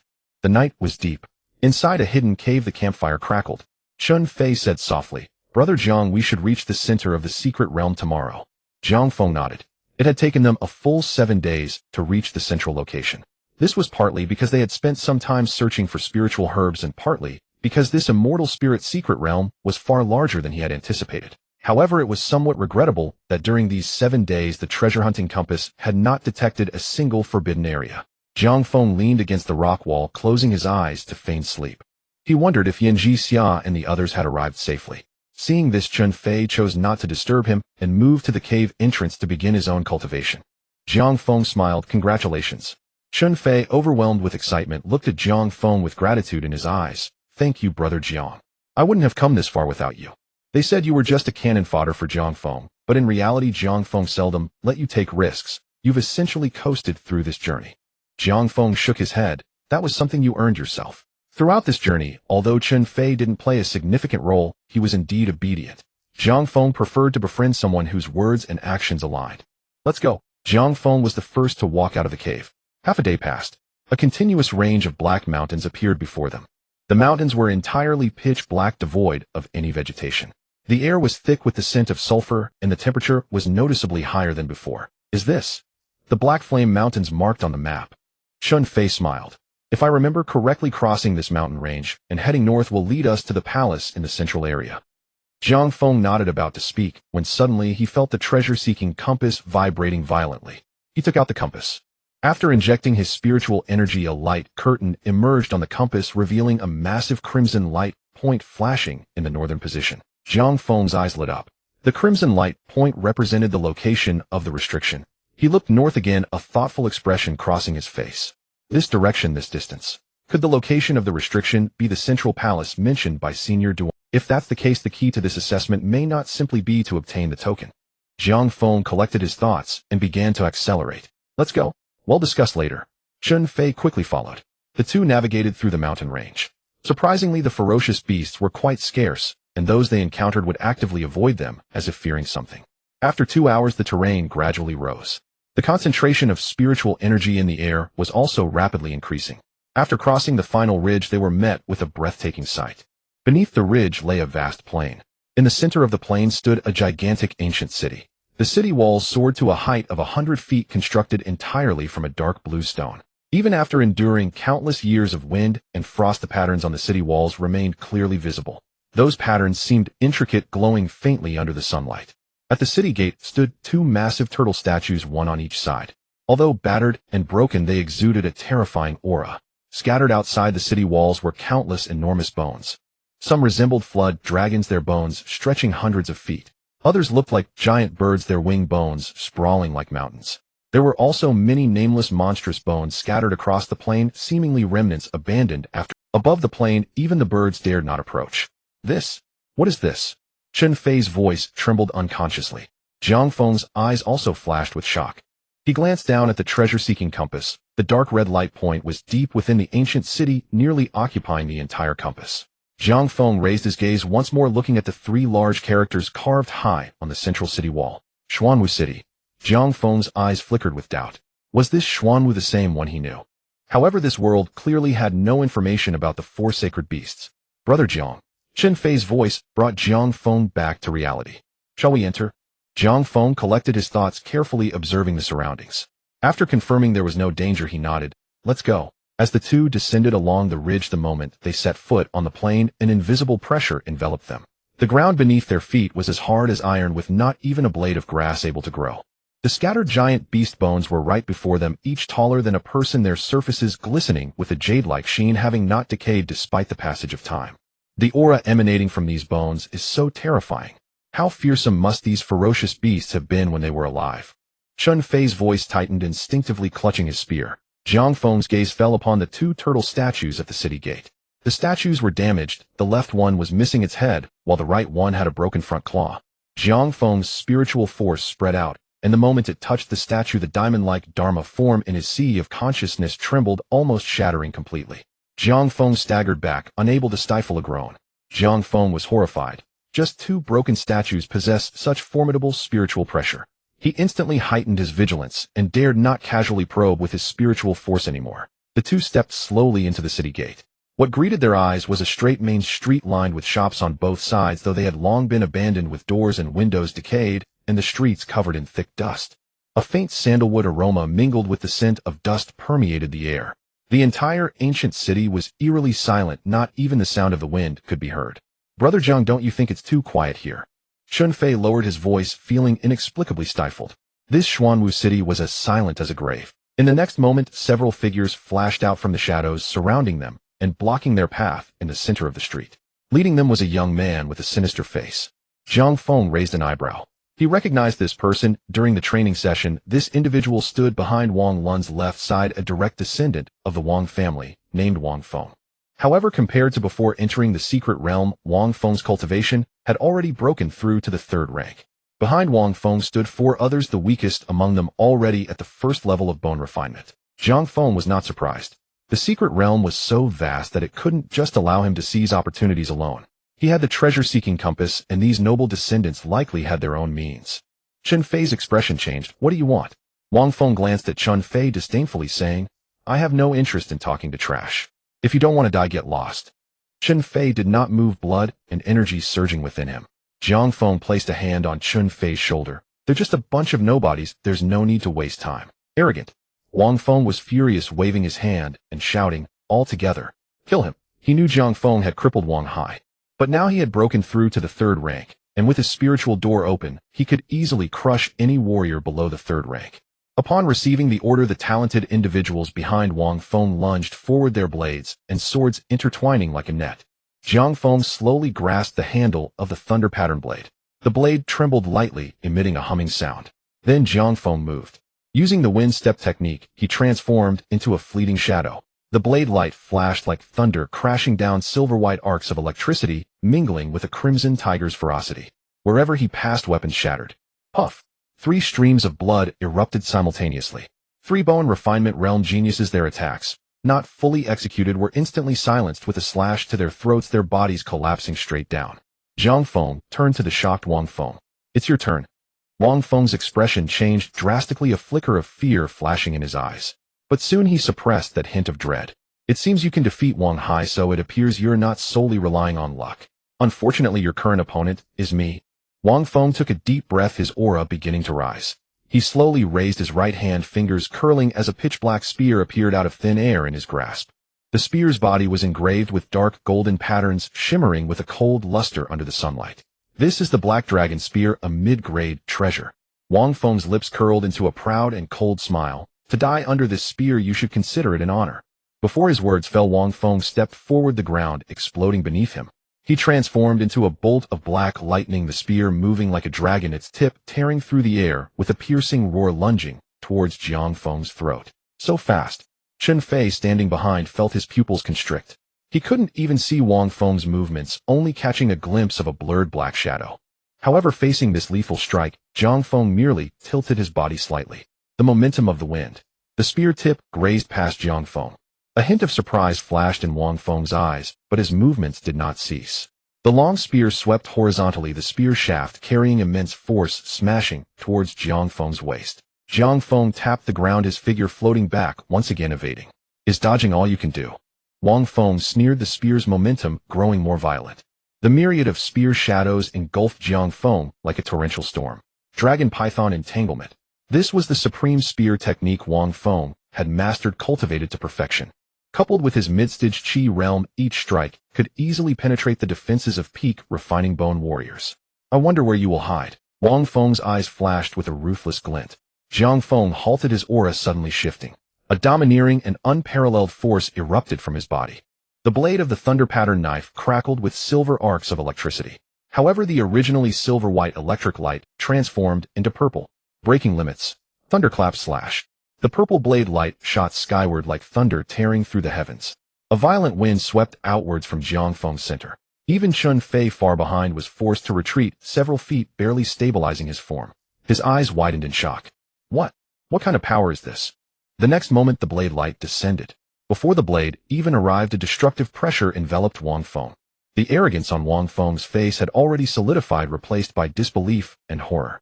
This terrifying blade force was definitely from a profound-level martial art, not just low-grade. Moreover, its mastery was extremely high.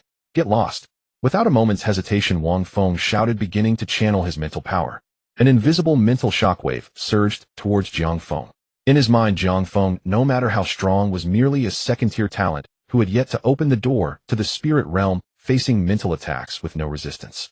Once the spirit was wounded, his opponent would be like fish on the chopping board at his mercy. But the next moment, as his mental force barely touched Jiang Feng, it was as if a mud cow had entered the sea, causing not a single ripple. Instead, a stronger mental fluctuation rebounded.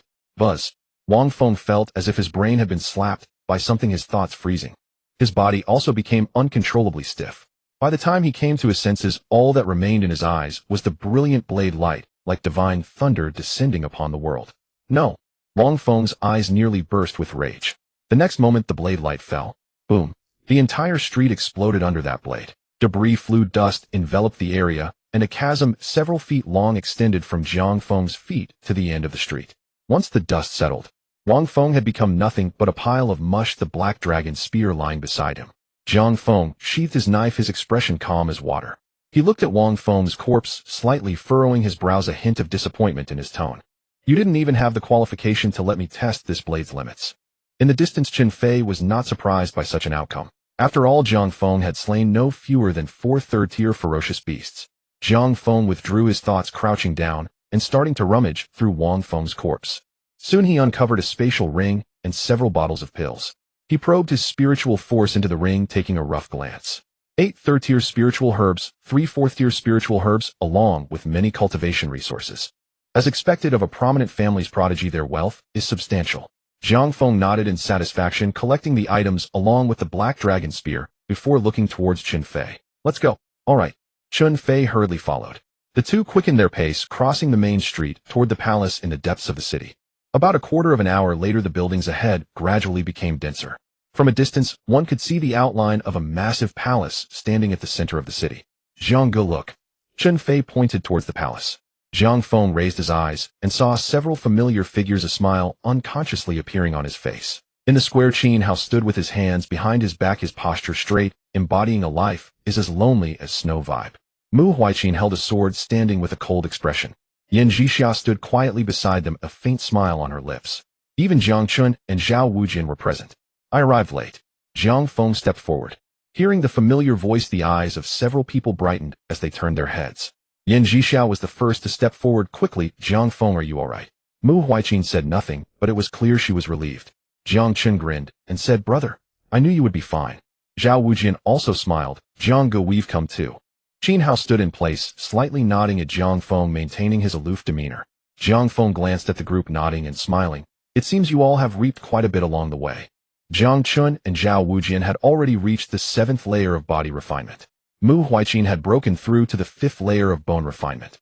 Qin Hao had also broken through to the 4th layer of bone refinement. And Yan Zhixia was even more terrifying. She had astonishingly reached the peak of the bone refinement realm. Jiang Chun and Zhao Wujin hurriedly recounted their experiences from the past few days. It turned out that Jiang Chun and Zhao Wujin had excellent luck arriving at the same location upon teleportation. Although their strength was weak, their cautious approach allowed them to progress without encountering any dangers. On the way, they encountered Qin Hao. Although Qin Hao loved to show off, he was reliable during crucial moments and protected the two. Later, the three encountered Mu Huaiqin and Yan Zhixia in succession. Working together, they made their way through facing dangers, but ultimately emerging unscathed. After listening, Zhang Feng pointed to Chen Fei beside him. This is Chen Fei, whom I met on the road. We are friends from now on. Chen Fei smiled and cupped his hands toward the group. I hope you all will take care of me. The others nodded in response. After a brief exchange of pleasantries, Zhang Feng asked, did you all obtain the tokens? At his words, the smiles on Jiang Chun and the others' faces faded slightly. Seeing their reaction, Zhang Feng was somewhat surprised. Is the token that difficult to obtain? With Yan Zhixia, who was at the peak of the bone refinement realm, present, they shouldn't be unable to obtain even a single token, right? Otherwise, how many could pass the assessment this time? Jiang Chun sighed. Brother, it's not about difficulty. By the time we arrived, all the tokens had already been taken by the 5 families' prodigies. They stated that to obtain a token, one must exchange it for spiritual herbs from the immortal spirit secret realm. 1 third-tier spiritual herb for 1 token. Hearing this, Chen Fei frowned. Aren't they afraid of provoking public anger by doing this? Zhao Wujin said helplessly, those from Mu Qingchuan's group have already reached the peak of the Qi realm. The 5 families have united, and although the remaining candidates are not few, their top combat power cannot compete. Zhang Feng's eyes flashed with a hint of coldness at the words. The 5 families united to monopolize the tokens, and then jacked up the prices. This act was truly too ugly. Qin Hao suddenly looked at Zhang Feng. What do you think, Zhang Feng? Zhang Feng looked towards the distant palace, his voice calm. Let's first check the situation. After speaking, Zhang Feng walked directly toward the palace. Qin Hao smiled. Very good. You indeed haven't let me down. He hurriedly followed closely behind. He had a premonition. The time to show off had come. At the entrance of the palace, many candidates had already gathered. In groups of 3 or 5, they were whispering about something, their tones filled with frustration and anger. Damn it. This is too much. It was agreed that 1 third-tier spiritual herb could be exchanged for 1 token, but suddenly the price has gone up. Now it takes 2 third-tier spiritual herbs to exchange for 1 token. Why don't they just go and rob it? Rob? They are outright robbing us now. What can you do about it? If you have the ability, go get it from the palace yourself. Sai, what can we do since they are so powerful? Think of a way quickly. Maybe tomorrow it will require 3 spiritual herbs. Clearly the opportunity was within reach, yet they could only watch helplessly as the 5 families blocked the way. Complaints arose one after another, but no one dared to confront the 5 families. Jiang Feng's group walked towards the palace gates. As they approached the main hall's entrance, a burly candidate was walking out, his face ashen, his fists cracking. These bastards! He cursed between his teeth, brushing past Jiang Feng. Jiang Feng continued forward, without stopping, walking straight into the hall. The hall's doors were tall and heavy, the threshold nearly half a person high. The walls inside the hall were embedded with several fist-sized white crystal stones, illuminating the entire hall as if it were daytime. The stone platform that originally held the tokens in the center of the hall was now empty. The 5 leading prodigies were absent, leaving only the core prodigies of each family stationed. The sides of the hall were filled with other prodigies, most of whom had come to exchange tokens, their faces filled with pain and reluctance. The 5 families' prodigies occupied the stone platform, looking down at everyone else. As Jiang Feng and his group entered, they heard a commotion in the front. Wasn't it agreed that 1 third-tier spiritual herb could be exchanged for 1 token? Now why is it suddenly 2? You are being untrustworthy. The speaker was a young man in blue, his face flushed, fists clenched tight, but he struggled to suppress his anger. Opposite him stood a shaved-head youth, a prodigy of the Wang family, named Wang Zhong. Wang Zhong held a jade token in his hand, which was indeed the token for this assessment. Untrustworthy. Wang Zhong scoffed, glancing at the blue-clad youth with contempt. The tokens are in the hands of my 5 families. The rules are naturally determined by us. Instead of arguing with me here, you might as well hurry out and find a few more spiritual herbs. He paused, his tone laced with mockery. As a friendly reminder, by tomorrow at this time, it won't be 2 herbs, but 3. You. The blue-robed youth trembled with rage. You are going too far. What if we are? Wang Zhong suddenly stood up, the aura of a 5th-layer bone refinement erupting, slapping his palm against the blue-clad youth's chest. Bang! The blue-clad youth didn't have time to react. He grunted and was sent flying, crashing against the palace doors, spitting blood, unable to rise. Not satisfied, Wang Zhong walked over slowly, looking down at him with a sinister gaze. Anyone who dares to cause trouble here won't walk out of the immortal spirit's secret realm alive. The hall fell into dead silence. Other prodigies showed angry expressions, but no one dared to speak up. The 5 families were too powerful. Standing out meant seeking death. Seeing this, Wang Zhong's expression grew even more smug. He twirled the token between his fingers, his gaze sweeping across the crowd, laced with mockery. How about this? I see you all are pitiful.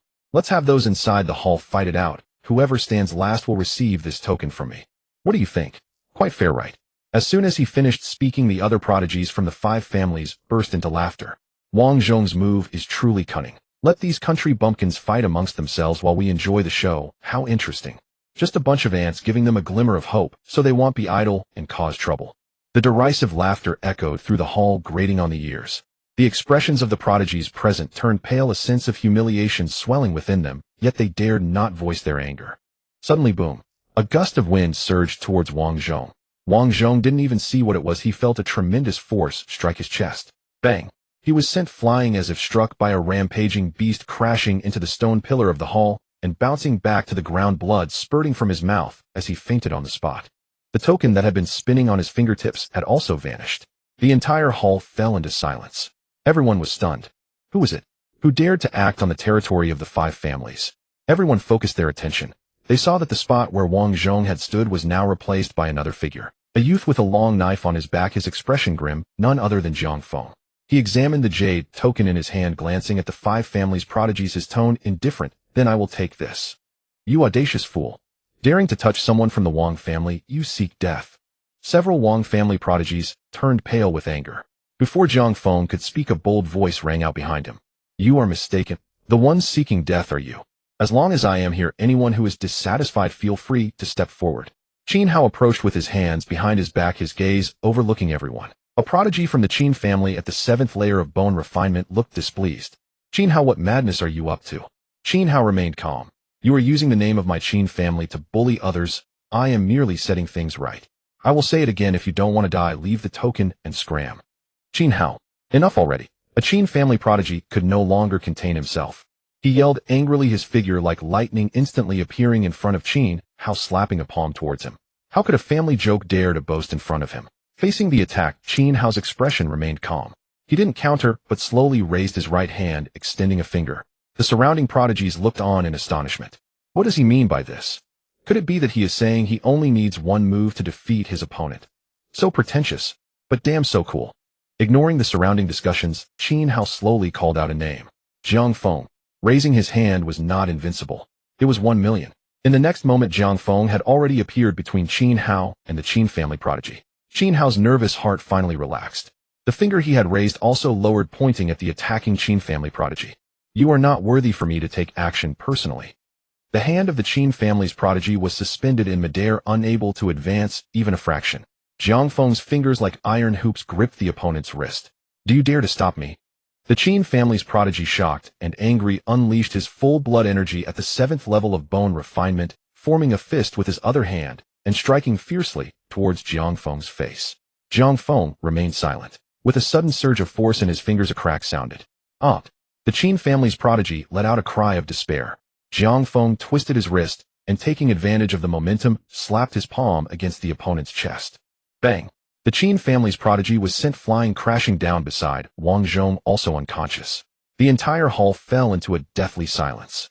Just now one could argue that attacking Wang Zhong was a sneak attack. Now facing him directly, this kid could also defeat someone at the 7th level of bone refinement in a single punch. I recognize him. His name is Jiang Feng. When the 5 families formed teams, they all extended invitations to him, but he rejected them. I remember now. So it's impressive. No wonder he dares to challenge the prodigies of the 5 families. His strength is formidable. The remaining core prodigies from the 5 families all changed their expressions simultaneously. The youth leading the Wang family was named Wang Su, a cousin of Wang Luan, with a cultivation at the 8th level of bone refinement. He coldly addressed Jiang Feng. Kid, do you know who you are opposing? The 5 families of the Eastern Province are not something a local dog like you can provoke. Local dog? Jiang Feng chuckled, stepping forward. Boom. The overwhelming blood energy surged forth like a tidal wave. You lot of waste dare to call others local dogs. Arrogant. Wang Su was furious. Behind him, 3 or 4 prodigies from the Wang family stepped forward simultaneously, their blood energy surging, clearly ready to join forces. The nearby prodigies also wore grim expressions, slowly encircling them. The 5 families had long dominated in the Eastern Province, and no one had ever dared to speak to them this way. What do you want to outnumber us? Qin Hao stepped forward, standing beside Jiang Feng. Though he spoke assertively, his feet quietly shuffled half a step back behind Jiang Feng, and he quickly whispered, audible only to the 2 of them, Brother Jiang, can you hold on? Qin, how are you planning to betray the Qin family? The remaining prodigies of the Qin family glared at Qin. Qin Hao smiled nonchalantly. I still have the right to decide my own actions, and it is not up to you to. And you do not represent the Qin family. Wang Su laughed angrily and waved his hand. Let's go all out. First, disable these 2 ignorant fools. As soon as he finished speaking, 5 or 6 prodigies from the 5 families lunged forward simultaneously. The light of blades and swords intertwined, the power of blood energy surged, and the entire hall was swept up in a fierce wind. The onlooking prodigies retreated in unison, their expressions a mix of tension and anticipation. They had been oppressed by the 5 families for so long, and had long harbored a belly full of rage. At this moment, someone stood up to confront the 5 families. They naturally hoped Jiang Feng would win, unaware of your own mortality. Qin Hao shook his head and sighed. Jiang Feng, these small fries are up to you. Jiang Feng did not respond. Instead, he activated the wind step technique, and his figure instantly transformed into a blur. Clang! The thunder pattern blade was drawn half an inch. Purple arcs of electricity danced along the blade, emitting a piercing, thunderous roar. Breaking the limit. Thunderstrike. A purple blade aura about a foot long slashed through the air like a thunderbolt from the 9 heavens, descending, carrying a destructive aura, fiercely cleaving down towards the attacking prodigies of the 5 families. Boom. The moment the blade aura collided with several waves of blood energy, an earth-shattering sound erupted. A violent shockwave swept out in all directions. Puff, puff. 3 muffled sounds followed. The 3 prodigies from the Wang family at the forefront were directly sent flying by the blade aura, blood spewing from their mouths, crashing heavily to the ground, their lives unknown. Wang Su and the other 2 prodigies were instantly stunned, retreating repeatedly. This is Xian class martial arts. Wang Su stared intently at Jiang Feng, disbelief filling his eyes. How could a local dog from Jiang City possibly master Xian class martial arts? Moreover, judging by this power, it was at least mid-tier Xian class. Jiang Feng strode towards the 3. With every step he took, it felt as if he were stepping on everyone's hearts. Wang Su and the others' expressions changed, gritting their teeth, yet no one dared to step forward. Suddenly a calm voice came from the direction of the inner hall. Interesting. No wonder you dare to act wild in my 5 families' territory. You indeed possess some skill. Everyone turned to look in the direction of the voice. 5 figures slowly emerged from the inner hall. The leading 5 with solid and heavy auras were faintly surrounded by spiritual energy. It was the prodigies of the 5 families. As the 5 appeared, the atmospheric pressure in the hall seemed to drop a few degrees. Brother Lu. Wang So looked as if he had seen a savior, his face a mix of surprise and delight. You finally came out. This kid doesn't know his place and has injured several of us. Wang Luan ignored Wang So, focusing his cold gaze on Jiang Feng, his expression filled with ice and a hint of confusion. You are still alive. What about Wang Feng? Jiang Feng raised his eyes, meeting Wang Lun's gaze without changing his expression. Since I am still alive, then the waste you mentioned must be dead. Upon hearing this, Wang Luan smiled. His smile was filled with coldness. Very good. It has been a long time since anyone dared to speak to me, Wang Luan, like this. As the words fell, the oppressive aura of peak meridian circulation exploded, pressing down directly on Jiang Feng. The air seemed to freeze. The onlooking prodigies turned pale, retreating again and again. Qin Hao's smug expression faltered slightly, and he quietly shrank back behind Jiang Feng. Brother Jiang, peak meridian circulation. Can you still fight? He asked in a whisper. Jiang Feng did not answer. Faced with Wang Lun's pressure, he stood motionless. Within his sea of consciousness, the Vajra Dharma form glared, and an invisible mental barrier spread out, effortlessly dissipating the overwhelming pressure. Moi. Wang Luan frowned. A second-tier martial artist could actually withstand his mental pressure. The one standing beside him, Mu Qingxuan, narrowed his eyes, discerning the truth. No wonder he dares to be so arrogant. It turns out he has opened the gate of consciousness in advance. Too bad against those below the 3rd tier, it's a dimensional suppression.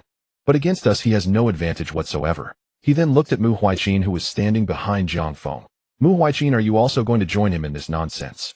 Mu Huiqin gripped the hilt of his sword, his tone icy. The 5 families monopolizing the tokens is already against the rules. Rules? Mu Qingxian laughed arrogantly. In the eastern province, what my 5 families say is the rule. Since you are so stubborn, I will have to disable you first. Once we leave the secret realm, I will personally send you back to the Mu family to apologize to the 3rd aunt. Yan Jixia stepped forward, standing behind Jiang Feng. The silver long knife at her waist was drawn slightly, and her gentle eyes gained a hint of sharpness. If you want to touch him, you must pass my test first. Jiang Chun, Zhao Wujia, and Qin Fei also gritted their teeth and stepped forward. They knew they couldn't be of much help, but at such a moment they could not back down. A group of rabble. Lu Feng sneered, shaking his head. Wang Lun, don't waste time talking to them. The restrictions inside are about to loosen. Don't waste time on these small fries, finish it quickly. Li Moyan also nodded. Exactly, the important matter is urgent. Qin Tianba had been silent the whole time, his gaze towards Jiang Feng filled with disdain. Jiang Feng remained calm. He slowly raised the thunder pattern blade in his hand. You all come at me together. Upon hearing these words, everyone was taken aback. He still wants to take on 5 opponents. Is this kid insane? A talented member of the Qin family mocked. But it seems this kid is rather clever. Since we can't win anyway, he might as well lose spectacularly. That sounds good to say, sneered a young talent from the Wang family. What a pity. He has no chance of leaving alive. Amidst the discussions, Wang Luan was the first to act. Kneel before me. He struck out his palm, sending forth a wave of azure energy like a fierce tiger, descending crashing towards Jiang Feng. Jiang Feng's expression tightened. Shao bite. A buzzing sound erupted as the Beastmaster Ring's white light surged. The massive form of the white tiger appeared out of thin air, blocking Jiang Feng. Roar. The deafening roar of the tiger echoed throughout the hall. The white tiger's claws rose, imbued with a sharp aura that tore through everything, striking fiercely at the azure palm wind. Boom. The palm wind collided with the tiger's claws, creating a shockwave. The white tiger staggered back 2 steps. Wang Lun was also jolted, feeling a numbness in his arm, a flicker of surprise crossing his face. 想象一个能让生活更轻松的世界，我们将科技与人情味融合在一起。With the wind step technique pushed to its limits, Jiang Feng transformed into a gust of wind, bypassing the front and charging directly at Li Moyan. The surrounding crowd was astonished. What the hell? This kid really plans to take on 5. He's gone mad. Absolutely insane. Jiang Feng ignored the astonished crowd and raised his thunderblade high. Break the limits. Thunderous slash. A purple blade aura shot into the sky, carrying a destructive fury as it cleaved towards Li Moyan, seeking death. A cold glint flashed in Li Moyan's eyes. Did this kid think he was the weakest among them? Li Moyan did not dodge, crossing his palms to form a faint golden blood barrier in front of him. Clang. The blade aura struck the barrier, producing a sound of metal clashing. With just you, do you dare to attack me, eh? Li Moyan scoffed. In the next moment, a golden glint flashed in Jiang Feng's eyes. Tiger's fury. Slaughtering God. The sharp aura spread in an instant. Crack. The once impenetrable blood barrier shattered suddenly. Li Moyan's expression changed drastically. How is this possible? His blood barrier was rarely breached, even among those of the same realm. Moreover, how could a second-tier warrior achieve this? Before he could react, Jiang Feng's second strike had arrived. Jiang Feng's eyes transformed into golden vertical pupils, and the purple arcs on the thunder blade instantly took on a crimson hue. The breaking limit sword technique, combined with the true damage of Tiger's Fury Slaughtering God, was his strongest killing move at present, and he chose to target Li Moyan first. Not because Li Moyan was weak, but because among the five his body technique was relatively the weakest. Li Moyan's pupils shrank, alarm bells ringing in his heart. He wanted to retreat, but it was already too late, and could only barely avoid a fatal strike. Swish! The blade cut across his shoulder, leaving a deep wound that exposed bone. Blood spurted forth. Ugh! Li Moyan groaned, his body forced to retreat continuously by the residual force of the blade. His face was filled with fear and confusion. You can ignore my blood defenses, eh? The five families' prodigies each had their strengths. What Li Moyan excelled at was transporting blood energy, creating absolute defenses. Even among warriors of the same realm, none could compare to him. Yet all this strength felt like nothing more than paper in front of Jiang Feng. Wang Luan and the others also changed their expression slightly. Their strengths were on par with each other, and if this kid could injure Li Moyan, he could naturally hurt them as well. Let's attack together. Don't hold back. Wang Luan shouted, a fierce glint appearing in his eyes. A second-tier warrior could contend with their group of third-tier warriors. Such a person, since he had already offended them, absolutely could not be left alive. The other four nodded, understanding each other's intentions. Their blood energy began to operate at full force. With the five prodigies joining forces, their might was naturally formidable. The surrounding talents could not help but retreat again and again. Yan Zhixia and the others did not rashly approach. This was no battle they could participate in. Charging forward would only hinder Jiang Feng. But they were not entirely. Yan Zhixia had somehow acquired an orange orb that seemed to burn with fierce flames. Mu Huijin held a wooden carving that was lifelike, depicting an ancient warrior inscribed all over with runes. The two exchanged glances, then each turned their gaze away. In the battleground, Jiang Feng pushed his indestructible body technique to the limit. His blood energy surged like tidal waves crashing against the shore, roaring incessantly. Facing five opponents, he had no certainty of victory. But with the white tiger guarding him, he was not without the strength to fight back. Within the hall, the atmosphere of slaughter surged to its peak. As the great battle was about to erupt, deep within the hall a sudden deep rumble echoed. Boom! The ground began to shake violently. From the direction of the inner hall, a dark azure pillar of light shot up into the sky, an ancient and heavy aura spreading outward. Jiang Feng could clearly sense that the treasure-finding compass in his storage ring was shaking violently. The restrictions have been lifted.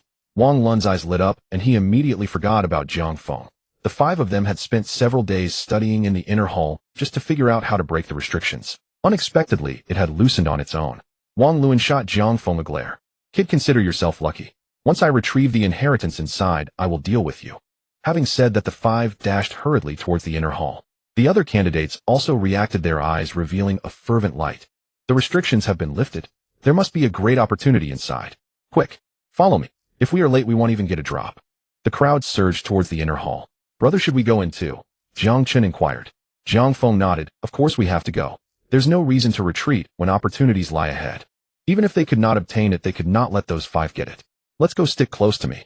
Jiang Feng led a few people towards the inner hall. Passing through the grand doors of the inner hall, they entered a long corridor. The walls on either side were covered with murals depicting various entwined tortoises and snakes, as well as scenes from ancient battlefields. The five from Wang Luan who were at the front had now stopped at the end of the corridor. There stood a massive stone door carved with a gigantic Xuanwu statue that exuded an imposing aura. At this moment, a shimmering light curtain appeared at the center of the stone door, continuously rippling with waves. Lu Feng reached out to touch the light curtain. The moment his finger brushed against it, his face turned pale, and he staggered back with a muffled groan. Such a strong mental impact. Lu Feng held his forehead, looking fearful. It seems to be a mental trial. Li Moyan said in a deep voice, to enter we must first withstand this mental pressure. Upon hearing this, the people following behind were greatly disappointed. Mental power was a field that only third-tier warriors could begin to engage with. Most people present had not yet opened their mental doors. This opportunity was destined to have nothing to do with them. Even the five prodigies hesitated a bit. Just now Lu Feng had nearly been injured just from touching it. Could they really pass through? The risk was too great. Stand aside. A voice came from behind the crowd. Everyone turned to see Jiang Feng walking over calmly. Wang Luan frowned, wanting to take action, but was stopped by Mu Qingxian. Mu Qingxian whispered, "Let this kid scout the path for us." Wang Luan and the others immediately perked up. The five exchanged glances, then voluntarily made way. Zhang Feng ignored them, walking straight to the light curtain. Without pausing, he stepped into the light curtain. Lu Feng smirked with derision. This kid is going to suffer.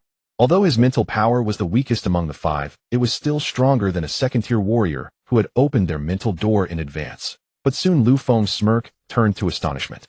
The moment Zhang Feng's body touched the light curtain, it merely rippled briefly before settling back into calmness. And Zhang Feng had already vanished from everyone's sight. Sounds of astonished exclamations arose from behind. What the hell? Zhang Feng went in. So easily.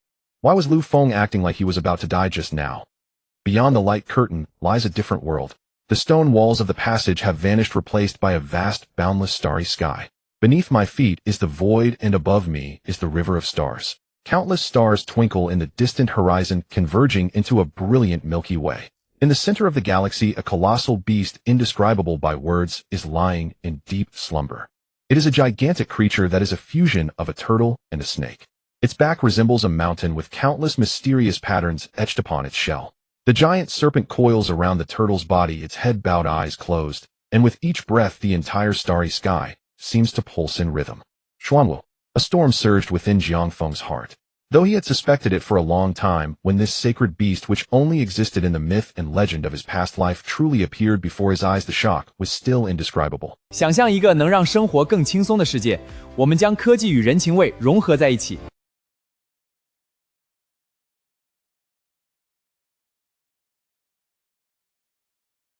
The mere aura emanating from the slumbering Xuanwu made him feel as insignificant as dust. He even had an intuition that if the creature did not deliberately suppress its power, that very aura alone could turn him to ash. The Xuanwu slowly opened its eyes. Its serpent-like pupils were a deep, dark golden color, resembling two whirlpools leading to the ancient past. Zhang Feng felt as if his consciousness was about to be drawn into those eyes. The Vajra Dharma form within his sea of consciousness suddenly opened its eyes, radiating a burst of golden light that barely stabilized his mind. Zhang Feng took a deep breath, suppressing the tremor within, and respectfully bowed. Junior Zhang Feng, greetings to the esteemed Xuanwu. The Xuanwu did not respond to his words, merely gazing at him in silence. After a moment, it slowly spoke. Young one, from where do you hail? Zhang Feng was taken aback. The question seemed somewhat strange. However, he answered honestly, I come from Blue Star. Blue Star? A hint of confusion flashed into Xuanwu's eyes. Is it not the Xuanwu realm? Zhang Feng's heart stirred. The Xuanwu realm. Could it possibly refer to this fragmented, immortal spirit's secret realm? He tentatively asked, what is the Xuanwu realm, like esteemed elder? The Xuanwu did not respond, and its confusion seemed to deepen. The Xuanwu realm. Is it no longer in existence? Its voice became somber, tinged with a trace of undeniable loss. Zhang Feng fell silent. He did not know how to respond. The Xuanwu seemed to require no answer from him. It lifted its head, its gaze seemingly piercing through the endless starry sky, looking towards some distant direction. After a long while, it lowered its head, once more looking at Zhang Feng. This star domain was once the territory guarded by my Xuanwu clan. Now, it seems it has long since changed beyond recognition. Zhang Feng's heart trembled. This shattered land was once an entire star domain. Could it be that the historical experts' conjectures were not wrong? Before the resurgence of spiritual energy, did there exist a more powerful divine martial era? Blue Star might not be as insignificant as it seems. The current Blue Star may just be a small part of the original world. For instance, the immortal spirit's secret realm. Young one. The Xuanwu's voice interrupted Zhang Feng's thoughts.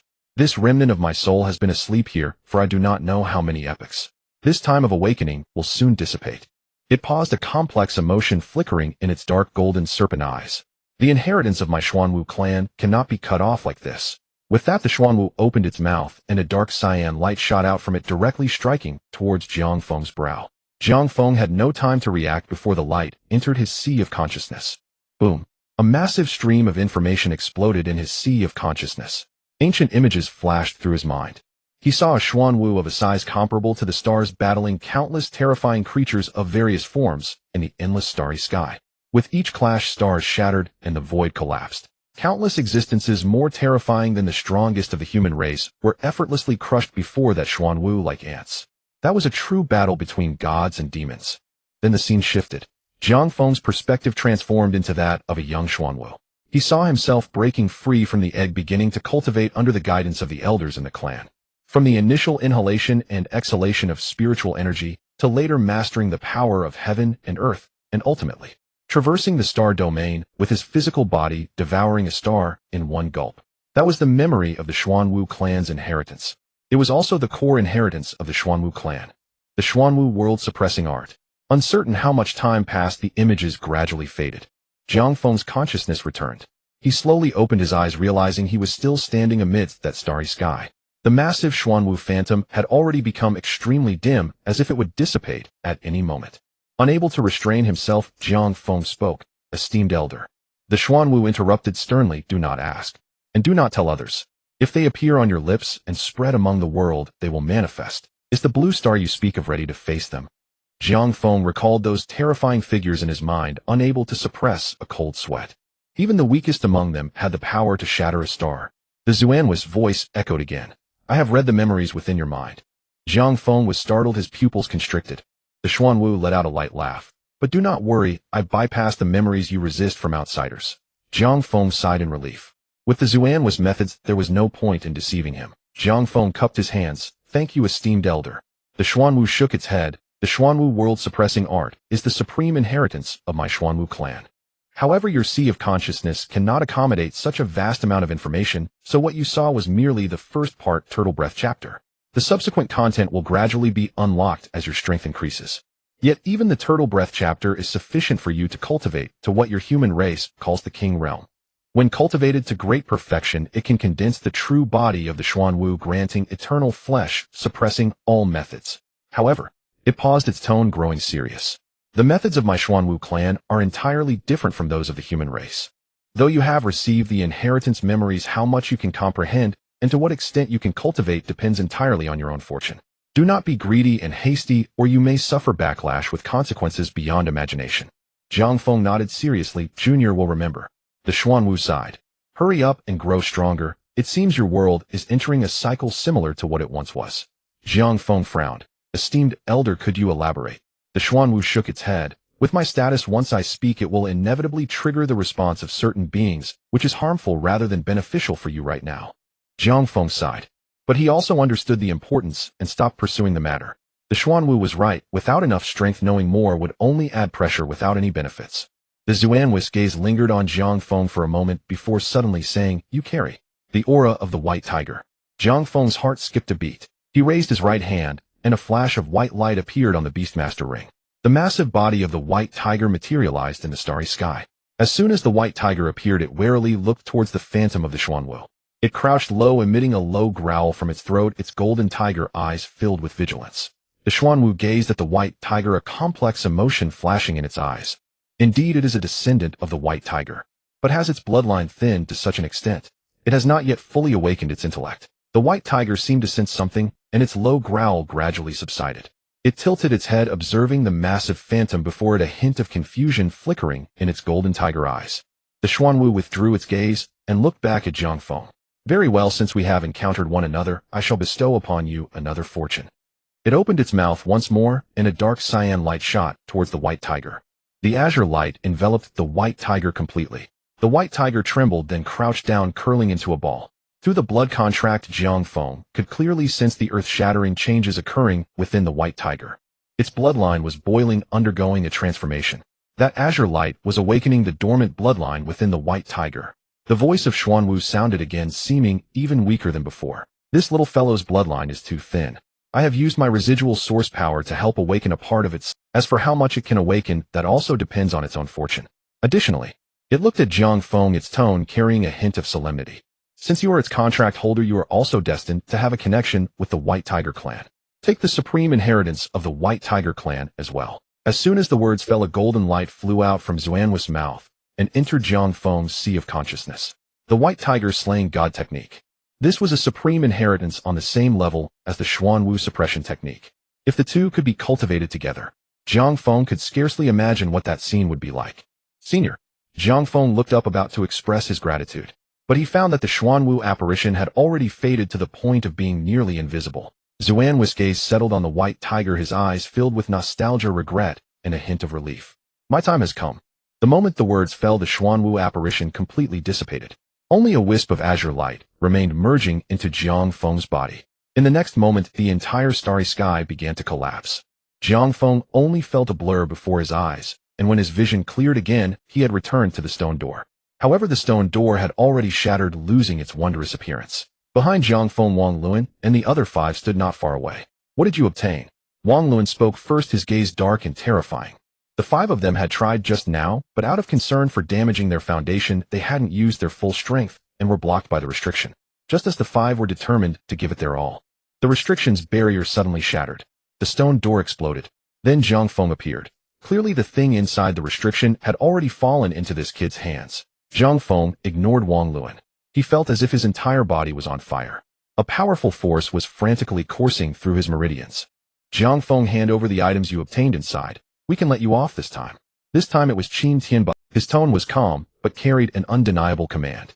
This restriction was discovered by us 5, and the things inside rightfully belong to us. Jiang Feng still did not respond. You're seeking death. Seeing Jiang Feng's indifferent demeanor, Wang Luan could no longer hold back, his figure flashing as he charged directly at Jiang Feng. The other 4 exchanged glances and simultaneously made their move. The surrounding prodigies retreated, fearing they would be caught in the crossfire. Jiang Feng is finished this time. With 5 prodigies joining forces, there was no way he could withstand it. In the distance, Yan Zhixia and the others were already preparing to strike. But in the next moment, Jiang Feng's aura suddenly surged. The wisp of source power that the Xuanwu apparition had infused into him before its disappearance was finally fully awakened. Boom! Amidst the roaring blood and chi, Jiang Feng's aura began to soar. Bone Refinement Level 9. Peak of Bone Refinement. Meridian Opening Realm. First level of Meridian Opening. Second level of Meridian Opening. Meridian Opening. Peak. That wisp of source power propelled Jiang Feng's realm to continuously break through in just a few breaths, stopping only when he reached the peak of Meridian Opening. 想象一个能让生活更轻松的世界，我们将科技与人情味融合在一起。Those were the patterns of the Xuanwu tortoise shell. The Xuanwu suppression technique, tortoise breathing chapter entry level. The 5 prodigies were directly shaken back by the sudden eruption of Jiang Feng's aura. This is impossible. Wang Luan's face was filled with disbelief. This kid was just at the bone refinement realm. How did he suddenly break through to the peak of the meridian opening realm in the blink of an eye? Moreover, this pressure was even more terrifying than any 4th-grade martial artist he had ever encountered. He must have obtained some treasure from inside the restriction. After being astonished, Mu Qingchuan's eyes burst with fiery light. Upon hearing this, the other 4 also began to look excited. If even a 2nd-grade martial artist could achieve such gains, what would it be like if that item fell into their hands? Without waiting for the 5 to finish their speculation, Jiang Feng took the lead in attacking. The thunder pattern blade was unsheathed. Purple arcs of electricity danced wildly along the blade, creating a deafening thunderclap. Break the limits. Thunderstrike. Jiang Feng slashed with his blade. Amidst the astonished gazes of the crowd, a faint Xuanwu apparition appeared behind Jiang Feng. As the Xuanwu apparition roared, a heavy pressure descended, adding more power to Jiang Feng's strike. The purple lightning blade light descended like divine punishment, striking down upon Wang Luan and the others. The entire passage shook violently beneath this one blow. The rubble from the walls fell in showers, and the ground exploded with countless cracks. The surrounding prodigies felt a terrifying sense of oppression wash over them, and all collapsed to the ground. The 5 prodigies, being the first to bear the brunt, had their faces turn ashen. Together. Hold on. Feeling this suffocating, terrifying pressure, the 5 did not dare to hold back and unleash their ultimate skills. But their efforts were nothing but a joke beneath Jiang Feng's blade. Sizzle. The blade light effortlessly shattered the 5's offensive in an instant. Bang. Bang. Bang. The 5 crashed against the passage walls, blood spurting from their mouths, their faces as pale as paper, filled with unwillingness and fear. The passage fell into silence. Everyone stared wide-eyed at Jiang Feng, filled with horror. One strike defeated 5 prodigies. This was a scene they had never even dared to dream of. Jiang Feng sheathed his blade and looked down at his palm. The Xuanwu suppression technique was even more powerful than he had imagined. That last strike had not even been his full strength. Had he truly harbored the intent to kill, there would now be 5 corpses lying on the ground. Jiang Feng pulled back his thoughts, his gaze sweeping over the 5 pale-faced prodigies. Hand over your tokens. Wang Luan and his companions had grim expressions, their eyes filled with humiliation and unwillingness. However, lacking skills compared to others, continuing would only lead to further disgrace. Wang Luan suppressed the anger within him and took out several jade tokens from his storage ring, slamming them onto the ground. Mu Qingxian and the others quietly took out their tokens as well. Qin Tianba moved the slowest, his gaze dark and menacing, Kid, I hope you can still be this arrogant outside the secret realm. In the next moment, a figure suddenly appeared beside Qin Tianba, delivering a powerful kick. Enough noise. Bang. The already heavily injured Qin Tianba was sent flying once more, completely losing consciousness. Qin Hao stood where Qin Tianba had been, his expression calm, but inside, he was utterly exhilarated. This Qin Tianba had always looked down on him. He had long wanted to do this. Jiang Feng ignored the others. Jiang Chun and his companions stepped forward to collect all the tokens, totaling 27. Yan Zhixiao whispered, excluding the 5 families that have already traded away, there should be no hidden tokens. Jiang Feng nodded and casually picked up 6 tokens, tossing them to the others nearby. Each of you take 1. The 6 received the tokens without hesitation, smiling as they stored them away. The surrounding elites couldn't help but stir restlessly. Many watched eagerly at the pile of tokens, yet no one dared to speak. The 5 families' prodigies had them feeling unable to lift their heads. This master was even more extraordinary than the prodigies of the 5 families. Jiang Feng's gaze swept across the crowd as he said nonchalantly, if others wish to obtain tokens, they can trade them for spirit herbs. 1 token for 1 third-tier spirit herb, no price increase, and once they're gone, they're gone. Upon hearing this, the crowd fell silent for a moment before erupting in suppressed excitement. Really? Just 1 third-tier spirit herb? No price increase? That's great. I want to trade. They had all prepared for Jiang Feng to ask for a high price, but unexpectedly Jiang Feng was so reasonable. They found nothing wrong with Jiang Feng's decision. After all the tokens were taken by Jiang Feng from the 5 families, there was no reason for them to be given away for free. Moreover, considering the prices set by the 5 families, Jiang Feng could be seen as redistributing wealth from the rich to the poor. The prodigies of the 5 families looked increasingly displeased at this scene. Why should they be scolded for trading tokens for spirit herbs? Why should Jiang Feng be thanked? Despite their anger, the prodigies exchanged glances and steeled themselves to step forward. We can also trade. Without tokens, they could not enter the next round of evaluations. This was something Wang Luan and his companions could not accept. Jiang Feng glanced at them and said calmly, if the 5 families wish to trade, it's 1 token for 3 third-tier spirit herbs, and each family can only exchange for 2 tokens. The prodigies of the 5 families were instantly furious. Why should it be like this? Jiang Feng remained indifferent, not satisfied. Wang Luan and the others were so angry their faces turned red, but as they looked into Jiang Feng's cold gaze, the horrifying image of the previous strike flashed in their minds. Their fury cooled instantly. Mu Qingxian gritted her teeth and said, 3 herbs for 3 herbs. Let's trade. They couldn't let emotions interfere with important matters. The others followed suit. On the Qin family side, although Qin Tianba was unconscious, other prodigies from the Qin family gathered spirit herbs to trade. In just a quarter of an hour, all the tokens were divided up. Jiang Feng's storage ring now contained over 30 third-tier spirit herbs, most of which were rare items that could only be found in the celestial spirit secret realm. Jiang Feng, this time I admit defeat. But next time the humiliation you brought us, we will repay you double. Let's go. The prodigies of the 5 families exchanged their spirit herbs, spat out a few harsh words, and then hurriedly left. Jiang Feng remained calm and did not strike again. If he killed all of them, it would certainly lead to big trouble outside the secret realm. Although he wasn't afraid, he didn't want to bring trouble to his family. Unless he currently possessed the strength to directly annihilate the 5 families. We should leave as well. Jiang Feng turned around and called to Yan Zhixia and the others. They arrived at a secluded side hall. I need to organize the gains. You all can act freely. If there are any troubles, feel free to come find me. Jiang Feng gave his instructions. There were still a few days left before the celestial spirit secret realm closed. As long as the 5 families kept their wits about them, they wouldn't come looking for trouble. The group acted independently. Unless they encountered dangers within the secret realm, it was unlikely anything would happen. Jiang Chen hesitated and spoke. Brother, can we sell these tokens? Zhao Wuji also looked at Jiang Feng. Jiang Feng was not surprised by this. With their strengths, it was already a struggle to get through the second round of evaluations, and there was no point in trying for the third round. It might even cost them their lives. It was better to exchange for some tangible benefits. Jiang Feng nodded. I've given you the items. How you deal with them is up to you. No need to ask me.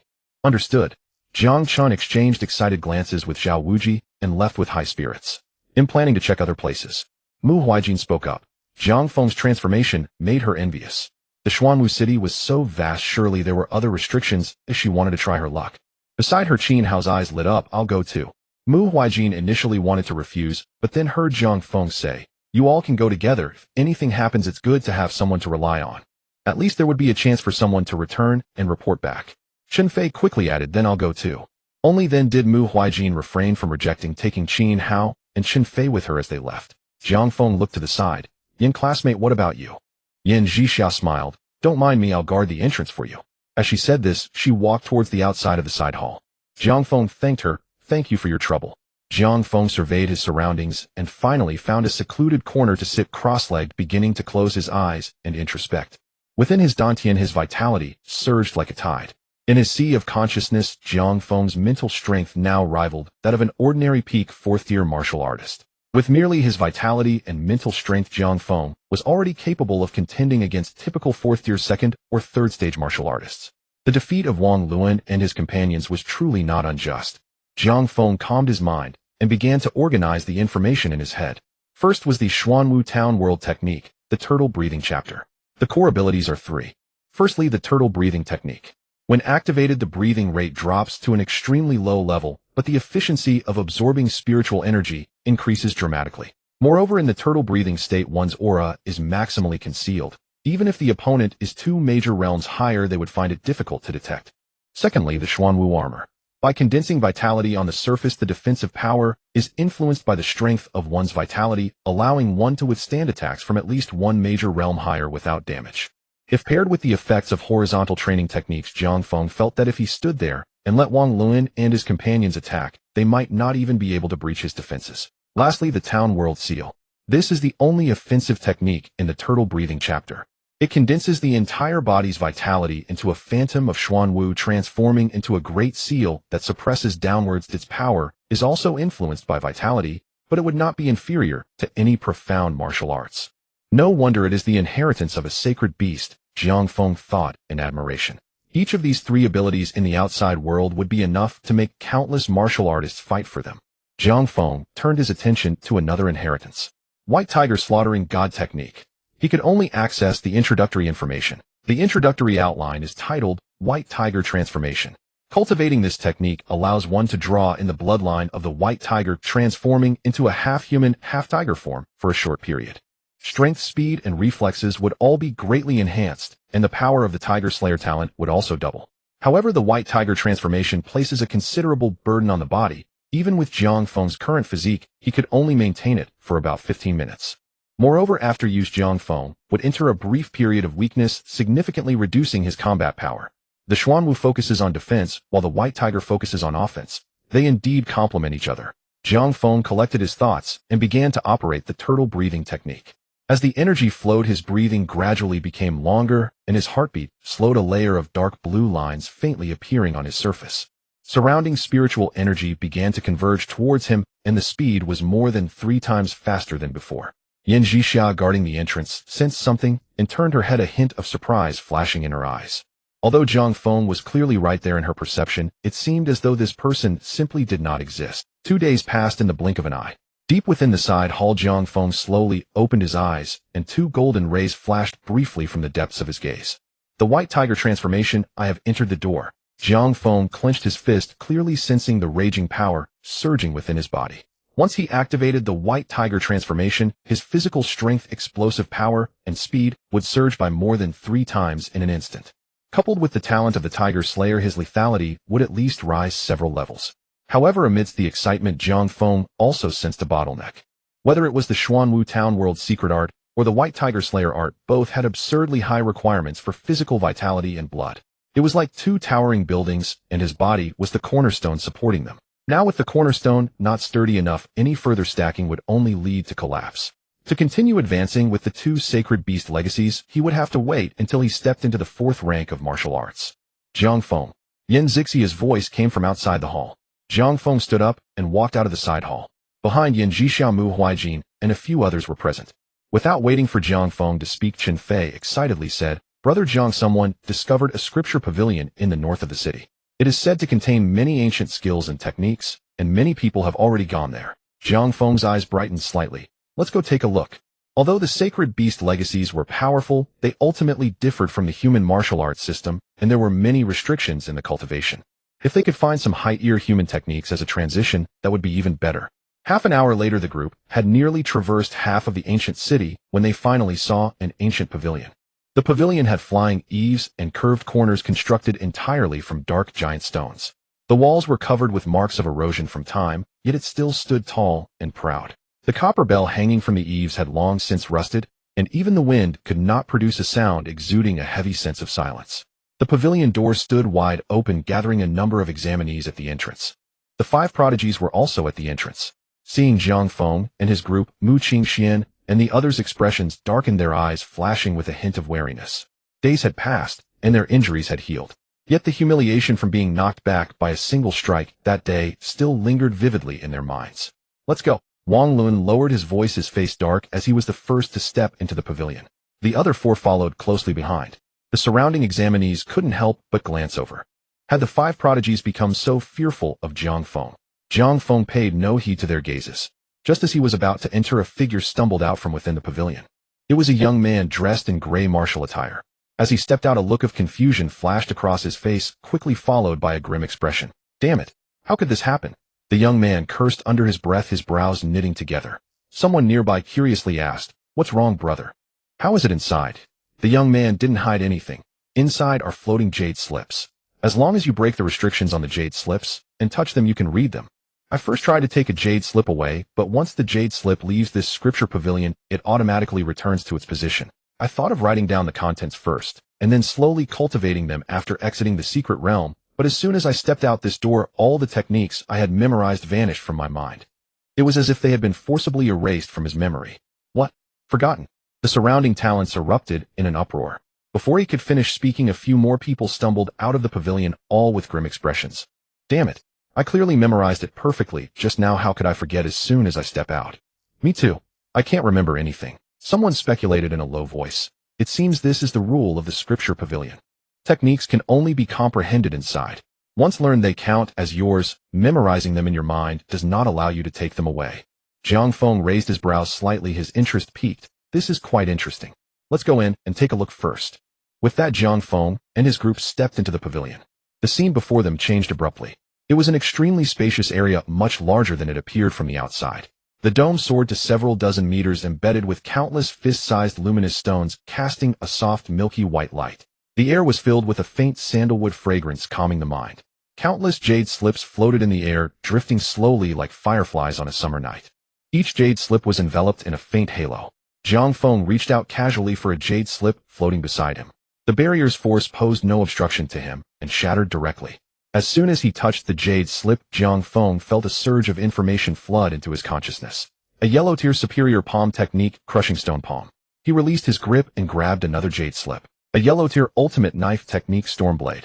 Jiang Feng's eyes widened in surprise. These were all techniques suitable for human cultivation. It seems there were once human powerhouses who established sects in Xuanwu City. Jiang Feng speculated silently. From Xuanwu's attitude towards him, it was evident. The relationship between the Xuanwu clan and the human race should be quite good. Everyone split up, don't be greedy. Look for what suits you, only what you can hold is truly yours. Jiang Feng turned back to give a brief instruction. Then he walked straight to the depths of the scripture pavilion. Yan Zhixia and the others also each dispersed. The further they went, the fewer floating jade slips there were. However, the barrier's halo surrounding the jade slips grew increasingly stronger. In the innermost area, only 5 jade slips floated in the air. Each jade slip was enveloped in a rich golden halo, emanating an energy fluctuation that made one's heart race. The 5 prodigies stood before the 5 jade slips. Wang Lun's expression was grim as he pounded one of the jade slips with his fist, but the golden halo remained unyielding. The other 4 were also trying, but to no avail. Hearing the footsteps, the 5 turned simultaneously. Upon seeing Jiang Feng, their expressions turned somewhat grim. Wang Lun sneered, "You really are tenacious." Jiang Feng's gaze swept over the 5 of them, his tone indifferent. "No need to be nervous, everyone relies on their own abilities." Qin Tianba's gaze was fixed on the nearby jade slip, filled with unwillingness. The strength of this barrier below the 5th rank probably doesn't even have the qualification to shake it. Wang Lun sneered, looking at Jiang Feng. "Did you hear that? Accept your fate. Don't waste your efforts." The expressions of the few gradually calmed. Not being able to obtain the technique jade slips was certainly uncomfortable, but if no one could get them, it would be much more satisfying. Especially to see Jiang Feng suffer was a joy for them. Jiang Feng ignored the 5 and walked straight to the nearest jade slip. "Since you can't do it, step aside." The 5 flashed with anger, but still took a step back. They wanted to see just how arrogant this kid could be. Jiang Feng grasped the handle of the thunder pattern blade. Clang! The long blade was drawn, and purple arcs of electricity began to spread along its length. "Break the limits." Thunder slash. The purple blade light came crashing down. Clang! The blade struck the golden halo, which merely trembled slightly before returning to its original state. Ha ha ha. Wang Luan couldn't help but laugh. Looks like you're just like that. Li Moyan shook his head. A fifth-tier barrier isn't something mere yellow-tier martial arts combined with your brute strength can shake. Jiang Feng, this time you're probably going home empty-handed. Jiang Feng's expression remained unchanged and he didn't speak. He raised the thunder pattern blade again. This time the arcs of electricity on the blade began to change color. Crimson bloodlight spread from the handle, dyeing the entire blade a dark red. Jiang Feng's eyes transformed into cold, golden vertical pupils in an instant. Tiger Slayer. Slaughter God. A sharp aura erupted from Jiang Feng's body. The five prodigies felt their hairs stand on end, involuntarily retreating 2 steps. Slash. Jiang Feng shouted softly. The crimson blade light, like blood-colored thunder, violently struck the golden halo. Crack. A fine crack appeared on the surface of the halo. The five prodigies' pupils constricted. How is this possible? Jiang Feng didn't stop and followed up with a second strike. Crack. The crack widened, spreading like a spider web across the entire golden halo. A third strike. Boom. The golden halo shattered, transforming into countless golden light spots. The legacy jade slip lost the restraint of the barrier, and under the astonished gazes of the five slowly floated into Jiang Feng's palm. The moment the jade slip fell into Jiang Feng's palm, a torrent of information surged directly into his mind. 9 Heavens Mystic Art. After a brief glance, an uncontrollable joy erupted in his eyes. He could clearly perceive the profound mysteries of this technique. Heavenly grade. This technique is at least of heavenly grade. But soon Jiang Feng's brow furrowed slightly, because he discovered that this 9 Heavens Mystic Art seemed incomplete.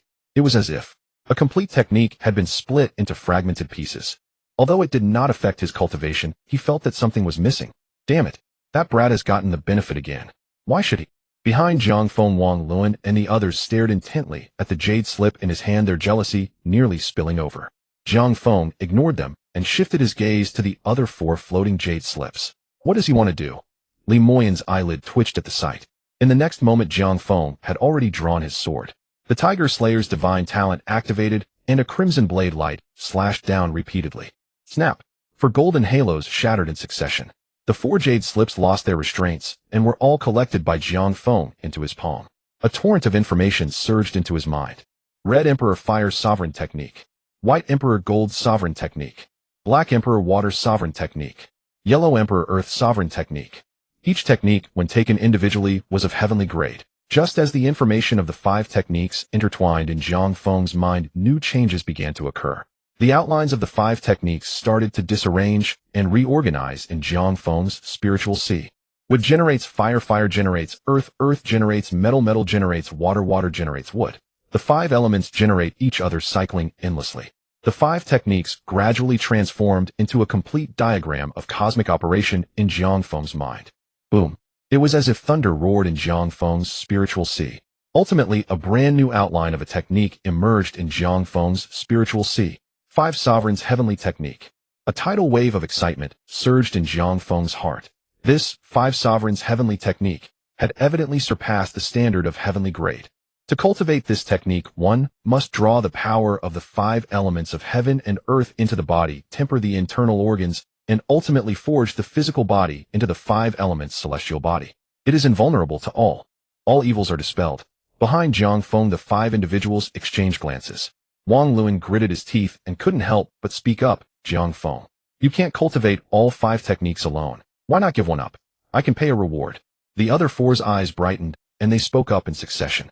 They speculated that the techniques in Jiang Feng's hands were most likely of heavenly grade. That is a foundation that only a true top-tier martial arts family can possess. If they could take away a heavenly grade technique, it would be a qualitative leap for their entire clan. For this, they were willing to pay some cost.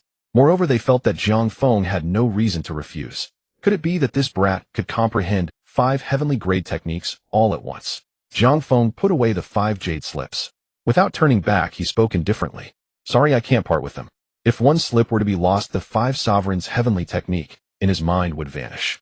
The 5 individuals' expressions froze and anger flashed in their eyes. Mu Qingxian said in a deep voice, Jiang Feng, you've already gained so many benefits. Why must you be so ruthless?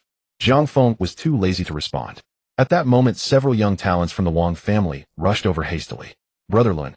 The leader gasped for breath, his face somewhat unpleasant. We just tried it. The techniques in the scripture pavilion can only be left with memories after successfully entering the gate. Even if one forcefully remembers once they step out of the scripture pavilion, all related memories will be erased. Upon hearing this, Wang Luan and the others were stunned for a moment, then expressions of schadenfreude appeared on their faces. Ha ha ha! Wang Luan burst into laughter, feeling elated. He turned to Jiang Feng, his eyes filled with mockery. Jiang Feng, with less than 4 days left until the closure of the Immortal Spirit Secret Realm, thinking of entering a heavenly grade technique is a pipe dream. Moreover, you took 5. Lu Feng sneered. Brad, it seems you are destined to draw water with a bamboo basket. All for nothing. Delightful. Mu Qingxian mocked, holding a mountain of gold and silver, but unable to take away even a brick, must feel terrible, right? Qin Tianba scoffed, you deserve it. Li Moyan sighed, pretending to be regretful. What a pity heavenly grade techniques can only rot in this scripture pavilion. The 5 continued their taunts, and the pent-up frustration in their hearts was somewhat alleviated. Let's go. They turned and left without hesitation. With no hope for heavenly grade techniques, but being able to take away a ground grade technique is not a loss. Jiang Feng remained silent throughout. Until the figures of the 5 disappeared, he finally turned back to take a look. Drawing water with a bamboo basket. Jiang Feng shook his head slightly. Normally it would indeed be so, but unfortunately. I have a system. Jiang Feng sat cross-legged and began to comprehend the 5 sovereigns' heavenly technique. Half an hour later, Jiang Feng opened his eyes bloodshot, feeling a splitting headache. The content of the 5 elements celestial technique was obscure and profound to him. It was like a heavenly book. Half an hour later, not only did he gain nothing, but consumed a lot of his mental energy. The words of those guys weren't wrong. With my current realm, attempting to comprehend a god-level technique is like asking an infant to learn advanced mathematics. However, there was no dejection in Jiang Feng's eyes. This was something he had anticipated long ago, he just wanted to try it out himself. After adjusting his state, his mind moved. System. Use. God-level enlightenment experience card. In the next moment, a shimmering card radiating with 7 colors appeared in his mind, and then exploded with a loud bang. In an instant, the world appeared different in Jiang Feng's eyes. The once obscure and difficult techniques now seemed to have been broken down into the simplest characters. Jiang Feng felt as if he was standing beneath an endless starry sky. Countless stars twinkled above him, each corresponding to a key point in the 5 elements celestial technique.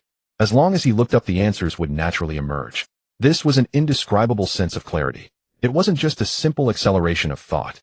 Rather, the entire world had become transparent in his eyes. Jiang Feng did not directly cultivate. Instead, he relied on the enlightenment effect to begin deducing the 5 sovereigns' heavenly technique. In his spiritual sea, the god-level enlightenment card only had a time limit of 24 hours. He had to fully comprehend this technique within these 24 hours. A day later, Jiang Feng opened his eyes again. The effect of the God-level enlightenment experience card had already vanished. He felt as if he had turned into a fool. The huge sense of disparity made him feel extremely uncomfortable. But fortunately, the complete understanding of the 5 sovereigns' heavenly technique still remained in his mind. Next, he only needed to cultivate step by step. As long as the resources and realm were in place, the speed of improvement for the 5 sovereigns' heavenly technique would be terrifying. It can begin. Jiang Feng adjusted his state and took out all the spiritual herbs from his storage ring. Over 40 spiritual herbs were piled around Jiang Feng. Jiang Feng closed his eyes and formed hand seals. The 5 sovereigns' heavenly technique began. Boom. The spiritual herbs surrounding Jiang Feng exploded simultaneously. Dense spiritual energy transformed into visible mist. 5 vortices of spiritual energy appeared before Jiang Feng. Pure spiritual energy surged into Jiang Feng's organs through the vortices. Immediately, 5-colored radiance erupted from within Jiang Feng, intertwining around him before gradually solidifying, enveloping his entire being. From the outside, it resembled a gigantic 5-colored cocoon. 3 days passed in the blink of an eye. In the middle layer of the scripture pavilion, 5 figures sat cross-legged, surrounded by auras of varying strengths. Wang Luan was the first to open his eyes, a flash of brilliance fleeting across his gaze.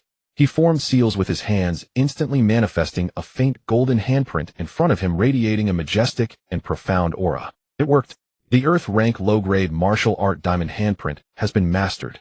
A joyful expression emerged on Wang Lun's face. Beside him, the other 4 also awakened from their meditation in turn. Li Mo Yin exhaled a breath of turbid air, his blood surging, a faint yellow pattern appearing on the surface of his skin, quickly fading away. I've also mastered the Huang Tian Xian Jia Gong. Mu Qingxian's lips curled up slightly, a sharp sword energy manifesting at his fingertips. This divine wind sword technique truly deserves to be an Earth-rank martial art. I am now capable of defeating my past self from a few days ago. Opposite him, Qin Tianba clenched his fists, the joints cracking loudly as a violent aura erupted from within him. A smile appeared on his face. With this Jiao God technique, I feel like I can destroy everything now. Lu Feng on the outer edge smiled as he shifted. Mu Qingxian's lips curled up slightly, a sharp sword. I've also mastered the Ghost Shadow Step. The five exchanged glances in the air, seeing relief and pride in each other's eyes. Wang Lun sighed. If it weren't for the Ming Xian Dan bestowed by the family, it would have been impossible for us to master an Earth-rank low-grade martial art in such a short time with our current realm. Upon hearing this, a flicker of pain crossed the faces of the others. The Ming Xian Dan is a rare pill that can enhance comprehension in a short time, impossible to obtain for any price. Each of their families only had one pill left. Liamo Yin exhaled a breath of turbid air and smiled. Fortunately, the elders of the family anticipated this situation early and had us bring the Ming Xian Dan with us. One Ming Xian Dan in exchange for a martial art of Earth rank is ultimately worth it. Mu Qingxian changed the subject. If we are this way, then that kid managed to take 5 heavenly rank jade slips, all at once, ha. Upon these words, all 5 displayed expressions of sheer delight. Wang Lun's lips curled into a sneer, seeing the meat, but unable to eat it, only left to stare. This feeling must be worse than killing him. Lu Feng turned to a distant genius from the Lu family. Is that kid still in the innermost layer? The Lu genius quickly replied, yes, he hasn't come out yet. The smiles on the faces of the 5 grew brighter. Mu Qingxian shook his head and laughed. It seems that kid has lost his mind, thinking he could comprehend heavenly rank techniques in just 4 days. It's simply ridiculous. That's fine, Wang Lun said, standing with his hands behind his back, a proud look returning to his eyes. He merely had some luck before obtaining the secret realm's teachings, allowing him to barely suppress us. Now that we have all obtained Earth rank martial arts, our power has significantly increased, while he has wasted 4 days of time, a clear disparity. He hadn't finished speaking when Qin Tianba interjected with a cold smirk. It seems it's time for another match. While the 5 were conversing animatedly, they suddenly felt a violent tremor beneath their feet. Rumble. It wasn't just underfoot. The entire scripture pavilion was shaking. What's going on? Damn. Is there an earthquake? The intense commotion also attracted other geniuses who were comprehending martial arts. Many geniuses gathered. A genius from the Li family looked towards the depths of the scripture pavilion. It seems the noise is coming from inside. The smiles on Wang Lun and the others' faces stiffened as they simultaneously turned to look deeper into the pavilion. Qin Tianba's pupils constricted. Could it be that kid really? Impossible. Mu Qingxian coldly interrupted his tone, revealing a hint of exasperation. For days. How could that be possible? Lu Feng's expression darkened. Let's go check it out. The 5 moved simultaneously, their figures flashing like lightning as they rushed to the deepest part of the scripture pavilion. The further they went inside, the more intense the tremors became.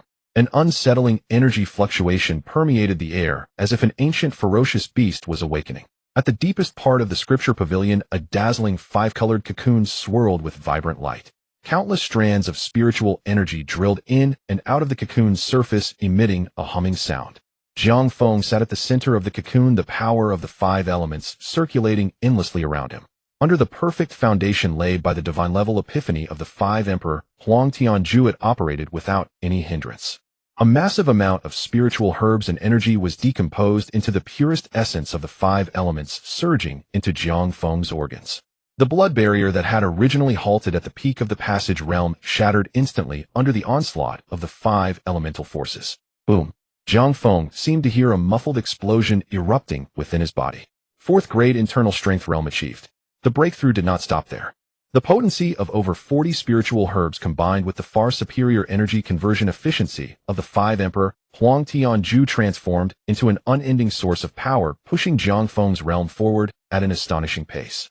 1st stage of internal strength. 2nd stage. 3rd stage. Until reaching the peak of the 4th grade internal strength realm. Only when the energy of the spiritual herbs was completely exhausted did the upward momentum finally come to a halt. In the next moment, the 5-colored cocoon enveloping Jiang Feng receded, drawing back into his body through his pores. The surging spiritual energy dissipated into the air. The scripture pavilion gradually returned to calm, as if the earlier phenomenon had never occurred. Jiang Feng's eyes were tightly closed, his aura retracted. If not for deliberate probing, one might assume he was just an ordinary person without any realm. This was the effect of the Xian Wu Zhun Shiju. At this moment, several figures carried by the fierce wind arrived. Wang Lun and the others landed one after another, immediately looking towards Jiang Feng at the center of the scene. Behind the 5, a large group of curious and inquisitive geniuses followed. The five scrutinized Jiang Feng for a moment, their brows furrowing tighter. This kid appeared to be no different from before. Lu Feng muttered, could it be that the earlier commotion had nothing to do with him? Li Mo Yin pondered, perhaps there are other restrictions in the depths of the scripture pavilion that have loosened, causing the phenomenon. That must be it. Mu Qing Xian spoke casually. How profound are heavenly rank techniques. For days, even if you were a genius, there is no chance of comprehension. The tense expressions of the few eased considerably. But to be cautious, Wang Luan still spoke solemnly. Jiang Feng, have you mastered the heavenly rank martial arts? With his words, the entire place fell silent. Many people's pupils shook. Could there really be heavenly rank martial arts in this scripture pavilion? All gazes focused on Jiang Feng. Jiang Feng slowly opened his eyes. He looked at Wang Luan and the others, his tone flat. No. He spoke the truth. What he had mastered was the divine level technique. I knew it. Joy erupted in the eyes of the five, their previously anxious hearts finally settling back into their chests. They exchanged glances, their expressions gradually turning unfriendly. In that case, some debts need to be settled. Wang Luan spoke first. Jiang Feng, we admit defeat, as we were outmatched before. He paused, then changed his tone. However, the secret realm will soon close, and I wish to fight you one more time. Beside him, Li Mai wore a somewhat sanctimonious smile. In fact, we've long wanted to challenge you again, but the time for comprehending martial arts is precious, and we've been unable to spare the opportunity. The remaining three also stared at Jiang Feng, their eyes filled with eagerness. Jiang Feng appeared calm, his gaze sweeping over the five of them. Was it that you didn't want to fight before, or were you just afraid? The faces of the five stiffened. Jiang Feng did not give them a chance to retort, continuing. It seems you've made quite a bit of progress these past few days. An oppressive chuckle arose from the surroundings. The expressions of Wang Luan and his group turned extremely unsightly. What are we even wasting our breath on with him? Mu Qing Xian spoke coldly. I've said before, the humiliation we suffered at his hands must be repaid double. As the words left her mouth, a powerful aura erupted from Mu Qing Xian. A terrifying pressure far beyond the pulse-opening realm swept forth. Countless sword energies surged from her body, cutting deep gashes into the ground. Fourth rank. Mu Qing Xian has broken through to the fourth rank inner strength realm. What an overwhelming aura. Being close to her, I feel as though I might be torn apart by that sword energy. Could it be Earth Tier martial arts? I heard from the Wang family prodigies that the five families' geniuses have indeed been comprehending Earth Tier martial arts. It seems they have succeeded. The surrounding candidates retreated one after another, their faces filled with horror. Mu Qing Xian was quite pleased with the crowd's reaction, a confident smile curling at the corners of her mouth. At the same time, Wang Luan and the other four no longer concealed their auras. Boom, boom, boom, boom. Four equally powerful auras erupted in succession. The combined auras of the five intertwined, forming a terrifying pressure that left all present candidates gasping for breath. Holy crap! The geniuses of the five families have all broken through to the fourth rank. As expected of the five great families. How can we possibly fight now? It's over. Jiang Feng is about to fall this time. In an instant, no one looked favorably upon Jiang Feng anymore. The fourth rank combined with Earth Tier martial arts. The strength of the five geniuses had multiplied manifold. Jiang Feng remained calm, as if he were unaffected by the overwhelming pressure. At that moment, two graceful figures flashed forward and stood in front of him. It was Mu Huijin and Yan Jixia. Mu Huijin held the hilt of her sword, her elegant brows furrowed. Jiang Feng already showed mercy before, you shouldn't go too far. Yan Jixia stood beside her, her typically gentle gaze now icy. Her palm quietly clenched around an orange flame pearl, the surface of which glowed with a faint scorching red light. Almost simultaneously, Jiang Chun and his three companions dashed out from the crowd, unhesitatingly blocking in front of Jiang Feng. Jiang Chun gritted his teeth. If you want to touch my brother, you'll have to get through me first. Zhao Wuji clenched his fists, although he felt fear, he did not retreat. Qin Hao stood with his hands behind his back, still maintaining that invincible demeanor, though the fine sweat trickling down his forehead revealed his inner tension. Chun Fei silently tightened his grip on the long spear, his gaze resolute. Looking at the six figures blocking him, a hint of warmth flickered in Jiang Feng's eyes. Wang Lun's group saw this and couldn't help but sneer. Mu Qing Xian teased, don't worry, we will show mercy too. Qin Tianba gaze turned cold, get lost. Otherwise we'll take you all down together. The atmosphere instantly became tense. Ding. Host detected a collective slap in the face from the villains. A classic scene of a useless character's counterattack has appeared. Villain information, the five geniuses of the Eastern Province have all broken through to the fourth rank inner strength realm, each mastering a low-grade Earth Tier martial art, their strength unfathomable. Mission triggered 5 families siege. Mission content survive under the hands of the 5 fourth rank geniuses. Mission difficulty, A level. Mission hint: it is recommended that the host hide behind companions and be a turtle. Surviving is success. Mission reward based on completion level DS level. The familiar moronic prompt flashed through Jiang Feng's mind. His heart remained undisturbed. In front of him, Mu Huijin already held a palm-sized wooden sculpture. She exchanged a glance with Yan Jixia. The two were about to activate their life-saving measures when two hands suddenly landed on their shoulders. They turned around to see Jiang Feng's calm gaze. Don't worry, just leave it to me. Jiang Feng's voice was steady and calm, exuding a reassuring strength. Mu Huijin fell silent for a moment before putting away the wooden sculpture. Yan Jixia smiled, faintly storing the pearl and obediently stepping aside. Though Jiang Chun and the others were worried, they obediently made way. Wang Luan let out a sneer. So you finally dare to step forward. I thought you would only hide behind women. Mu Qingxian drew her long sword. Get ready to face defeat. The auras of the five grew increasing. They planned to crush Jiang Feng with overwhelming force. Jiang Feng looked at the five, his expression remaining calm. Have you finished speaking? The five paused. Jiang Feng stepped forward. If you're done, then let's all go at once. As his voice fell, the entire place fell silent. The expressions on Wang Lun's faces first stiffened, then turned to fury. Arrogant. Seeking death. The five almost simultaneously struck. Mu Qingchuan's long sword sliced through the air, the blue sword energy transforming into a blade of sword light over 10 feet long, slashing towards Jiang Feng with a tearing momentum. Wang Luan clapped his palms, a golden handprint coalescing into a faint golden giant palm illusion imbued with a heavy aura that sought to crush Jiang Feng. Qin Tianba roared, activating the Jiao God technique, his whole person resembling an enraged dragon, throwing a punch that echoed with the faint sound of a dragon's roar. Li Mai circulated the Huangtian Xian armor technique, faint yellow patterns appearing around him, making him look as if he had donned an indestructible armor, crashing towards Jiang Feng.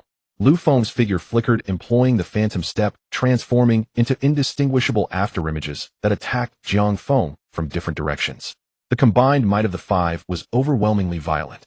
The observing candidates turned pale, retreating in a flurry. So strong. Any one of their attacks could easily kill a peak pulse-opening realm expert. Why hasn't Jiang Feng dodged? Is he scared stiff? It's over. This time Jiang Feng is truly finished. Hearing the cries from the surroundings, Wang Luan and his group grinned maliciously. What they had lost a few days ago, they would surely reclaim double now. Jiang Feng's voice rang out, tinged with disappointment. Is this all you have? The five felt an inexplicable tremor in their hearts. In the next moment, Jiang Feng slowly raised his hand. The five Emperors' Royal Heaven technique activated. Boom. A terrifying aura erupted from Jiang Feng, far beyond what Wang Luan and the others had imagined. In an instant, Wang Luan and his group felt as if they were pressed down by an invisible mountain. Their figures suddenly froze, their attack momentum instantly turning to nothing. This is impossible. Wang Lun's eyes widened, filled with disbelief. The other four were equally horrified. They desperately tried to mobilize their vital energies, but their bodies felt as though they were nailed to the ground, unable to move an inch no matter how hard they struggled. Jiang Feng took a step forward, slowly approaching the five. With each step closer, Wang Luan and the others felt the pressure on them increase. That terrifying pressure felt as if it would crush them entirely. Peak 4th rank. A gasp arose from the crowd. Jiang Feng has also broken through. And he's directly at the peak of the 4th rank. How did he manage that? He truly is a monster. His momentum is terrifying. Even if it's not aimed at me, I feel an urge to kneel. The onlooking prodigies gasped, their eyes filled with shock and awe. Wang Luan and his group were even more enraged and frightened. Impossible. Even if we are both 4th rank, how could I not even be able to strike? Jiang Feng did not respond. As he drew closer, the five felt their legs trembling uncontrollably. Their knees began to bend slightly. Their dignity crumbled under the irresistible pressure. Finally, boom. Wang Luan couldn't hold on any longer, crashing to his knees on the ground. Following closely, Li Mai and the others also fell to their knees in succession. 5 figures knelt neatly before Jiang Feng. Jiang Feng halted before them, looking down from a height, calm and unflustered. You've all had your chance to strike. Why haven't you moved yet? Wang Lun's group turned red-faced, veins bulging on their foreheads, filled with humiliation and resentment. Regardless of how they struggled, their bodies remained firmly suppressed by that invisible force, making it difficult even to lift a finger. Jiang Feng's tone was calm, yet laced with mockery. What's the matter? Don't you wanna? Wang Luan and the others knelt on the ground, their expressions twisted. It was a humiliation too great to bear. But beyond the shame and anger, what filled their hearts was shock and fear. They thought that having broken through to the 4th rank and learned the earth-level martial arts, they could reclaim their dignity and trample Jiang Feng underfoot. Little did they expect the gap had widened even further. so much so that it drove them to despair. This time Jiang Feng didn't even lift a finger. Merely relying on his imposing aura, he forced them to kneel, leaving them with no room to resist. Wang Lun struggled to lift his head. His throat moved as a hoarse voice squeezed out. Have you really learned it? Jiang Feng glanced at him, but did not answer. But silence was the answer. Wang Lun's eyes trembled, and the last flicker of hope within him extinguished. This kid, he truly learned the heaven-level martial arts. The other four kept their heads down, unsure whether it was from shock or fear, their shoulders continuously trembling. Suddenly the entire scripture pavilion began to shake violently. Soft halos of light appeared out of nowhere, enveloping everyone. It seems the time has come. The Xianling secret realm is about to close. Fortunately, I have already entered a door of mysterious level martial arts. This trip was a huge gain. Damn. If I had known, I would have lowered my expectations. Now look, I can't take anything with me. Voices of discussion arose from the crowd. Some felt relieved, others were frustrated. But more than that, there was joy in having survived the calamity. Wang Lun and the others, along with 5 other talented youths, couldn't help but breathe a sigh of relief. The teleportation came just in time. If they stayed any longer, they truly didn't know how to wrap things up. In the next moment, everything before them went dark, and they felt a dizzying spin. When their vision cleared again, they were back at the entrance of the stone tablet. The examiners had been waiting for quite some time. But soon all the examiners' gazes were drawn to Wang Lun and his group. One examiner couldn't help but ask, "Why are you kneeling?" Wang Lun and the others froze. During the teleportation, the pressure Jiang Feng had imposed on them had vanished. But because the teleportation was so abrupt, they hadn't had time to stand up. A gentle female voice came from behind Jiang Feng. "Perhaps it's because they like it." Yan Jixia blinked innocently, her tone naive. The surroundings fell silent for a moment before erupting into uncontrollable laughter. "Huh, because they like it. That's an absurd reason." Wang Lun and the others' faces instantly turned a deep shade of crimson. Wang Lun suddenly raised his head, his gaze sharp as a blade directed at Yan Jixia. But before his eyes could settle on her, they collided with a pair of icy cold eyes. Jiang Feng was looking at him, his expression indifferent, but emanating a chilling aura that made Wang Lun's scalp tingle. His heart trembled, and the harsh words he had prepared were swallowed back. He quickly averted his gaze, supporting each other with the other, for they stood up together. Then with their heads bowed, they retreated back into the group of 5 talented youths. The examiners looked at this scene, exchanging glances. When did these prodigies from the 5 families become so well-behaved? At this moment, an examiner responsible for counting the number of candidates said solemnly, "There are still 153 who have not come out." As soon as the words fell, the previously noisy camp suddenly fell silent. The atmosphere instantly became tense. They all understood what it meant to not come out. Duan Yu flew in from the sky, expressionless, his voice cold. "There's no time for sorrow. This is their own choice. Let's get back to business." He swept his gaze over the candidates present. Those who did not obtain the token returned to the province immediately. Those with tokens returned to the base with the transport and prepared to head to Dajiang for the final round of assessments. Upon hearing this, many candidates showed surprise. So anxious. Just came out of the secret realm and already rushing to the next round. Going to Dajiang. That's quite far. And I've heard there are rampant fierce beasts there. It's extremely dangerous. Duan Yu did not explain, only said lightly, "The situation has changed. Oh, once you arrive at Dajiang you will understand." After saying this, he flashed away, flying off into the sky. The examiners began to organize the candidates to board the vehicles. A slightly plump examiner held a list, checking the information of candidates with tokens one by one. His expression gradually turned to one of surprise. What happened? Each of the 5 families has only 2 people passing the assessment. According to their calculations, the 5 families of talented youths should have occupied the majority of the passing list. Liamo leaned in to take a look. The scene of the 5 prodigies kneeling on the ground flashed through his mind. Then instinctively his gaze fell on Jiang Feng's name on the list. An absurd yet reasonable guess arose in his heart. Could it be that this kid made the prodigies of the 5 families from the east suffer?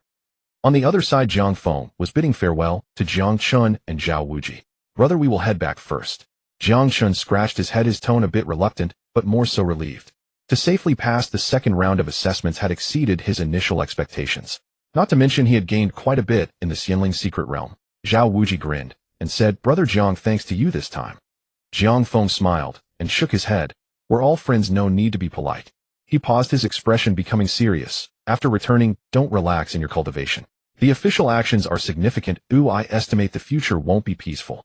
Jiang Chun and Zhao Wuji exchanged glances and nodded earnestly. "Rest assured we will." Jiang Chun seemed to remember something, his smile brightening again. "By the way, brother, I plan to take your family and Uncle San's family to the East Province to have some fun before going to Martial University. I promised Xiaoxua and saw you last time. Oh, I must keep my word. Jiang Feng smiled and nodded, patting Jiang Chen's shoulder. All right, let's go. After sending Jiang Chun and the others off, Jiang Feng and his group boarded the vehicle back to the base. As soon as they arrived at the base, they saw 2 silver-gray military transport planes already parked on the tarmac. The engines had already started, the propellers stirring the air, emitting a low rumble. They really don't let us rest for even a moment. Qin Hao couldn't help but sigh. Next to the boarding ladder, the examiners checked the candidates' tokens again. Only after confirming that everything was correct did they allow them to board one by one. The interior of the cabin was quite spacious, with half as many seats as a regular passenger plane, leaving ample room to move. Jiang Feng and the others found a window seat, and Yin Jixia naturally sat next to Jiang Feng. Mu Huijin glanced at the two and quietly sat down on the other side of the aisle. Qin Hao and Chen Fei took seats in the back row. After waiting for a while, other candidates also boarded the plane. Wang Luan and his group were among them. When the 5 saw Jiang Feng, their expressions were somewhat unnatural. But they didn't say much. They simply escorted their own prodigy, kept their heads down, and hurried past to sit in the corner at the back of the cabin. Once everyone was on board, the plane began to taxi. Moments later, the plane took off, flying westward. At this time, Duan Yu walked out of the cockpit and stood in the center of the aisle. He scanned the crowd and spoke in a deep voice. Listen carefully. The location of your final assessment will be in Dajiang's Kunlun Immortal Realm. Kunlun Wonderland. What kind of place is that? I know. The Kunlun mountain range is one of the first areas in Blue Star where spiritual energy revived. Legend has it that deep within the mountains lies the cave dwelling of ancient immortals. Exactly, I've heard the elders in my family mention it. Kunlun Wonderland is different from the immortal spirit secret realm. It is not a fragment from another world integrated into Blue Star, but rather a mystical land that has always existed on our Blue Star. It is said that there are heavenly paradises left behind by immortals, as well as legacies from the sages of humanity during ancient times. I've also heard that deep within Kunlun Wonderland there are living immortal beasts. Not ferocious beasts, but true immortal beasts with intelligence that can communicate with humans. The crowd was abuzz with excitement, their eyes filled with longing. Duan Yu stood in the middle of the aisle, allowing the candidates to discuss for a moment before he raised his hand to silence them. The cabin gradually quieted down. It seems many of you are somewhat familiar with Kunlun Wonderland. Duan Yu scanned the room, his tone becoming serious. However, there is one thing I must inform you in advance. For this final assessment, there will only be 100 spots available. As his words fell, the cabin erupted in chaos once more. 100 spots. Are you kidding me? With over 30 provinces nationwide, there are at least 1,000 people. Only 1 in 10 can qualify. The competition is too fierce. Duan Yu shook his head. It's not calculated like that. The crowd was taken aback and looked up at him. Duan Yu said calmly, of the 100 spots, only 30 are for you to compete for. What? Only 30 spots? What about the remaining 70? For the first time, a smile appeared on Duan Yu's face with a meaningful look. Don't worry, once we arrive you will understand. After saying this, he turned and walked towards the cockpit. The cabin fell into a brief silence, and discussions began again. Only 30 spots. This is too difficult. 30 spots and over 1,000 people nationwide competing. This ratio. We are just here to run alongside. Chen Fei, sitting in the back row, couldn't help but lean forward. Brother Jiang, what do you think? Jiang Feng leaned back in his seat, eyes closed, his tone flat. Thinking too much is fruitless. When soldiers come, we will block them. When water comes, we will cover it with soil. In the back row of the cabin, the 5 prodigies gathered together, their expressions not looking good. Wang Luan lowered his voice. Only 30 spots. What do you think? Li Mo Yin frowned tightly. Our East Province ranks only in the middle to lower tier among the provinces. In past martial examinations, few could make it into the national top 50. The top prodigies from other major provinces are likely to be stronger than us. Mu Qingxian spoke in a deep voice, with just the 5 of us competing for those 30 spots. It's tough. Qin Tian Bas' expression darkened, remaining silent. Lu Feng suddenly turned to look at Jiang Feng's position and said softly, do you think Jiang Feng might secure a spot? The 4 fell silent. After a moment, Wang Luan gritted his teeth. It's not a possibility, it's a certainty. They had personally experienced that guy's strength. Peak of the 4th ranked celestial grade martial arts. Even on a national scale, it is undoubtedly top tier. So, Lu Feng took a deep breath as if resolved. We need to join forces with him. What? Qin Tian Bas' expression changed. Are you asking me to seek him out? Absolutely not. Qin Tian Ba. Lu Feng interrupted coldly. Do you feel ashamed? Then tell me, do you have a better plan, eh? Qin Tian Ba opened his mouth, but couldn't find the words. Li Mo Yin sighed. Lu Feng is right. The issue between us and Jiang Feng is ultimately something we initiated. Now that the situation is stronger than us, we need to bow our heads when necessary. Mu Qingxian nodded. Moreover, among the East Province's talents aside from Jiang Fengwei are also a unique presence. As long as he is not foolish, there is no reason for him to refuse to join forces with us. Wang Luan remained silent for a moment before finally nodding. All right, let's give it a try. Mu Qingxian stood up first. Together. As heirs cultivated by great families, they had been instilled with a principle since childhood. There are only eternal interests, not eternal enemies. The 5 figures stood up from the back row and walked directly toward Jiang Feng's position. This commotion immediately attracted the attention of other prodigies in the cabin. What are the 5 prodigies up to? They don't want to cause trouble for Jiang Feng again, do they, eh? Looking at their expressions, it doesn't seem like it. Under the gaze of the crowd, Mu Qingxian and the 5 approached Jiang Feng. Can we talk? Mu Qingxian opened his mouth and glanced at Yan Jixia, signaling her to step aside for the time being. Yan Jixia remained calm, completely ignoring them, closing her eyes to feign sleep. Jiang Feng opened his eyes, his gaze indifferent. Speak directly. This attitude caused Mu Qingxian and the 5 to feel a bit annoyed. However, considering the purpose of this visit, Mu Qingxian suppressed his anger and spoke sincerely. We were wrong about the previous matter.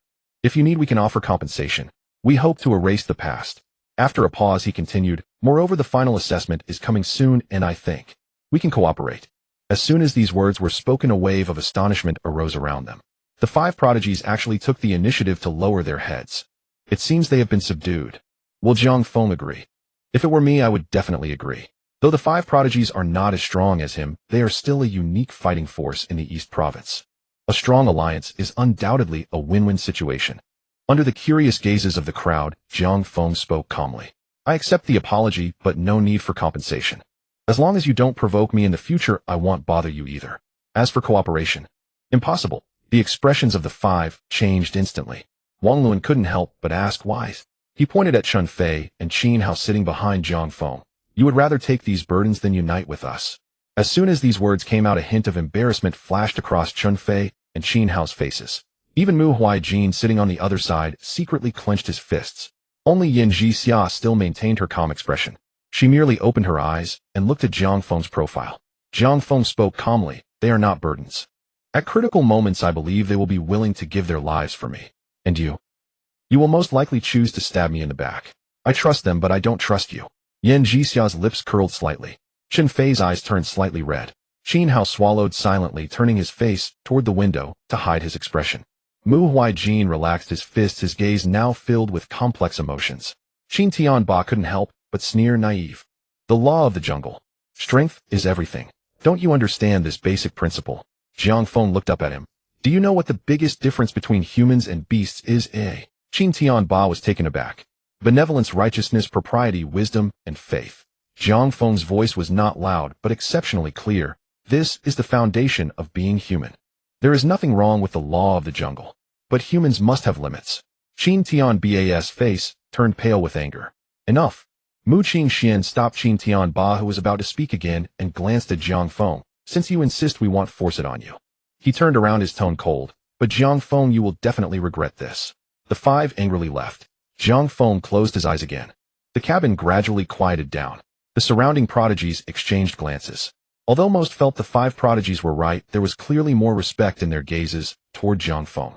A person who can uphold their principles in the face of profit. Regardless of stance, they are worthy of respect. At that moment, a system prompt flashed through Jiang Feng's mind. Ding. Congratulations, host. Surviving under the siege of the 5 prodigies and using cunning means to make them turn against each other and retreat. As expected of the talent chosen by this system for survival.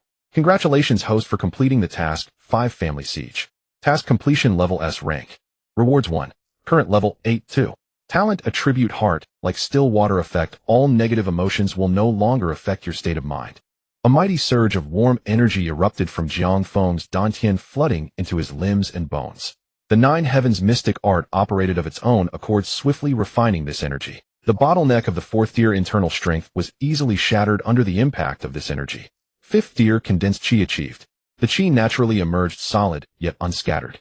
Jiang Feng could distinctly sense that the chi and blood within him were beginning to transform into a higher form. Condensed chi.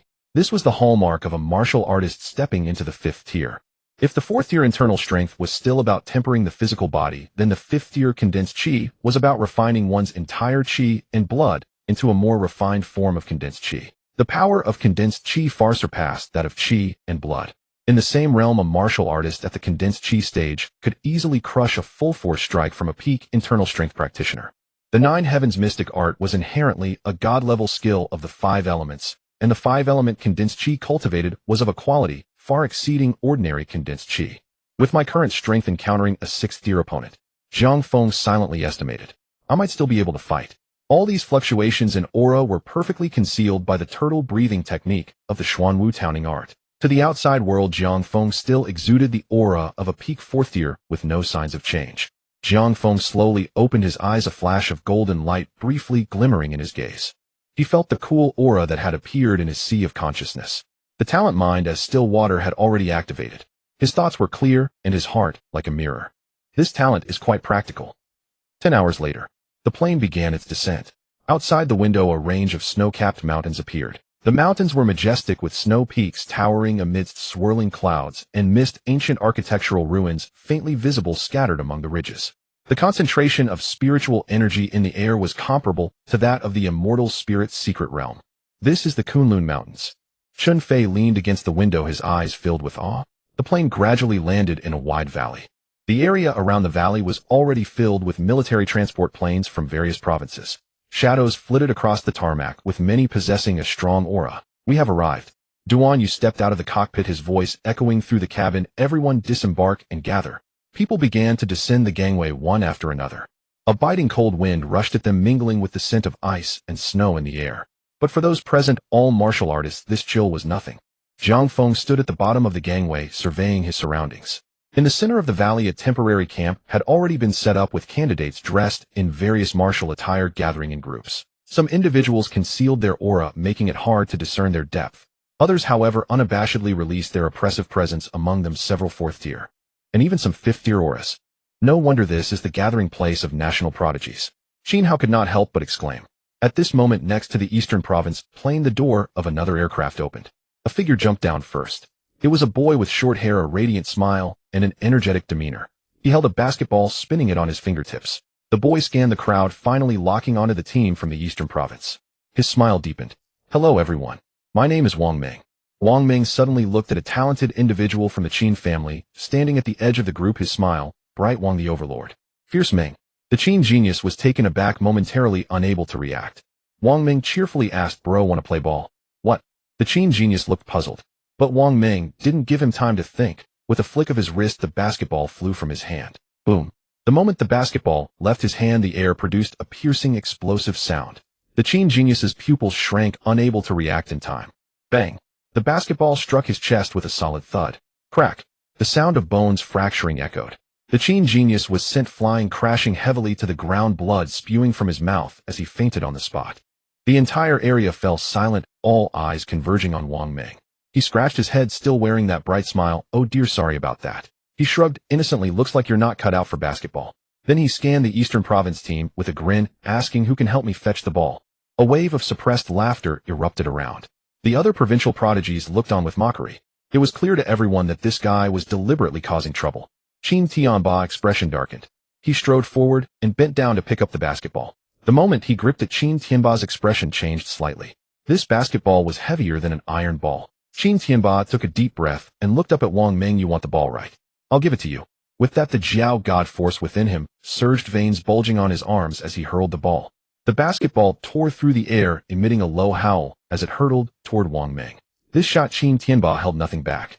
A full-force strike from a fourth-tier internal strength practitioner combined with earth-tier martial arts was enough to shatter a small building.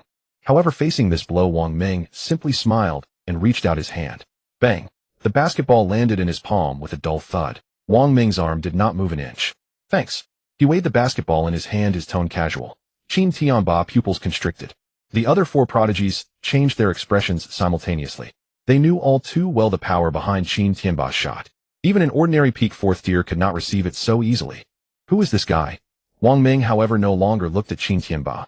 His gaze swept over the Eastern Province team, finally landing on one figure. Qin Hao stood at the center of the team, hands clasped behind him, chin slightly raised, a hint of a smile playing at the corner of his mouth.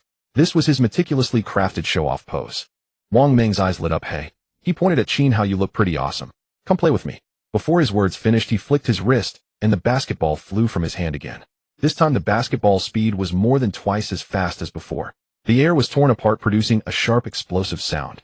Where the basketball passed, the ground was gouged out by the fierce wind. Gasps of astonishment arose around. This shot, even an ordinary newly initiated fifth-tier martial artist couldn't withstand it. That guy is finished. What kind of monster is this Wang Meng? Wang Meng's lips curled into a wicked smile. Qin Hao stood still, appearing calm on the surface, but internally he was already petrified. He could only watch as the basketball rapidly enlarged in his vision, yet he couldn't even move. This is bad. This was the only thought left in Qin Hao's mind. In a moment of crisis, a hand shot out from the side. 5 fingers spread wide, firmly grasping the specially made basketball. Bang! A muffled sound erupted. The shockwave centered around that hand swept outward, stirring up a fierce wind. Yet that hand never trembled in the slightest. Zhang Feng withdrew his hand from catching the ball. Opposite him, Wang Meng's smile froze for a moment. Qin Hao breathed a sigh of relief and instinctively spoke, "You want to play with me? You're not qualified yet. Zhang Feng, why don't you go play with him?" Zhang Feng's eye twitched. He could see clearly that Qin Hao's pupils had almost dilated just now. And he still couldn't forget to show off. He was genuinely a bit impressed. Zhang Feng didn't expose Qin Hao, raising his eyes to Wang Meng. "You like to play ball, right?" Wang Meng's smile faded, and his expression grew serious.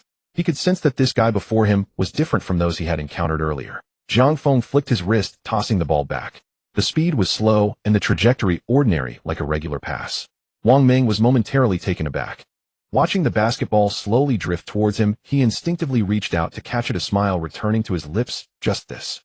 Before he could finish his sentence, a serious voice came from the cabin. "Wang Meng, don't catch it.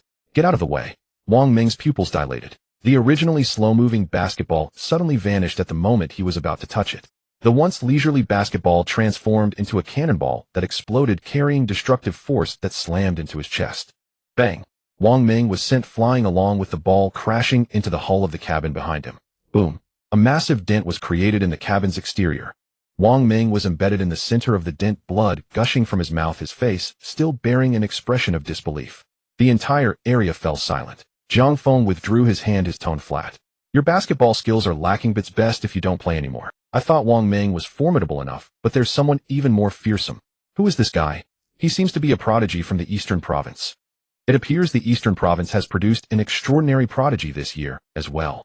Murmurs erupted around them. Within the transport plane where Wang Meng was, 3 figures emerged slowly, surrounded by a crowd of prodigies. The leading man, clad in brocade green martial attire, had a handsome face and an innate nobility in his brows. He squinted at Zhang Feng and said, "I am Nangong Wang of the Nangong family from Yanjing. May I ask how you are called, brother?" It was this man who had spoken up to warn Wang Meng earlier. The Nangong family of Yanjing. A ripple of gasps spread through the crowd. The Nangong family was one of the top martial arts dynasties in Dragon Country. Zhang Feng remained calm. "Zhang Feng." Nangong Wang's gaze sharpened slightly. "Very well, I will remember you." Just then a prodigy from Yanjing hurried forward and reported in a low voice. "Brother Wang Meng's sternum is completely shattered and his internal organs are shaken. He'll need at least 2 days to recover." Nangong Wang's expression darkened. Wang Meng was one of his capable subordinates. And now, before the assessment had even officially begun, he had already fallen. Nangong Wang turned his gaze back to Zhang Feng. But before he could speak, a mocking voice came from another side. "What's this? Defeated in skill, so you want to threaten him with your family background? Is that all the Nangong family amounts to?" Nangong Wang's eyes turned cold as he looked over. "Who?" The crowd parted and a young man with a rebellious demeanor walked out slowly. A casual smile lingered on his face, but his eyes were piercingly sharp. Yi Lintian of the Yi family from Modu. Another stir rippled through the crowd. The Yi family of Modu was also one of Dragon Country's top martial arts dynasties, with a reputation no less than the Nangong families. "Huh, how interesting." Another burst of laughter rang out. Everyone turned to see a young man in moon-white martial robes, a long sword hanging at his waist, sitting cross-legged on a massive rock, watching them with a cheerful smile. Nangong Wang and Yi Lintian narrowed their eyes simultaneously. They sensed a threatening aura from this man. Before they could ask, the white-clad youth announced himself, Lu Shun of the Lu family from Tianguang province. The surrounding prodigies drew in a sharp breath. Another prodigy from a top martial arts dynasty. "If you want to fight, count me in." As soon as Lu Shun finished speaking, a female voice full of fighting spirit rang out. Everyone turned to see a petite young woman striding forward. The young woman had bright, striking features, but slung across her back was a massive black sword taller than herself. Behind her followed a tall, broad-shouldered young man. With a broad back and powerful build, his muscles seemed forged from steel, and he exuded a fierce, battle-hardened aura. The young woman spoke first, Long Lingxian of the Long family from Tianjin province. The young man followed, his voice deep, Sima Han of the Sima family from Beiyang province. The five stood apart, their auras locked in opposition. An invisible pressure clashed among them. The watching examinees held their breath, stepping back repeatedly. Holy crap! The top prodigies of this generation from Dragon Country's 5 premier dynasties are all here. The top 5 of this final assessment should be them, right? So strong. Just looking at them makes me feel like I can't get close. Amidst the murmurs, Jiang Feng, who had been the center of attention moments ago, was instantly forgotten. He was fine with that. Qin Hao sidled up and whispered, Jiang Feng, thanks. He paused, then added, he'll transfer the money to you later. Is $1 million enough? Jiang Feng glanced at him and shook his head. No need. Qin Hao was taken aback. Jiang Feng continued, we're friends, aren't we? Though Qin Hao had some minor flaws, he was good at heart. He had learned some things from Jiang Chun. In the Spirit Fairy Secret Realm, when Qin Hao led Jiang Chun and Zhao Wuji, they faced life-threatening dangers several times. Yet even in the most critical moments, Qin Hao stayed behind to cover their retreat, never abandoning them once. A friend like that, Jiang Feng acknowledged. Hearing this, Qin Hao was stunned. He stared at Jiang Feng's face, trying to find a trace of politeness or indifference in his expression. But there was nothing. Jiang Feng's eyes held only calm. Qin Hao opened his mouth suddenly at a loss for words. Growing up, he had never lacked friends. Those people hovered around him, flattering and praising him. But Qin Hao knew deep down that they weren't after him as a person. They were after the money he threw around. Until now, for the first time, he had made a friend without having to throw money. Qin Hao turned his face away, his voice a bit strained. TCH, you must think it's too little. Well, I don't care. There's no more. Jiang Feng smiled and ignored him. Just then Qin Tianba walked. He first glanced at Qin Hao, his gaze complex, his lips moving as if to speak, but finally, he turned to Jiang Feng. Thank you for what happened earlier. Jiang Feng shook his head. No need. I didn't do it for you. Qin Tianba nodded and couldn't help but look at you. This cousin, whom everyone in the family mocked as a joke, had actually made a friend like Jiang Feng. This kid. He really stumbled into a stroke of luck. Qin Tianba suppressed his complex emotions and grew serious. You need to be careful of Nangong Wang. I've heard he's extremely protective of his people and holds grudges. You injured his man, oh, he won't let you off easily. Jiang Feng remained indifferent. Let him come then. Qin Tianba said no more and turned to leave. On the other side, the atmosphere among the 5 prodigies grew increasingly tense. Long Lingxian gripped the hilt of the massive sword on her back, her eyes blazing with battle intent. How about we fight right now? Lu Shen chuckled, stroking the sword at his waist. I don't mind. We'll have to fight sooner or later anyway. Yi Lintian curled his lips into a smirk. I have no objections. Sima Han remained silent, but his aura grew heavier. Nangong Wang narrowed his eyes, about to speak. Just then a figure shot into the sky. Duan Yu hovered in the air, unleashing the pressure of a 9th-rank cultivator, forcibly suppressing the clash of auras among the 5. Don't rush, Duan Yu said, looking at them with a cold tone. You'll have plenty of chances to fight. The 5 simultaneously withdrew their auras. Then one figure after another rose into the air. There were over 30 of them. All were 9th-rank Dao-realization experts. The prodigies below were stunned. Over 30 9th-rank experts. That's insane. A 9th-rank expert is top-tier combat power in any province. You don't see this many except on the star battlefield. It seems this assessment is on a higher scale than we imagined. The 30-plus 9th-rank experts paid no attention to the prodigies below.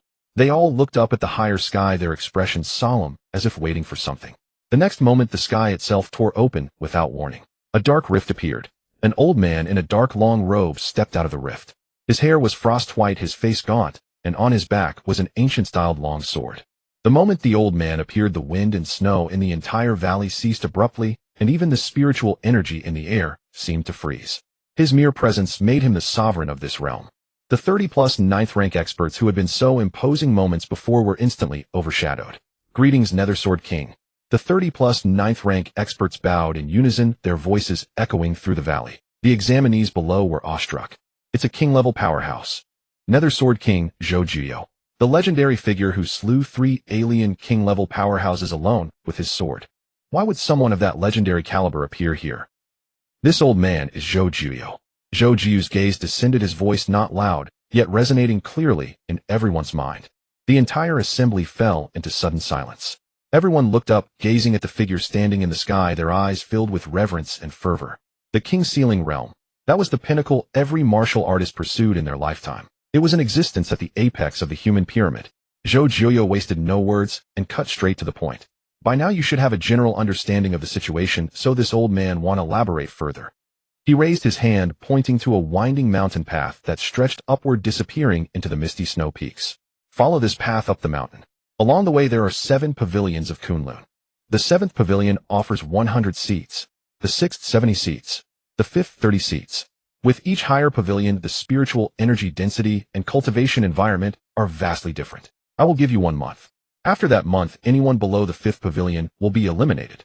During this month, those who fail to enter the 7th pavilion can only cultivate at the mountain's base. The expressions of the prodigies instantly grew grave. Over 1,000 people vying for 200 cultivation seats, with only 30 ultimately remaining in the 5th pavilion to secure the final qualifying spots. The competition would undoubtedly be brutal. Zhou Jiuyo continued. Struggles arising from vying for seats have no restrictions. Life and death are your own responsibility. So if you lack confidence, do not attempt it lightly. The atmosphere below grew increasingly oppressive. Life and death at your own risk. Those 4 words meant the coming month would be a true survival of the fittest. Wait. Yi Lingtian suddenly spoke up. Senior mentioned 7 pavilions, but why only speak of the 5th? What about the 4th pavilion above? Others also showed curiosity. Zhou Jiuyo did not answer. Duan Yu glanced at Yi Lingtian and said coolly, the pavilions above the 5th are not prepared for you. He paused, then added, but if you truly possess the skill to break into the upper pavilions, for every additional person who enters the 4th pavilion and above, your final quota will increase by 1.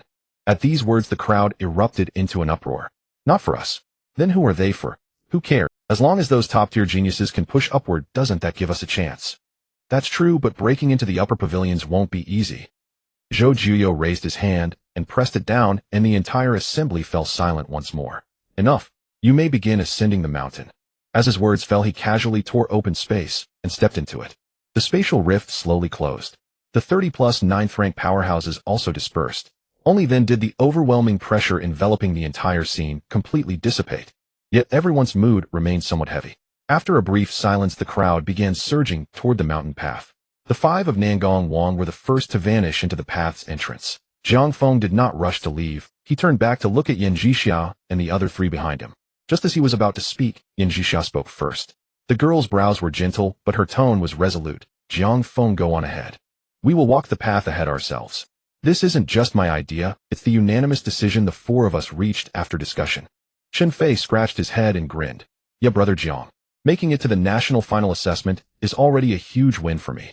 I can't keep holding you back. You just charge ahead, don't worry about us. Qin Hao clasped his hands behind his back. Go on. Don't progress too slowly, or you'll be overtaken by yours truly. Mu Huijin gave Jiang Feng a slight nod and said coolly, we plan to cultivate at the mountain's base for a few days to digest the gains from the immortal spirit's secret realm, then decide whether to move upward. Hearing this, Jiang Feng did not stand on ceremony or waste words. All right, take care. He didn't mind offering them protection, but he also respected their choice. Jiang Feng turned and merged into the stream of climbers heading up the mountain. Behind him, Yan Zhixiao watched his retreating figure, a tender curve forming at the corner of her lips. Let's go too. Yan Zhixiao withdrew her gaze. Let's find a place to cultivate quickly so we don't let him get too far ahead. The 4 scattered. At the entrance of the mountain path, the snow was deep, flanked by steep cliffs. Just as Jiang Feng reached the mouth of the path, 2 figures suddenly darted out from the side, blocking his way. A man and a woman. The 2 prodigies who had been following Nangong Wang earlier. The man was named Nangong Yu and the woman Nangong Qian. Jiang Feng looked at the pair. Nangong Yu's tone was harsh. Brother Wang instructed that you cannot ascend the mountain. Nangong Qian's eyes glinted with cold light. You injured Wang Meng. Brother Wang ordered us to break one of your arms. If I were you, I'd stand still and take it. It'll hurt less. Jiang Feng furrowed his brows slightly, but before he could speak, a sardonic voice came from the side. Oh, such big talk. Nangong Yu and Nangong Qian turned to look, seeing 3 figures approaching leisurely. The leading young man wore a mocking smile on his face. Nangong Yu frowned slightly. He recognized the leader, Yi Xiao, Yi Lingshan's cousin. His strength was on par with that of Nangong Yu and Nangong Qian. Yi Xiao ignored the Nangong pair and looked directly at Jiang Feng, smiling. Brother Yi Xiao. Brother Tian thinks highly of you. I promise you. If you're willing to work for Brother Tian, no one will trouble you anymore. How about it? Nangong Yu's face darkened. Yi Xiao. This is between our Nangong family and this kid. Are you Yi family folks meddling too? Yi Xiao let out a derisive laugh and spread his hands. So what? The 2 factions faced off, their gazes all fixed on Jiang Feng, waiting for him to make a choice. Jiang Feng's tone was calm. They are hardly a trouble. The scene fell still. The smile faded from Yi Xiao's face. Are you rejecting Brother Tian's goodwill? The Nangong pair meanwhile were nearly laughed to anger. Nangong Qian's eyes sharpened. Fine. It seems you're taking us for the same trash as Wang Ming. The moment her words fell, the aura of both erupted.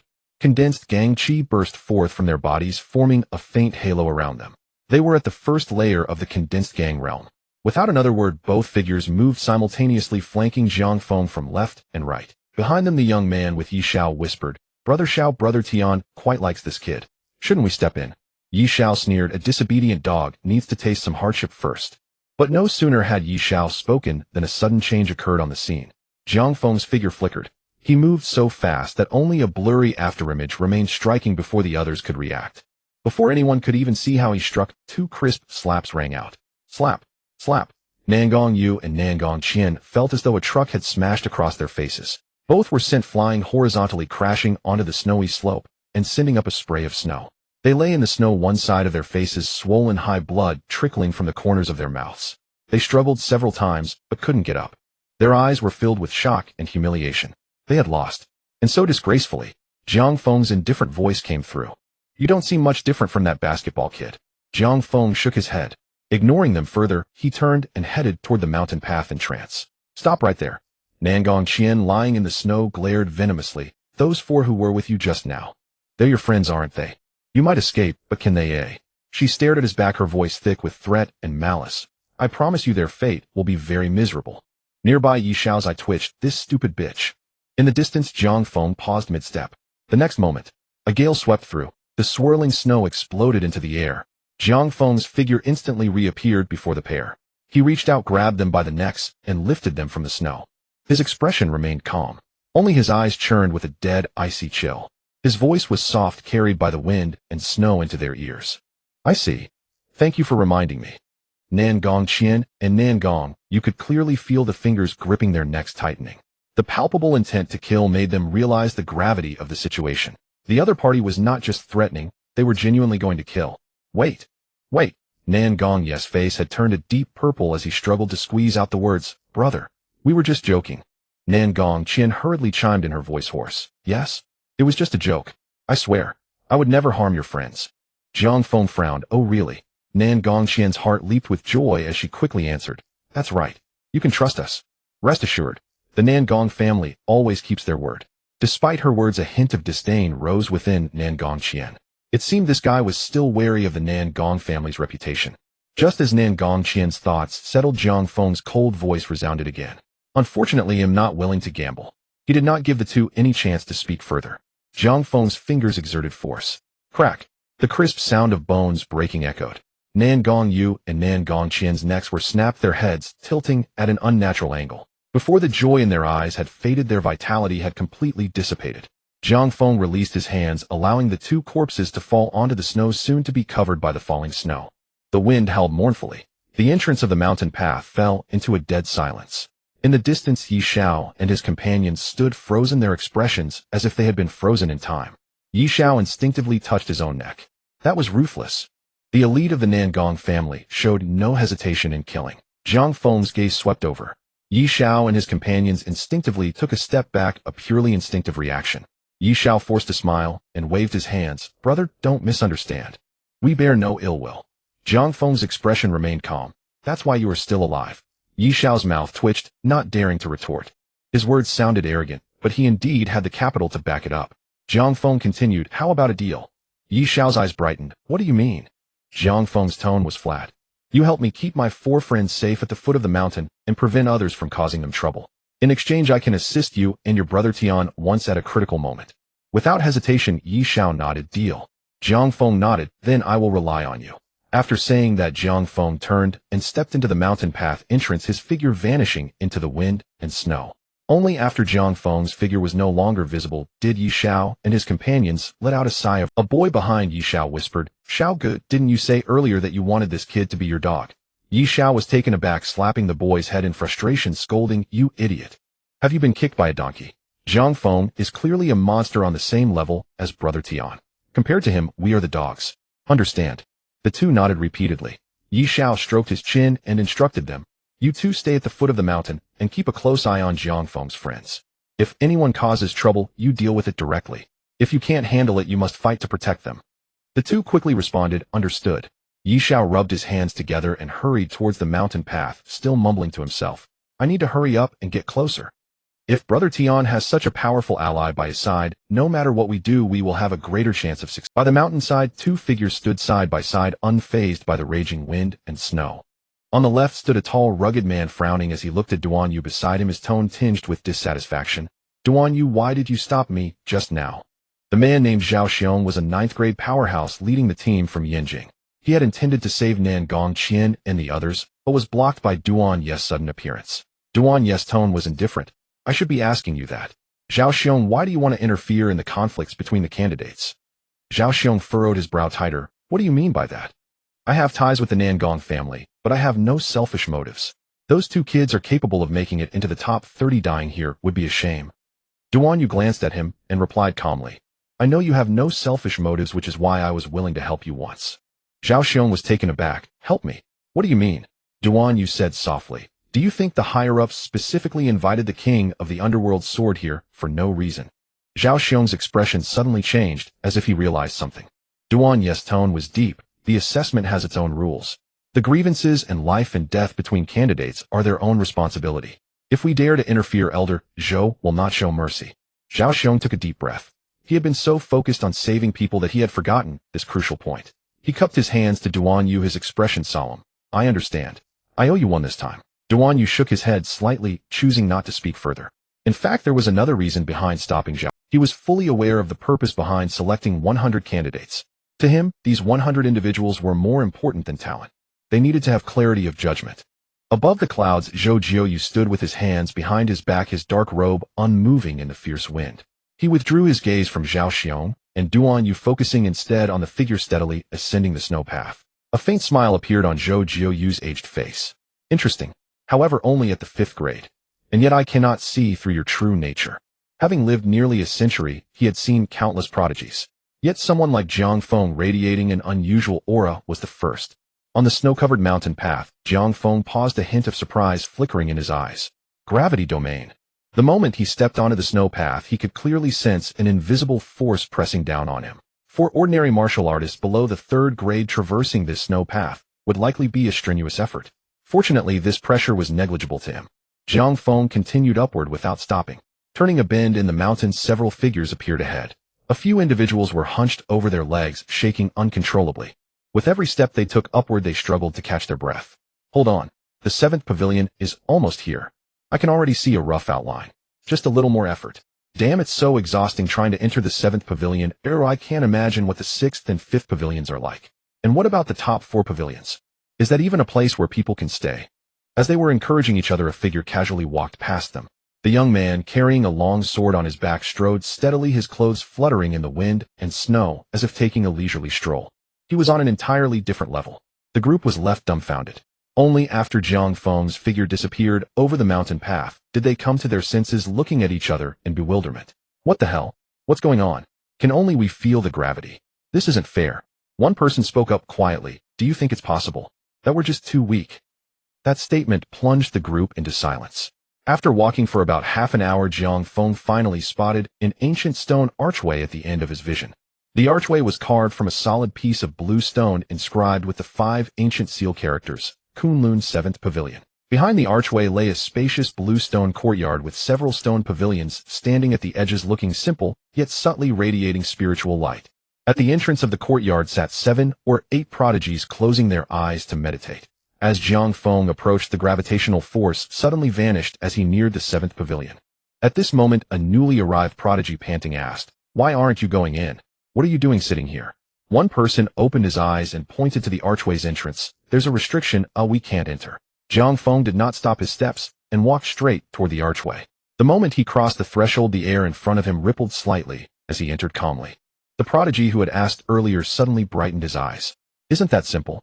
Are you trying to trick me?" After saying that, he also strode toward the archway. Just as he got close, bang! A dull sound echoed. He was directly blasted away by an invisible force, landing headfirst into the snow. The prodigy who had answered earlier watched as the other struggled in the snow, unable to help but twitch his lips. The moment Jiang Feng stepped into the 7th pavilion, he was greeted by a rich surge of spiritual energy. The interior of the 7th pavilion was far more spacious than it appeared from the outside.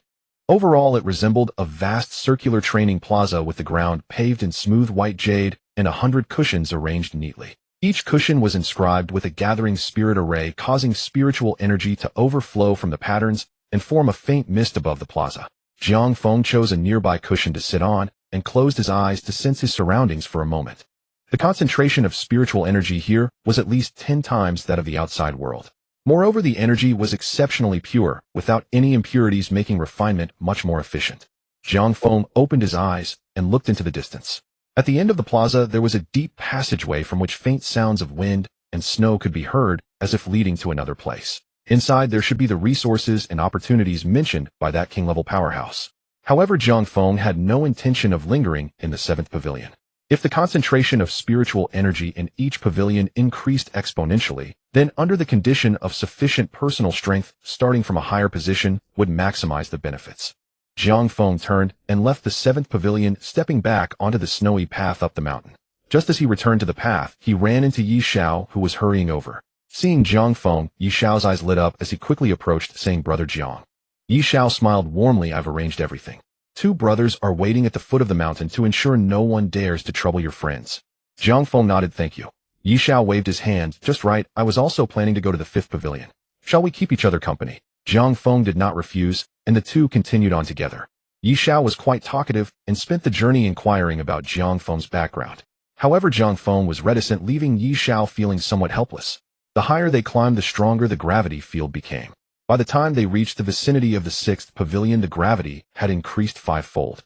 The archway of the 6th pavilion stood not far ahead, smaller in scale than the 7th pavilion, yet the fluctuations of spiritual energy were significantly stronger. Jiang Feng did not stop at the 6th pavilion and passed directly by continuing upward. As they walked past the range of the 6th pavilion, the gravity surged again. Yi Xiao struggled to keep up and waved his hand, saying, "I can't keep up with your speed, Brother Jiang. You go ahead. Oh, don't forget our agreement." Jiang Feng nodded, slightly rest assured. With that, he suddenly accelerated, his figure quickly disappearing along the winding snowy path. Yi Xiao couldn't help but be astonished. "So you were just holding back your speed to wait for me?" "That's truly—" An hour later, outside the 5th pavilion, 5 figures stood in the 4 corners, their breaths subtly contrasting, creating a tense atmosphere. The top geniuses of the 5 major families had all gathered. Behind the 5 top geniuses, there were 2 or 3 outstanding youths from each family, their expressions cold and stern. Yi Ling Tian's demeanor was fierce. "Nan Gong Wang, we arrived together, so why should your family enter first?" Nan Gong Wang's expression was indifferent. "According to family rankings, my Nan Gong family is first, so naturally, we should enter first." Across from him, Long Ling Xian raised an eyebrow. "That's ridiculous. If we are to discuss rankings, we should have a match to decide it. Merely relying on words is worthless." Sima Han stood silently to the side, only his aura beginning to stir restlessly. Lucian smiled and said, "I think that's fair. Otherwise, relying solely on words, how long will it take to enter?" Their argument was essentially about face. It looked like a fight was about to break out when a figure suddenly approached from the mountain path below. Jiang Feng ignored the 5 family geniuses and walked directly through the crowd toward the entrance of the 5th pavilion. All eyes were drawn to him. A flicker of surprise passed through Nan Gong Wang's eyes. How did this kid get up here? What about Nan Gong Yu and Nan Gong Qian? As the group was momentarily stunned, Jiang Feng had already stood before the entrance of the 5th pavilion. The stone door glowed with a faint golden light of prohibition. It was several levels stronger than the 7th pavilion. Jiang Feng raised his hand, condensing the 5 elements true qi at his fingertips, and gently pressed it. The barrier vibrated violently for a moment before rippling open like water. Jiang Feng stepped in, his figure vanishing behind the stone door. Before entering, he glanced back at the few people outside, his gaze oddly curious. 30 spots were more than enough. Wasting time arguing at the entrance, were the geniuses of these martial families really not very bright? Outside, silence fell for a few seconds before an uproar ensued. "What the hell? That kid went in. Damn it. We've been arguing here for so long, only to be overtaken by an outsider. What are we even arguing about? Let's go in first. Go." The 5 geniuses of the families hastily activated their movement techniques and charged toward the stone door. Behind the stone door lay a hidden paradise. The interior of the 5th pavilion was an even more exquisite training ground, with the ground paved in dark jade and 30 cushions scattered throughout, each corresponding to a small gathering spirit array. In the center of the training ground, there was also a small spiritual spring, its water bubbling with steam, and the spiritual energy was nearly palpable.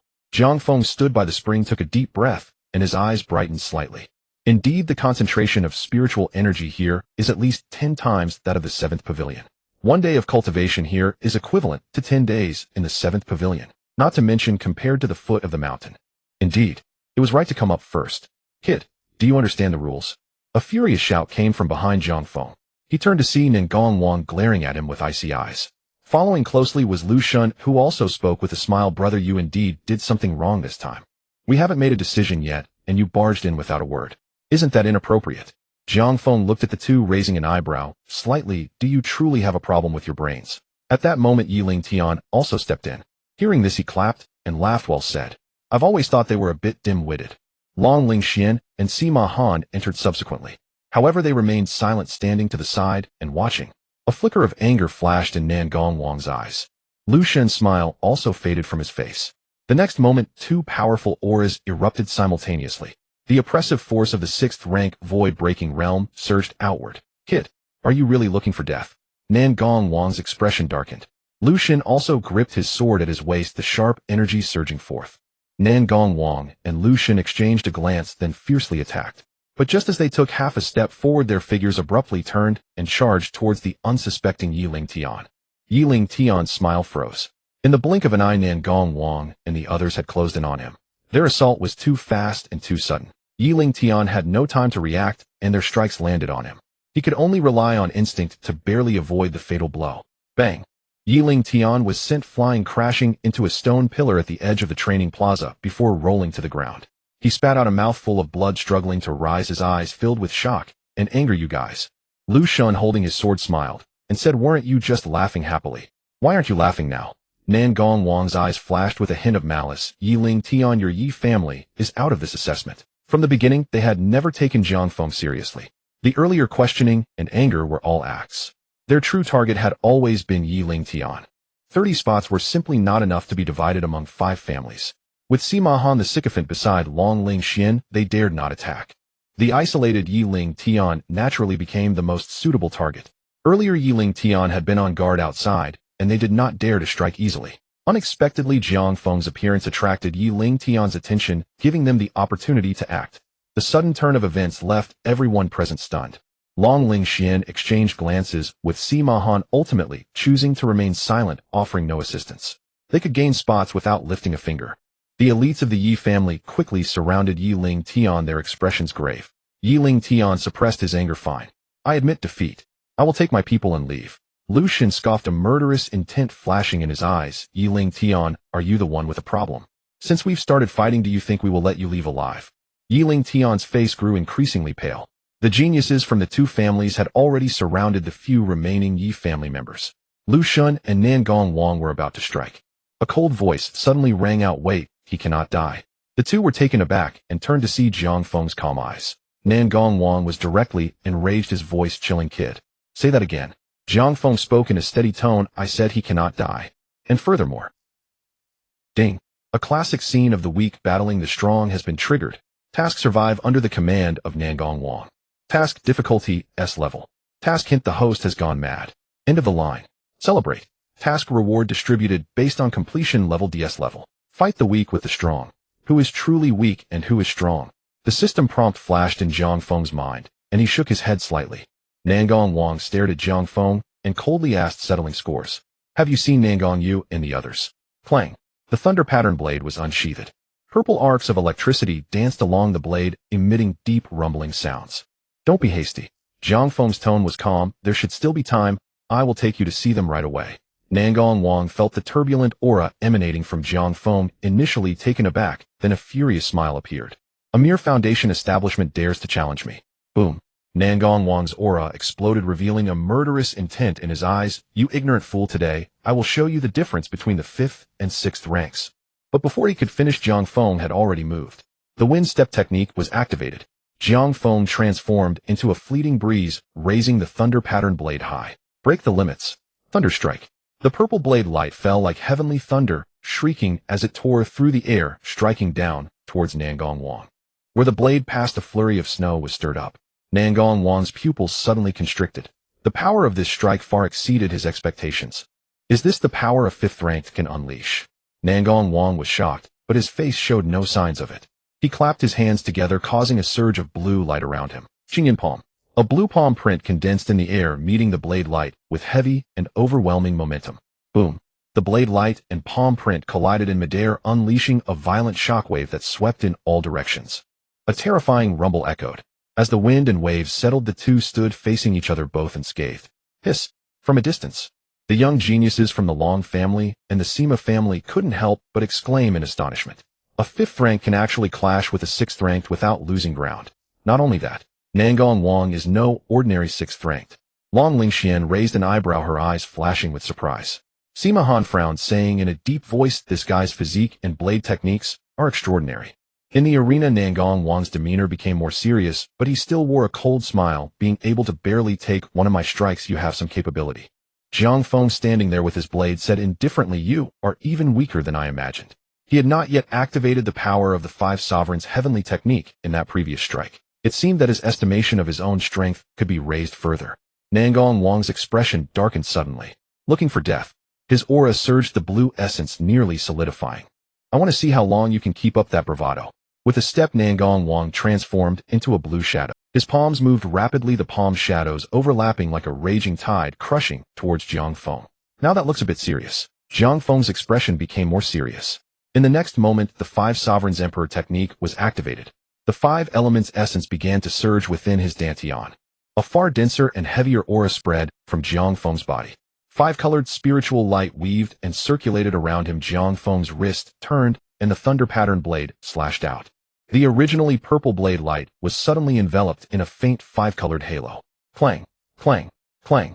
The sound of metal clashing rang out, sparks flying. With each collision, Nangong Wang felt his arm grow heavier, his palm force weakening. After just a few dozen exchanges, he was already being pushed back by Jiang Feng's blade force. "This is impossible." Nangong Wang's face flushed, filled with disbelief. In the void-breaking realm, Qi transforms into essence, creating a field of true essence around oneself. Within the field, all external forces were suppressed. But how could this kid's Qi be more vigorous and substantial than his own essence? From a distance, Lu Shun frowned slightly. If this continued, Nangong Wang was likely to lose. What a waste. He took a deep breath and prepared to assist. "Lu Shun, where do you think you're going?" Before Lu Shun could move, a loud shout suddenly rang out. In the encirclement, Yiling Tian, enduring his severe injuries, charged out like a fierce tiger. He first punched away the Long family's young genius who was surrounding him, then rushed straight towards Lu Shun. Blood still stained the corner of Yiling Tian's mouth, but his eyes were filled with madness. "I may be injured, but I'm not dead." Yiling Tian knew that if Jiang Feng hadn't intervened today, he would undoubtedly be dead. He didn't know why Jiang Feng wanted to help him, but he was clear that this was his only chance to turn the tables. "Even if I die, I will definitely drag you down with me." Behind him, two young geniuses from the Yi family also began to fight fiercely, recklessly charging towards the Long family. Although they were outnumbered, relying on their reckless fighting style, they managed to drag the situation into a... Lu Shun, while fending off Yiling Tian's rabid attacks, was unable to free himself, and his expression turned extremely grim. The scene he least wanted to see eventually appeared. Not far away, Sima Han looked at Long Lingxian. Beside him, "Should we intervene?" Long Lingxian shook her head. "Not yet. Even if we do, we must wait until they determine a victor first." She disliked these convoluted tactics, and even more so taking advantage of others' misfortunes. But her family had repeatedly reminded her that this assessment was of great significance. So even though she didn't like it, she would prioritize her family's interests. In the battle circle, the situation gradually became clearer. Jiang Feng's blade force grew stronger, the five elements essence surged, suffocating Nangong Wang. Nangong Wang's complexion gradually paled, filled with ferocity and unwillingness in his eyes. "It's impossible. How could I?" Nangong Wang lose to an unnamed nobody? He roared, attempting to counterattack, but Jiang Feng seized the opening, sheathed his blade, and threw a punch. This punch, infused with heavy earth essence, was as mighty as a mountain. Bang! Nangong Wang was struck squarely and flew out. On the other side, Lu Shun was still entangled with Yiling Tian, unable to extricate himself. The two young geniuses from the Yi family had already collapsed, losing their fighting ability. Yiling Tian had several new sword wounds, blood soaking his martial attire, yet he still laughed wildly. "Lu Shun, do you see? You are doomed." Lu Shun's expression darkened. "Forget about them for now. Go help Nangong Wang." Hearing this, the five young geniuses of the Lu family and the Nangong family immediately abandoned the Yi family and rushed towards Jiang Feng. At this moment, Nangong Wang struggled to rise from the ground. Blood dripped from the corner of his mouth, his hair disheveled, his eyes bloodshot, appearing mad. How could I lose to a fifth ranked? In the next moment, Nangong Wang's aura suddenly surged. He actually activated a desperate technique. Burning Life Technique. Nangong Wang's surrounding blue essence was instantly tinged with crimson, its power doubling compared to before. With a step, he led the young geniuses from both families to encircle Jiang Feng. The spiritual energy in the Di Gu Daochang felt as if an invisible hand had seized it, funneling it frenziedly into Jiang Feng's palm. At the same instant, a dark azure, Xuanwu Yinshi coalesced out of nothing above the heads of Nangong Wang and his companions. A heavy world-subduing pressure descended like a pouring celestial river, crashing down with devastating force. The entire arena fell into a deathly silence in that single moment. Nangong Wang struck first, felt as though an ancient god mountain had been pressed upon his skull. The desperate life-risking secret art he strained to use flickered like a candle in the wind and was extinguished in an instant. In the next breath, the great seal came down. The Daochang trembled. Nangong Wang, along with the scions of two proud families, collapsed to the earth. Whether living or dead could not be told. Jiang Feng retracted his hand, a look of satisfaction glinting in his eyes. At his present cultivation, invoking the Xuanwu Jinsher Yin was comparable to wielding an ordinary earth-rank martial art. With the augmenting might of Wudi Tiangang Ju, its potency was effectively doubled. Before him, Nangong Wang lay on his back, every bone in his body shattered. He could no longer move. Yet his consciousness remained painfully lucid. His eyes held not only defiance but beyond that a deep gnawing terror. How could this be? He murmured, unable to accept the reality of his crushing defeat. Jiang Feng stepped to Nangong Wang's side. The Lei Wen Dao slid from its sheath, its blade cold and unyielding, reflecting the pallid terror on Nangong Wang's face. You cannot kill me. Nangong Wang's pupils contracted. He screamed with trembling ferocity, if you kill me, the Nangong clan will never forgive you. There will be no place for you in Longhua. Jiang Feng's eyes were without ripple. He simply raised the blade slowly. Bang! In the distance, Yi Lingtian was cleaved airborne by a single stroke from Lu Shun, smashing heavily to the ground. Yi Lingtian's garments were already soaked through with blood, yet he laughed wildly toward Lu Shun, indifferent to his wounds. Lu Shun, do you see? You are next. Lu Shun's face darkened. Nangong Wang had been routed and his subordinates were nearly all slain. To continue would serve no purpose. Most crucially, though he hated to admit it, Lu Chun was not necessarily a match for Jiang Feng. Lu Chen's gaze swept the scene. In his heart, the thought of retreat had already begun to germinate. 想象一个能让生活更轻松的世界，我们将科技与人情味融合在一起。A young man in a cyan martial uniform strode in with unhurried steps, an air of careless amusement on his face. His aura was restrained, giving him an unassuming appearance. Yet simply standing there, he imparted an inexplicable pressure to those around him. Long Lingshuan's pupils narrowed. Nangong Beichuan. How can he be here? Nangong Beichuan was a leading figure among the previous generation's prodigies of the Nangong clan. He attended the capital's martial academy and was now a second-year student. Why would he appear at the recruit assessment grounds? Long Lingshuan's thoughts shifted, and she caught a sliver of realization. Her pupils contracted. The examiners said the Wugu above are not for us. Could it be? At the doorway, Nangong Beichuan casually surveyed the hall. When his gaze fell upon the barely breathing Nangong Wang, his smile froze. Nangong Wang, what happened to you? Nangong Wang saw Nangong Beichuan at the entrance. Hope flared in his dimmed eyes like a drowning man seizing a last reed. Brother Beichuan. Using the remainder of his strength, Nangong Wang rasped toward the entrance, shouting, safe. Hiss. A blade flashed downward. The cry cut off. Blood spattered, staining the floor, a raw crimson. Nangong Wang's head rolled aside, his face frozen with the last stunned expression of hope. A stunned silence gripped the hall. Nangong Beichuan stood rooted, gazing at the headless corpse. His expression shifted from disbelief to shock, and then to furious wrath. Scoundrels! His roar cracked like thunder. Nangong Beichuan's aura detonated outward. A hazy golden body avatar manifested behind him, towering nearly 2 zhang. The avatar blazed with dazzling gold, exuding a suffocating, dreadful pressure. He had reached the 7th rank Jinshin realm. The entire Di Gu Daochang seemed to tremble beneath that oppressive might. Far off, Yi Lingtian was the first to regain his wits and shouted hoarsely at Jiang Feng. Jiang Feng. Run. The gulf between 7th rank and 5th rank is 2 great realms, a chasm impossible to cross. Jiang Feng did not hesitate. In a flash, he streaked toward the shadowed passage behind the 5th pavilion arena. But the next instant, space quivered. Nangong Beichuan's figure seemed to teleport, materializing at the mouth of the passage to bar Jiang Feng's escape. Jiang Feng's pupils constricted, such blinding speed. Trying to flee, Nangong Beichuan's eyes chilled as he struck in anger. His right fist clenched, Jinshin power condensed, and slammed toward Jiang Feng. Before the wind of the punch even arrived, that terrifying pressure had already forced Jiang Feng's breath to hitch. The adversary's speed was so great Jiang Feng could only perceive a blurred cyan afterimage with no time to evade. He instinctively poured everything into Jingang Bohuation and summoned the Xuanwujia. In an instant, a faint golden glow bathed his form. Dark azure tortoiseshell patterns raced across his skin. Thud! Nangong Beichuan's fist smashed into Jiang Feng's chest. The golden halo of the diamond unbreakable body shattered immediately. Simultaneously, the dark azure light curtain of the Xuanwujia cracked open. Jiang Feng felt as if struck by a laden truck. His body skidded backward 10 or more meters before he could steady himself. Jiang Feng straightened a smear of blood at his mouth. Bones in his chest throbbed with piercing pain, his internal organs reeled from the concussive shock. Fortunately, the wounds were not fatal. But Jiang Feng knew this was only a spiteful, anger-driven strike. The opponent had not unleashed his full strength. Even so, it had pierced the limit of Jiang Feng's defenses. If there were another blow, he would not withstand it. The gap between 5th and 7th ranks was truly immense. Around them, the prodigies were already dumbstruck. This brat actually blocked it. He took a 7th rank Jinshin's wrathful strike, with only blood vomited. What is his body made of? For a time, every gaze upon Jiang Feng was as if beholding a monster. Nangong Beichuan was equally astonished. He narrowed his eyes, sizing Jiang Feng up. In a low voice, he demanded, "Which family are you from? Why would you kill Nangong Wang?" Jiang Feng wiped the blood from his mouth with a raised hand, and answered calmly, "He tried to kill me, so I killed him." A voice suddenly came from the crowd. "His name is Jiang Feng. He comes from Dongsheng." Sima Han, standing beside Long Lingshuan, spoke with impassive composure.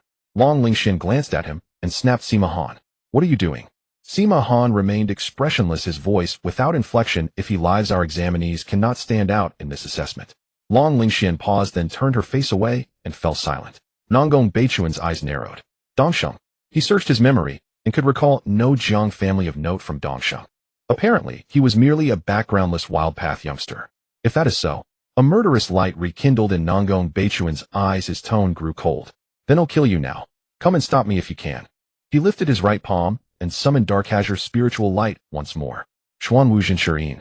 The great Xuanwu seal reformed, pressuring down toward Nangong Beichuan. 想象一个能让生活更轻松的世界，我们将科技与人情味融合在一起。Is that all? Nangong Beichuan scoffed as the golden avatar behind him enveloped his whole being. Boom. The Jinshirin struck the golden body, producing only ripples before collapsing in ruin. So this is the Jinshin realm, Sima Han murmured, eyes narrowed with a hint of anticipation. With Jinshin perfected, the golden body becomes unbreakable. One stands upon an invincible foundation. From afar, Yilingtian shouted urgently, "Nangong Beichuan. This kid is of my Yi family." Before he could finish, Nangong Beichuan waved him away. Boom.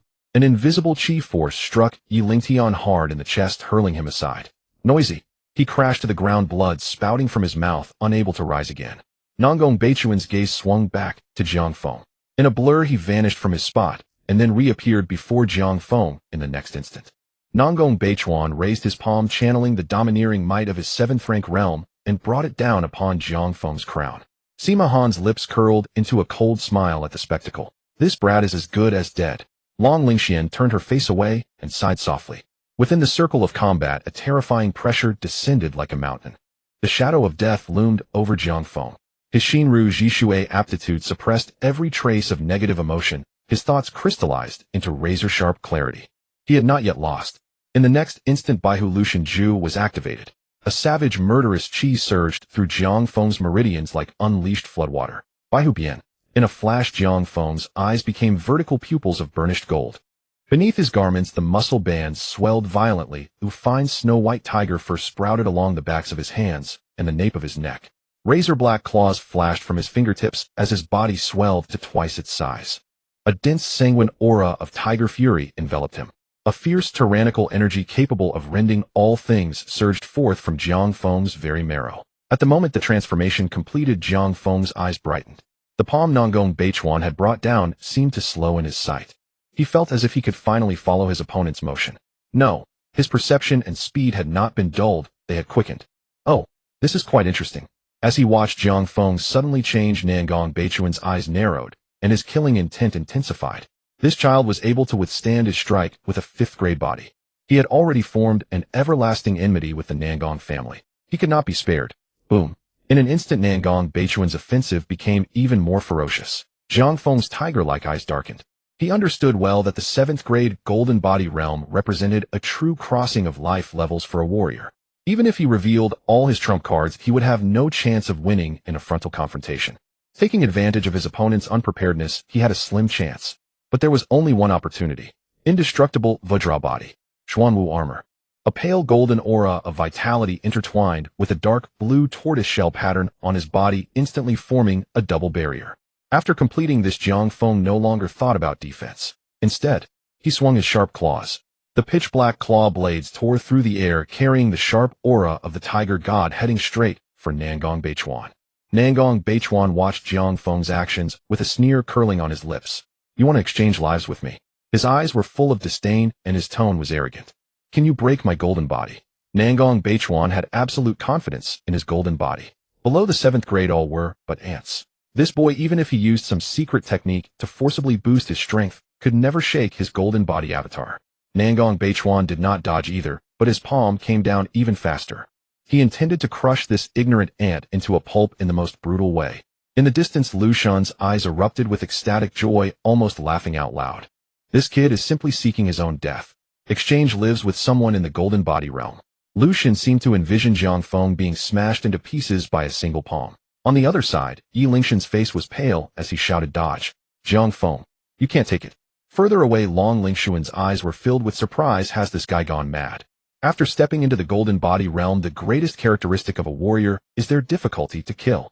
The golden body is indestructible and all methods struggle to invade. To clash with a golden body using one's flesh is akin to suicide. To the side, Sima Han furrowed his brows tightly. Something seems off. This kid doesn't seem like someone who would act impulsively. Based on Jiang Feng's previous performance, although he struck fiercely, each step was filled with calculation. But Sima Han was at a loss. This time, where is his chance of victory? In the battlefield, seeing Nangong Beichuan's arrogant demeanor, Jiang Feng's heart finally settled. It's fine not to dodge. The next moment, the crimson golden light surged suddenly in Jiang Feng's eyes. Tiger God, Slaughter God. A sharp aura that could tear everything apart erupted violently from Jiang Feng's body. On the claw blades, the scarlet murderous aura was almost solid, causing the surrounding space to ripple with the force of this sharp power. Suddenly, a sense of coldness inexplicably rose in Nangong Beichuan's heart. But at this moment, it was too late to withdraw. Two offensive forces struck almost simultaneously on the opponent. Jiang Feng deliberately avoided the vital point of his heart, allowing Nangong Beichuan's palm to strike his chest. The golden light of the indestructible Vajra body instantly shattered. The dark blue patterns of the Xuanwu armor also crumbled. Crack! The sound of shattered ribs was clearly audible. Jiang Feng's chest instantly caved in, and his entire body flew out, crashing heavily against a stone pillar at the edge of the arena. On the other side, Nangong Beichuan still stood in place, maintaining a disdainful smile on his face. However, his expression was slightly stiff. Yet no one noticed this slight abnormality. In the distance, Sima Han breathed a sigh of relief, shaking his head. "It seems I was overthinking it. What a pity," sighed Long Lingshan. A prodigy capable of stirring up the winds and clouds had thus. Yi Lingshan's face turned pale, fists tightly clenched. Lu Shun's lips curled into a delighted smile. But the next moment, an unexpected change occurred. They saw the solid layer of golden law avatar surrounding Nangong Beichuan begin to crack from the center of his brow, quickly spreading throughout his body. How is this possible? 想象一个能让生活更轻松的世界，我们将科技与人情味融合在一起。Lu Shun's smile froze on his face. Before the crowd could react, another loud bang sounded. Nangong Beichuan's entire golden body avatar exploded, turning into countless golden light dots that completely dissipated between heaven and earth. Meanwhile, Nangong Beichuan, who had remained in position, showed several thin blood lines appearing on his face. In the next moment, blood gushed out from these lines. Nangong Beichuan's head was split open like it had been sliced by a sharp blade, breaking into dozens of pieces that scattered on the ground. His headless, towering body swayed before crashing to the ground motionless. The entire venue fell into silence. Everyone stood dumbfounded, their eyes wide open, their minds blank. Nangong Beichuan is dead. Who was the first to tremble and speak, breaking the silence?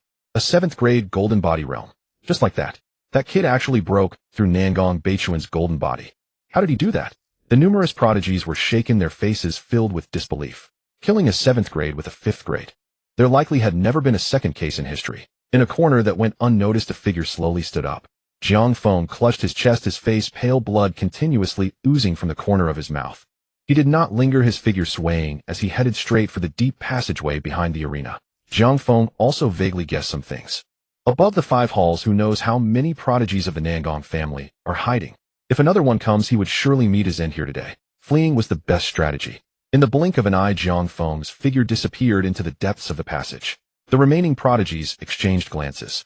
Sima Han and Lu Shun both looked extremely grim. Jiang Feng was not only terrifyingly powerful, but his temperament was also ruthless and decisive. If this person does not die, they would likely face endless troubles. Yiling Tian was initially stunned for a few seconds, then burst out laughing heartily. Lu Shun's gaze was cold as he shot him a glance, his murderous intent evident. Yiling Tian displayed no fear, meeting Lu Shun's gaze with a cold smile. What? Still want to continue fight? Long Lingxian suddenly spoke. Let's end it here. Everyone turned to her. Long Lingxian's tone became slightly heavier. You all should have guessed that above the 5th hall, there are likely prodigies from the previous, and even the preceding generations. Which of the 5 great families does not have someone up there? Fighting to the death here is meaningless. Sima Han pondered for a moment and nodded. I agree. However, some people might disagree. Lu Shun's gaze swept over Yiling Tian as he spoke coldly. Yiling Tian scoffed. I haven't suffered any loss, so why would I disagree? Yet some people have schemed to kill me and almost ended up killing their own. Losing a chicken while trying to catch one is truly laughable. Lu Xin's expression grew darker, but he ultimately did not explode with rage. Yiling Tian turned away, his gaze becoming fierce, silently vowing. Once I'm healed, the first one I will kill is you. On the other side, Jiang Feng had already passed through the narrow pass. What met his eyes was a vast snowfield. Unlike the pure white snow below, the snow here had a faint luminescent sheen, soft and not deep as he stepped on it. The snowfield was dotted with numerous uniquely shaped ancient trees that could withstand the cold. Their trunks were deep black and the branches hung with ice crystals refracting intricate light under the sunlight. As he took a few steps out, Jiang Feng's body suddenly shook violently and he spat out a mouthful of dark red blood. Nangong Beichuan's final strike had nearly shattered most of his ribs and his internal organs had suffered severe injuries. The state of the white tiger transformation faded, and Jiang Feng returned to his original form. A strong sense of weakness and dizziness surged over him. At that moment, Jiang Feng seemed to sense something, a hint of joy appearing on his pale face. At this moment, the awakened white tiger, having awakened its bloodline, has already stepped into the 5th rank. Its size has increased significantly, with golden patterns subtly flowing through its snow-white fur. In the golden eyes of the tiger, there is no longer just sheer ferocity, but also a touch of spirited brilliance. The white tiger leaned close to Jiang Feng, gently rubbing its large head against Jiang Feng's arm, emitting low whines filled with concern. Jiang Feng reached out to pat its head, weakly smiling, as he said, I'm fine. Just got bitten by a mad dog. He gritted his teeth and used all his strength to climb onto the tiger's back. Lying on the warm fur, Jiang Feng gently patted the tiger's back. Little white, find a safer place. Before he could finish, darkness enveloped him, and he fainted completely. A hint of anxiety flashed in the golden eyes of the white tiger. It looked around, sniffing the air as if it had caught a familiar scent. Roar!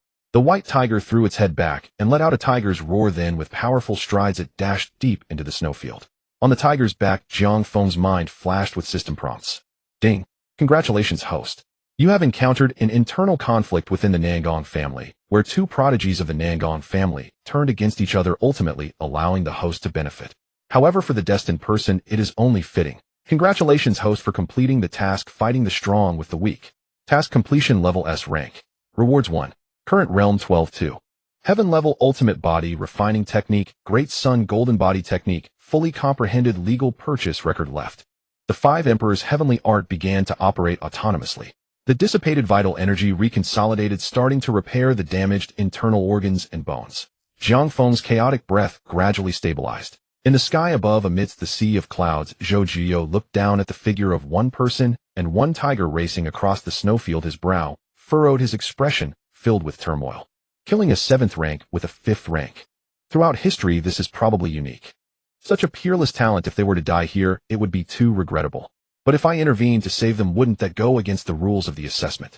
Zhou Jiyo muttered to himself, while closely following from above. Although he kept saying he couldn't intervene, his eyes never left Jiang Feng, fearing that a moment's delay would lead to disaster. Suddenly his expression changed dramatically. No, the direction they are heading is. The further they went in, the thinner the flying snow became. The coldness in the air gradually faded, replaced by an increasingly noticeable heat. The snow beneath their feet slowly melted, revealing the dark red soil underneath. Steam wafted up from the rock crevices, heated by the temperature. The white tiger came to a stop. Ahead, a massive volcano, completely red, stood between heaven and earth. The volcano soared into the clouds, its body covered in grooves formed by flowing lava displaying varying shades of dark red. The summit was shrouded in clouds, faintly revealing the red glow of fire flickering beneath the clouds with occasional bits of volcanic ash falling. Strangely, outside the volcano was still a snowfield, frozen for miles, the cold air clashing and intertwining with the heat waves at the foot of the mountain, creating a layer of hazy mist, as if two worlds were stitched together. The volcano stood as a world unto itself, incongruous. In the sky above, Zhou Juyu's expression darkened. Damn it, they really are heading for this place. He gazed at the crimson volcano, his eyes filled with a hint of dread. This volcano is one of the most peculiar forbidden areas within the Kunlun immortal realm. Ancient prohibitions surround it, and even those in the king realm would be burned to ashes by the terrifying flames within the prohibitions. Many strong individuals have previously attempted to test this. However, once one enters, without exception, they all end up as nothing but bones. Thus, to this day, no one knows what exactly is hidden within this volcano. Some speculate that within the volcano's prohibitions there may be a terrifying existence that surpasses king-level power. Fortunately, as long as one does not cross the boundary, there will be no danger. Zhou Juyo looked at the white tiger stopping at the foot of the mountain, feeling somewhat relieved. Fortunately, this beast still has some intelligence. But the next moment, roar! The white tiger let out a deep roar. Then it exerted its strength, and carrying Jiang Feng dashed straight toward the volcano. Damn beast! Zhou Juyu's face changed drastically. Forget it. The rules are dead, but people are alive. Such a talent, what harm is there in me making an exception to save them? After all, I am in charge of this assessment. He moved to dive down to intercept, but in the next second his movements suddenly froze and astonishment filled his face. He saw the white tiger carrying Jiang Feng effortlessly passing through the visible layer of heat wave prohibitions without stirring even a ripple. Neither the white tiger nor Jiang Feng on its back bore any traces of flames. The terrifying divine flames that could incinerate heaven and earth did not appear. What is happening? Zhou Juyu's eyes widened, filled with disbelief. Could it be that the prohibitions have vanished? He hesitated for a moment, tentatively reaching out his hand. From under the sleeves of his dark robe, an aged finger slowly extended. As the fingertip touched the volcano's boundary, boom! A burst of crimson golden flames suddenly ignited in the void. The appearance of the flames was without warning, yet carried a terrifying heat capable of incinerating everything. Zhou Juyu's expression changed drastically, and he frantically urged the power within him to retract his arm like lightning. But the flames, like maggots clinging to bones, continued to burn at his fingertip. Zhou Juyu's eyes flashed with horror, and with no hesitation, he sliced down with his other hand, forming it into a sword. Sizzle! The finger tainted by the flames was instantly severed. The severed finger fell into the snow below, turning to ash along with the flames, leaving a deep black pit on the snow. Zhou Juyo retracted his hand, staring at the bare fingertip, cold sweat trickling down his forehead. In just a breath's time, his finger had already turned to charcoal. 想象一个能让生活更轻松的世界，我们将科技与人情味融合在一起。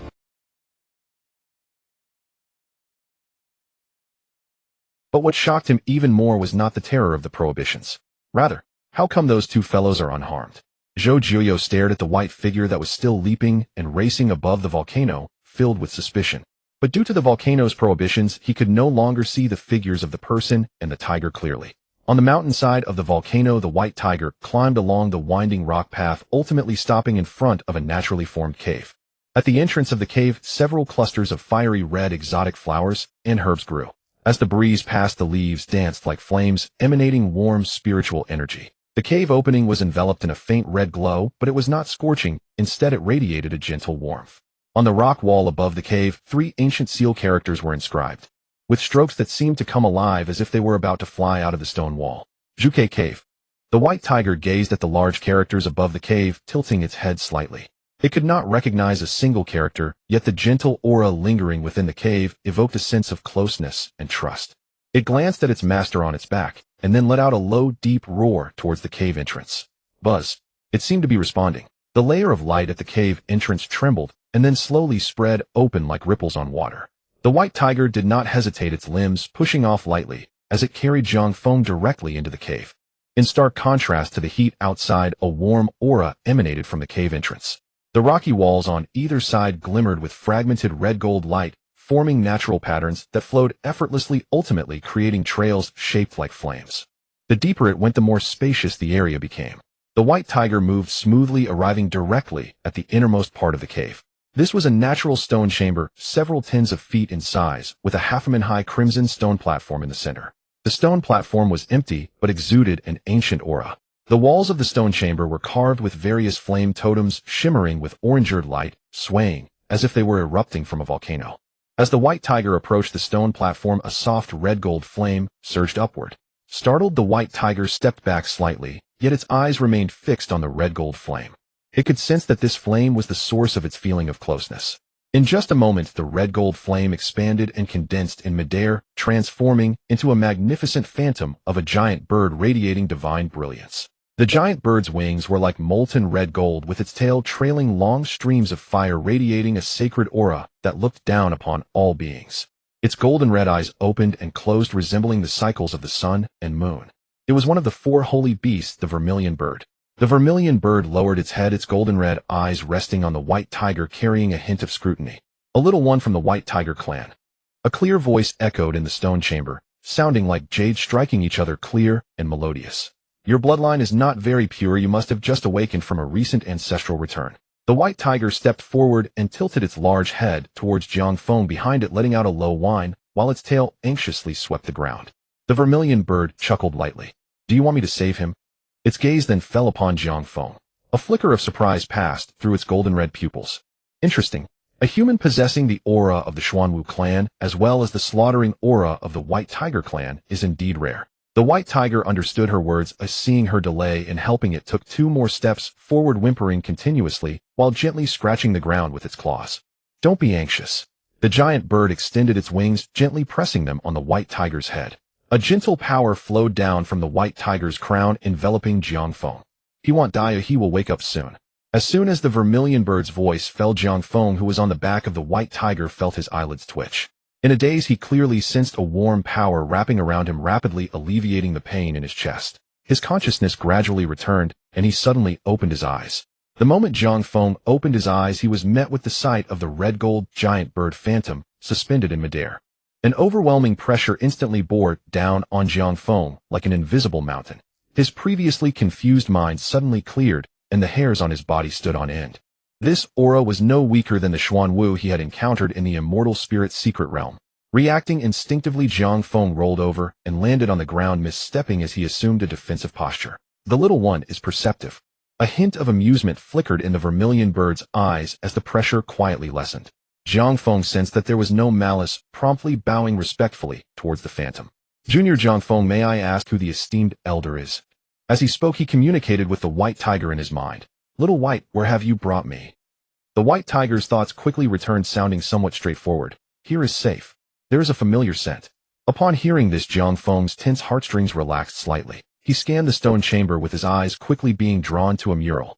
The mural depicted a vividly lifelike image of a giant bird poised to fly, engulfed in flames, strikingly similar to the phantom before him.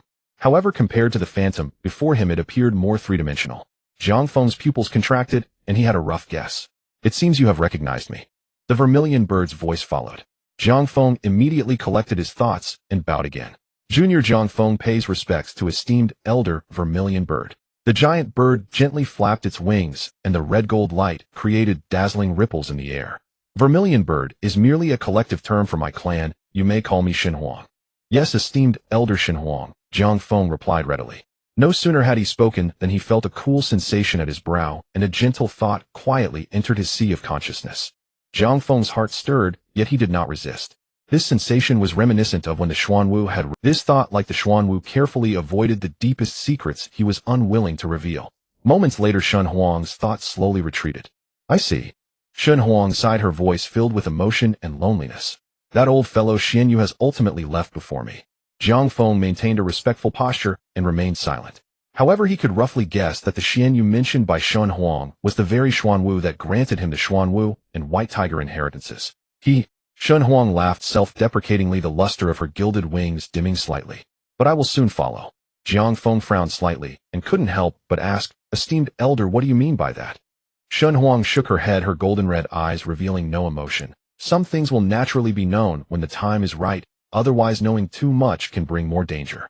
However, to meet the inheritors of the Xuanwu and White Tiger before I completely dissipate is indeed fate. Before Jiang Feng could speak again, Shenhuang suddenly flapped her wings, and a stream of red light surged into Jiang Feng's brow. Buzz. A massive torrent of information instantly flooded into Jiang Feng's mind. Countless scriptures, techniques, and secret arts flowed through his sea of consciousness, ultimately condensing into a comprehensive outline. It was indeed the sacred beast inheritance of the Vermilion Bird clan. However, like the Xuanwu and White Tiger inheritances, all Jiang Feng could see at this moment was merely the introductory content. The inheritance was complete. Shen Huang looked at Jiang Feng, but couldn't help but sigh. Jiang Feng, puzzled, asked, "Esteemed Elder Shen Huang, what is the matter?" Shen Huang lamented, "Unfortunately, your physical body is too weak to withstand this last trace of south, brightly fire from me." Jiang Feng was taken aback. His physical strength was considered invincible among those of the same rank, and it was the first time someone had called him weak. Shen Huang continued, "The inheritance of the Vermilion Bird clan, unlike that of the Xuanwu and White Tiger, is entirely based on this trace of south, brightly fire. Without the Li fire, the Vermilion Bird inheritance cannot be considered complete." Jiang Feng frowned and asked, "Esteemed Elder, what kind of physical body is required to bear the south, brightly fire?" Shen Huang slowly replied, "First, the realm. You must at least reach the 6th grade realm that exists in your memories. Secondly, you need at least a low-grade heavenly martial art, and it must be cultivated to perfection in order to withstand the burning pain of my trace of south, brightly fire." She paused, her eyes filled with regret. "And this last trace of south, brightly fire will extinguish in at most 3 days. There is no time left."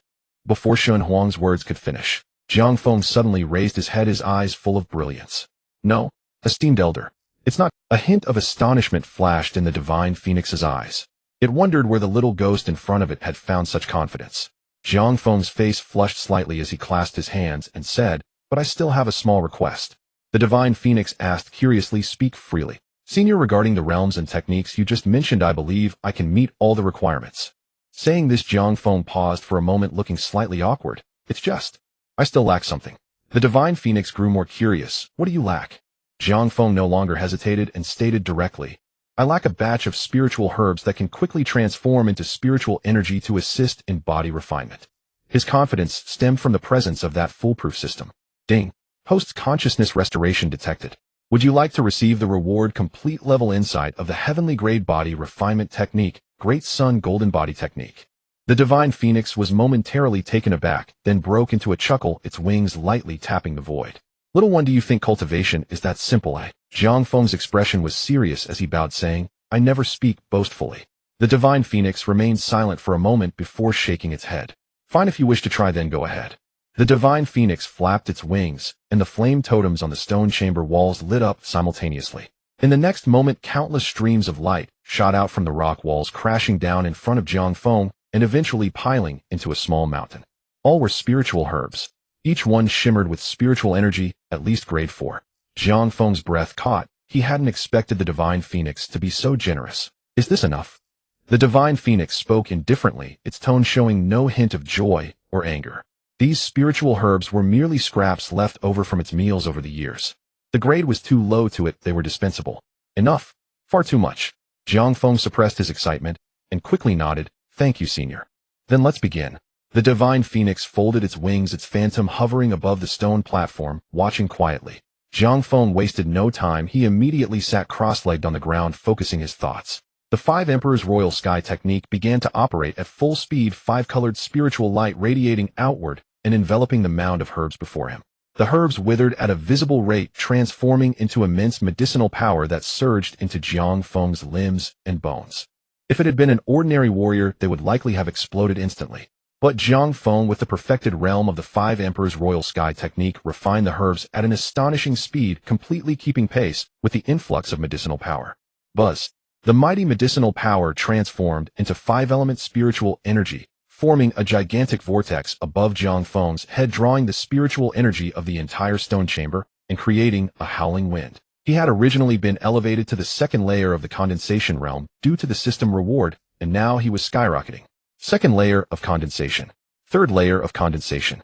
4th layer of condensation. Peak of condensation. In less than half an hour. Boom. 6th grade broken void realm achieved. Yet this was not the end. Jiang Feng's aura continued to surge, showing no sign of stopping. 2nd layer. 3rd layer. 5th layer. With each breath, Jiang Feng's momentum grew stronger. The spiritual light around him became increasingly radiant. The Divine Phoenix watched this scene, its expression showing little surprise. It had read Jiang Feng's memories and naturally understood the extraordinary nature of the Five Emperors' Royal Sky technique. Such a cultivation speed, while astonishing, was still within reason. Another hour passed. Boom. Jiang Feng successfully stepped into the pinnacle of the broken void realm. Just as he was about to gather his golden body with full force, the divine phoenix's voice suddenly rang out. If you are truly confident in bearing the southern bright fire, I advise you not to rush your breakthrough to the 7th grade just yet. According to your memories, for human martial artists, reaching the 7th grade and condensing the golden body is an important milestone. The higher the quality of the golden body, the easier the path ahead. I can point you towards a perfect path for your golden body. Jiang Feng's heart jolted. He forcibly suppressed his breakthrough momentum, and the surging spiritual energy within him gradually calmed. He looked up at the divine phoenix and said, "Then I will listen to the senior." The divine phoenix was taken aback, seemingly not expecting Jiang Feng to actually stop. It sighed, "Of course, all of this is predicated on your ability to truly bear the southern bright fire." This was the most difficult part. The divine phoenix silently shook its head. Body cultivation, since ancient times, even the most talented individuals could not resort to shortcuts. The same body refinement technique, due to differences in physique, resulted in different training methods. Body cultivation is a process of continuous exploration and progress. One measure of sweat will yield one measure of gain. Unless this kid inherently possesses a physique that rivals heavenly grade techniques. Otherwise, it is utterly impossible to master a heavenly grade body refinement technique within 3 days. It had already prepared to watch Jiang Feng fail. Meanwhile, Jiang Feng had already immersed his focus into his sea of consciousness. Receive the reward. Boom. A surge of understanding flooded into his mind. In an instant, Jiang Feng completely grasped the essentials of the Great Sun Golden Body technique. It was as if he had painstakingly practiced for 100 years, embedding this technique into his very bones. In the next moment, Jiang Feng felt every muscle and sinew in his body roaring with hunger. No longer hesitating, he immediately began to operate the Great Sun Golden Body technique. Buzz. A golden blazing sun phantom emerged behind him. The scorching and domineering aura instantly filled the entire stone chamber. The remaining spiritual herbs before him began to be consumed at an astonishing rate. Jiang Feng's physical body also commenced a visible transformation. Beneath his skin, golden light flowed like water. The membranes and bones gradually coated with a layer of golden radiance. His organs were also rapidly strengthened under the nourishment of the golden light. On the stone platform, the divine phoenix's previously calm expression froze. How is this possible? It could distinctly sense that Jiang Feng's physical strength was surging at an unreasonable speed. It was as if this kid knew precisely how to take his next step without any trial and error. Was he born with this knowledge? Or did he create it from nothing? This was simply unheard of. The divine phoenix had lived for countless ages and had seen countless prodigies, yet it had never encountered someone like Jiang Feng. It fixed its gaze on the increasingly solid golden sun phantom behind Jiang Feng, feeling as though its understanding, built over tens of thousands of years, was being completely overturned at this moment. Xinyu, is this why you chose this kid? 2 days passed in the blink of an eye. The golden light in the stone chamber grew more intense. Jiang Feng seemed to transform into a blazing sun. When the last spiritual herb turned to ashes, the golden light surrounding him suddenly converged, completely absorbed into his body. He slowly opened his eyes, a flash of golden flame flickering in their depths. Though he remained at the peak of the 6th grade broken void realm, his entire aura had undergone a tremendous transformation. He sat quietly, resembling a slumbering ancient blazing sun, making it hard for others to look directly at him. Jiang Feng stood up, feeling the surging power within him. At this moment, he felt as if he had truly transformed into a blazing sun. If he were to fall, he could obliterate everything. Right now, if he were to fight Nangong Beichuan again, just relying on his physical strength alone would be enough to crush him with a single punch. Jiang Feng exhaled a breath of turbid air, looking at the still shocked divine phoenix with a radiant smile. Senior, I have succeeded. P.S. I see some friends are worried about my rapid progress in realms. Let me explain, it was set this way from the start. Blue Star is just the initial map. Becoming a king is merely the starting point. The protagonist's battlefield lies in the starry sea, so there's no need to worry. Love you all. A glimmer of astonishment flashed through the eyes of the divine phoenix. Impressive. This time I truly underestimated you. With those words, the divine phoenix spread its wings and took flight. The crimson golden divine radiance spread like a tide, illuminating all the flame totems in the stone chamber. Since you have achieved this, take this strand of South Mingli fire. In an instant, a tiny ember of crimson gold fire slowly floated out from the chest of the divine phoenix's phantom. Although the flame appeared weak the moment it emerged, the surrounding space suddenly distorted. Jiang Feng's heart tightened. Before he could react, the flame shot towards him and entered his body. Buzz. The South Ming Li fire flowed down his meridians, ultimately settling in Jiang Feng's dantian. Boom. In the next moment, a terrifying burning sensation engulfed Jiang Feng's entire body. He felt as if he had been thrown into a blazing furnace, every inch of his flesh being repeatedly scorched and refined. If it had been an ordinary 6th-grade warrior, they would have been reduced to ashes in an instant.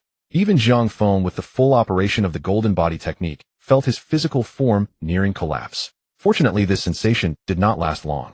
From adversity comes prosperity. The damaged meridians and flesh were swiftly enveloped by a gentle life force, visibly repairing and strengthening, even becoming more resilient than before. This is the nature of South Ming Li fire. Externally, it incinerates everything. Internally, it fosters endless vitality and boundless transformation. In the cycle of destruction and creation, Jiang Feng's body underwent another metamorphosis. Is this South Ming Li fire? Jiang Feng's heart was shaken. He had not expected that such terrifying life force and transformation lay within the South Ming Li fire. In the cycle of destruction and creation, it is the most perfect fire element origin in the world.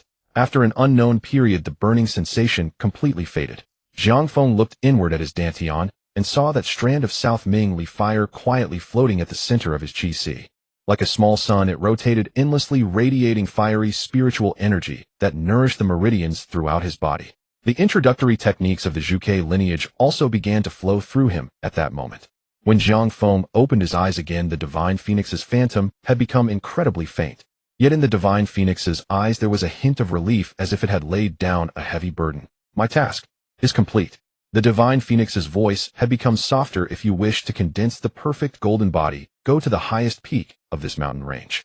As long as you gain that fellow's recognition, you will naturally understand. Jiang Feng was taken aback and hurriedly asked, Senior, are you referring to? The Divine Phoenix's eyes flickered with disdain as it lightly flapped its wings. I do not wish to mention that fellow's name. However, given that fellow's character, as long as you dare to approach, it will certainly meet you. Before Jiang Feng could ask further, the Divine Phoenix suddenly chuckled lightly, its tone carrying a hint of mischief. All right, run now. Jiang Feng looked bewildered. Senior, what do you mean by run? Boom. In an instant, the Divine Phoenix's phantom transformed into a myriad of crimson golden sparks and completely dissipated. Rumble. Almost simultaneously, the Zhuge cave began to shake violently. The rock wall above cracked first, and massive boulders carrying molten magma crashed down. Next, the ground began to collapse, and the once glowing rock wall lost its luster in an instant, crumbling rapidly. This place is going to collapse. Seeing the torrent of lava rushing towards him, Jiang Feng's expression changed slightly as he shouted, Xiao Bai. A woo. The white tiger let out a low roar, rushing to Jiang Feng's side.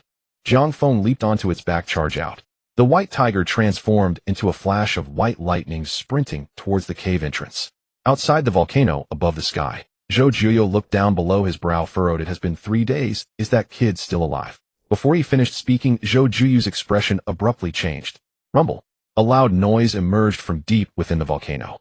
The terrifying volcano, which even the strongest kings dared not intrude upon, began to collapse and sink at a visibly alarming rate, as if its backbone had been drawn out. Molten rocks surged into the sky, only to crash back down to the ground. Debris flew everywhere, and dust obscured the sun. A terrifying shockwave swept outward, instantly vaporizing the swirling snowstorm. This. Zhou Juyu's pupils constricted, disbelief etched on his face. The barrier has dissipated. At that moment, a white figure burst forth from the collapsing mountain, weaving through the molten lava rushing down the mountain. Jiang Feng was sitting atop the white figure's back. Zhou Juyo initially felt joy. That kid is still alive. But soon his smile froze, his lips twitching slightly. No way. This volcanic abyss could have been collapsed by this kid. Otherwise, how could there have been no incidents for so long? This kid only entered for 3 days and caused an explosion. Below, Jiang Feng had realized he had been tricked by the Divine Phoenix. Neither the surging lava nor the splashing flames posed any threat to him. Jiang Feng focused his thoughts, and a strand of crimson gold flame shot out from his fingertips. The flame was fragile, as if it could extinguish at any moment. Jiang Feng flicked his finger. Whoosh. The flame landed on a massive boulder that was crashing towards him. Hiss. The hard rock, which was as big as a calf, instantly melted away, leaving not even a trace of ash. Such powerful incineration power. Jiang Feng silently praised. He shifted his thoughts and activated one of the 2 secret techniques from the Zhuge introductory inheritance. Leaf Fire Body Protection. Buzz. A layer of crimson gold barrier expanded around him and the white tiger. Under this protective force, the surrounding scorching flames not only could not harm them, but were slowly absorbed by the barrier, transforming into energy for protection. Let's try the other one. Jiang Feng focused again. Zhuke escape technique. It was not a body technique, but a spell. In an instant, flames engulfed Jiang Feng, swiftly wrapping around the white tiger. In the next moment, bang, the flames erupted. The figures of Jiang Feng and the white tiger had vanished. At the foot of the mountain, a wave of fire rushed forth. As the fire serpent receded, the figures of Jiang Feng and the white tiger emerged. This Zhuke escape technique is simply divine. When it is cast, one can transform into flames, becoming intangible, directly immune to physical attacks. Jiang Feng couldn't help but exclaim in admiration. At this moment, behind him and the white tiger, the entire volcano had completely collapsed, turning into a chaotic basin. Without the divine power support of the Zhuqiue, the raging winds and snow quickly covered the scorching lava and debris. In just a moment, the volcanic ruins merged with the entire snowy expanse. No trace could be found. Jiang Feng's expression turned solemn as he deeply bowed towards the collapse. I will remember the kindness of my predecessors. The white tiger beneath him also slightly lowered its head, letting out a low whine, seemingly bidding farewell. Jiang Feng patted the white tiger's head. Let's go, Xiao, by it's time to return. Above the sky, Zhou Juyo looked at Jiang Feng, marveling. Although I still cannot see through this kid, I can clearly sense that he has become stronger than before. Zhou Juyo silently followed overhead. At the same time, in the Kunlun immortal realm atop the 7th Pavilion's dojo, two factions were confronting each other, the atmosphere tense. Yan Zhixia and the other three stood in the back, while Yi Lingtian and Yi Xiao stood in front of them, their true energy surging as they stared intently at the youth opposite them. The youth wore a moon-white martial outfit, his features handsome, exuding a natural air of arrogance. He stood with his hands behind his back. Merely the aura he radiated made it difficult for the 6 people opposite to lift their heads. The youth was named Nangong Yun, peak 7th grade, the foremost figure among the younger generation of the Nangong clan. Yi Lingshan's expression darkened. Nangong Yun, do you have the audacity to personally come down to trouble a few new students? Nangong Yun's expression was calm. I just wish to find that guy named Jiang Feng. Then go find him. Yi Lingtian spat, sneering. Nangong Yun's brows furrowed as his spiritual energy slowly rose. I will say this one last time. Nangong Yun's voice was not loud, but carried an undeniable pressure. Tell me the whereabouts of that kid, and I won't make things difficult for you. Otherwise, bear the consequences. There were many onlookers nearby. By now they all knew who the people above the 5 pavilions were. Whispers rose and fell. What is the upper management trying to do by letting so many old students into the new student assessment? They are older, and their foundation must be thicker than ours. Once the restrictions are lifted and they disregard everything to raise their realms, their speed will surely be several times ours. Competing with them, are we putting our lives on the line? Is there no one left in the Nangong clan? The top youth of the Nangong clan actually came down personally to make things difficult for a few small fries. At the outermost edge of the crowd, a youth with a broken brow lowered his voice to his companion. I heard a little rumor. This generation of the Nangong clan, along with the previous generation's leaders, have all been taken down. The younger generation is almost wiped out. Nangong Yun had no choice but to step in himself. Really? Who is so fierce? The short-haired youth's eyes widened. The broken brow youth smiled. I heard. Before he could finish, a gentle voice suddenly interrupted their conversation. Excuse me, can you make way? Hearing his conversation interrupted at a critical moment, the short-haired youth immediately became furious, turning back in displeasure. Who are you? What the hell? The youth looked at him, his tone calm. Jiang Feng. The short-haired genius frowned. I don't care about you. Beside him, the broken-browed genius recognized Jiang Feng's face and suddenly changed his expression. He kicked his companion away with a lift of his leg. The short-haired genius fell awkwardly to the ground. The broken-browed genius ignored him and quickly stepped aside. Please, brother. Jiang Feng cupped his hands and said thank you. Then he walked through the crowd, heading straight for the center of the dojo. The short-haired genius got up and rushed in front of the broken-browed genius, raising his middle finger. Did a donkey kick your brain? Why did you kick me? You're the one whose brain got kicked by a donkey. The broken-browed genius slapped him backhandedly, lowering his voice. I'm saving you. Hurry up and thank your adoptive father. Get lost. The short-haired genius rolled his eyes and seemed to remember something, suddenly becoming excited. Right. Jiang Feng. I just remembered. Isn't Jiang Feng the one Nangong Yun is looking for? The broken-browed genius looked at him like he was an idiot and sighed softly. Have you ever thought about why Nangong Yun is looking for him? The short-haired genius froze, finally realizing, his face turning pale. Do you mean? The broken-browed genius nodded. Exactly. The younger generation of the Nangong family has been nearly wiped out by a guy named Jiang Feng. The short-haired genius swallowed hard, his back instantly drenched in cold sweat. Just now he was cursing such a murderous figure. I bow to my adoptive father. The atmosphere in the dojo grew increasingly tense. Yan Jixia suddenly stepped forward, her gentle demeanor replaced by a cold expression. She looked at Nangong Yun. What do you want with Jiang Feng? Nangong Yun replied coolly. Naturally, blood debts must be repaid in blood. Yan Jixia frowned slightly. There are rules in the examination hall that prohibit senior students from attacking new students without cause. Aren't you afraid of repercussions from above? Rules? Nangong Yun scoffed, his gaze contemptuous. I have my own ways. Dead men can't file complaints. Yan Jixia looked at him, her expression gradually calming. Is that so? She subtly tightened her fingertips. Crack. The oranger jewel in her palm shattered with a sound. Buzz. In an instant, a crimson blade intent shot up to the sky. The terrifying sharp energy instantly swept through the 7th Pavilion Dojo.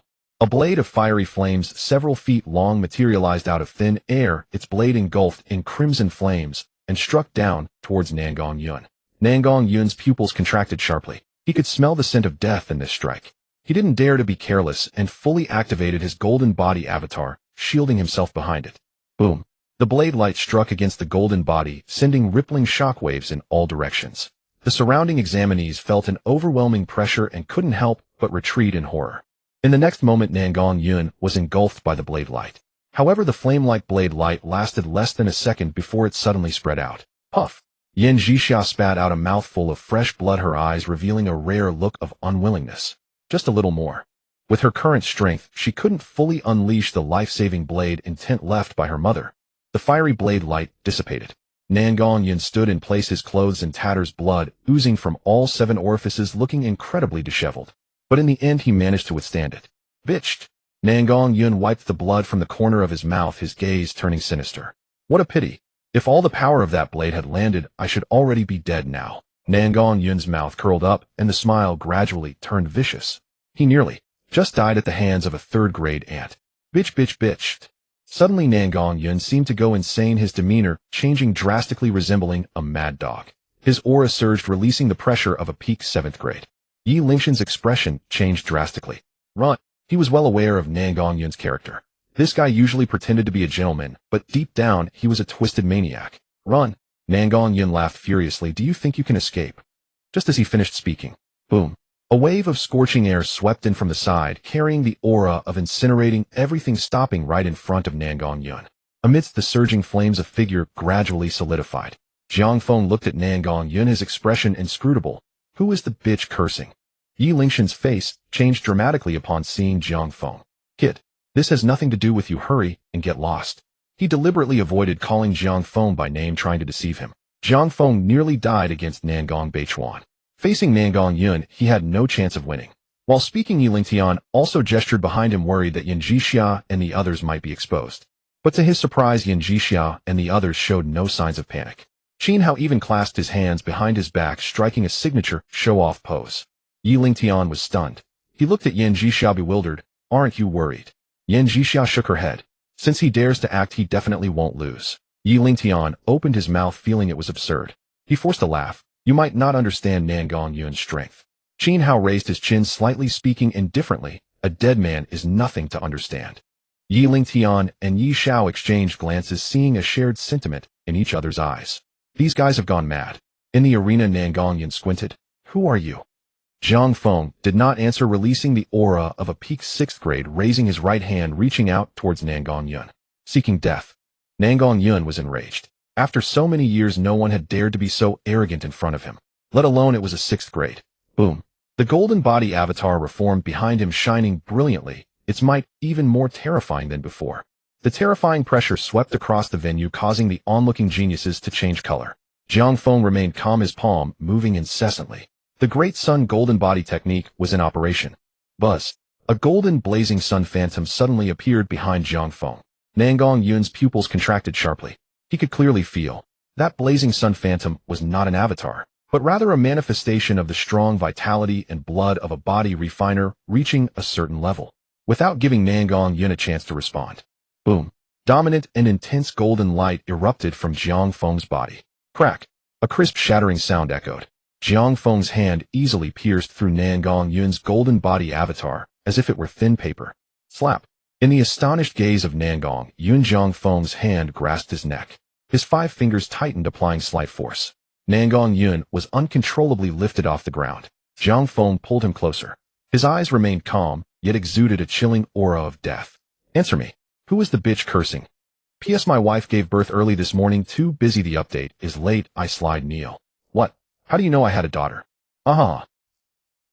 Nan Gongyun struggled desperately, but the true essence within him was firmly suppressed by Jiang Feng's terrifying blood power, unable to move even a fraction. Nan Gongyun squeezed out a voice from his throat.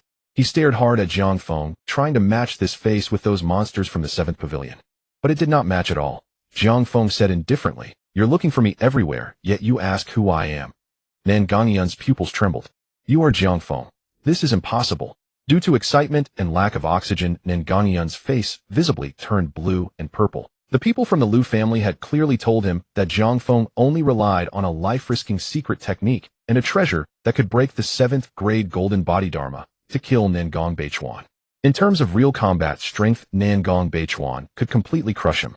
Yet this person before him broke his golden body dharma with mere physical strength and even suppressed all his true essence. Such a guy could be crushed by Nangong Beichuan. Not far away, Yi Lingtian and Yi Xiao were nearly wide-eyed in shock. Yi Lingtian looked at Qin Hao, who was posing beside him. Is that really Jiang Feng? Am I hallucinating? Qin Hao did not answer, glancing at him sideways, his eyes seeming to regard him as a fool. Beside them, Yi Xiao's throat rolled, his voice tight. Damn, it's a good thing I was clever enough back then. I actually thought of making such a monster serve Brother Tian. Brother Tian would serve him instead. Until Yi Lingtian's gaze swept over Yi Xiao, stopped his lamentations, and excitedly laughed. Brother Tian, it seems our bet was right. Yi Lingtian nodded numbly, still in shock.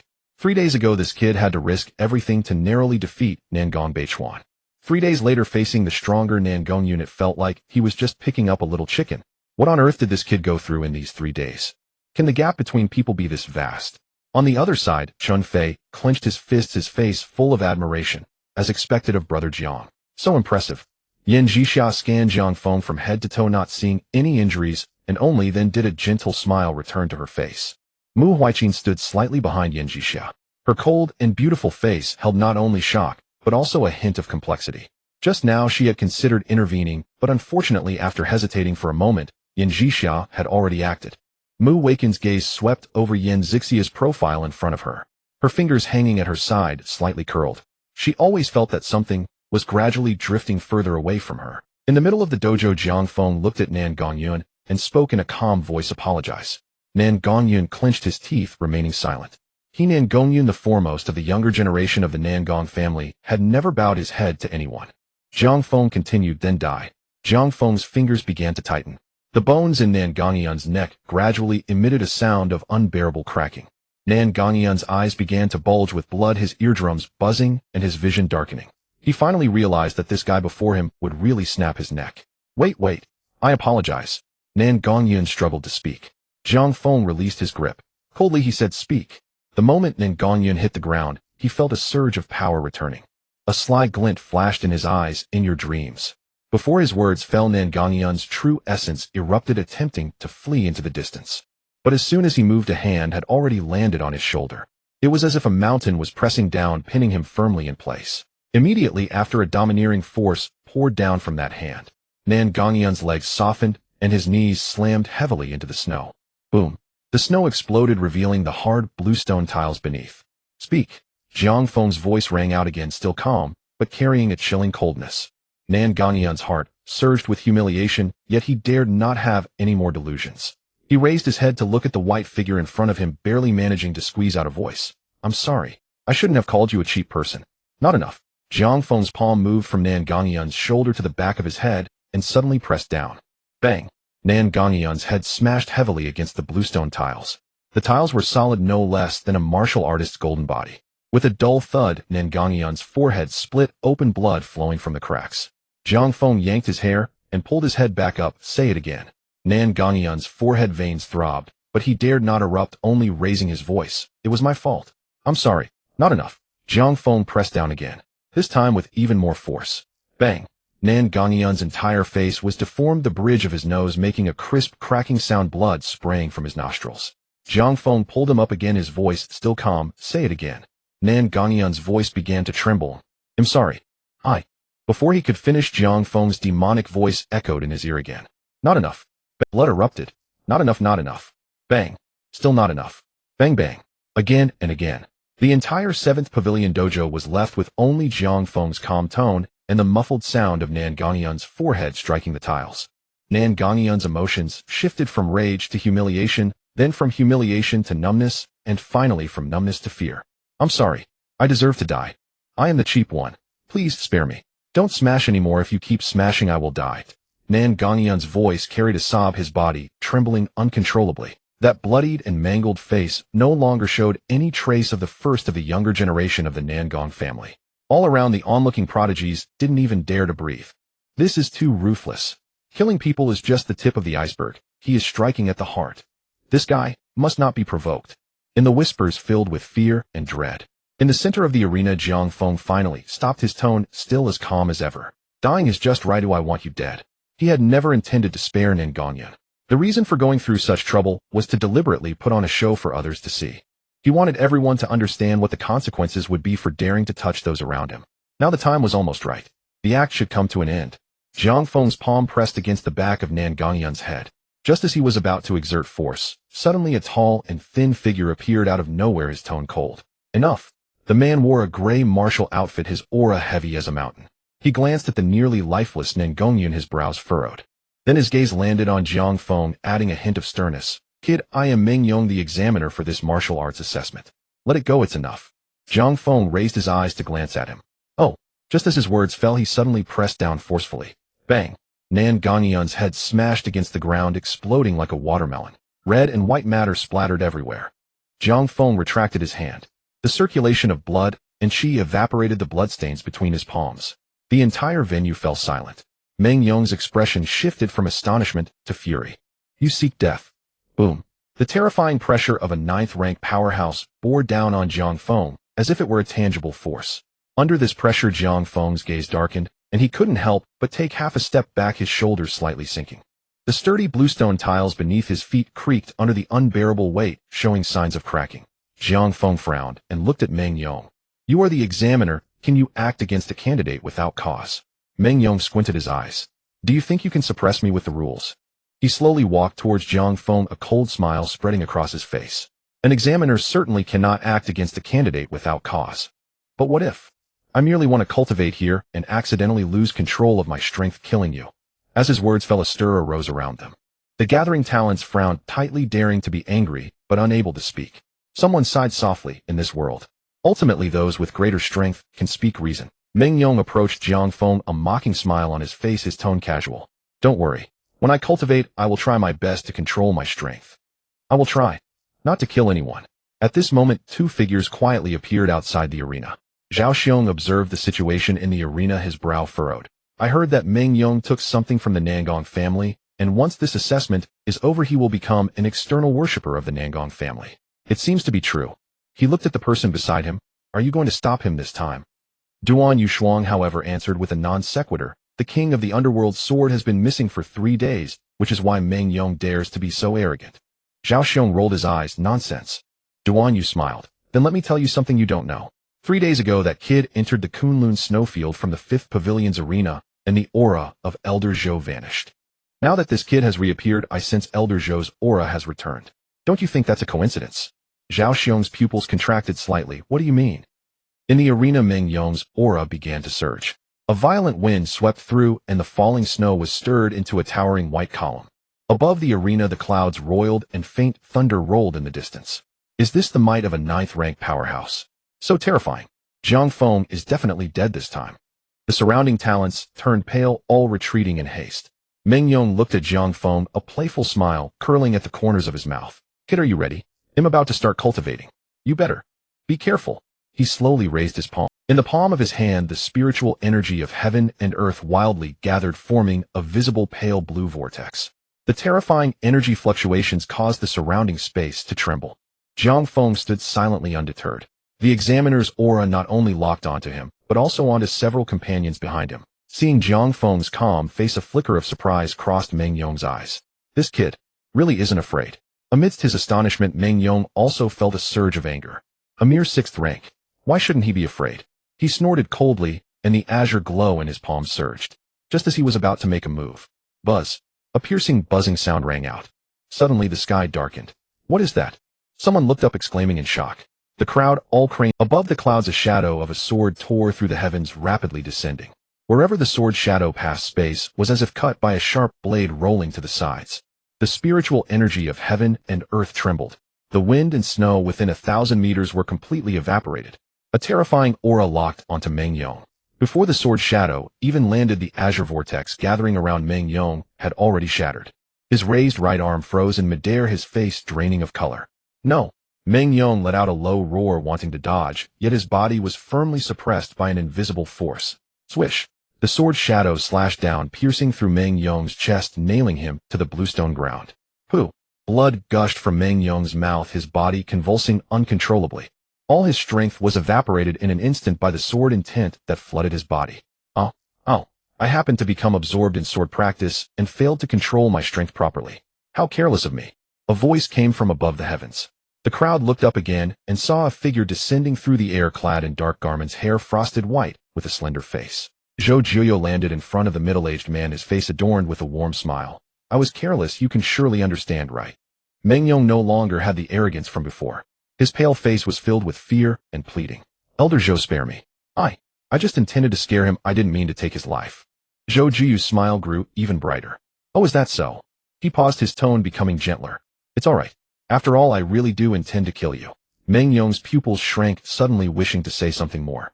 The sword shadow embedded in his chest suddenly erupted. Endless sword intent flowed. Meng Yong burst apart like fireworks, transforming into countless black particles, ultimately dissipating amidst the boundless dark sword intent. The arena fell into silence once more. It was unclear who spoke first, their voice trembling uncontrollably. A 9th-rank powerhouse has no room to resist. Did he just die like that? This is the might of a king-level powerhouse. Crushing a 9th rank is as easy as crushing an ant. Jiang Feng restrained his aura and stepped forward. He cupped his hands in salute. Thank you, Elder. Zhou Jiuyo waved his hand. No need to thank me, this is simply my duty. An examiner acting against a candidate without cause deserves to be punished according to the rules. He swept his gaze across the surroundings. Rules are rules. Whoever breaks the rules I will kill. With that, Zhou Jiuyo withdrew his gaze and looked back at Jiang Feng. With your strength, you shouldn't waste time in the lower 5 pavilions. Hurry to the 7th pavilion, there are opportunities waiting for you there. Jiang Feng smiled. The younger generation indeed has this intention. Zhou Jiuyo glanced at him for a moment, then suddenly frowned. Kid, let me say one more thing. In necessary times, learning to bend is not a bad thing. Only by living can there be more possibilities. Jiang Feng was silent for a moment, and sincerely said, but in front of my bottom line, I would rather be a dead person than a living ghost. Zhou Jiuyo's brow suddenly relaxed, a hint of admiration appearing in his eyes. Jiang Feng suddenly changed the subject, his tone becoming a bit lighter. Of course, just now I also felt that the examiner didn't have the ability to kill me. Zhou Jiuyo was momentarily stunned, then began to clap and laugh heartily. Good kid. Quite bold. I appreciate you. His laughter gradually subsided. But what if I take action? P.S. Thank you all for your blessings and gifts.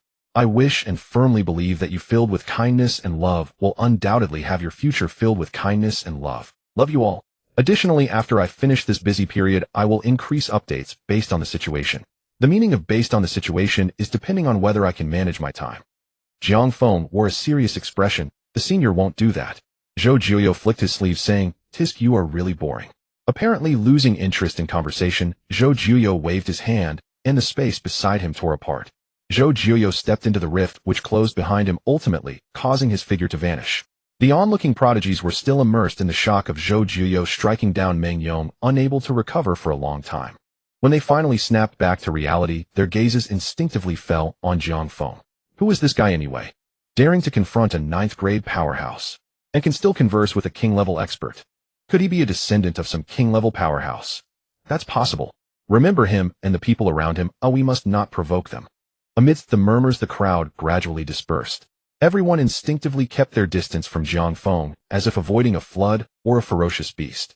Jiang Feng didn't mind and turned to approach Yan Jixia and the others. He first looked at Yi Lingtian and Yi Xia. Thank you. Yi Lingtian waved his hand, saying, You saved me first. Naturally, I cannot turn a blind eye to your matters. That's how I am. I repay kindness. Yi Lingxian's tone shifted as he looked earnestly. Are you planning to venture above the 5th level? Count me in, all right. Jiang Feng nodded. Sure, but I need to wait a bit. Do I have some things to say to my friends? No problem. They'll head to the 5th pavilion and wait for you. Yi Lingtian grinned, though his smile held a hint of coldness. Some guys must be feeling quite pleased now. Oh, I have to go, and slapped their faces hard. As he finished speaking, Yi Lingtian turned and left with Yi Xia, an overwhelming killing intent swirling around him. Zhang Feng looked at Yan Jixia. Yan Jixia was also looking at him, her eyes curved and gentle. Mu Huijin had an expressionless face as he reached out to grab Chen Fei and Qin Hao by the back of their collars. Still watching, Chen Fei was momentarily at a loss. Huh? What's going on? Qin Hao, however, was more perceptive and did not forget to give Zhang Feng a thumbs up.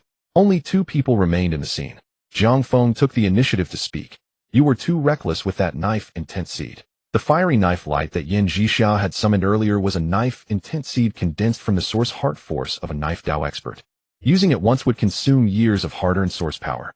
Usually it can be kept nearby for comprehension of knife intent. At critical moments it can be directly used for salvation. The one in Yan Zixia's hand should be the life-saving card left for her by Lu Hanyan. Zhang Feng shook his head. Anyway, he won't be able to find me, so why must you stick your neck out? I won't be reckless. Yan Jixia smiled gently. I want to protect you. Zhang Feng frowned. I don't need your protection. Yan Jixia shook her head. Then I must protect you. Zhang Feng sighed. How had he not noticed before that this girl was so stubborn? But looking at the delicate face of the girl so close before him, Zhang Feng suddenly felt somewhat distracted. It seemed even more beautiful than before. What troubled him further was that upon hearing Nan Gongyun curse the word slut, and witnessing the knife intent backlash causing Yan Jixia to spit blood, the overwhelming rage that surged within him. He nearly couldn't suppress his talent heart, like still water. That feeling was very strange, also very unfamiliar. Just as he was lost in thought, Yan Jixia suddenly leaned her face closer. The distance between them suddenly shortened. Yan Jixia smiled brightly. Are you feeling sorry for me? Zhang Feng's pupils trembled, his heart racing a few beats faster. He stepped back silently, not answering. Yan Jixia, however, did not give him a chance to breathe, stepping forward again. That person just now cursed me, and you seemed very angry. Zhang Feng rubbed his nose and took another step back. Still no answer. Yan Jixia closed in again, her smile deepening. Are you? Before she could finish, Zhang Feng suddenly turned around. Using the wind step technique, Zhang Feng's figure transformed into a fleeting shadow, vanishing at the entrance of the 7th pavilion. Only a hurried voice floated back on the wind. He'll leave first, take care of yourself. Watching Zhang Feng's retreating figure in a hurry, Yan Jixia finally couldn't help but laugh out loud. Mu Huijin and the others rejoined him. Chen Fei scratched the back of his head, looking bewilderedly towards the snowy path's end. Is Jianggu really leaving? What did Jianggu say to you? You look so happy. Yan Jixia withdrew her gaze, unable to suppress the smile at the corners of her mouth. He didn't deny it. 5th Pavilion of Kunlun. The 30 seats had been allocated, mostly occupied by the prodigies of the Sima family, Long family, and Lu family. At this moment, they had just finished a round of cultivation. Lu Shen, Sima Han, and Long Lingxian gathered together. Lu Shun was the first to break the silence. That idiot Yi Lingtian, for a few unrelated people, actually offended even those from his own family. Such a person is destined to achieve nothing. His tone was filled with disdain and contempt. Long Lingxian frowned. But I don't dislike such a person. At least he is better than some who only know how to scheme. Sima Han pondered for a moment, slowly shaking his head. I don't think he is foolish, though perhaps he is betting. Betting? Lu Shen scoffed, a hint of coldness flashing in his eyes. Betting on what? Nan Gongyun has already descended, and I have informed him of all the details about that surname Jiang. Even if that kid can survive and return, it will only be a dead end. His voice was confident and assured, as if everything was under control. Long Lingxian couldn't stand his demeanor and couldn't help but retort. What if he doesn't die? Lu Shen shook his head. There's absolutely no possibility of that. No matter how defiant Zhang Feng is, he cannot grow to match Nan Gongyun's level in just 3 days. Just as his words fell, the barrier at the 5th pavilion's entrance suddenly flashed. All eyes were drawn to it. The next moment, they saw Yi Lingtian and Yi Xia pass through the barrier, striding into the dojo. Lu Shen come out and face death. Yi Lingxian's roar echoed like thunder, reverberating throughout the entire dojo. Lu Shen's eyes flashed with surprise. How did this guy come? But he quickly revealed an understanding expression. He coldly smiled at Yi Lingtian, filled with disdain. Haha, acting all grateful and righteous, yet when facing that freak Ningong, he still shrank back. That's the only reasonable explanation. Fool. Yi Lingtian spat. As his figure flickered, a violent killing intent surged towards Lu Shen. With his 6th grade true essence fully unleashed, a pair of iron fists came crashing down on Lu Shen's head. Lu Shen's expression sharpened and spiritual energy surged around him, equally fierce. You think I'm afraid of you? Clash. Lu Shen's long sword was drawn from his waist, a sharp sword aura slicing through the air, colliding fiercely with Yi Lingshan's fist aura. Boom. As the shockwaves surged, both retreated several steps, neither gaining the upper hand. Yi Lingshan's battle intent grew even stronger. However, Lu Xun suddenly sneered and took a step back. Fool, you don't really think I would fight you unknown, do you? He waved his hand, and several prodigies from the Lu family immediately surrounded him. The auras of those around him erupted in succession, forming an encirclement. Yi Lingtian stopped scanning the Lu family prodigies surrounding him, yet his face showed no fear, a mocking smile curling at the corner of his mouth. As expected of a swordsman, you're indeed a slut. He paused, then changed his tone, adding a hint of mockery. But you don't think we are just two people, do you? Hearing this, Lu Xun couldn't help but chuckle. Even the prodigies of your Yi family want help you, who else can assist you? This struck a nerve with Yi Lingtian, and his expression darkened. I don't rely on them. I can still take you down. In the fourth and third pavilions, there were prodigies from previous generations of the Yi family. After learning that Nan Gongyun was looking for trouble with Jiang Feng, he had sought help. But those guys not only refused to help, but also scolded him for not considering the overall situation. Nonsense about the overall situation. They clearly just didn't want to provoke that lunatic Nan Gongyun, and were being cowardly. Seeing Yi Lingshan's stubbornness, the prodigies of the fourth and third pavilions directly declared. What Yi Lingtian wanted to do had nothing to do with the Yi family. Even if Yi Lingtian died, they would not stand up for him. Even the new Yi family members this generation were also intimidated by the pressure of a few. Now Yi Lingtian, apart from having Yi Xia by his side, was already quite a solitary figure. Seeing Yi Lingshan's ugly expression, Lu Xun became even more pleased. Your tone is quite big. Then tell me, who else can help you? Yi Lingtian was about to speak. A cold voice pierced through the barrier of the fifth pavilion. Everyone turned toward the voice. They saw the barrier glowing, and the next moment a figure carrying a sword broke through the light curtain. It was Jiang Feng. Upon seeing Jiang Feng, Lu Xun's smile froze. How is this kid still alive? But he quickly regained his composure, a mocking curve returning to his lips. It seems you are quite lucky to have escaped Nan Gongyun. However, it is a pity that you should not be here. A lucky wretch should hide in the sewer and struggle to survive. Coming here is merely throwing yourself into the net. Jiang Feng ignored him and turned his head to Yi Lingtian. Brother Yi, how about I take care of this person? Yi Lingtian was taken aback for a moment, then burst into laughter and retreated without hesitation. That's fine. He wore an expression of disdain. A wretch like him can't even stir my fighting spirit. As the two of them ignored him, Lu Xun's face suddenly darkened. Forget it. He took a deep breath. There's no need to be angry with a dying man. While speaking, he turned to a talented member of the Lu family beside him and instructed in a deep voice, go to the fourth pavilion and inform the Nangong family that Jiang Feng is in the fifth pavilion. I will do my best to hold him off. The talented member of the Lu family nodded in response and swiftly headed towards the restricted entrance. Jiang Feng glanced at him, but did not stop him. Lu Xun looked back at Jiang Feng, his murderous intent growing stronger. He admitted he was not Jiang Feng's opponent. But if it was just a delay, it should not be a problem. As long as Nan Gongyun arrives, this kid is destined to die. At the edge of the venue, Long Lingxian frowned tightly and could not help but speak up. Jiang Feng, the Nangong family, is looking for you everywhere. If you don't want to die, you should quickly withdraw from this assessment while they haven't arrived. Jiang Feng glanced at her, his tone indifferent. Just in time, I was about to find them. You? Long Lingxian was about to say more, but was stopped by Sima Han beside her. Don't say anything. Kind words cannot persuade someone who is determined to die. Sima Han's expression was emotionless.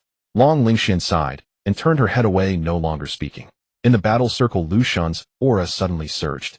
A pressure far beyond a typical peak sixth rank swept in like a hurricane. Strange blue-purple patterns appeared on his skin, and a hint of blood color stained the depths of his eyes. Jiang Feng.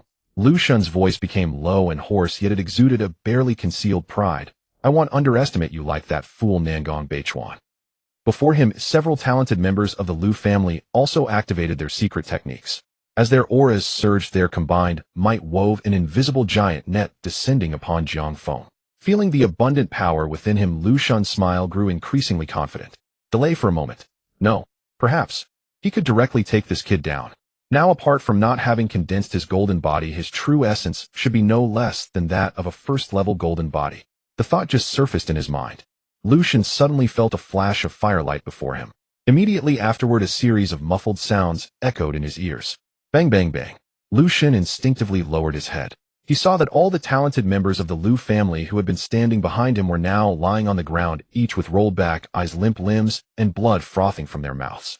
This? Lu Xun's pupils contracted sharply. At the edge of the venue, Long Lingxian and Sima Han looked as if they had seen a ghost. Long Lingshuan's red lips parted slightly, her eyes filled with disbelief. Sima Han's brows furrowed tightly, his clenched fists trembling slightly. They had not actually seen clearly. All they saw was a flash of fire, and those talented members of the Lu family had lost their ability to resist. In the battle circle, Lu Xun surveyed his surroundings, a hint of panic rising in his heart. Where are they? He looked around, but could not find Jiang Feng's figure. Sima Han's voice suddenly came behind you. Lu Xun's pupils widened, every hair on his body standing on end. He hurriedly activated his true essence to escape forward. But a hand had already gripped the top of his head. Where do you think you're going? Jiang Feng's voice echoed behind Lu Xun. Lu Xun's complexion changed drastically. In the next moment, he felt a terrifying surge of blood energy pouring down from that hand, violently flooding into his body and instantly suppressing the true essence he was about to unleash. Ugh! Lu Xun let out a muffled groan, his aura rapidly weakening. Wait! Realizing the situation was dire, Lu Xun quickly surrendered. Don't kill me. Nangong Yuan is about to arrive. He is a peak 7th rank martial artist. You can still escape now. As soon as he finished speaking, in the distance, Yi Lingtian and Yi Xiao exchanged glances, both letting out sneers. Nangong Yuan. Lu Xun heard the laughter and thought they were mocking him, feeling an overwhelming sense of humiliation. But before he could think further, the hand gripping the top of his head suddenly loosened. Lu Xun fell to the ground, his eyes filled with excitement.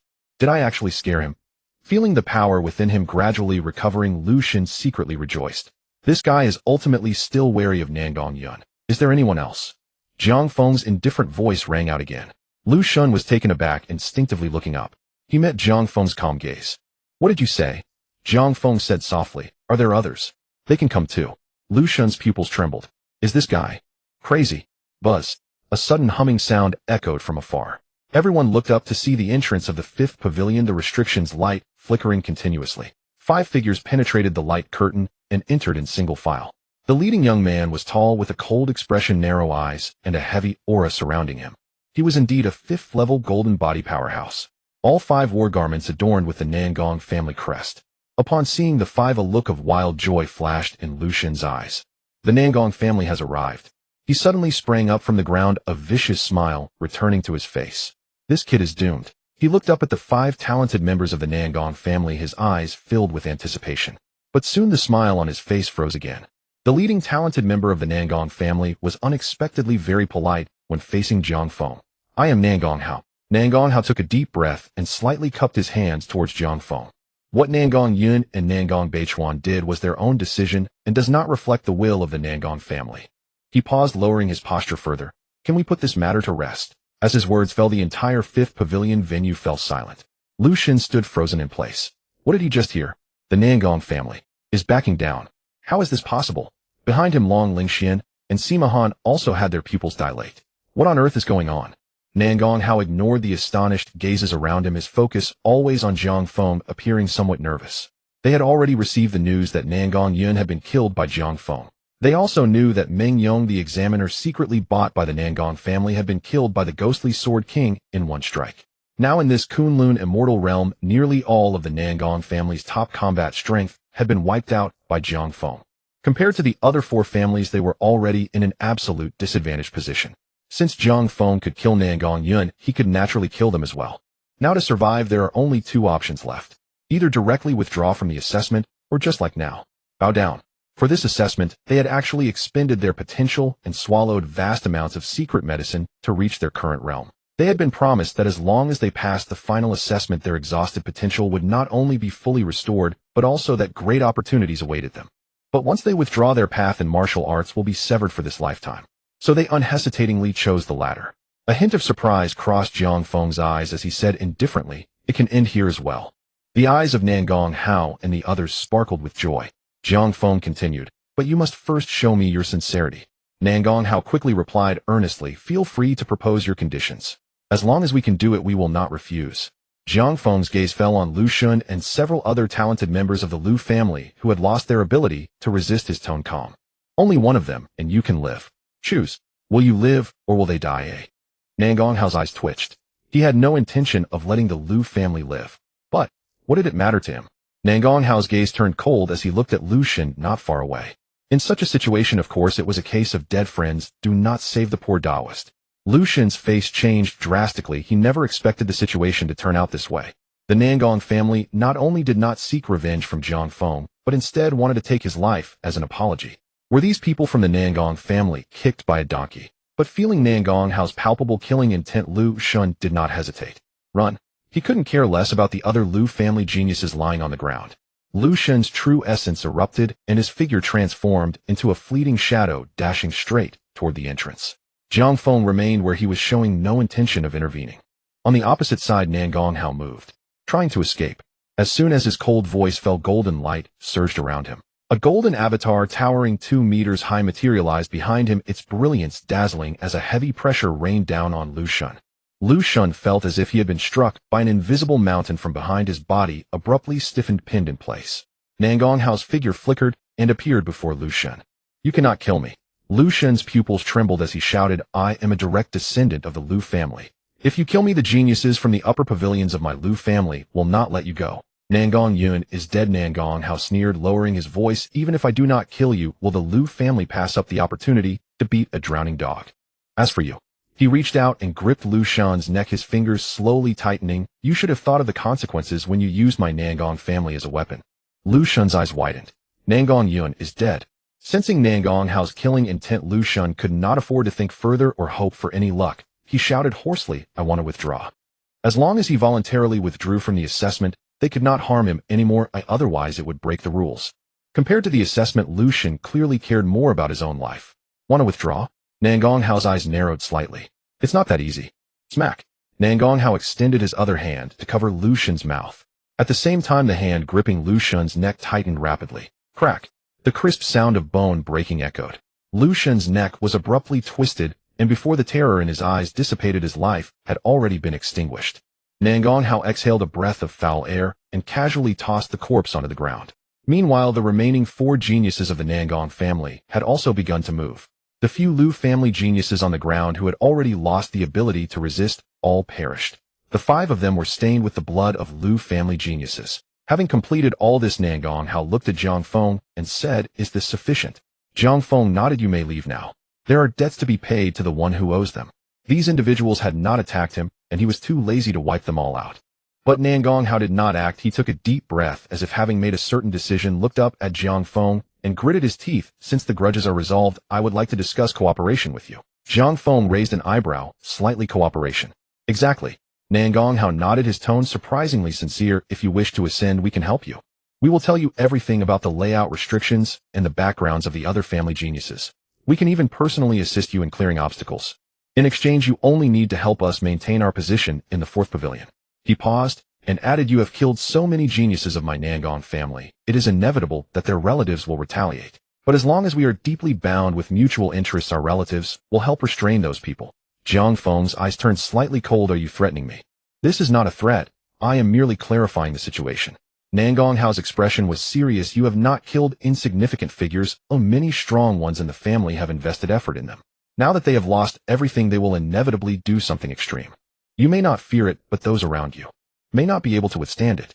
Cooperating with us would at least provide an extra layer of security. Jiang Feng fell silent for a moment and asked, After I have killed so many of your Nangong family, can you still sincerely cooperate with me? Nangong Hao's eyes were full of sincerity. That depends on whether it is profitable. The 5 major families of the Dragon Kingdom are engaged in both open and covert struggles, all vying for the top position. Naturally, we younger generations are also secretly competing. Now that Nangong Yun is gone, the other 4 family geniuses will certainly soon come after us, trying to push us out of this assessment opportunity. But for this assessment, the family has already invested too much in us. Once they lose everything, it will inevitably be a great blow. Jiang Feng nodded slightly. He believed this. If they weren't at their wits' end, how could these people bow to him? But it must be said, these martial aristocratic families could stand firm for a reason. In the face of life and death, they could swiftly sever hatred and immediately make the choice most beneficial to themselves. Like a precision instrument, even if it malfunctions, it will promptly eliminate the damaged parts without dragging down the overall operation. Seeing that Jiang Feng did not immediately refuse, Nangong Hao quickly seized the opportunity. Jiang Feng, let's cooperate. No one in the 5 pavilions needs you more than we do. Jiang Feng pondered for a moment before finally nodding. Cooperation is possible, but I need to see sincerity first. Nangong Hao's eyes brightened, nodding and smiling. Good. You will see it. We will wait for you in the 4th pavilion. Having said that, he did not linger and swiftly disappeared with the 4 people behind him at the entrance. The arena became quiet again. The geniuses present looked perplexed. No one had expected the situation to develop this way. Lu Xun, who thought he had everything under control, was dead. The conflict between Jiang Feng and the Nangong family, which should have been a fight to the death, not only did not break out, but they instead cooperated. Yi Ling Tian approached Jiang Feng and smacked his lips. Brother Jiang, you are cooperating with the Nangong family to share the heat, right? Yi Ling Tian's expression was complicated. This guy acted steadily, calculated, thoroughly. He didn't fear it, but he couldn't rule out encountering a few crazy individuals who out of revenge might attack Yan Jixia and the others. By cooperating with the Nangong family and pushing them to the forefront, the attention on him would naturally diminish. Yi Ling Tian's expression was complicated. This guy acted steadily, calculated, thoroughly. He did not seem like someone from a small place. Whether in combat, power, temperament, or judgment, he was not weaker than those from aristocratic families who had been trained as heirs since childhood. Yi Ling Tian asked, so when are we setting off?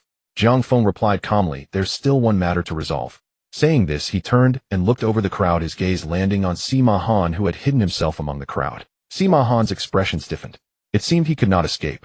Long Lingxian's petite figure suddenly blocked in front of Sima Han, frowning, we have not attacked you. Jiang Feng's expression remained indifferent. You did not attack, but on 2 occasions he tried to use others to kill me. Jiang Feng's gaze fell on Sima Han once again. I will only make 2 moves. Regardless of life and death, we will be even. Sima Han's expression was grim. Even the golden body of Nangong Beichuan could not withstand Jiang Feng's attack. What could he use to block it? Long Lingxian frowned and said 2 moves are acceptable, but you cannot use the method you previously used to break through Nangong Beichuan's golden body. Sima Han's eyes brightened. If that's the case, he might have some confidence. Jiang Feng nodded. In light of your earlier reminder, I'll allow it. Behind him, Yi Ling Tian and Yi Xiao exchanged strange glances. These people's version was clearly outdated. Sima Han took a deep breath, his confidence rekindled in his eyes. Then let's do this. He stepped forward, his true essence beginning to surge. Mighty divine skill. Boom. Sima Han's already massive physique swelled again, his muscles inflating like balloons, and a powerful wave of blood energy surged around him. Immediately, he took out a dark brown pill from his storage ring and swallowed it. Crackle. Crackling sounds echoed from within Sima Han's body. In an instant, his entire body rose another half a meter. His skin turned to stone, and his aura became even more formidable. Long Lingxian smiled, a glint of cunning in her eyes. Sima Han is a body cultivator, and with the stone body secret medicine, he can temporarily gather a defensive power not inferior to a golden body manifestation. Sima Han looked at Jiang Feng, a confident smile on his face, his voice like thunder. Come on. It's agreed, just 2 moves. Jiang Feng said indifferently, if your ability is only at this level, it won't take 2 moves. Sima Han looked at Jiang Feng, a confident smile on his face, his voice like thunder. Come on. It's agreed, just 2 moves. Jiang Feng said indifferently, it was precisely the South Mingli fire. Sima Han was dumbfounded. The flame was merely the size of a bean flickering at Jiang Feng's fingertip, as if a gust of wind could extinguish it. Behind him, several geniuses from the Sima family were first stunned, then unable to contain their laughter. This guy really talks big. With just that small flame, it's a struggle to light a cigarette. Looks like he knows he can't break through Brother Han's defense and just wants to go through the motions. Meanwhile, Long Lingxian also felt surprised. But looking at Jiang Feng's calm face, an inexplicable sense of unease arose in her heart. She warned in a low voice, Sima Han, don't be careless. Sima Han's expression was serious. From his observations of Jiang Feng, the more unusual this person acted, the more dangerous it was. In the distance, even Yi Ling Tian and Yi Xiao were puzzled. They had seen Jiang Feng shatter Nangong Yun's golden body manifestation with a single palm. So they understood clearly that once Jiang Feng made a move, Sima Han would undoubtedly die. But with just this tiny flame, what could it do? Amidst the astonished gazes of the crowd, Jiang Feng flicked his finger. The small flame floated gently towards Sima Han. After doing all this, Jiang Feng turned and walked towards the entrance of the 5th pavilion. Let's go. Hearing this, Yi Ling Tian paused for a moment and then instinctively followed. Yi Xiao, puzzled, pointed at Sima Han. What about him? Before he finished speaking, Yi Xiao's pupils suddenly widened. He saw that the weak flame, upon touching Sima Han, fizzled. The crimson golden flames erupted explosively, engulfing Sima Han entirely. There were no screams, no struggles. When the flames dissipated, not even ashes were left behind.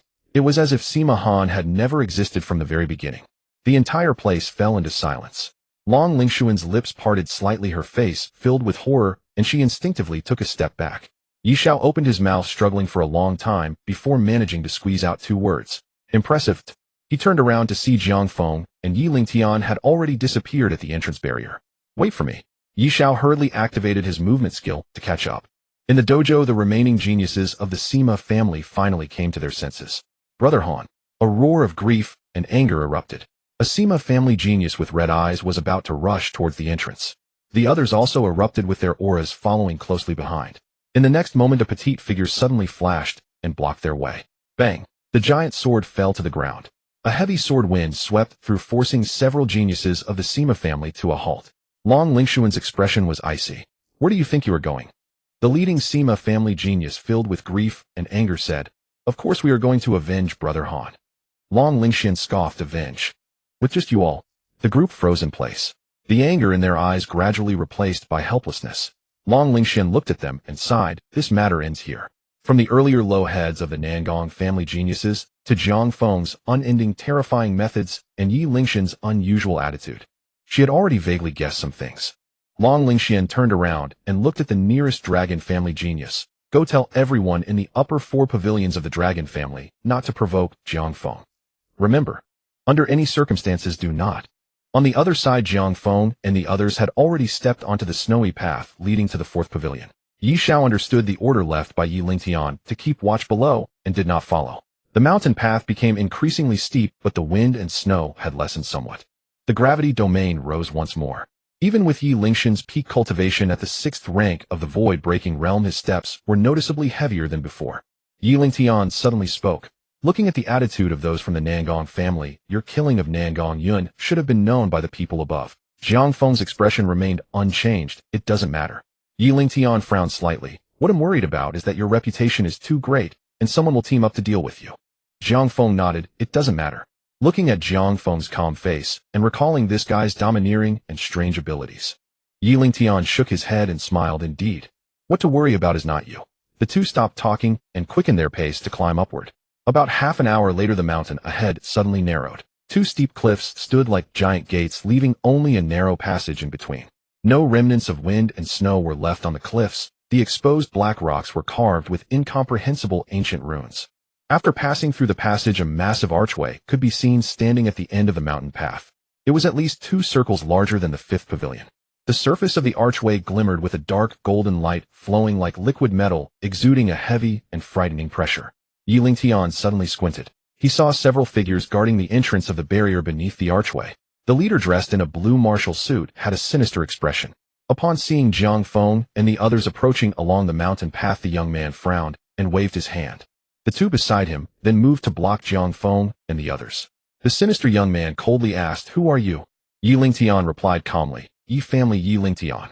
Upon hearing this, the sinister young man's gaze passed over Yi Lingtian and landed on Jiang Feng. And you? State your name. Jiang Feng pondered for a moment and then said seriously, Qin Hao from the Qin family in the eastern province. Beside him, Yi Lingxian's mouth twitched. The sinister young man murmured, Qin family in the eastern province. I haven't heard of it.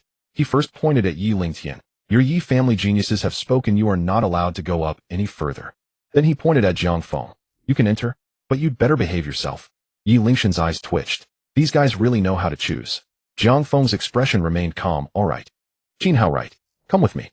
The gloomy young man beckoned Jiang Feng and strode toward the barrier of the gate. Jiang Feng glanced at Yi Lingtian. Yi Lingtian shrugged.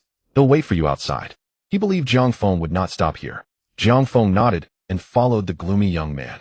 The moment he crossed the shimmering barrier, a dense wave of spiritual energy surged toward him. The space within the 4th pavilion far exceeded that of the 5th. At the center of the dojo stood a white jade pagoda several zhang in height. The pagoda was hollow, with spiritual mist erupting from its spire and cascading down as a fine drizzling rain. With each breath, Jiang Feng felt his true essence strengthen perceptibly. The gloomy young man had been observing Jiang Feng.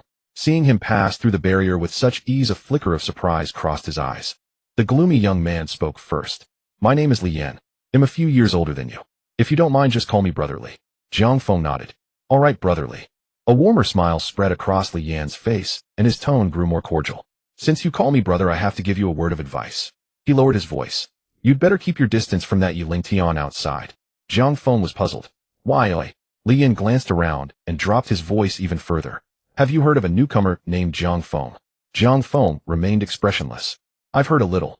Just a little. Li Yan clicked his tongue. Then your information is way too slow. That Jiang Feng is a ruthless one. They say he came from an ordinary background with no connections, yet in this Kunlun immortal realm, he almost wiped out an entire generation of the Nangong family's prodigies. You know Nangong Yun, right? A peak golden body realm powerhouse. A prodigy who could stay in the third pavilion, and he killed him too. At this, Li Yin couldn't help but swallow hard. Now the top prodigies from the great clans all think Zhang Feng is a thorn in their side. They've secretly agreed to join forces and suppress him. We're stationed outside so that the moment that guy shows up we can send word inside immediately. Zhang Feng asked curiously, so what does that have to do with Yi Lingtian? Li Yin sighed. To be fair, Yi Lingtian is pretty loyal. He fell out with the prodigies from the upper pavilions of the Yi family over this Zhang Feng. If you get too close to him, you'll inevitably be caught in the crossfire. Zhang Feng furrowed his brow. He looked around and noticed many empty cultivation seats in the dojo. Why are there so many empty spots up? Even if he had killed a few, it shouldn't be this empty. Li Yin said helplessly, this is exactly why we have to go out and guard the gate. Above the fourth pavilion, any prodigy who isn't from one of the 5 great clans and has no backing has to pick a side. Those who don't comply either die or are forced to quit. These empty spots are reserved for prodigies from the 5 families who aren't strong enough to come up yet. Once they break through, the seats will naturally fill up. Li Yin then looked at Zhang Feng and spoke earnestly. I won't beat around the bush with you. I've never heard of the Qin family from Dong province. Your Qin family is at best a local clan. It's not easy for you to make it this far on your own strength. From now on, stick with me. Do more and see less. Just get through this assessment safely first. Zhang Feng was somewhat surprised. This man, despite his gloomy appearance, had a straightforward and warm nature. Truly, you can't judge a book by its cover. Suddenly, a violent collision of true essence erupted from ahead. Boom. The shockwave sent splashes of spiritual rain flying. A furious roar exploded. Nangong Hao, are you insane? How dare you attack us? Both of them looked up. On the eastern side of the dojo, Nangong Hao and his 4 companions had surrounded 4 Lu family prodigies in white martial robes. One Lu family prodigy lay on the ground, his chest pierced by a sharp blade, eyes wide open, already lifeless. Nangong Hao held a long saber, his expression icy. In killing you Lu family people on purpose, they had decided on their way back. They would use the heads of these Lu family prodigies as a token of allegiance to offer Zhang Feng. Around them, prodigies from the other 3 families kept their distance, watching the spectacle with smug delight. Haha, the Lu family had it coming. They got Nangong Yun killed. The remaining Nangong family members are bound to go mad. Fight, fight. The more that die, the better. Then all the spots will go to our Sima family. Speaking of which, Nangong Hao and his crew are ruthless. They attacked without a word, a complete ambush. Li Yan's expression shifted. He quickly pulled Zhang Feng back. Remember, never get near any commotion involving the prodigies of the great clans. We can't afford to provoke them, so we avoid them. As he spoke, an irritable voice came from the side. Li Yan, didn't I tell you to stay outside? Who let you in? Zhang Feng looked up and saw a burly young man striding over. He wore dark red martial robes with the Sima family crest embroidered on his chest. His face was full of flesh and his eyes were fierce and cruel. Li Yan's face stiffened and he quickly forced a smile. Young Master Yin, you did say we could come in for an hour of cultivation after 2 hours of guarding. My time was up, so Time was up. Sima Yin sneered. You're so obedient. If I told you to eat shit, would you do that too? Stop wasting my time. Get the hell back outside and stand guard. Don't be an eyesore here. Li Yan's face flushed red, but he dared not retort. He only lowered his head and said yes. He'll go now. But Sima Yin's gaze fell on Zhang Feng. Who are you? Who let you in? Zhang Feng replied calmly. Qin Hao from the Qin family of Dong province. Qin family of Dong province. Sima Yin searched his memory, then curled his lips into a contemptuous smile. So you're just some nobody, huh? His face darkened. Anyone not from the 5 great clans, get the hell out of the upper 5 pavilions. Beside him, Li Yin gritted his teeth and stepped forward with a forced smile. Young Master Yin, there are plenty of empty spots up here, anyway one more person won't. Get lost. Sima Yin swung his hand back and delivered a slap. Boom. The palm wind was fierce and merciless. Li Yan's pupils contracted, but he dared not dodge. He gritted his teeth and stood his ground, ready to endure the blow. Offending Sima Yin would mean he could no longer stay in the Kunlun immortal realm. For this opportunity, his family had sacrificed everything. Even if it meant death, he had to die here. But the slap never landed. A hand reached out from the side, fingers clamping down like iron pincers, firmly gripping Sima Yin's wrist. Sima Yin froze, then a flash of fury blazed in his eyes as he glared at Zhang Feng. Kid, are you looking for death? Li Yan's face turned ashen and he urged frantically, Brother Qin, let go. Don't be impulsive. Just then the idiotic system suddenly activated. Ding. Detected host facing bullying by a tyrant. Classic scene of a worthless talent being humiliated triggered. Mission triggered endure humiliation. Mission objective survive under the bully's oppression. Mission difficulty shrank. Mission hint as a worthless talent facing a golden body realm powerhouse resistance is like throwing an egg at a stone. Suggestion host should immediately grovel. Where there's life, there's hope. Mission reward based on completion level D to shrank. The corner of Jiang Feng's mouth twitched. Endure humiliation. Beg for mercy on his knees. He looked at Sima Yen, whose wrist he had locked, his face full of shock. Jiang Feng let out a soft sigh, but did not let go. His other hand slowly rose and gripped the hilt of the thunder pattern blade at his back. You all only know the name Jiang Feng, but my Qin Hao's blade is no less sharp. Sima Yen laughed in anger, his facial flesh trembling, still a delusional fool. Let go of me. His expression suddenly turned severe. The aura of the second stage of the golden body realm erupted. Golden light surged around him, and his muscular arms tensed as he forcefully pulled back. A mere 6th grade fighter dares to compete with him. But in the next moment, Sima Yen's expression froze. Jiang Feng's palm remained unmoved under his fluctuating power. Not only that, an overwhelming force of blood essence surged back through his arm, causing the true energy within him to begin to contract. You? Sima Yen looked at Jiang Feng in shock. Li Yan beside him also widened his eyes, his face filled with disbelief. The Sima family is a family of physical cultivators. In a simple contest of strength, this Qin Hao actually managed to subdue his opponent with just one hand. Jiang Feng's expression remained unchanged. Clang! The thunder pattern blade responded and was drawn. Purple arcs of electricity danced along the blade, emitting a low rumble like thunder. Break the limits. Thunderstrike. With a slight shake of his wrist, the blade light descended like a thunderbolt from the heavens. Sima Yen's pupils constricted, a chill of death instantly enveloping him. He opened his mouth to plead for mercy. Wait. No. On the other side of the dojo, the battle between the South Palace's prodigies and the Liu family's prodigies had reached a boiling point. With 4 against 5, the 4 members of the Liu family were retreating one after another.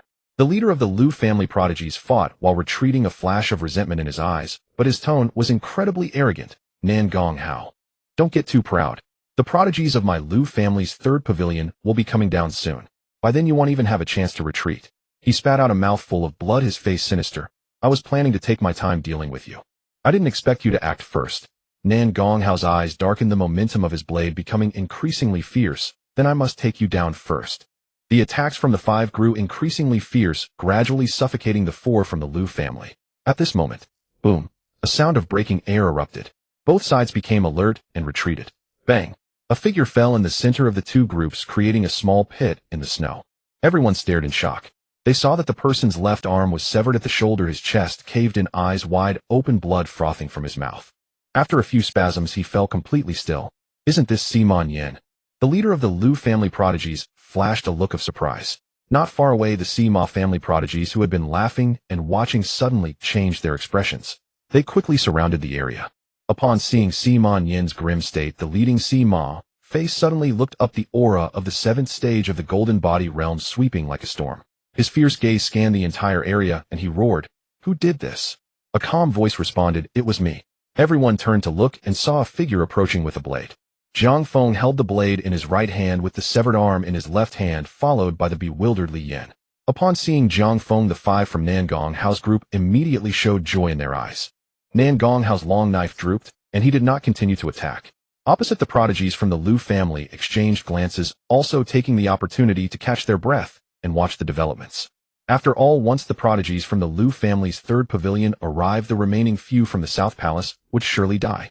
Sima Fei looked at Jiang Feng, his tone cold. "Who are you?" "From the East Province, Qin family, Qin Hao." Jiang Feng's voice was not loud.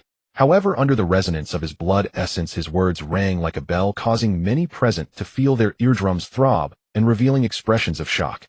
A physical cultivator. Sima Fei narrowed his eyes and then let out a sinister laugh. "You dare compare your blood essence to the Sima family? You truly know nothing." He stepped forward, his blood essence erupting violently, immediately expanding his form. His skin took on a rocky gray-brown hue, and he transformed into a giant rock creature. "Remember, the one who will kill you is called Sima Fei." Before his words fell, Sima Fei stomped forward, charging at Jiang Feng with immense force. Wherever he passed, even the space rippled with black waves, emitting a tearing scream. Around them, a series of loci emerged. Sima Fei's barbaric divine skill is already approaching a perfected state, right? In a while, he should be able to challenge for the 3rd pavilion's position. That guy named Qin Hao is doomed.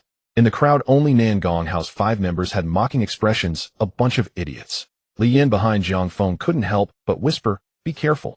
This Sima Fei is basically the strongest of the 4th pavilion, definitely not someone of Sima Yan's caliber. Jiang Feng nodded, thanks for the reminder. Despite saying this, there was still no ripple in his eyes. As he looked at the rushing Sima Fei, Jiang Feng's 5 Emperor, Huang Tianju, operated at full speed with the 5 elements essence gathering. At the same time, the great sun golden body Ju roared into action. Boom. A golden blazing sun phantom appeared behind him. The intense and domineering intent of blood essence swept across the scene, instantly evaporating the surrounding spiritual rain. Jiang Feng raised his hand and threw the severed arm away. Your things, I'll return them to you. At the moment the severed arm flew out, a terrifying wave of energy surged. It emitted a roar like a ferocious beast. The might was so overwhelming that it surpassed even Sima Fei's charging force. What? The crowd showed expressions of shock. Sima Fei at the forefront sensed the danger, his pupils constricted, alarm bells ringing in his heart. But at this moment it was too late to dodge. Bang! The severed arm smashed directly into Sima Fei's face. The violent power erupted instantly. The severed arm exploded into a mist of blood upon impact, and Sima Fei was struck as if hit by an ancient beast, blood spraying from his mouth as he was sent flying. Bang! He crashed heavily beside Sima Yan's corpse, his head tilted, and he fainted immediately. The entire place fell silent. Everyone stared wide-eyed at the young man in the center of the dojo, filled with terror. Strong as Sima Fei, was he really taken down just like that by a thrown severed arm? This is impossible.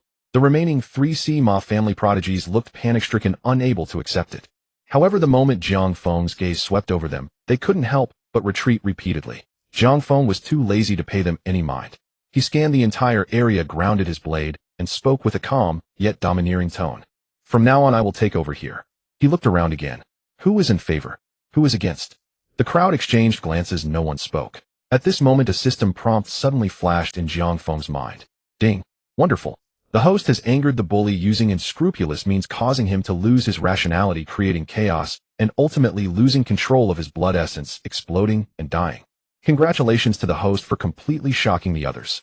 Congratulations to the host for once again using his own formidable wisdom to defeat an invincible enemy. Task completions level. Rewards 1.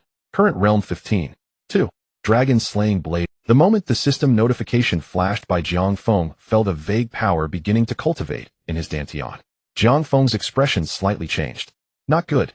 I haven't obtained the method to condense the perfect golden body yet.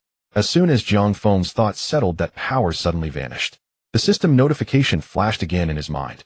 Detected the host strong resistance, intent cultivation progress, temporarily sealed, can be retrieved when needed. Jiang Feng's eyes brightened slightly. This foolish system, it actually has such intelligence at times. Immediately after, information about Dragon Slaying Blade intent surged into his consciousness. Dragon Slaying Blade intent, a special soul blade, intent injuring both soul and body, killing invisibly. Effect: directly slay the opponent's soul with blade intent. The damage can extend to the physical body, doubling damage against dragon-type creatures. Note: this blade will look very cool. Special note: before making a move, silently chant, he is a dragon twice. Jiang Feng raised an eyebrow. From the description alone, this dragon slaying blade intent is undoubtedly very powerful. However, Jiang Feng didn't quite understand the last special note. At that moment, the barrier at the entrance flashed again. A tall figure penetrated through the light curtain and stepped into the dojo. The newcomer wore a moon-white martial outfit with a stern expression and an aura as heavy as a mountain, clearly a peak powerhouse of the golden body realm. It's the genius of the 3rd pavilion, Lu Changfeng. This is going to be interesting. Upon seeing the newcomer, the previously silent geniuses stirred restlessly. The 4 geniuses of the Lu family had a look of surprise in their eyes. The leading Lu family genius hurried forward, his tone excited. Brother Changfeng, you finally made it. Lu Changfeng nodded slightly, his gaze sweeping across the scene, and his brow involuntarily furrowed. This atmosphere clearly felt wrong. Soon Lu Changfeng saw the body of the Lu family genius lying on the ground. His expression darkened. Who did this? The leading Lu family genius quickly explained the situation. Lu Changfeng's gaze fell on Nangong Hao and his 5 companions, his eyes filled with killing intent. Are you all so eager to seek death? Nangong Hao's expression remained calm. Whether we live or die, you don't get to decide. Oh. Seeing Nangong Hao so composed, Lu Changfeng was taken aback, and his killing intent intensified. Then who does decide? I do. A calm voice came from the center of the dojo. Lu Changfeng looked towards the sound, and his gaze landed on Jiang Feng. 6th rank. Lu Changfeng's brow furrowed. What do you think you are? He turned to the Lu family geniuses of the fourth pavilion and waved his hand. Go and deal with him. The four Lu family members exchanged glances, but none moved. Lu Changfeng flashed a trace of anger. What are you still hesitating for? The leading Lu family genius, gritting his teeth, approached and whispered, Brother Changfeng, that kid is really strong. He defeated Sima Fei with just one move. Lu Changfeng was initially taken aback, then laughed disdainfully. That just means he is trash. He swept his gaze over the four, his tone increasingly displeased. You too. As the direct descendants of the Lu family, how can you be intimidated into inaction by a sixth rank? Before the words fell, his figure flashed, and he appeared before Jiang Feng. The pressure of a peak golden body realm powerhouse erupted like a mountain pressing down. Lu Changfeng looked at Jiang Feng with a cold expression. They may fear you, but I am not afraid. Boom. Golden light surged. The golden body manifestation slowly solidified behind Lu Changfeng, transforming into a blurry shadow holding a massive sword. A sharp sword intent emanated from the manifestation, gradually obliterating the spiritual rain gently falling from the sky into nothingness. The surrounding geniuses quickly retreated, fearing the powerful sword intent would affect them. So strong. Lu Changfeng truly deserves to be the most talented swordsman of the young generation of the Lu family. Facing such a terrifying sword intent, can that kid hold up? The surrounding geniuses were abuzz with discussion. Even Nangong Hao and his 5 companions became tense. Success or failure hinged on this moment. However, what surprised everyone was facing Lu Changfeng, the guy named Qin Hao remained utterly unfazed. He stood in place, his lips moving slightly, as if muttering something. Lu Changfeng frowned, concentrating to listen. He is a dragon, he is a dragon. Jiang Feng's voice was very low. It sounded like he was talking to himself, or perhaps performing some strange ritual. Lu Changfeng looked puzzled. What dragon? Has this kid been scared silly? He lost interest in pondering further, his fingers clenched in a loose grip, the golden body manifestation trembled, and his palms came together before separating, revealing a golden sword shadow, slowly manifesting between his hands. The surrounding sword intent intensified. Even the space began to ripple. Although Lu Changfeng was grandstanding when it came to action, he did not show the slightest hint of carelessness. But in the next moment, boom, a wave of blade intent erupted explosively from Jiang Feng, soaring into the sky. The void trembled, and the spiritual rain was shredded by the blade intent, turning into fine mist that rolled upwards. The barrier's light at the dojo's dome flickered violently, emitting a series of resonant hums. The sound of blade chants rang out like the roar of a divine dragon, resonating throughout the entire fourth pavilion dojo. Everyone present felt as if their souls were grasped by something. In that instant, their bodies stiffened, even their breathing halted for a moment. Lu Changfeng, who was in the front line, felt his pupils shrink suddenly. The scene before him spun in a dizzying manner. When he regained clarity, he found that he was no longer in the fourth pavilion dojo. Instead, he was on a towering execution platform. He was tightly bound by iron chains on the guillotine, unable to move an inch. Above him, a giant guillotine gleamed coldly. The blade reflected his face, revealing his current appearance. He had dual horns on his head and was covered in scale armor. He turned out to be a serpentine dragon with a body entirely covered in azure scales. No, this isn't me. Lu Changfeng struggled frantically, but the chains binding him did not budge. In the air, the guillotine descended with a whistling sound. At the moment the cold blade touched his neck, Lu Changfeng finally reacted. The dragon roar he had heard earlier was not a roar at all, but a lament. It was the despairing wail of a dragon before its head was severed. Crack! The guillotine fell completely. The fourth pavilion dojo was filled with confusion. From their perspective, Lu Changfeng suddenly deflated at the peak of his momentum. The golden body dissipated, and he suddenly froze in place. The Lu family geniuses furrowed their brows, feeling an unshakable unease. Someone couldn't help but call out, Brother Changfeng, are you alright? There was no response. Lu Changfeng remained standing there motionless. The atmosphere gradually became eerie. The Lu family geniuses were about to step forward to check the situation. Hiss! Lu Changfeng's head suddenly slipped off his neck without warning. The head fell to the ground, rolling twice before finally coming to a stop. The cold expression on his face revealed no emotion, only the deep-seated fear that lingered in his eyes. In the next moment, blood gushed from the severed neck like a fountain. Lu Changfeng's headless corpse swayed and collapsed to the ground. The entire place fell into silence. Everyone looked at Lu Changfeng's headless body, their minds blank. Earlier, when Jiang Feng had knocked out Sima Fei with a severed arm, at least they witnessed the process. But Lu Changfeng's death was shrouded in an eeriness that was utterly chilling. The guy named Qin Hao hadn't even, yet Lu Changfeng's head had dropped. A peak golden body realm powerhouse had died just like that. What kind of method is this? Someone spoke first, their voice trembling noticeably, but no one could answer him. The looks in the eyes of the crowd toward Zhang Feng gradually filled with fear. Zhang Feng had silently slain a peak golden body powerhouse. Killing them would only be even easier. Zhang Feng stood in place, a peculiar glint flashing in his eyes. He is a dragon, so that's what it means. As long as he forcibly imposed the identity of a dragon on the opponent, he could trigger the double damage of the dragon-slaying blade intent. Quite sinister, but he really liked it. Zhang Feng swept his gaze across the entire venue.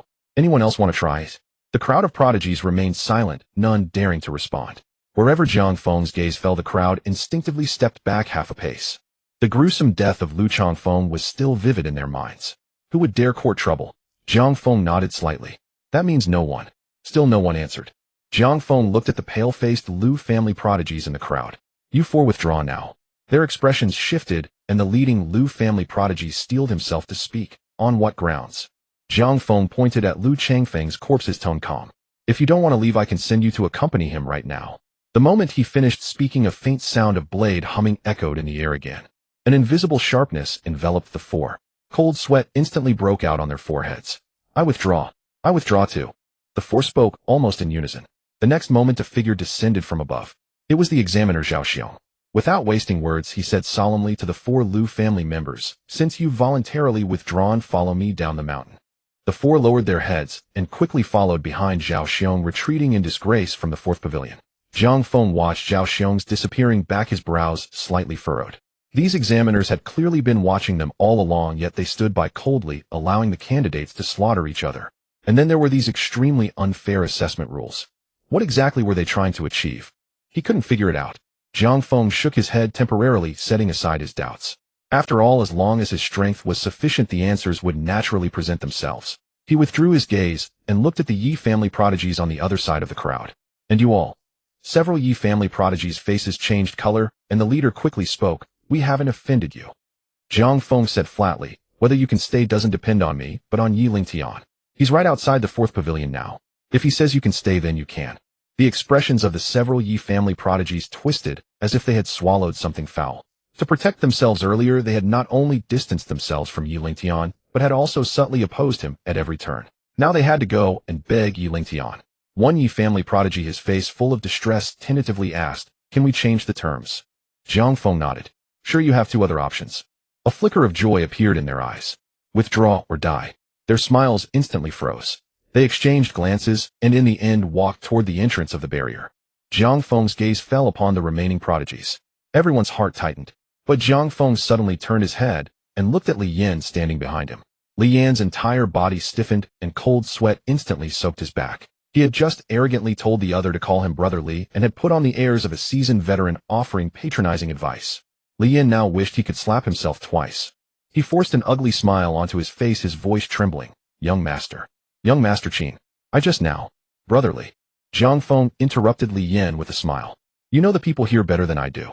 So the decision on whether the rest stay or leave is yours. Li Yan was stunned. Me.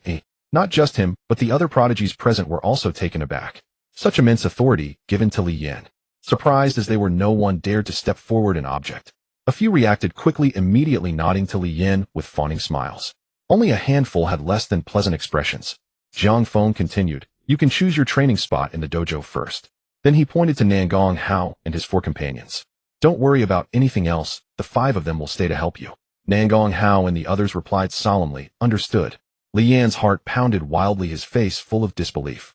Previously in the fourth pavilion, he had only gotten the worst training spots and barely any peaceful time to cultivate. Now, he could choose his spot first, and even order prodigies from great clans around. Li Yan's throat moved as he opened his mouth, but he was too excited to speak. Zhang Feng looked at Nangong Hao. Spread the word to the pavilions below. From now on, everything follows the rules. No more bullying from the great clan disciples, though everyone relies on their own ability. The five of you will take turns patrolling down the mountain. Anyone who doesn't follow the rules gets a warning first if they don't back down. Kill. He had never liked chaotic and disorderly environments. Since the examiners couldn't be bothered to establish rules, he would do it himself.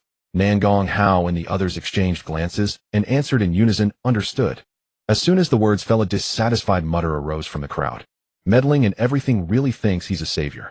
The voice was very low, almost inaudible within the crowd. The surrounding prodigies' faces changed dramatically as they quickly stepped back to both sides, isolating the speaker. It was a young man in gray martial robes with the Long family emblem embroidered on his chest.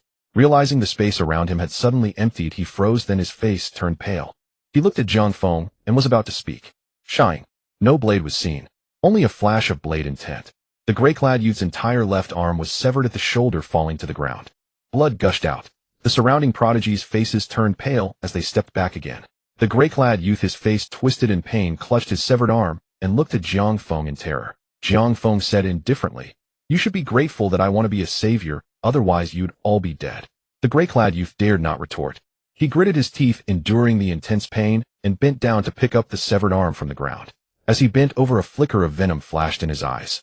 He would remember this grudge of losing an arm. No sooner had the thought crossed his mind than the gray-clad youth's body stiffened. The next moment his head slid from his neck, rolling twice, his face still frozen in a venomous expression. The headless corpse crashed to the ground. Blood spurted from the severed neck, staining the pristine white floor a vivid red. Jiang Feng looked at the lifeless, venomous eyes of the other and shook his head. "Isn't it better to be alive?" The fear in the eyes of the surrounding prodigies deepened. Damn the savior. This guy was a Death Star. He killed without blinking an eye. Jiang Feng paid no heed to the crowd's stares, sheathed his blade, and turned to walk toward the gate of the fourth pavilion. Business done, he still needed to ascend further. Brother Qin. Li Yin called out to stop Jiang Feng. Jiang Feng paused mid-step and turned back. Li Yin clenched his fists, his face flushed. "Is there anything I can do for you?" He knew he had no real skills and couldn't help with much. But the other had given him such a great favor, he felt he should do something in return. A gentle smile appeared on Jiang Feng's face. "I only hope you never forget your original intentions, brotherly. This world has never been truly good. May there be just a little more kindness preserved." Outside the main gate of the fourth pavilion, Yi Lingtian leaned against the stone wall of the archway, arms crossed, smiling as he gazed at the snowy path outside. On the snow path, several outstanding members of the Yi family stood in a row. One by one, their faces flushed, veins bulging on their foreheads, they were jumping back and forth. The gravity field was less of an issue, it was the psychological humiliation that made these normally arrogant direct descendants of the Yi family feel quite embarrassed. "Haven't you eaten? Jump higher," Yi Lingtian said lazily, his tone filled with mockery. The few of them gritted their teeth, daring to feel anger, but unable to express it. A flash of light from the restrictions appeared. Jiang Feng walked out of the fourth pavilion's main gate, and couldn't help but chuckle at the scene. Yi Lingtian noticed the movement, turned his head, grinned, and gave Jiang Feng a thumbs up. Jiang Feng nodded slightly. Everything was understood without words. Yi Lingtian retracted his hand, his gaze returning to the few outstanding members of the Yi family, his tone now much calmer. "All right, let's stop here. You can be let off, but you must first tell me from now on, in this Kunlun immortal realm, who calls the shots in the Yi family." The few of them glanced at Jiang Feng, and after a moment of silence, the leading outstanding member of the Yi family forced a smile. "Naturally, it's you, cousin." The others echoed in agreement, lowering their postures significantly. Since they had already bowed their heads, it didn't matter to bow a little lower. Seeing this, Yi Lingtian ignored them and turned to Jiang Feng. "Shall we continue?" Jiang Feng nodded. The two of them walked side by side onto the snowy path leading to the third pavilion, their figures disappearing into the wind and snow. Not long after they left, a figure rushed up the mountain path below, panting heavily. It was the outstanding member sent by Long Lingxian to deliver a message. After laboriously breaking through the restrictions of the fourth pavilion, he hurried to find several descendants of the Long family. "Where is Jiang Feng? Has Jiang Feng been here?" The leading descendant of the Long family shook his head. "Jiang Feng." The messenger sighed in relief and conveyed Long Lingxuan's orders. "The young lady has instructed that you must not provoke that new student named Jiang Feng. No matter what the other party does, you must endure." Several Long family descendants exchanged glances. The messenger's gaze swept around, quickly spotting a corpse placed at the edge of the arena. It was the Long family outstanding member, killed by Jiang Feng. The messenger's face paled. "Did you provoke him?" Several Long family descendants looked bewildered. "No, we haven't seen Jiang Feng at all." The messenger was taken aback. "Haven't seen him? Then how did Long Lin die?" The leading Long family descendant sighed. "It's also his own fault for being so reckless. There's a guy named Qin Hao whose swordsmanship is extraordinary, capable of killing without a trace. Don't mention Long Lin. Even Lu Changfeng from the Lu family, a peak Golden Body Realm expert, didn't last a single move against him and inexplicably lost his head." The messenger's pupils shook. "Qin Hao." He quickly searched his mind, but had no recollection. "Wait." He suddenly realized and asked urgently, "Where did Jiang Feng go?" Everyone shook their heads. The messenger's heart sank, and he hurriedly turned to run outside, muttering to himself, "No, I have to hurry back to report to the young lady. Another terrifying prodigy named Qin Hao has emerged above the 5 pavilions." On the mountain path, Jiang Feng and Yi Lingtian walked side by side. The further they ascended, the more terrifying the strength of the gravity field became. Even Yi Lingtian felt an immense pressure. Yi Lingtian suddenly spoke up. Brother Jiang, if you plan to reach the summit, there is something you must know. The situation in the upper 3 pavilions is different from that of the 4th pavilion. Jiang Feng tilted his head to look. What makes it different? Yi Lingtian took a deep breath, his expression becoming serious. In the 4th pavilion, the 5 great families are like the heavens. But in the upper 3 pavilions, the 5 great families are not that significant anymore. Jiang Feng raised an eyebrow, a glint of surprise in his eyes. Yi Lingtian continued, because above the 3 pavilions they are mostly descendants of kings. Descendants of kings. Jiang Feng's eyes flashed with contemplation. Exactly. Yi Lingtian nodded, his tone growing more serious. The so-called descendants of kings are not merely the offspring of king-level experts, but rather the children born after the king-level experts step into the king realm. You also know that the stronger a martial artist is, the higher their life level, and the probability of leaving behind a bloodline decreases. However, correspondingly, once they successfully give birth to descendants, the offspring will inherit a part of the talent and physique of the king-level expert. From the very beginning of their cultivation, these individuals have a starting point far beyond their peers.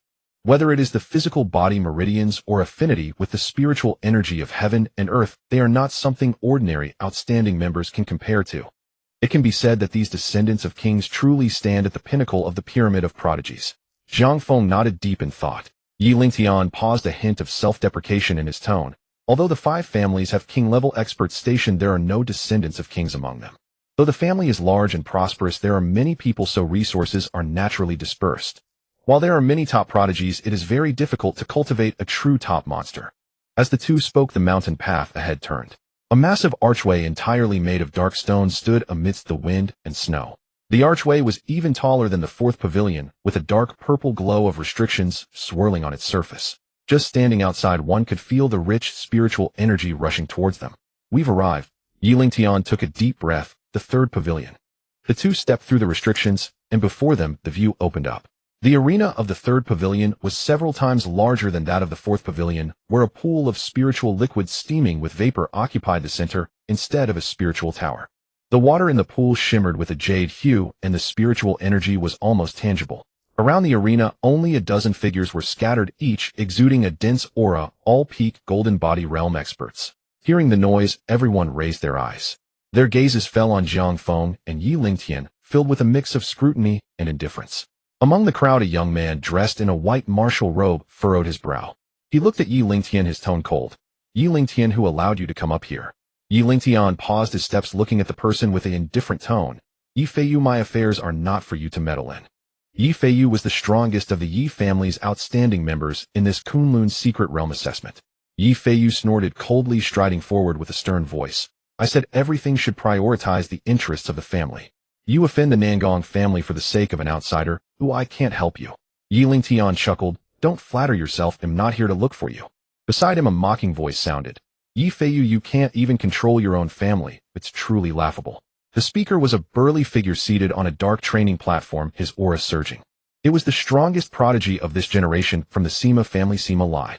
Yi Feiyu's expression darkened further as he turned to Yi Lingtian, his gaze gloomy. Get out now. Yi Lingtian frowned. Are you Sima Lai's dog? When he calls, do you react so strongly? Looking for a... Yi Feiyu's eyes gleamed coldly, golden light surging around him as his golden body avatar appeared, raising his hand to strike at Yi Lingtian. But before his palm could land, a sudden red flame shot towards him. Amidst the heat wave, Jiang Feng's figure suddenly appeared in front of Yi Feiyu. He reached out with his hand, fingers splayed, directly grasping at Yi Feiyu's neck. Bold. Yi Feiyu was both shocked and angry, fully activating his golden body power, the golden light around him surging. You dare. Buzz. Jiang Feng's expression was calm, a golden sun-like phantom rising slowly behind him, the scorching and domineering vitality erupting explosively. Crack. After a crisp sound, Yi Feiyu's proud golden body avatar suddenly shattered between Jiang Feng's 5 fingers. The entire place fell silent. Many outstanding members of the 3rd pavilion unconsciously stood up, their eyes flashing with apprehension. Jiang Feng tightened his grip, lifting Yi Feiyu's neck, half dragging him in the air, then looked around. I am in a hurry, so will be straightforward. I am here to set the rules. Anyone who disagrees can step forward. The arena fell silent for a few seconds. A deep voice resonated, establishing rules. Sima Lai frowned and stood up. Kid, your tone is rather audacious. Jiang Feng glanced over his tone indifferent. Are you dissatisfied? Sima Lai instinctively looked at Yi Feiyu, who was still struggling in Jiang Feng's grip, and swallowed the harsh words that were on the tip of his tongue. He questioned himself. Although he could outmatch Yi Feiyu, his superiority was limited. He was indeed displeased, but he wasn't foolish. Under Jiang Feng's gaze, Sima Lai turned his face away and fell silent. Jiang Feng also withdrew his gaze, uninterested. He'll take over. A cold female voice rang out. Everyone turned to look, and they saw a woman in dark red martial attire slowly emerging from the depths of the training hall. The woman appeared to be only around 23 or 24 years old. She had a slender figure and an exquisite face with features that bore a hint of exotic charm. The most striking aspect was her pair of eyes. Her pupils were a translucent light gold, like molten fragments of gold, cold and clear, as if they could penetrate the human heart. Between the openings and closings of her golden eyes, strange streams of light subtly flickered. It's Zhongli. It seems we won't need to intervene. The bloodline eye technique of the Zhang family has few rivals among those of the same realm. Several descendants of the Sealed Kings whispered among themselves. Jiang Feng looked at the woman and then scanned the others. Anyone else? You can all join in. From the crowd, a young man spoke with a smile. Jiang Li can represent us. If she loses whatever you say. The others remained silent, tacitly agreeing. All right. Jiang Feng nodded, loosening his grip and casually tossing Yi Feiyu out. Yi Feiyu rolled in the air twice before crashing down at Yi Lingxian's feet, face first into the snow, looking utterly disheveled. Yi Lingtian looked down at him from a height, a mocking smile tugging at his lips. Young Master Yi, that landing position deserves 100 points. Yi Feiyu struggled to rise, blood trickling from the corner of his mouth, his face pale. He fixed a fierce gaze on Jiang Feng. Is this the Jiang Feng you mentioned? Yi Lingtian paused, raised an eyebrow, and shook his head with a chuckle. No, he is Qin Hao. Yi Feiyu was taken aback. Yi Lingtian continued earnestly, but his strength is on par with Jiang Feng's, I suppose. Yi Feiyu's pupils contracted. Such terrifying monsters. Could there really be two? In the center of the training hall, Jiang Li had already stepped forward. Buzz. A faint golden aura arose from her body, and a towering golden avatar materialized behind her. Unlike ordinary golden avatars, hers featured two golden patterns embedded where the eyes would be, radiating a unique spiritual fluctuation. As the golden avatar emerged, the surrounding spiritual energy seemed to shimmer with a faint golden sheen, exerting a pressure far greater than that of the average Lu Changfeng. So this is the heritage of the Sealed Kings. Jiang Feng's gaze lingered on Jiang Li's golden avatar for a few seconds. Bloodline talents, spiritual enhancement, and the refinement level of the golden avatar far exceeded that of others at the same rank. No wonder Yi Lingtian said that these people were at the pinnacle of the genius pyramid. However, Jiang Feng's eyes sparked with battle intent, yet he did not take the initiative to attack. Make your move. Jiang Li frowned slightly. The stance of her opponent clearly indicated that he did not regard her seriously. Then you should be cautious. Jiang Li said sharply, conjuring several golden rays from her fingertips, transforming them into sharp golden feathers that shot toward Jiang Feng. The golden feathers moved at incredible speed, leaving behind minute spatial ripples in their wake, their power far surpassing that of ordinary Earth-level martial arts. Jiang Feng activated the wind step technique, his figure transforming into a fleeting shadow as he deftly navigated through the dense barrage of golden feathers. The golden feathers brushed past him, creating craters in the ground, yet they never once grazed the hem of his clothes. Jiang Li's gaze sharpened as she moved swiftly, closing in on Jiang Feng. With a surge of golden light in her palm, she struck toward Jiang Feng's heart. Before her palm even reached him, a pressure at the spiritual level struck first. For an ordinary martial artist, merely enduring this force would cause their mind to falter. Yet Jiang Feng's expression remained calm, as if he felt nothing. He did not dodge or evade, and similarly struck out with his palm. Bang! The two palms collided, unleashing a shockwave. Jiang Li felt a terrifying force of vitality surge through her palm, causing her arm to go numb and her body to be launched backward, flying to Zhang before she could stabilize herself. When Jiang Li looked at Jiang Feng again, her expression had grown considerably serious. From start to finish, he had only defended without attacking, yet he had effortlessly neutralized all her assaults. A pinnacle 6th grade. This was simply unfathomable. The surrounding descendants of the Sealed Kings also ceased their nonchalance, each furrowing their brows. What exactly is this guy's background? His physical strength is outrageous, and his spiritual stability is terrifying. Jiang Li's spiritual suppression had no effect on him at all. I've never heard of any Sealed King family with the surname Qin. In the arena, Jiang Feng had roughly assessed Jiang Li's level and decided not to waste any more time. It's time to end this. As Jiang Feng's voice fell, his figure flickered and appeared before Jiang Li. He raised his right fist, the vitality roaring, and struck down fiercely. In that moment Jiang Li felt as though a mountain were pressing down on her. However, there was no panic on her face. She was well aware that ordinary means probably wouldn't suffice against him. Golden Eye Mirage. Jiang Li's golden eyes suddenly brightened, and two brilliant golden rays burst forth from her gaze. Buzz. An invisible force of spiritual power spread out instantly, enveloping Jiang Feng. Jiang Feng felt a flash before his eyes, and Jiang Li vanished, replaced by the figure of Yan Jixia. The girl's face was pale, her eyes filled with terror, looking at him helplessly, as if she had suffered a great injustice. Jiang Feng's actions momentarily faltered. A flicker of joy flashed in Jiang Li's eyes. Indeed, her golden eye illusion technique had no rivals among those of the same rank. Once ensnared, the lightest consequence would be the loss of focus, and the heaviest could damage the spirit. No matter how strong the opponent was, they were merely at the 6th grade. How could they possibly resist? The surrounding descendants of the sealed kings wore smiles once more. It's over. Once ensnared in Jiang Li's golden eye illusion, that kid's formidable physical strength will be rendered useless. But to push Jiang Li to this point, this kid is quite impressive.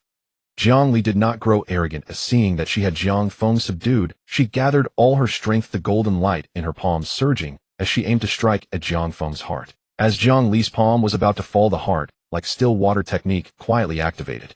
Jiang Feng's originally dazed eyes suddenly regained clarity. All illusions dissolved in an instant. The figure before him transformed back into Jiang Li. Her confident smile was now within arm's reach. Jiang Feng twisted his wrist, shifting from fist to palm. Slap. A crisp sound reverberated throughout the entire 3rd Pavilion training hall. Jiang Li was sent flying, crashing heavily to the ground. She covered her face and sat up, half of her cheek already swollen and red, disbelief filling her light golden pupils. The smiles on the faces of the other geniuses had yet to fade before turning into shock. How is this possible? He actually escaped from Jiang Li's golden eye illusion so quickly. In the arena, Jiang Feng frowned slightly, his tone tinged with displeasure. Don't use her face. You're not as good looking as her. Jiang Li stood frozen, utterly bewildered as to whom Jiang Feng was P.S. I've noticed many people are confused, so they'll drop a slight spoiler. The reason the officials have set such rules for selection is that after the selection they will face an even harsher situation, one that concerns the fate of the entire Blue Star. The dojo fell silent for a moment. The young man who had just spoken for the crowd spoke again. We honor our words. You won against Jiang Li, so feel free to state your conditions. Jiang Feng's expression remained calm. The condition is simple. Those from the upper 3 pavilions are not allowed to bully the weaker candidates from the lower pavilions without reason. As his words fell, the entire room was briefly engulfed in silence. Everyone exchanged glances, their expressions filled with astonishment. Was that it? They had expected the other party to demand cultivation resources or prime positions. To their surprise, such a useless condition was proposed. Jiang Li covered her swollen cheek, gritting her teeth. We are already pressed for cultivation time. Who has the leisure to deal with those beneath us? She glared at Jiang Feng, her tone tinged with frustration. If you had said it was just this rule, I would never have fought you. Having taken a slap for such a trivial matter, Jiang Li felt utterly bewildered. Jiang Feng raised an eyebrow, casting a sidelong glance at Sima Lai in the crowd. There are always some guys who are just bored out of their minds. Sima Lai's expression stiffened instantly. What are you looking at me for? Sima Lai straightened his neck, but his voice carried a hint of guilt. Jiang Feng withdrew his gaze and paid no further attention. Jiang Li took a deep breath, suppressing her frustration, and said in a low voice, Don't worry, I can take the loss. Her eyes swept over the talented individuals present from the 3 pavilions, her tone icy. From now on, anyone who breaks the rules and bullies the weak, I will personally intervene. At her words, Yi Fei, Yu, Sima Lai, and the Dragon Clan's talents all changed their expressions. With Jiang Li's statement, it would be nearly impossible for them to seize positions from the lower pavilions directly. Jiang Feng nodded and turned his attention to Yiling Tian. Are you continuing to climb up? Yiling Tian smiled wryly and shook his head. No, I will settle here in the 3rd pavilion and strive to break through to the Golden Body realm as soon as possible. He is self-aware. Standing in the 3rd pavilion is already his limit. Jiang Feng nodded. Take care. Yiling Tian clasped his hands. Take care. Jiang Feng turned and walked toward the exit of the 1st pavilion with a leisurely pace, showing no signs of nostalgia. Watching Jiang Feng's disappearing figure, Yiling Tian murmured softly, This guy. Is he planning to fight his way to the 1st pavilion? Beside him, Yi Fei Yu rubbed his neck, which had been pinched, and spoke with a tone full of sarcasm. If that's the case, he's doomed. Yiling Tian frowned and turned to look at him. Yi Fei Yu raised a hand, pointing upwards. The people in the 2nd pavilion are all at the 8th rank. No matter how strong a 6th rank is, they are still just 6th rank. He retracted his hand, his eyes glinting with cold light. Now that a position has opened up in the third pavilion, everyone can still remain calm. But the higher you go, the fewer positions there are. Those madmen have already bet their entire fortunes and lives for the official promises of opportunities. If he goes up, he will have to seize positions from others, and no one will yield. Unless he becomes strong enough to sweep everything away, he will ultimately only face a dead end. Yi Ling Tian fell silent. He knew Yi Feiyu was right. But Yi Ling Tian shook his head. I still believe that the one standing at the highest point in the end will be him. On the other side of the dojo, Jiang Li suddenly turned to the young man beside her. Do I look bad? The young man was taken aback by her question, and then replied firmly, You look great. There's no one more beautiful than you. Jiang Li frowned and turned her face away. If that's the case, how beautiful must that she and that guy's mouth be, Meanwhile, Jiang Feng had already stepped onto the snowy path leading to the second pavilion. The cliffs on either side grew steeper. The black rocks were covered with a thick layer of ice reflecting a bluish cold light under the thin daylight. One side of the snowy path was a bottomless abyss where the howling wind whipped the flying snow. Under the terrifying gravity's influence, even a slight misstep could lead to being swept into it. Fortunately, with Jiang Feng's physique, he still managed to handle it calmly. About an hour later, the mountain ahead suddenly rose sharply.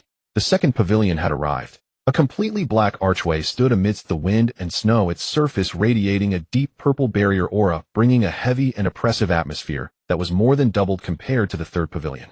Behind the archway, the contours of a palace were faintly visible, but it was eerily silent, with not even a hint of human voice. Jiang Feng did not linger. Without the trifles of the 5 great families weighing him down, and without needing to be distracted by others, he could finally plan entirely for himself. The perfect golden body method mentioned by the divine phoenix must be obtained as soon as possible. Jiang Feng continued upwards. The snowy path leading to the first pavilion had reached an unfathomable level of gravitational intensity.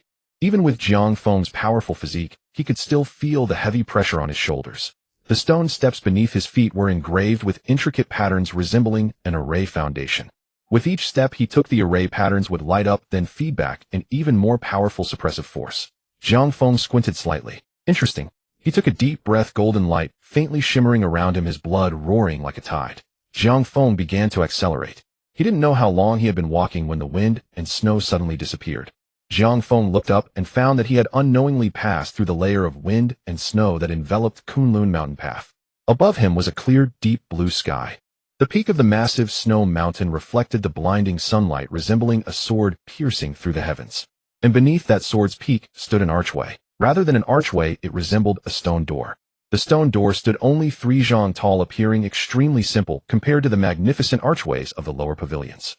The door frame was carved from a single piece of unworked blue stone with no decorations on its surface and not a hint of barrier aura flowing.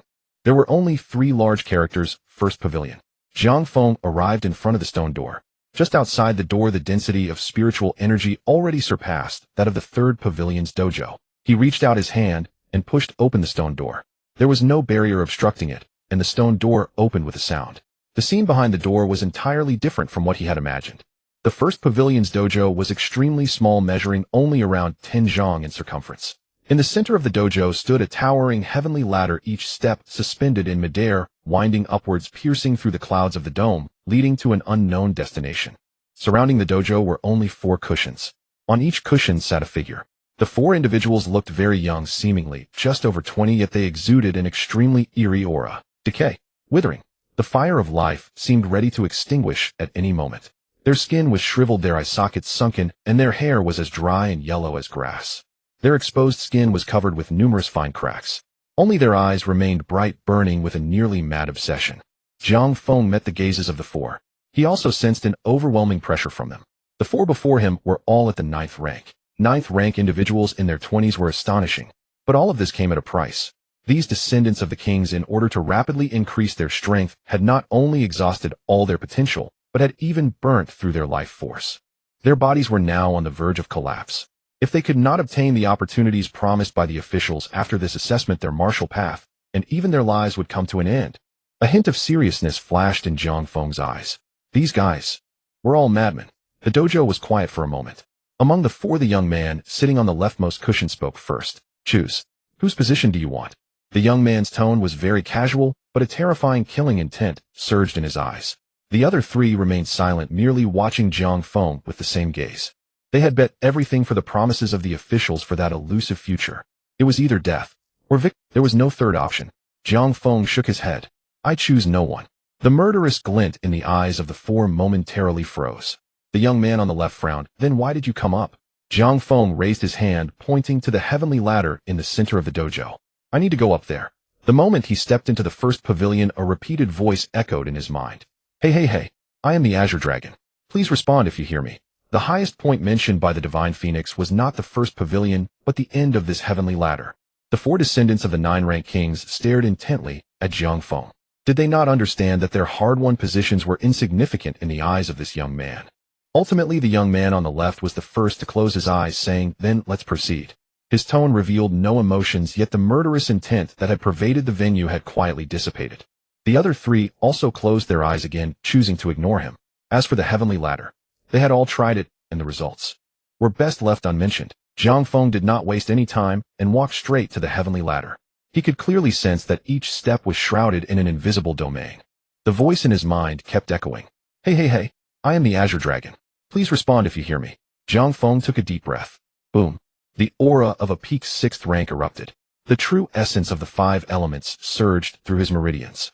A faint golden sun shadow formed behind him. Not only that, the powers inherited from the 3 great sacred beasts intertwined and flowed within him. He understood that the 4 descendants of the 9-rank kings would not overlook this heavenly stage. Yet they remained below at this moment. That alone spoke volumes. He had to give it his all. 6th rank. The young man on the far left opened his eyes again. He stared at Jiang Feng, and for the first time a noticeable emotional fluctuation appeared on his withered face. How did a mere 6th rank make it this far? The other 3 also opened their eyes simultaneously, their expressions reflecting surprise. The mountain path leading to the first pavilion had a gravitational force strong enough to make even ordinary 8th rank warriors struggle. Even for the 4 of them, it took burning their life force to push their realms to the 9th rank just to secure a spot here. A 6th rank. By what right? Jiang Feng ignored the commotion behind him. After preparing himself, he raised his foot without hesitation and stepped onto the first step. Buzz. The runes on the steps suddenly lit up and a terrifying pressure surged in from all directions. It was not simply gravity. It was an all-encompassing suppression. His blood and energy, true essence, mental power, and even soul were all subjected to this horrifying pressure at that moment. Jiang Feng's figure sank slightly, but he quickly steadied himself. He continued to step up to the second step. The runes on the stone steps lit up one by one, and with each step up the pressure intensified. Jiang Feng moved at a steady pace, maintaining a consistent rhythm. 10 steps, 20 steps, 50 steps. At the edge of the venue, the 4 watched the figure steadily ascending, their brows tightening. This is already the 50th step, and his speed hasn't slowed at all, said the young man, sitting on the second mat, his voice. The talented individual on the third mat frowned, saying, When I first climbed the heavenly ladder, I had to slow down by the 40th step. The true test of the heavenly ladder only begins at the 100th step. The last young man in the azure robe paused for a moment before shaking his head slowly. Back then, who among us didn't reach beyond the 100th step? But what was the outcome? At these words, the other 3 fell silent. After the 100th step, each level is a hurdle. That young man can reach here at the 6th rank. Indeed, he is not simple. But to reach the top is wishful thinking. On the heavenly ladder, Jiang Feng had already surpassed the 80th step. The pressure continued to rise. Yet for him, it still remained within the realm of tolerance. With the operation of the Great Sun Golden Body technique, his blood surged like a tide, golden light faintly shining through his body. The 5 Emperors' celestial technique activated, and the true essence of the 5 elements circulated endlessly through his meridians. The power of the black tortoise helped protect his physical body. The power of the vermilion bird made his strength last longer. The power of the white tiger helped him break through obstacles. Just the powers inherited from the 3 sacred beasts had reduced the pressure of the heavenly ladder by more than half. The 90th step. The 100th step. The moment Jiang Feng stepped onto the 100th step, the scene before him suddenly changed. The heavenly ladder vanished. Jiang Feng found himself standing in a desolate wilderness with a lead gray sky above and cracked earth beneath his feet. In the distance, a blurred figure was rapidly approaching him. With each step the figure took, the ground trembled. As it drew near, Jiang Feng could finally see clearly. It was a giant ape, entirely pitch black, towering 100 feet tall, its muscles stacked like mountain rocks, with a pair of blood-red eyes fixed on him filled with a brutal, killing intent. Roar! The giant ape let out a thunderous roar, swinging its fist akin to a mountain peak down towards Jiang Feng. Before the punch arrived, the ground had already cracked open with numerous fissures. The terrifying pressure made Jiang Feng feel as if his heartbeat was about to stop. This was not about courage. It stemmed from a crushing force of life itself. This was definitely a power he could not withstand. In the next moment, heart like still water activated. Jiang Feng's gaze sharpened. The image before him did not dissipate, but the instinctual sense of dread vanished. Then he realized. He too was as tall as that giant ape. His body brimmed with seemingly endless power. A fighting spirit flashed in Jiang Feng's eyes, with the great sun hanging high above his, blood surging like mountains, and seas all pouring into the edge of his fist. Come! Boom! Like mountains colliding, their fists clashed in midair. Within a 100-foot radius, the ground was completely overturned by the waves generated from the impact. The giant ape let out a painful howl, exploding into a mist of blood. In the instant of the giant ape's defeat, the scene before Jiang Feng changed. The wilderness vanished. He found himself above a vast ocean. Below him was just a piece of floating ice, surrounded by an endless expanse of black sea. Beneath the water, a massive shadow was rapidly approaching. Splash! The water erupted, and a silver-white flood dragon burst forth from the depths. The flood dragon was dozens of feet long, its scales reflecting cold light beneath the dark clouds. The sense of oppression was significantly stronger than that of the giant ape. However, with the experience from the first encounter, Jiang Feng had become composed. He had roughly grasped the situation. No matter how powerful the opponent was, he himself actually possessed equal strength. But human consciousness was suppressed by the power of this illusion. He could not exert all of his strength. Fortunately, Jiang Feng had a backup. Facing the terrifying silver flood dragon, Jiang Feng extended his right hand, fingers loosely clenched. Dragon slaying blade intent. Buzz. A clear blade sound suddenly rang out in the void. The silver flood dragon's body froze midair. In the next moment, the dragon's head slid off its neck. Bang! The massive dragon body, along with the fallen dragon head, plunged into the sea, creating towering waves. The scene changed again. This time, Jiang Feng stood on an ancient temple. Opposite him stood three figures, each emanating an aura capable of destroying heaven and earth. Before the three could act, Jiang Feng had already taken the lead. White tiger transformation. The scarlet golden vertical pupils lit up, and the crimson tiger's ferocity surged into the sky. Before the first person could approach, Jiang Feng's claws tore through him. Immediately after, Jiang Feng raised his hand. Black tortoise suppression seal. The dark cyan seal fell from the sky, crushing the second person into powder. Southern brightly fire. The scarlet golden flames surged forth, and the third person was instantly turned to ashes. The scene changed once more. The number of enemies began to multiply, and their strength grew stronger. But Jiang Feng's speed in killing enemies only increased. Within the illusion, Jiang Feng could unleash the most powerful form of the powers he had mastered without any reservations. Especially the powers of the three great sacred beasts. With Jiang Feng's current strength, it could only be considered superficial. But within the illusion, the white tiger transformation could shatter the heavens. The black tortoise suppression seal could shatter galaxies. The southern brightly fire could incinerate the myriad realms. The powers of the three sacred beasts continually collided and harmonized within him, gradually producing a subtle resonance. In the midst of the relentless killing, the three powers of the sacred beasts within him began to show signs of merging on their own. Jiang Feng could clearly sense that the bottleneck of his 7th rank was once again showing signs of loosening. With a heart as tranquil as still water, his golden body began to gather uncontrollably. But it always failed at the last moment. It was as if something essential was missing. Gradually, Jiang Feng formed a conjecture.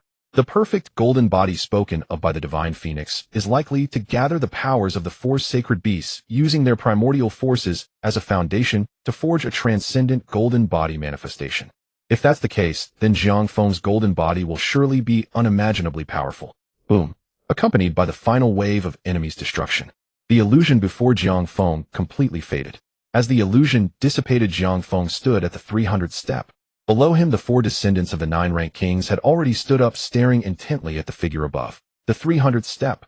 The young man in the azure robe spoke hoarsely. He actually passed all the illusion trials. Only those who truly experienced it could understand the despair within the illusion. Faced with the monsters in the illusion, their 9th-rank realm felt like mere ants and dust. The other 3 fell silent. They suddenly realized how foolish they had been just now. This person was never here to seize a position.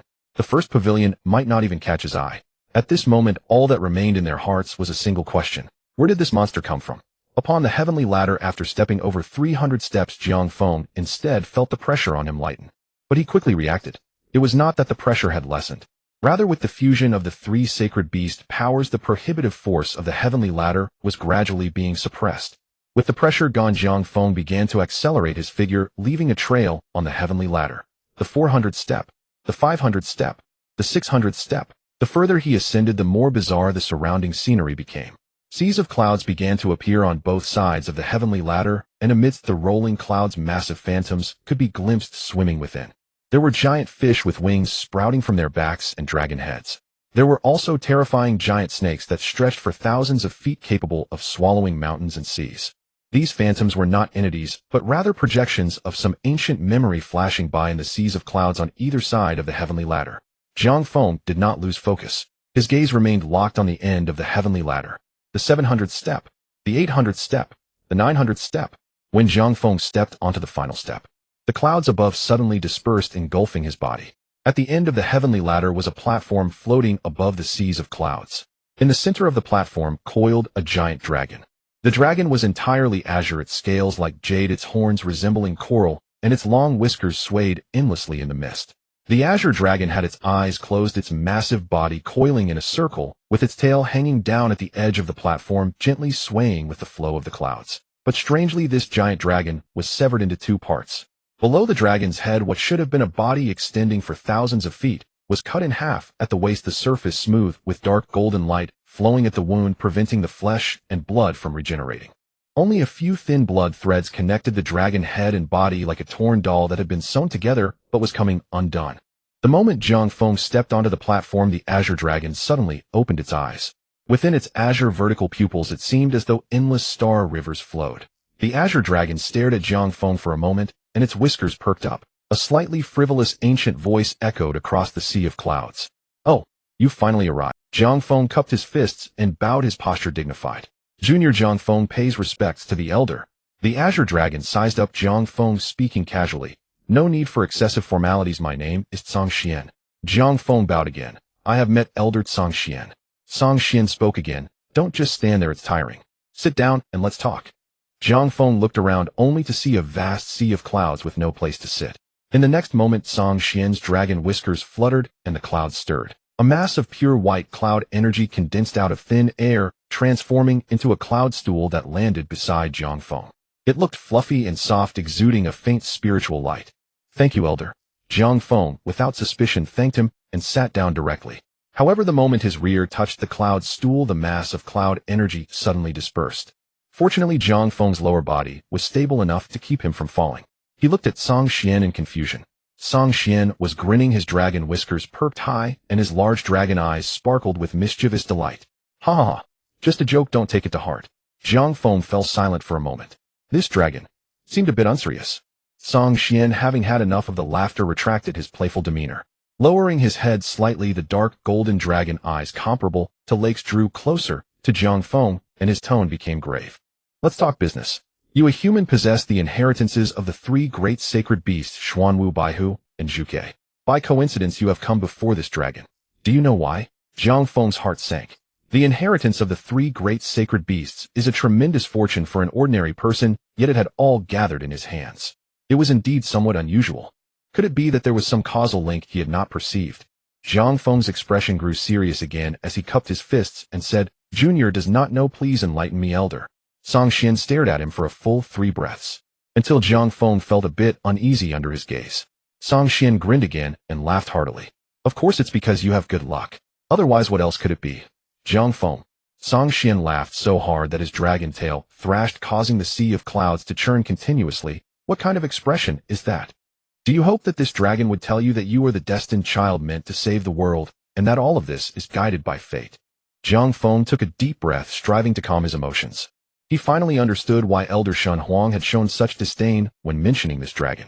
Zhang Feng did not wish to indulge Zhang Xian's nonsense anymore, and brought the topic back on track. "Elder Zhang Xian, Elder Shen Huang said you could help me condense a perfect golden body.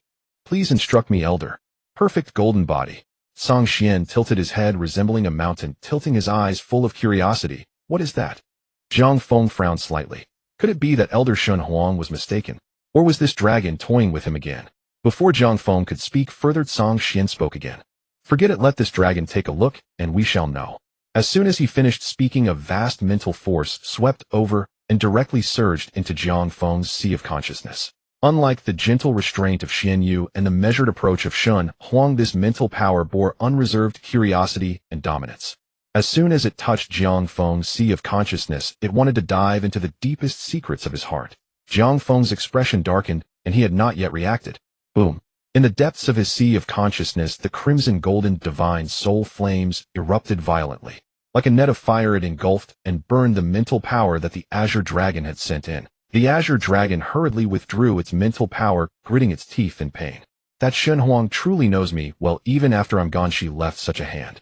Forget it, forget it. If I don't look, I won't look. So stingy. Jiang Feng stood in place, his back already soaked with cold sweat. Had it not been for Elder Shen Huang leaving a restriction in his sea of consciousness, his secrets would have likely been thoroughly exposed by this mischievous dragon. His gratitude towards Shen Huang deepened further. At the same time, his perception of the mischievous dragon before him dropped another notch. Jiang Feng raised his head, his expression calm, but his tone had turned slightly cold. Elder Song Xian, if you are unwilling to teach, I shall leave now, and will not disturb you. Oh.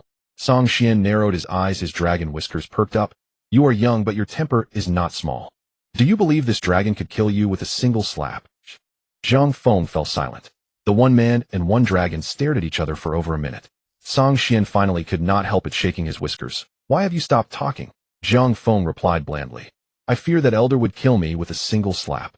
Song Xian was taken aback for a moment, then burst into laughter. Interesting. Truly interesting.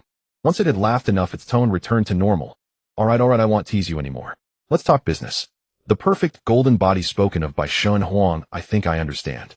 Song Xian's gaze became profound and his aged voice echoed above the sea of clouds. It's merely using the primordial power of the four sacred beasts to forge your four symbols Dharma body. You are fortunate to have a rather pure five-element power within you which can be fused in as well. Song Xian paused, a hint of meaningful expression flashing in his eyes. This dragon can help you. The complete inheritance of the Azure Dragon along with the method of fusion of the four symbols can all be given to you. Jiang Feng did not respond. He warily watched Song Xian, feeling that this dragon would dig a pit for him. Sure enough, Song Xian's tone suddenly became frivolous again. However, this dragon has a small condition. I will give you the inheritance and the fusion method, but I only give you 4 days. In 4 days, if you cannot succeed, I will kill you. Jiang Feng's eyelids twitched slightly. Here it comes. He knew this dragon had ulterior motives. Jiang Feng tentatively asked, is it possible for Junior to refuse? Song Xian's eyes narrowed at this. The playful atmosphere around him instantly dissipated, replaced by a terrifying authority that suppressed the heavens. A fierce wind arose and the sea of clouds roiled. Song Xian's voice was deep and cold, carrying an undeniable dominance. Of course not. The moment the words fell, a cyan light shot out from the center of the Azure Dragon's brow, directly entering Jiang Feng's sea of consciousness. Boom. A massive stream of information exploded within Jiang Feng's sea of consciousness. First was the supreme inheritance of the Azure Dragon clan, the Azure Dragon art. He could still only see the introductory section for now. Unlike the other 3 great sacred beast inheritances, the core of the Azure Dragon inheritance lies in endless life. The Azure Dragon belongs to wood, representing vitality, and controlling wind and thunder. The 2 core capabilities recorded in the introductory section are the Azure Dragon Calamity, which can grant Jiang Feng immense vitality. Once he reaches a certain realm, he could even regenerate lost limbs, or like Song Xian now, behead without dying. The second is wind and thunder movement. It allows Jiang Feng to wield the power of wind and thunder, temporarily enhancing his speed with wind and thunder accompanying his strikes, making them formidable. Immediately after, another stream of information surged forth. It was indeed the method of fusion of the 4 symbols, as Song Xian had mentioned. Jiang Feng sat cross-legged, closed his eyes, and began to deduce the fusion path. Boom. The 5 Emperors' heavenly art began to operate first. Multicolored spiritual light surged from the Dantian, flowing through the meridians in the order of the 5 elements. Immediately, Jiang Feng started to channel the power of the 4 symbols. The heavy Xuanwu, the raging Baihu, the blazing Zhuqiue, and the agile Qinglong. The 4 forces, each with its own attribute, created violent collisions upon contact. The 4 primal forces clashed violently within the meridians, the resilient meridians feeling as though they were tearing apart. Stabilize. Jiang Feng activated the power of Xuanwu first. A dark blue light surged around him like a cornerstone, stabilizing the world, forcibly calming the other 3 restless forces. Then the Baihu's divine power transformed into blades, gradually slicing and organizing the colliding forces. Following closely the power of Zhuqiue, the South Ming's fire refined the chaotic energies into the purest essence. The power of Qinglong moved through the meridians, maintaining the vitality of the nearly shattered pathways. A day and a night passed. The 4 sources of the sacred beasts gradually transitioned from a state of confrontation to a slow circulation. The cycle of the 4 symbols began to take shape. Not daring to be careless, Jiang Feng thought the power of the five elements surged within his dantian, gradually merging into the cycle of the four symbols. Earth enters Xuanwu, solidifying its foundation. Gold enters Baihu, enhancing its sharpness. Fire enters Zhuqiu, amplifying its fiery might. Water flows into Qinglong, nourishing its vitality. Finally, wood rests in the center, harmonizing the four symbols, creating an endless cycle. This process was several times more difficult than merging the sources of the four symbols. With the slightest mistake, the five elements could become imbalanced, and the four symbols could shatter. On the cloud platform, Jiang Feng's surroundings flickered with changing light. The light of the five elements intertwined with the aura of the four symbols, forming a cocoon of light that enveloped Jiang Feng. Time flew by. 2 days. 3 days. Finally, Jiang Feng discovered that elusive spark of inspiration. Now he just needed one last boost. System extract, realm reward. Ding. Reward extraction successful. A surge of energy materialized in the dantian. Boom. A deep rumbling echoed from within the cocoon of light. In the next moment, the cocoon exploded. 4 illusory figures of sacred beasts appeared simultaneously behind Jiang Feng. In the center, the five elements' spiritual light revolved, radiating divine brilliance. The two forces perfectly merged, forming a complete cycle. Jiang Feng slowly opened his eyes. Buzz. A terrifying pressure far exceeding that of an ordinary 7th grade golden body realm erupted from within him. 7th grade golden body realm achieved. And not just at the entry level. With the golden body of the four symbols and five elements completed, Jiang Feng's realm directly advanced to the 3rd stage of the golden body realm. Jiang Feng took a deep breath, his thoughts shifting. In an instant, the multicolored light behind him intertwined with the totems of the four symbols, rapidly coalescing into a phantom of the golden body. The golden body stood 10 feet tall, radiating with multicolored divine light. Its chest bore the imprint of the Xuanhui shell, with a pair of crimson gold zhuke, fire wings extending from its back, silver-white Baihu stripes covering its arms, and a small azure dragon coiling at its brow. Beneath its feet rested a lotus platform formed from a ring of 5 elements continuously rotating. Boom. At the moment, the golden body solidified, a terrifying pressure far beyond that of an ordinary golden body realm swept out like a storm. Feeling the surging power within, Jiang Feng felt little joy in his heart. No. The golden body had successfully condensed, and the powers of the four symbols and 5 elements had merged into one. Logically, this should be an unimaginably perfect golden body. Yet he felt something was still missing. It was as if the sword had yet to be sharpened or the dragon painted without its finishing touch. What was missing? Just as Jiang Feng was about to settle down and continue deducing, the sky above darkened abruptly. He instinctively looked up. A dragon claw that obscured the sky was pressing down from the sea of clouds. The claw was entirely azure, with 5 talons resembling 5 inverted mountain peaks. The dragon claw fell slowly, but wherever it passed, the space crumbled layer by layer, unleashing terrifying black fissures. A dreadful pressure descended, shattering Jiang Feng's powerful golden body. This was true dragon might. It was completely different from the previously unhinged Songxian. At this moment, Songxian was the true sovereign of sacred beasts, the foremost of the 4 saints. Jiang Feng gritted his teeth, his voice hoarse. "Senior, I have reached your requirements." The indifferent voice of Songxian came from the sea of clouds. "Since it was this dragon's request, this dragon can certainly change it. Now this dragon wants to kill you, and you shall die." As the words fell, the speed of the claw's suppression suddenly accelerated. Jiang Feng could clearly feel Songxian's murderous intent. This mad dragon was not joking.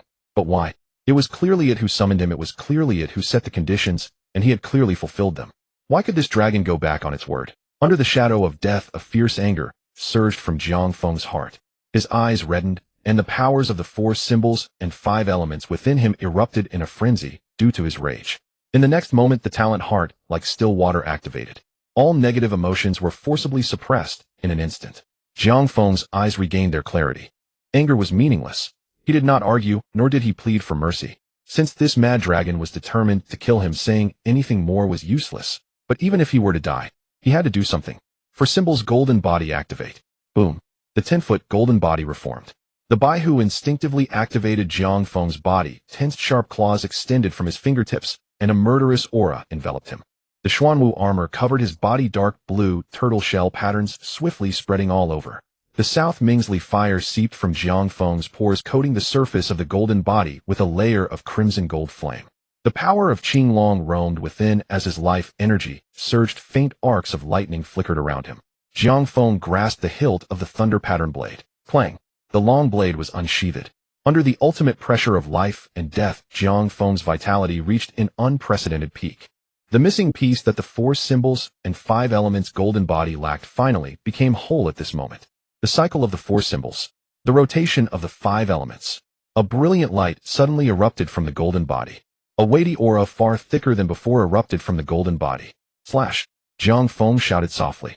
On the blade, purple lightning, golden malevolence, azure flames, dark light, and multicolored spiritual light intertwined. Transforming into a radiant blade aura several meters long, it fiercely cleaved toward the claw that obscured the heavens. The blade aura surged upward like a dragon. Yet before that overshadowing dragon claw, it still appeared as insignificant as a firefly. It truly is a dragon. The intent of the dragon-slaying blade surged. Boom. The blade aura collided with the dragon claw. There was no hindrance whatsoever. The blade aura shattered. It was like a stone thrown into the sea, causing not a single ripple. Jiang Feng looked at the shattered blade light and smiled in acceptance. The gap was too vast, so great that even with all his might he couldn't budge his opponent in the slightest. Yet he had no regrets. This slash was the strongest he had ever delivered, as well as the most exhilarating. The sources of the four symbols, the power of the five elements, the intent of the dragon-slaying blade. He poured everything he had into this strike, holding nothing back. It was worth it. Jiang Feng did not evade, calmly facing the descending dragon claw. But then the dragon claw suddenly halted. Following that, the overwhelming murderous intent receded like a tide, and the terrifying dragon might vanished without a trace. A hint of astonishment flashed in Jiang Feng's eyes. The dragon claw retracted. Song Xian's massive dragon head peeked down from the sea of clouds, its dragon whiskers proudly raised, its dark golden vertical pupils filled with delight. Hee, did this dragon scare you? Song Xian's tone returned to its earlier frivolousness. You now can be considered truly accomplished. Just now that strike under the extreme pressure of life and death allowed me to activate the sources of the four symbols to an unprecedented degree. Now the sources of the four symbols were no longer merely forces he controlled. They would autonomously evolve and cycle. They were no longer just forces forcibly merged together. Instead, they operated as a community centered around his will. This was the true perfect golden body. Jiang Feng looked up at Song Xian. Song Xian tilted its head, its tone quite annoying. What are you dazed for? Hurry up and thank this dragon. Even if not many people are watching by then, I will still add more. Love you all. Thank you, senior. Song Xian's dragon whiskers perked up, revealing a hint of pride. Then Song Xian suddenly sighed, the massive dragon, head drooping, dimming the azure radiance that enveloped it. All right, the matter is settled, and this dragon should rest now. Before Xian you disappeared, it was the same. Song Xian suddenly glared with its dragon eyes, whiskers raised high, filled with disdain. You don't think this dragon will meet the same fate as those other three fools, do you? Jiang Feng was taken aback. Song Xian spoke proudly. What a joke. This dragon is not like them. It leaned its head forward, its dark golden vertical pupils gleaming with arrogance. How amazing I am. Jiang Feng fell silent again, finally sighing. I was overthinking it. Song Xian snorted a couple of times, its smile fading, becoming more serious. This dragon still has a while before it needs to sleep again. You can cultivate here. With this dragon present, the spiritual energy will be much denser than in other places. Whatever the other party says, it doesn't matter. There's no way to resist, just endure it. If there are benefits, take. Jiang Feng sat cross-legged, the four symbols golden body Dharma image unfolding behind him. Buzz. The power of the four symbols and five elements circulated autonomously, each rotation drawing in the surrounding spiritual energy like a swarm. This cloud platform is Song Xian's divine realm, with a concentration of spiritual energy far exceeding that of a typical cultivation site. At this moment, the spiritual energy surged like a river, gathering above Jiang Feng's head, forming a massive vortex that enveloped him. Jiang Feng's foundation was too solid. This terrifying spiritual energy, powerful enough to overwhelm an ordinary 8th-grade genius, could not harm him in the slightest. As the spiritual energy poured in, Jiang Feng's aura began to rise at a visibly rapid pace. 20 days passed in the blink of an eye. The vortex of spiritual energy surrounding Jiang Feng suddenly dissipated. He slowly opened his eyes, a five-colored divine light swirling within them, while the golden body Dharma image behind him retracted back into his body. His realm had already reached the peak of the golden body stage. He looked up at Song Xian, who had its eyelids half closed, the azure divine radiance flickering with sounds of wind and thunder emanating from within, causing the cloud sea to churn endlessly. Jiang Feng stood up and asked, "Are you going to rest, senior?" Song Xian's voice carried a hint of fatigue. "You're lucky, kid. If you hadn't woken up, this dragon would have struck you down." That light fell before Jiang Feng, transforming into a blue pill the size of a dragon's eye. The pill was clear and transparent with dense blue lightning patterns swirling on its surface, and inside it seemed to contain a swirling cloud of mist. Jiang Feng could feel a rich life force emanating from it. Song Xian spoke casually. This is the dragon essence pill containing a trace of this dragon's life essence. As long as you're not killed on the spot, this thing can bring you back to life. If you're lucky, it might even help refine your physique. In a critical moment, it could save you once. Jiang Feng did not hesitate and carefully stored it. Jiang Feng again cupped his hands, his expression serious. Senior, is there anything I can do? Song Xian's eyelids drooped slightly, its tone lazy, weakling. Let's go. Before Jiang Feng could say anything else, the cloud platform beneath him suddenly vanished. Jiang Feng felt a void beneath his feet, his body uncontrollably plummeting downward. The howling winds filled his nostrils, and the clouds rushed past his ears. Damn! Even with Jiang Feng's composure, he couldn't help but exclaim. Above him, Song Xian's laughter rang out. Huh. Yes. That's the reaction. Kid, life is short, enjoy it while you can. Don't keep a straight face all day, it's so boring. The laughter echoed across the cloud sea, gradually fading into the distance, leaving only a whisper almost blown away by the wind. Old friends are gradually withering away, oh, I hope you can live a little longer. At the first pavilion's dojo, 4 figures stood side by side. More than 20 days had passed, and the 4 still looked as withered and frail as before, but their auras were noticeably sharper. Today is the last day of the assessment. The youth in the azure robe spoke, his voice hoarse. We should go now. Has that kid survived for more than 20 days, eh? Another youth glanced at the central staircase of the dojo, his expression complicated. Upon these words, the other 3 fell silent. They had personally experienced the trial of the staircase and knew its terror. Though that kid had passed the illusionary trial, it only got harder the higher one climbed. Over 20 days without news, he must have already. Let's go, overthinking is pointless. The youth in the azure robe shook his head and was about to turn around. Just then a strange humming suddenly resonated within the dojo. The 4 simultaneously turned their heads, their pupils involuntarily shrinking. They saw the ancient staircase, which had stood for who knows how long, beginning to collapse layer by layer from the top. The falling debris, accompanied by the cloud sea, was a terrifying sight. Look, something seems to be falling down. One person suddenly pointed to the sky, exclaiming in surprise. The 4 focused their gazes. They saw a figure wrapped in a violent gust of wind rapidly plummeting from the collapsing staircase. Before it even landed, a suffocating pressure crashed down. Not good. The 4's expressions changed drastically, almost simultaneously channeling their power. Boom. 4 golden body Dharma images soared into the sky simultaneously, their golden light dazzling the might of the 9th grade, erupting to barely withstand the overwhelming pressure from above. Bang. Accompanied by a thunderous roar, Jiang Feng landed. The hard black jade stone slab shattered with a resounding crack, the fractures spreading like a spider web in all directions. The violent shockwave exploded from him as the center, sweeping up countless debris and dust like a tsunami rushing outward. The 4 9th grade heirs felt a tremendous force crashing into them. Even their golden body Dharma images trembled violently before the shockwave. Jiang Feng's mind stirred slightly as his golden body Dharma image slowly retracted.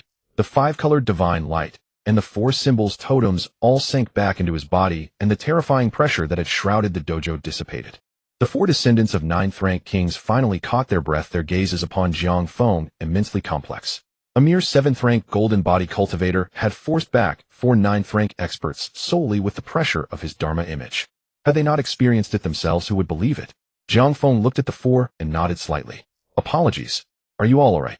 The young man in blue was the first to recover, smiling wryly. We're fine. We misjudged you again. Previously we thought you were ignorant of the heavens and the earth, but now it seems we were the ones looking at the sky from the bottom of a well. He paused, then cupped his hands solemnly toward Jiang Feng. I am Gu Yuan. May I ask your name, brother? Jiang Feng returned the gesture. Jiang Feng. The other 3 also cupped their hands and introduced themselves, their demeanor far more courteous than before. The one with a sharp aura and a heavy blade on his back was called Li Feishing, a 9th rank 5th layer.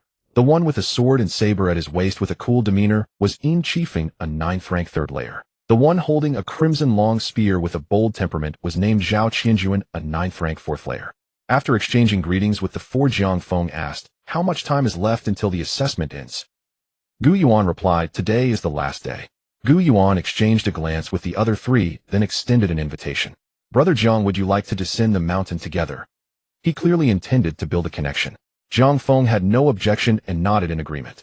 Just as they were about to depart, a rift suddenly tore open in the sky above the dojo. Zhou Juyo stepped out from the rift. His gaze fell upon Jiang Feng, and a look of undisguised satisfaction spread across his face. Good lad, you did not disappoint this old man. That day outside the volcano's forbidden area, Zhou Juyo had witnessed with his own eyes how Jiang Feng moved freely through that terrifying volcano, a place even king-rank experts dared not set foot. From that moment on, he had harbored a certain expectation. That was why he had reminded Jiang Feng to come to the first pavilion early. Now it seemed the lad had indeed reaped a great harvest. Zhou Juyo withdrew his gaze and looked at Gu Yuan and the others. You four go ahead. I have some matters to discuss with this lad alone. The four exchanged glances, but dared not ask further. They bowed to Zhou Juyo, cupped their hands toward Jiang Feng, and departed first. Only Jiang Feng and Zhou Juyo remained in the dojo. Jiang Feng cupped his hands and spoke first. Senior, may I ask for your guidance? Zhou Juyo asked with a smile. Lad, don't you think this final assessment has many unreasonable aspects? Jiang Feng nodded. Indeed, many. If the goal was to recruit talents without restriction, then the wanton actions of those noble scions should not have been allowed. Nor should past prodigies have been permitted to slaughter newcomers at will. Or rather, from the very beginning, a newcomer assessment should not have included past prodigies at all. Zhou Juyo sighed. Lad, do you understand our world? I mean, not just Blue Star. Jiang Feng's gaze. Zhou Juyo clasped his hands behind his back, his tone heavy. Blue Star is merely one of tens of thousands of life-bearing planets in the entire Kanglan Star region. This star region is vast and boundless, with myriad races and a strict hierarchy of civilizations. And all planets are uniformly under the dominion of the Kanglan Lord, adhering to the iron laws he has decreed. In the Kanglan Star region, Blue Star is merely a low-level civilization planet, unremarkable in theory, yet Blue Star is exceptionally special. Zhou Juyo paused, a hint of helplessness in his expression. Our Blue Star harbors too many secrets.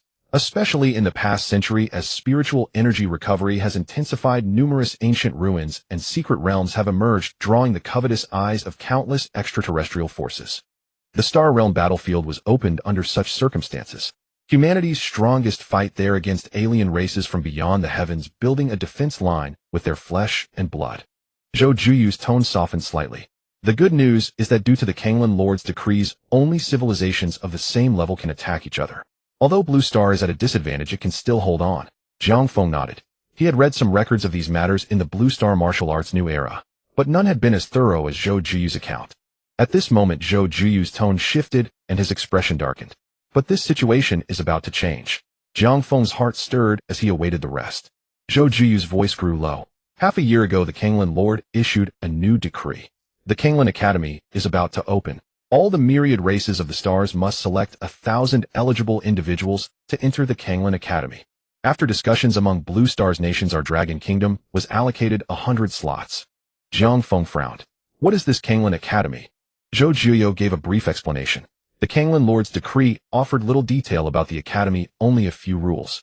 First, all students would be assigned to different levels of school districts based on their home planet's civilization level. Second, students from higher school districts could, under specific conditions, attack those from lower districts. Finally, elimination from the bottom. The academy would conduct assessments periodically. Those eliminated would lose their student status and be sent back to their home planet. Zhou Juyo took a deep breath, deep anxiety in his eyes. These are all manageable. What truly keeps the high-level officials of Blue Star's nations awake at night is the final supplementary rule. When all the prodigies of a planet are eliminated, that planet will lose the protection of the Kanglan Lord's decree. Zhou Juyo's tone was grave. In other words, once Blue Star's prodigies are all eliminated, the iron law that only same-level civilizations can attack each other will no longer shield Blue Star. A shadow of gravity also fell over Jiang Feng's eyes. Zhou Juyo looked at him, a trace of helplessness in his gaze. The mid to high-level civilizations coveting Blue Star have never been few. But hindered by the Kanglan Lord's decree, they could not act. And once the decree's protection is lost, all those forces eyeing Blue Star will pounce at the first opportunity. And Blue Star would have no power to resist. Jiang Feng was silent for a long time before slowly speaking. So this final assessment is essentially your simulation of the Kanglan Academy. Exactly, Zhou Juyo nodded. Compared to the experience of this assessment, what you will face in the future will be even more brutal. Not telling you in advance was also to make this simulation as realistic as possible, to select the truly suitable ones. Jiang Feng frowned. Senior, does entering the Kanglan Academy seem to bring only disadvantages? Of course not. A hint of a smile finally appeared on Zhou Juyu's face. For individuals, the cultivation resources the Kanglan Academy can provide are enough to make even those high-level civilization planets drool. And for Blue Star, if its prodigies can complete school district promotions, the home planet will receive corresponding levels of resource support. At that time, the entire civilization of Blue Star will usher in a period of rapid advancement. He paused, his tone turning solemn and hopeful. Once Blue Star evolves into a high-level civilization, it will have truly secured its foothold in this star region. Jiang Feng pondered for a moment, then asked in confusion, why would the Kanglan Lord entrust the fate of a planet to a group of young people? Zhou Jiuyo shook his head. We have discussed this more than once, but there is no answer. Perhaps it is a form of selection, or perhaps a whim born of boredom. But in any case, the will of the Kanglan Lord is not something we can defy. We can only choose to accept. Zhou Jiuyo raised a hand and patted Jiang Feng on the shoulder. His eyes were full of expectation. To establish yourself in the Kanglan Academy, you need strength, intelligence, character, talent, and luck. None can be lacking. To be honest, this old man was quite pessimistic about Blue Star's prospects until I discovered you. As Zhou Jiuyo's voice fell, a system prompt suddenly flashed in Jiang Feng's mind. Ding.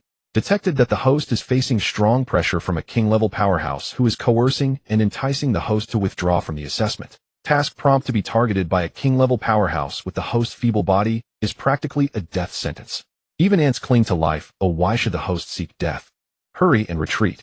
Task reward distributed based on completion level DS level. Jiang Feng's eyelid twitched slightly. What does this system think of his conversation with Zhou Jiuyo? It is utterly deaf and blind. Not wanting to deal with the idiotic system, Jiang Feng looked at Zhou Jiuyo and said solemnly, thank you for your consideration, senior. Although the younger generation may not be as exceptional as the senior claims concerning the survival of Blue Star, I will do my utmost. If Blue Star falls, all those he cares about will not be spared either. Thus, even without Zhou Jiuyo's words, he would never take a single step back. Good. Zhou Jiuyo laughed heartily, his gaze filled with greater appreciation. He continued, actually, everyone will learn of these inner details later. I am specifically waiting for you to give you some. Jiang Feng asked in confusion, what is it? Zhou Jiuyo raised his hand and took out a long knife from his storage ring.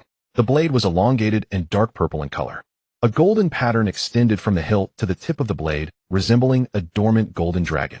At the end of the hilt was embedded a dark pearl. The pearl seemed to contain a flowing star river, emitting faint spatial fluctuations.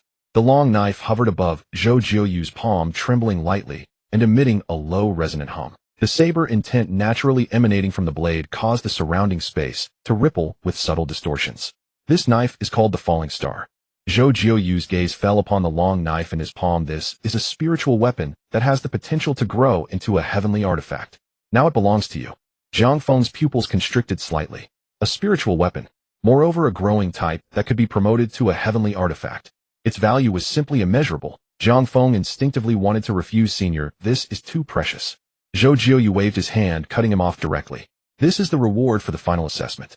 He chuckled. The issuance standard for the Falling Star knife is set by me, and I believe that you are well-deserved. Besides, if it weren't too troublesome to wield a heavenly artifact, and your current realm isn't enough making it a burden, instead, I would have liked to provide you with a heavenly artifact. A wave of gratitude surged within Jiang Feng. This king-level powerhouse truly saw promise in him. He no longer declined and extended both hands, solemnly accepting the Falling Star knife. The hilt felt warm in his grasp, and a seemingly intangible consciousness spread from the Falling Star knife, as if it were curious about Jiang Feng. Jiang Feng responded with his own intent. The Falling Star knife trembled lightly, returning a joyful consciousness. In the next moment, it flew automatically behind Jiang Feng. Snap! The Falling Star knife directly knocked the Thunder Pattern knife away, and then, as the blade transformed, it took on the shape of the Thunder Pattern knife, slowly sliding into its sheath, fitting perfectly, and only then did it settle. Watching this scene, Jiang Feng couldn't help but chuckle. He raised his hand and summoned the Thunder Pattern knife into his palm, then slung it diagonally at his waist. Seeing this, Zhou Jiuyo's smile grew wider. It seems the Falling Star knife really likes you. Jiang Feng clasped his fists and bowed, speaking sincerely, thank you for your kindness, senior. Zhou Jiuyo waved his hand. All right, go down the mountain. The final assessment list should be announced soon. As his voice fell, Zhou Jiuyo tore the space apart and stepped into it. In the Dao field, only Jiang Feng remained. Almost simultaneously, a system prompt flashed in his mind. Ding. Congratulations, host. With your eloquence, you have moved the king-level powerhouse. Not only were you not eliminated from the assessment, but you also obtained a growing spiritual weapon. Indeed, you are the genius of survival chosen by this system. The level of pulling off a con is impressively high. Congratulations, host, for completing the task. Proud and unbending. Task completion level S. Reward 1. Current realm 15-2. Complete understanding of the heavenly grade supreme knife technique 9 Heavens Divine Thunder / not part of Blue Star Martial Arts. A legal acquisition channel has been established. Jiang Feng had long since become accustomed to the system's quirky rhetoric, automatically filtering out the chaotic descriptions. Sensing the energy that was faintly about to emerge from his Dantian, Jiang Feng hurriedly concentrated his thoughts. System temporarily seal the realm reward. The energy first paused, then quietly dissipated. Now that the assessment was over, there was no need to rush into the 8th rank. Keeping it for later might still allow him to use it against others at a crucial moment. Immediately after, the insights of 9 Heavens Divine Thunder / flooded into his mind. 9 Heavens Divine Thunder / It channels the power of thunder from heaven and earth into the knife. With 1 / the 9 layers of thunder strength accumulate, each stronger than the last. When perfected, the 9 layers can unite into the 9 Heavens Divine Thunder, powerful enough to shatter space. Jiang Feng carefully contemplated the essence of the knife technique in his mind. After a moment, a glint of surprise flashed in his eyes. This knife technique was remarkably compatible with the Azure Dragon inheritance. Azure Dragon Palm Thunder. The 9 Heavens Divine Thunder / is the ultimate killing technique that channels the thunder from heaven and earth into the knife. If he used the power of the Azure Dragon as a conduit to activate 9 Heavens Divine Thunder / combined with the sharpness of White Tiger's Divine Slayer plus the enhancement of Dragon Slaying Knife Intent and Falling Star Knife, its power would likely exceed the heavenly grade category. It seems I truly am lucky. Jiang Feng gathered his thoughts and stepped out of the first pavilion Dao field. The mountain path wound downward, disappearing into the vast swirling snow. He frowned. Too slow. Jiang Feng turned his head, his gaze falling upon the steep cliff at the edge of the Dao field. Below was a constantly surging sea of clouds. He suddenly recalled the experience of being thrown down from the end of the heavenly ladder by Zhangxian. Jiang Feng walked to the cliff's edge and looked down at the rolling sea of clouds. Then he leaped. At the foot of Kunlun's fairyland, the gathering place was distinctly divided. The new students and the returning students occupied their respective areas, as if separated by an invisible boundary. At this moment, Qin Hao stood at the boundary line, hands clasped behind his back, chin slightly raised, a calm smile on his face. Faint murmurs could be heard around him. Thanks to Qin Hao from the Qin family in the East Province, we successfully reached the 5th pavilion this time. Indeed, he single-handedly suppressed the 5 great martial families of the Dragon Kingdom, securing us, the candidates without backgrounds, a fair chance to compete. He is truly a role model for our generation. I heard he even killed a peak Golden Body Realm genius. And it only took 1 knife. Wow. He's so strong. The Qin family in the East Province is bound to gain fame. Listening to these discussions, Qin Hao's smile became even more indifferent, yet inside, he was already bursting with joy. Sitting at home, fame comes from the sky. Although he wasn't entirely clear about how it happened, it felt amazing. Absolutely amazing. In this place where all the geniuses of the Dragon Kingdom gathered, who wouldn't know the name Qin Hao? On the other side, Qin Tianba stood amidst the Qin family's outstanding youths, looking at Qin Hao with a complex expression. Beside him, a direct descendant of the Qin family whispered, "Brother Ba, are the rumors true about Qin Hao?" Qin Tianba remained silent for a moment, then sighed. Qin Hao from the Qin family in the East Province, indeed it is him. But he did not suppress the 5 great martial families. So someone impersonated Qin Hao. The Qin family's outstanding youth was puzzled. Qin Tianba recalled Jiang Feng's face. Only that guy had the ability to do such a thing. But that guy's growth speed was simply terrifying. To slash down a peak of the 7th rank. He wouldn't even dare to think about it in his dreams. He looked at Qin Hao, who was posing. In the past, he would have felt disgusted. But at this moment, a hint of envy unexpectedly arose in his heart. Qin Tianba understood well. From now on, even if Qin Hao remained that joke, no one in the entire Qin family would dare to look down on. On the other side, Shen Fei looked at Qin Hao's back, a bit worried. "Brother, Hao has been standing like this for over 2 hours, and he hasn't blinked. Is he okay?" Mu Huaijin replied softly, "He should be doing better than ever right now." She paused, glancing back, her eyes revealing a hint of complexity. On the contrary. In the back, Yin Jixia sat quietly on a piece of blue stone. Her once waist-length black hair had now turned completely snow-white. Her face was haggard, and there was a weariness in her brows that belied her age. In this assessment among the original 4-member team, led by Jiang Feng, only Yin Jixia managed to secure a seat in the 5th pavilion at the last moment, locking in 100 promotion slots. Because she had used the resources found in the secret realm to overdraw her potential and vitality, within just 20 days, she had risen from the peak of the 2nd rank to the peak of the 5th rank. But the cost was excruciating. At this moment, Yin Jixia had reached the point of exhaustion. She had her hands folded on her knees, her gaze always fixed on the winding snowy paths, and waiting for a certain figure to return. Zhou Juyo spoke without any unnecessary words, directly summarizing the decree of the Lord of Kanglan. Below there was a moment of silence, followed by an explosive uproar. Kanglan Academy. The pride of all races competing on the same stage. Losing would implicate the entire planet. This is simply insane. And we have to compete with the proud geniuses of higher civilizations. 1,000 people. The fate of Blue Star rests on these 1,000 individuals. What a joke. What's there to fear? To enter Kanglan Academy and access a higher level of cultivation system, even death, would be worth it. Those who gained the spots were filled with both fear and excitement, yet no one chose to withdraw. Meanwhile, those who did not secure a spot mostly wore expressions of relief. They were well aware of their own capabilities. In Blue Star and Long Country, they could barely compete with others, let alone against the pride of those higher civilizations. Zhou Juyo waited for a moment before continuing to speak. Suddenly the sky above tore open, and an ancient cold laughter echoed from the crack. Since you are so afraid, why not let out some more spots from Long Country?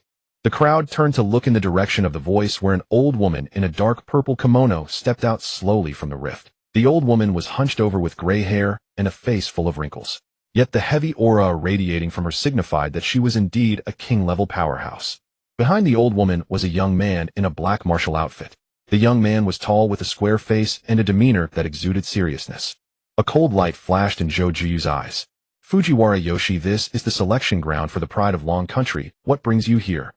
The old woman grinned, saying, this time Long Country monopolizes 10% of the spots from Kanglan Academy, which is truly unacceptable. I have come today simply to see whether your Long Country deserves these 100 spots. Zhou Juyo narrowed his eyes, a cold glint flickering within. What do you want to see? Fujiwara Yoshi pointed to the young man in black beside her. This is Ito Tsang, the first pride selected by our Fusang nation. Let him weigh the worth of your Long Country's pride. At these words the crowd erupted with anger. Fusang nation? A tiny land. How dare they be so? If it weren't for our Long Country's powerhouses providing support during the Beast Tide outbreak, that little island of theirs would have sunk long ago. Sneers and jeers filled the air. Among the crowd, Gu Yuan's eyes glinted coldly. He stepped forward, shooting into the sky. The aura of a sixth level of the Enlightenment realm erupted violently. He stood face to face with Ito Tsang, confronting him in midair. Gu Yuan's voice was icy. With just you, how dare you weigh the worth of my Long Country's pride? Below the pride of Long Country flashed with excitement. It's Gu Yuan, the heir of the Northern King. He carries the bloodline of the Cold Dragon, a natural-born powerhouse. The sixth level of the Enlightenment realm. This is secure. Ignoring the commotion below, Ito Tsang sized up Gu Yuan and shook his head. You are still not enough. Gu Yuan laughed in anger. Oh really? As he spoke, his true essence surged, and the golden body Dharma image coalesced violently. A terrifying pressure swept out, like a tsunami. The pride below gasped in amazement. Is this the strength of a king's descendant? So powerful. The kid is finished. To this, Ito Tsang merely sneered. I told you. You are still not enough. Boom. A similarly violent aura exploded from his body. It was also the sixth level of the Enlightenment realm. Immediately after, a giant black serpent Dharma image slowly solidified behind him. Not only that, but Ito Tsang's body began to undergo changes. Under his skin, countless tumors writhed wildly. The entire person seemed to be expanded from within by something growing in size and tearing his clothes apart. As the tumors burst, a dark purple pus oozed out, emitting a nauseating stench. Yet the aura radiating from him rose rapidly along with this disgusting transformation. Below, the pride of Long Country changed their expressions drastically. What kind of monster is this? Is he still human? In the examiner's array, Duan Yu furrowed his brow, a serious expression flashing in his eyes. It seems this guy has consumed the latest martial arts potion developed by Country A. The martial arts systems of countries worldwide are vastly different. But in essence, there are only two paths. One is the Xianhuang martial arts, led by Long Country, following the principles of heaven and earth, tempering the body and cultivating the heart, emphasizing a gradual buildup. The other is the Jin martial arts, led by the Western countries, relying on Jin potions and mechanical modifications to forcibly elevate strength. Though the progress is rapid, the foundation is weak and the aftereffects are immense. Both systems have their strengths. However, after the promulgation of the Kanglan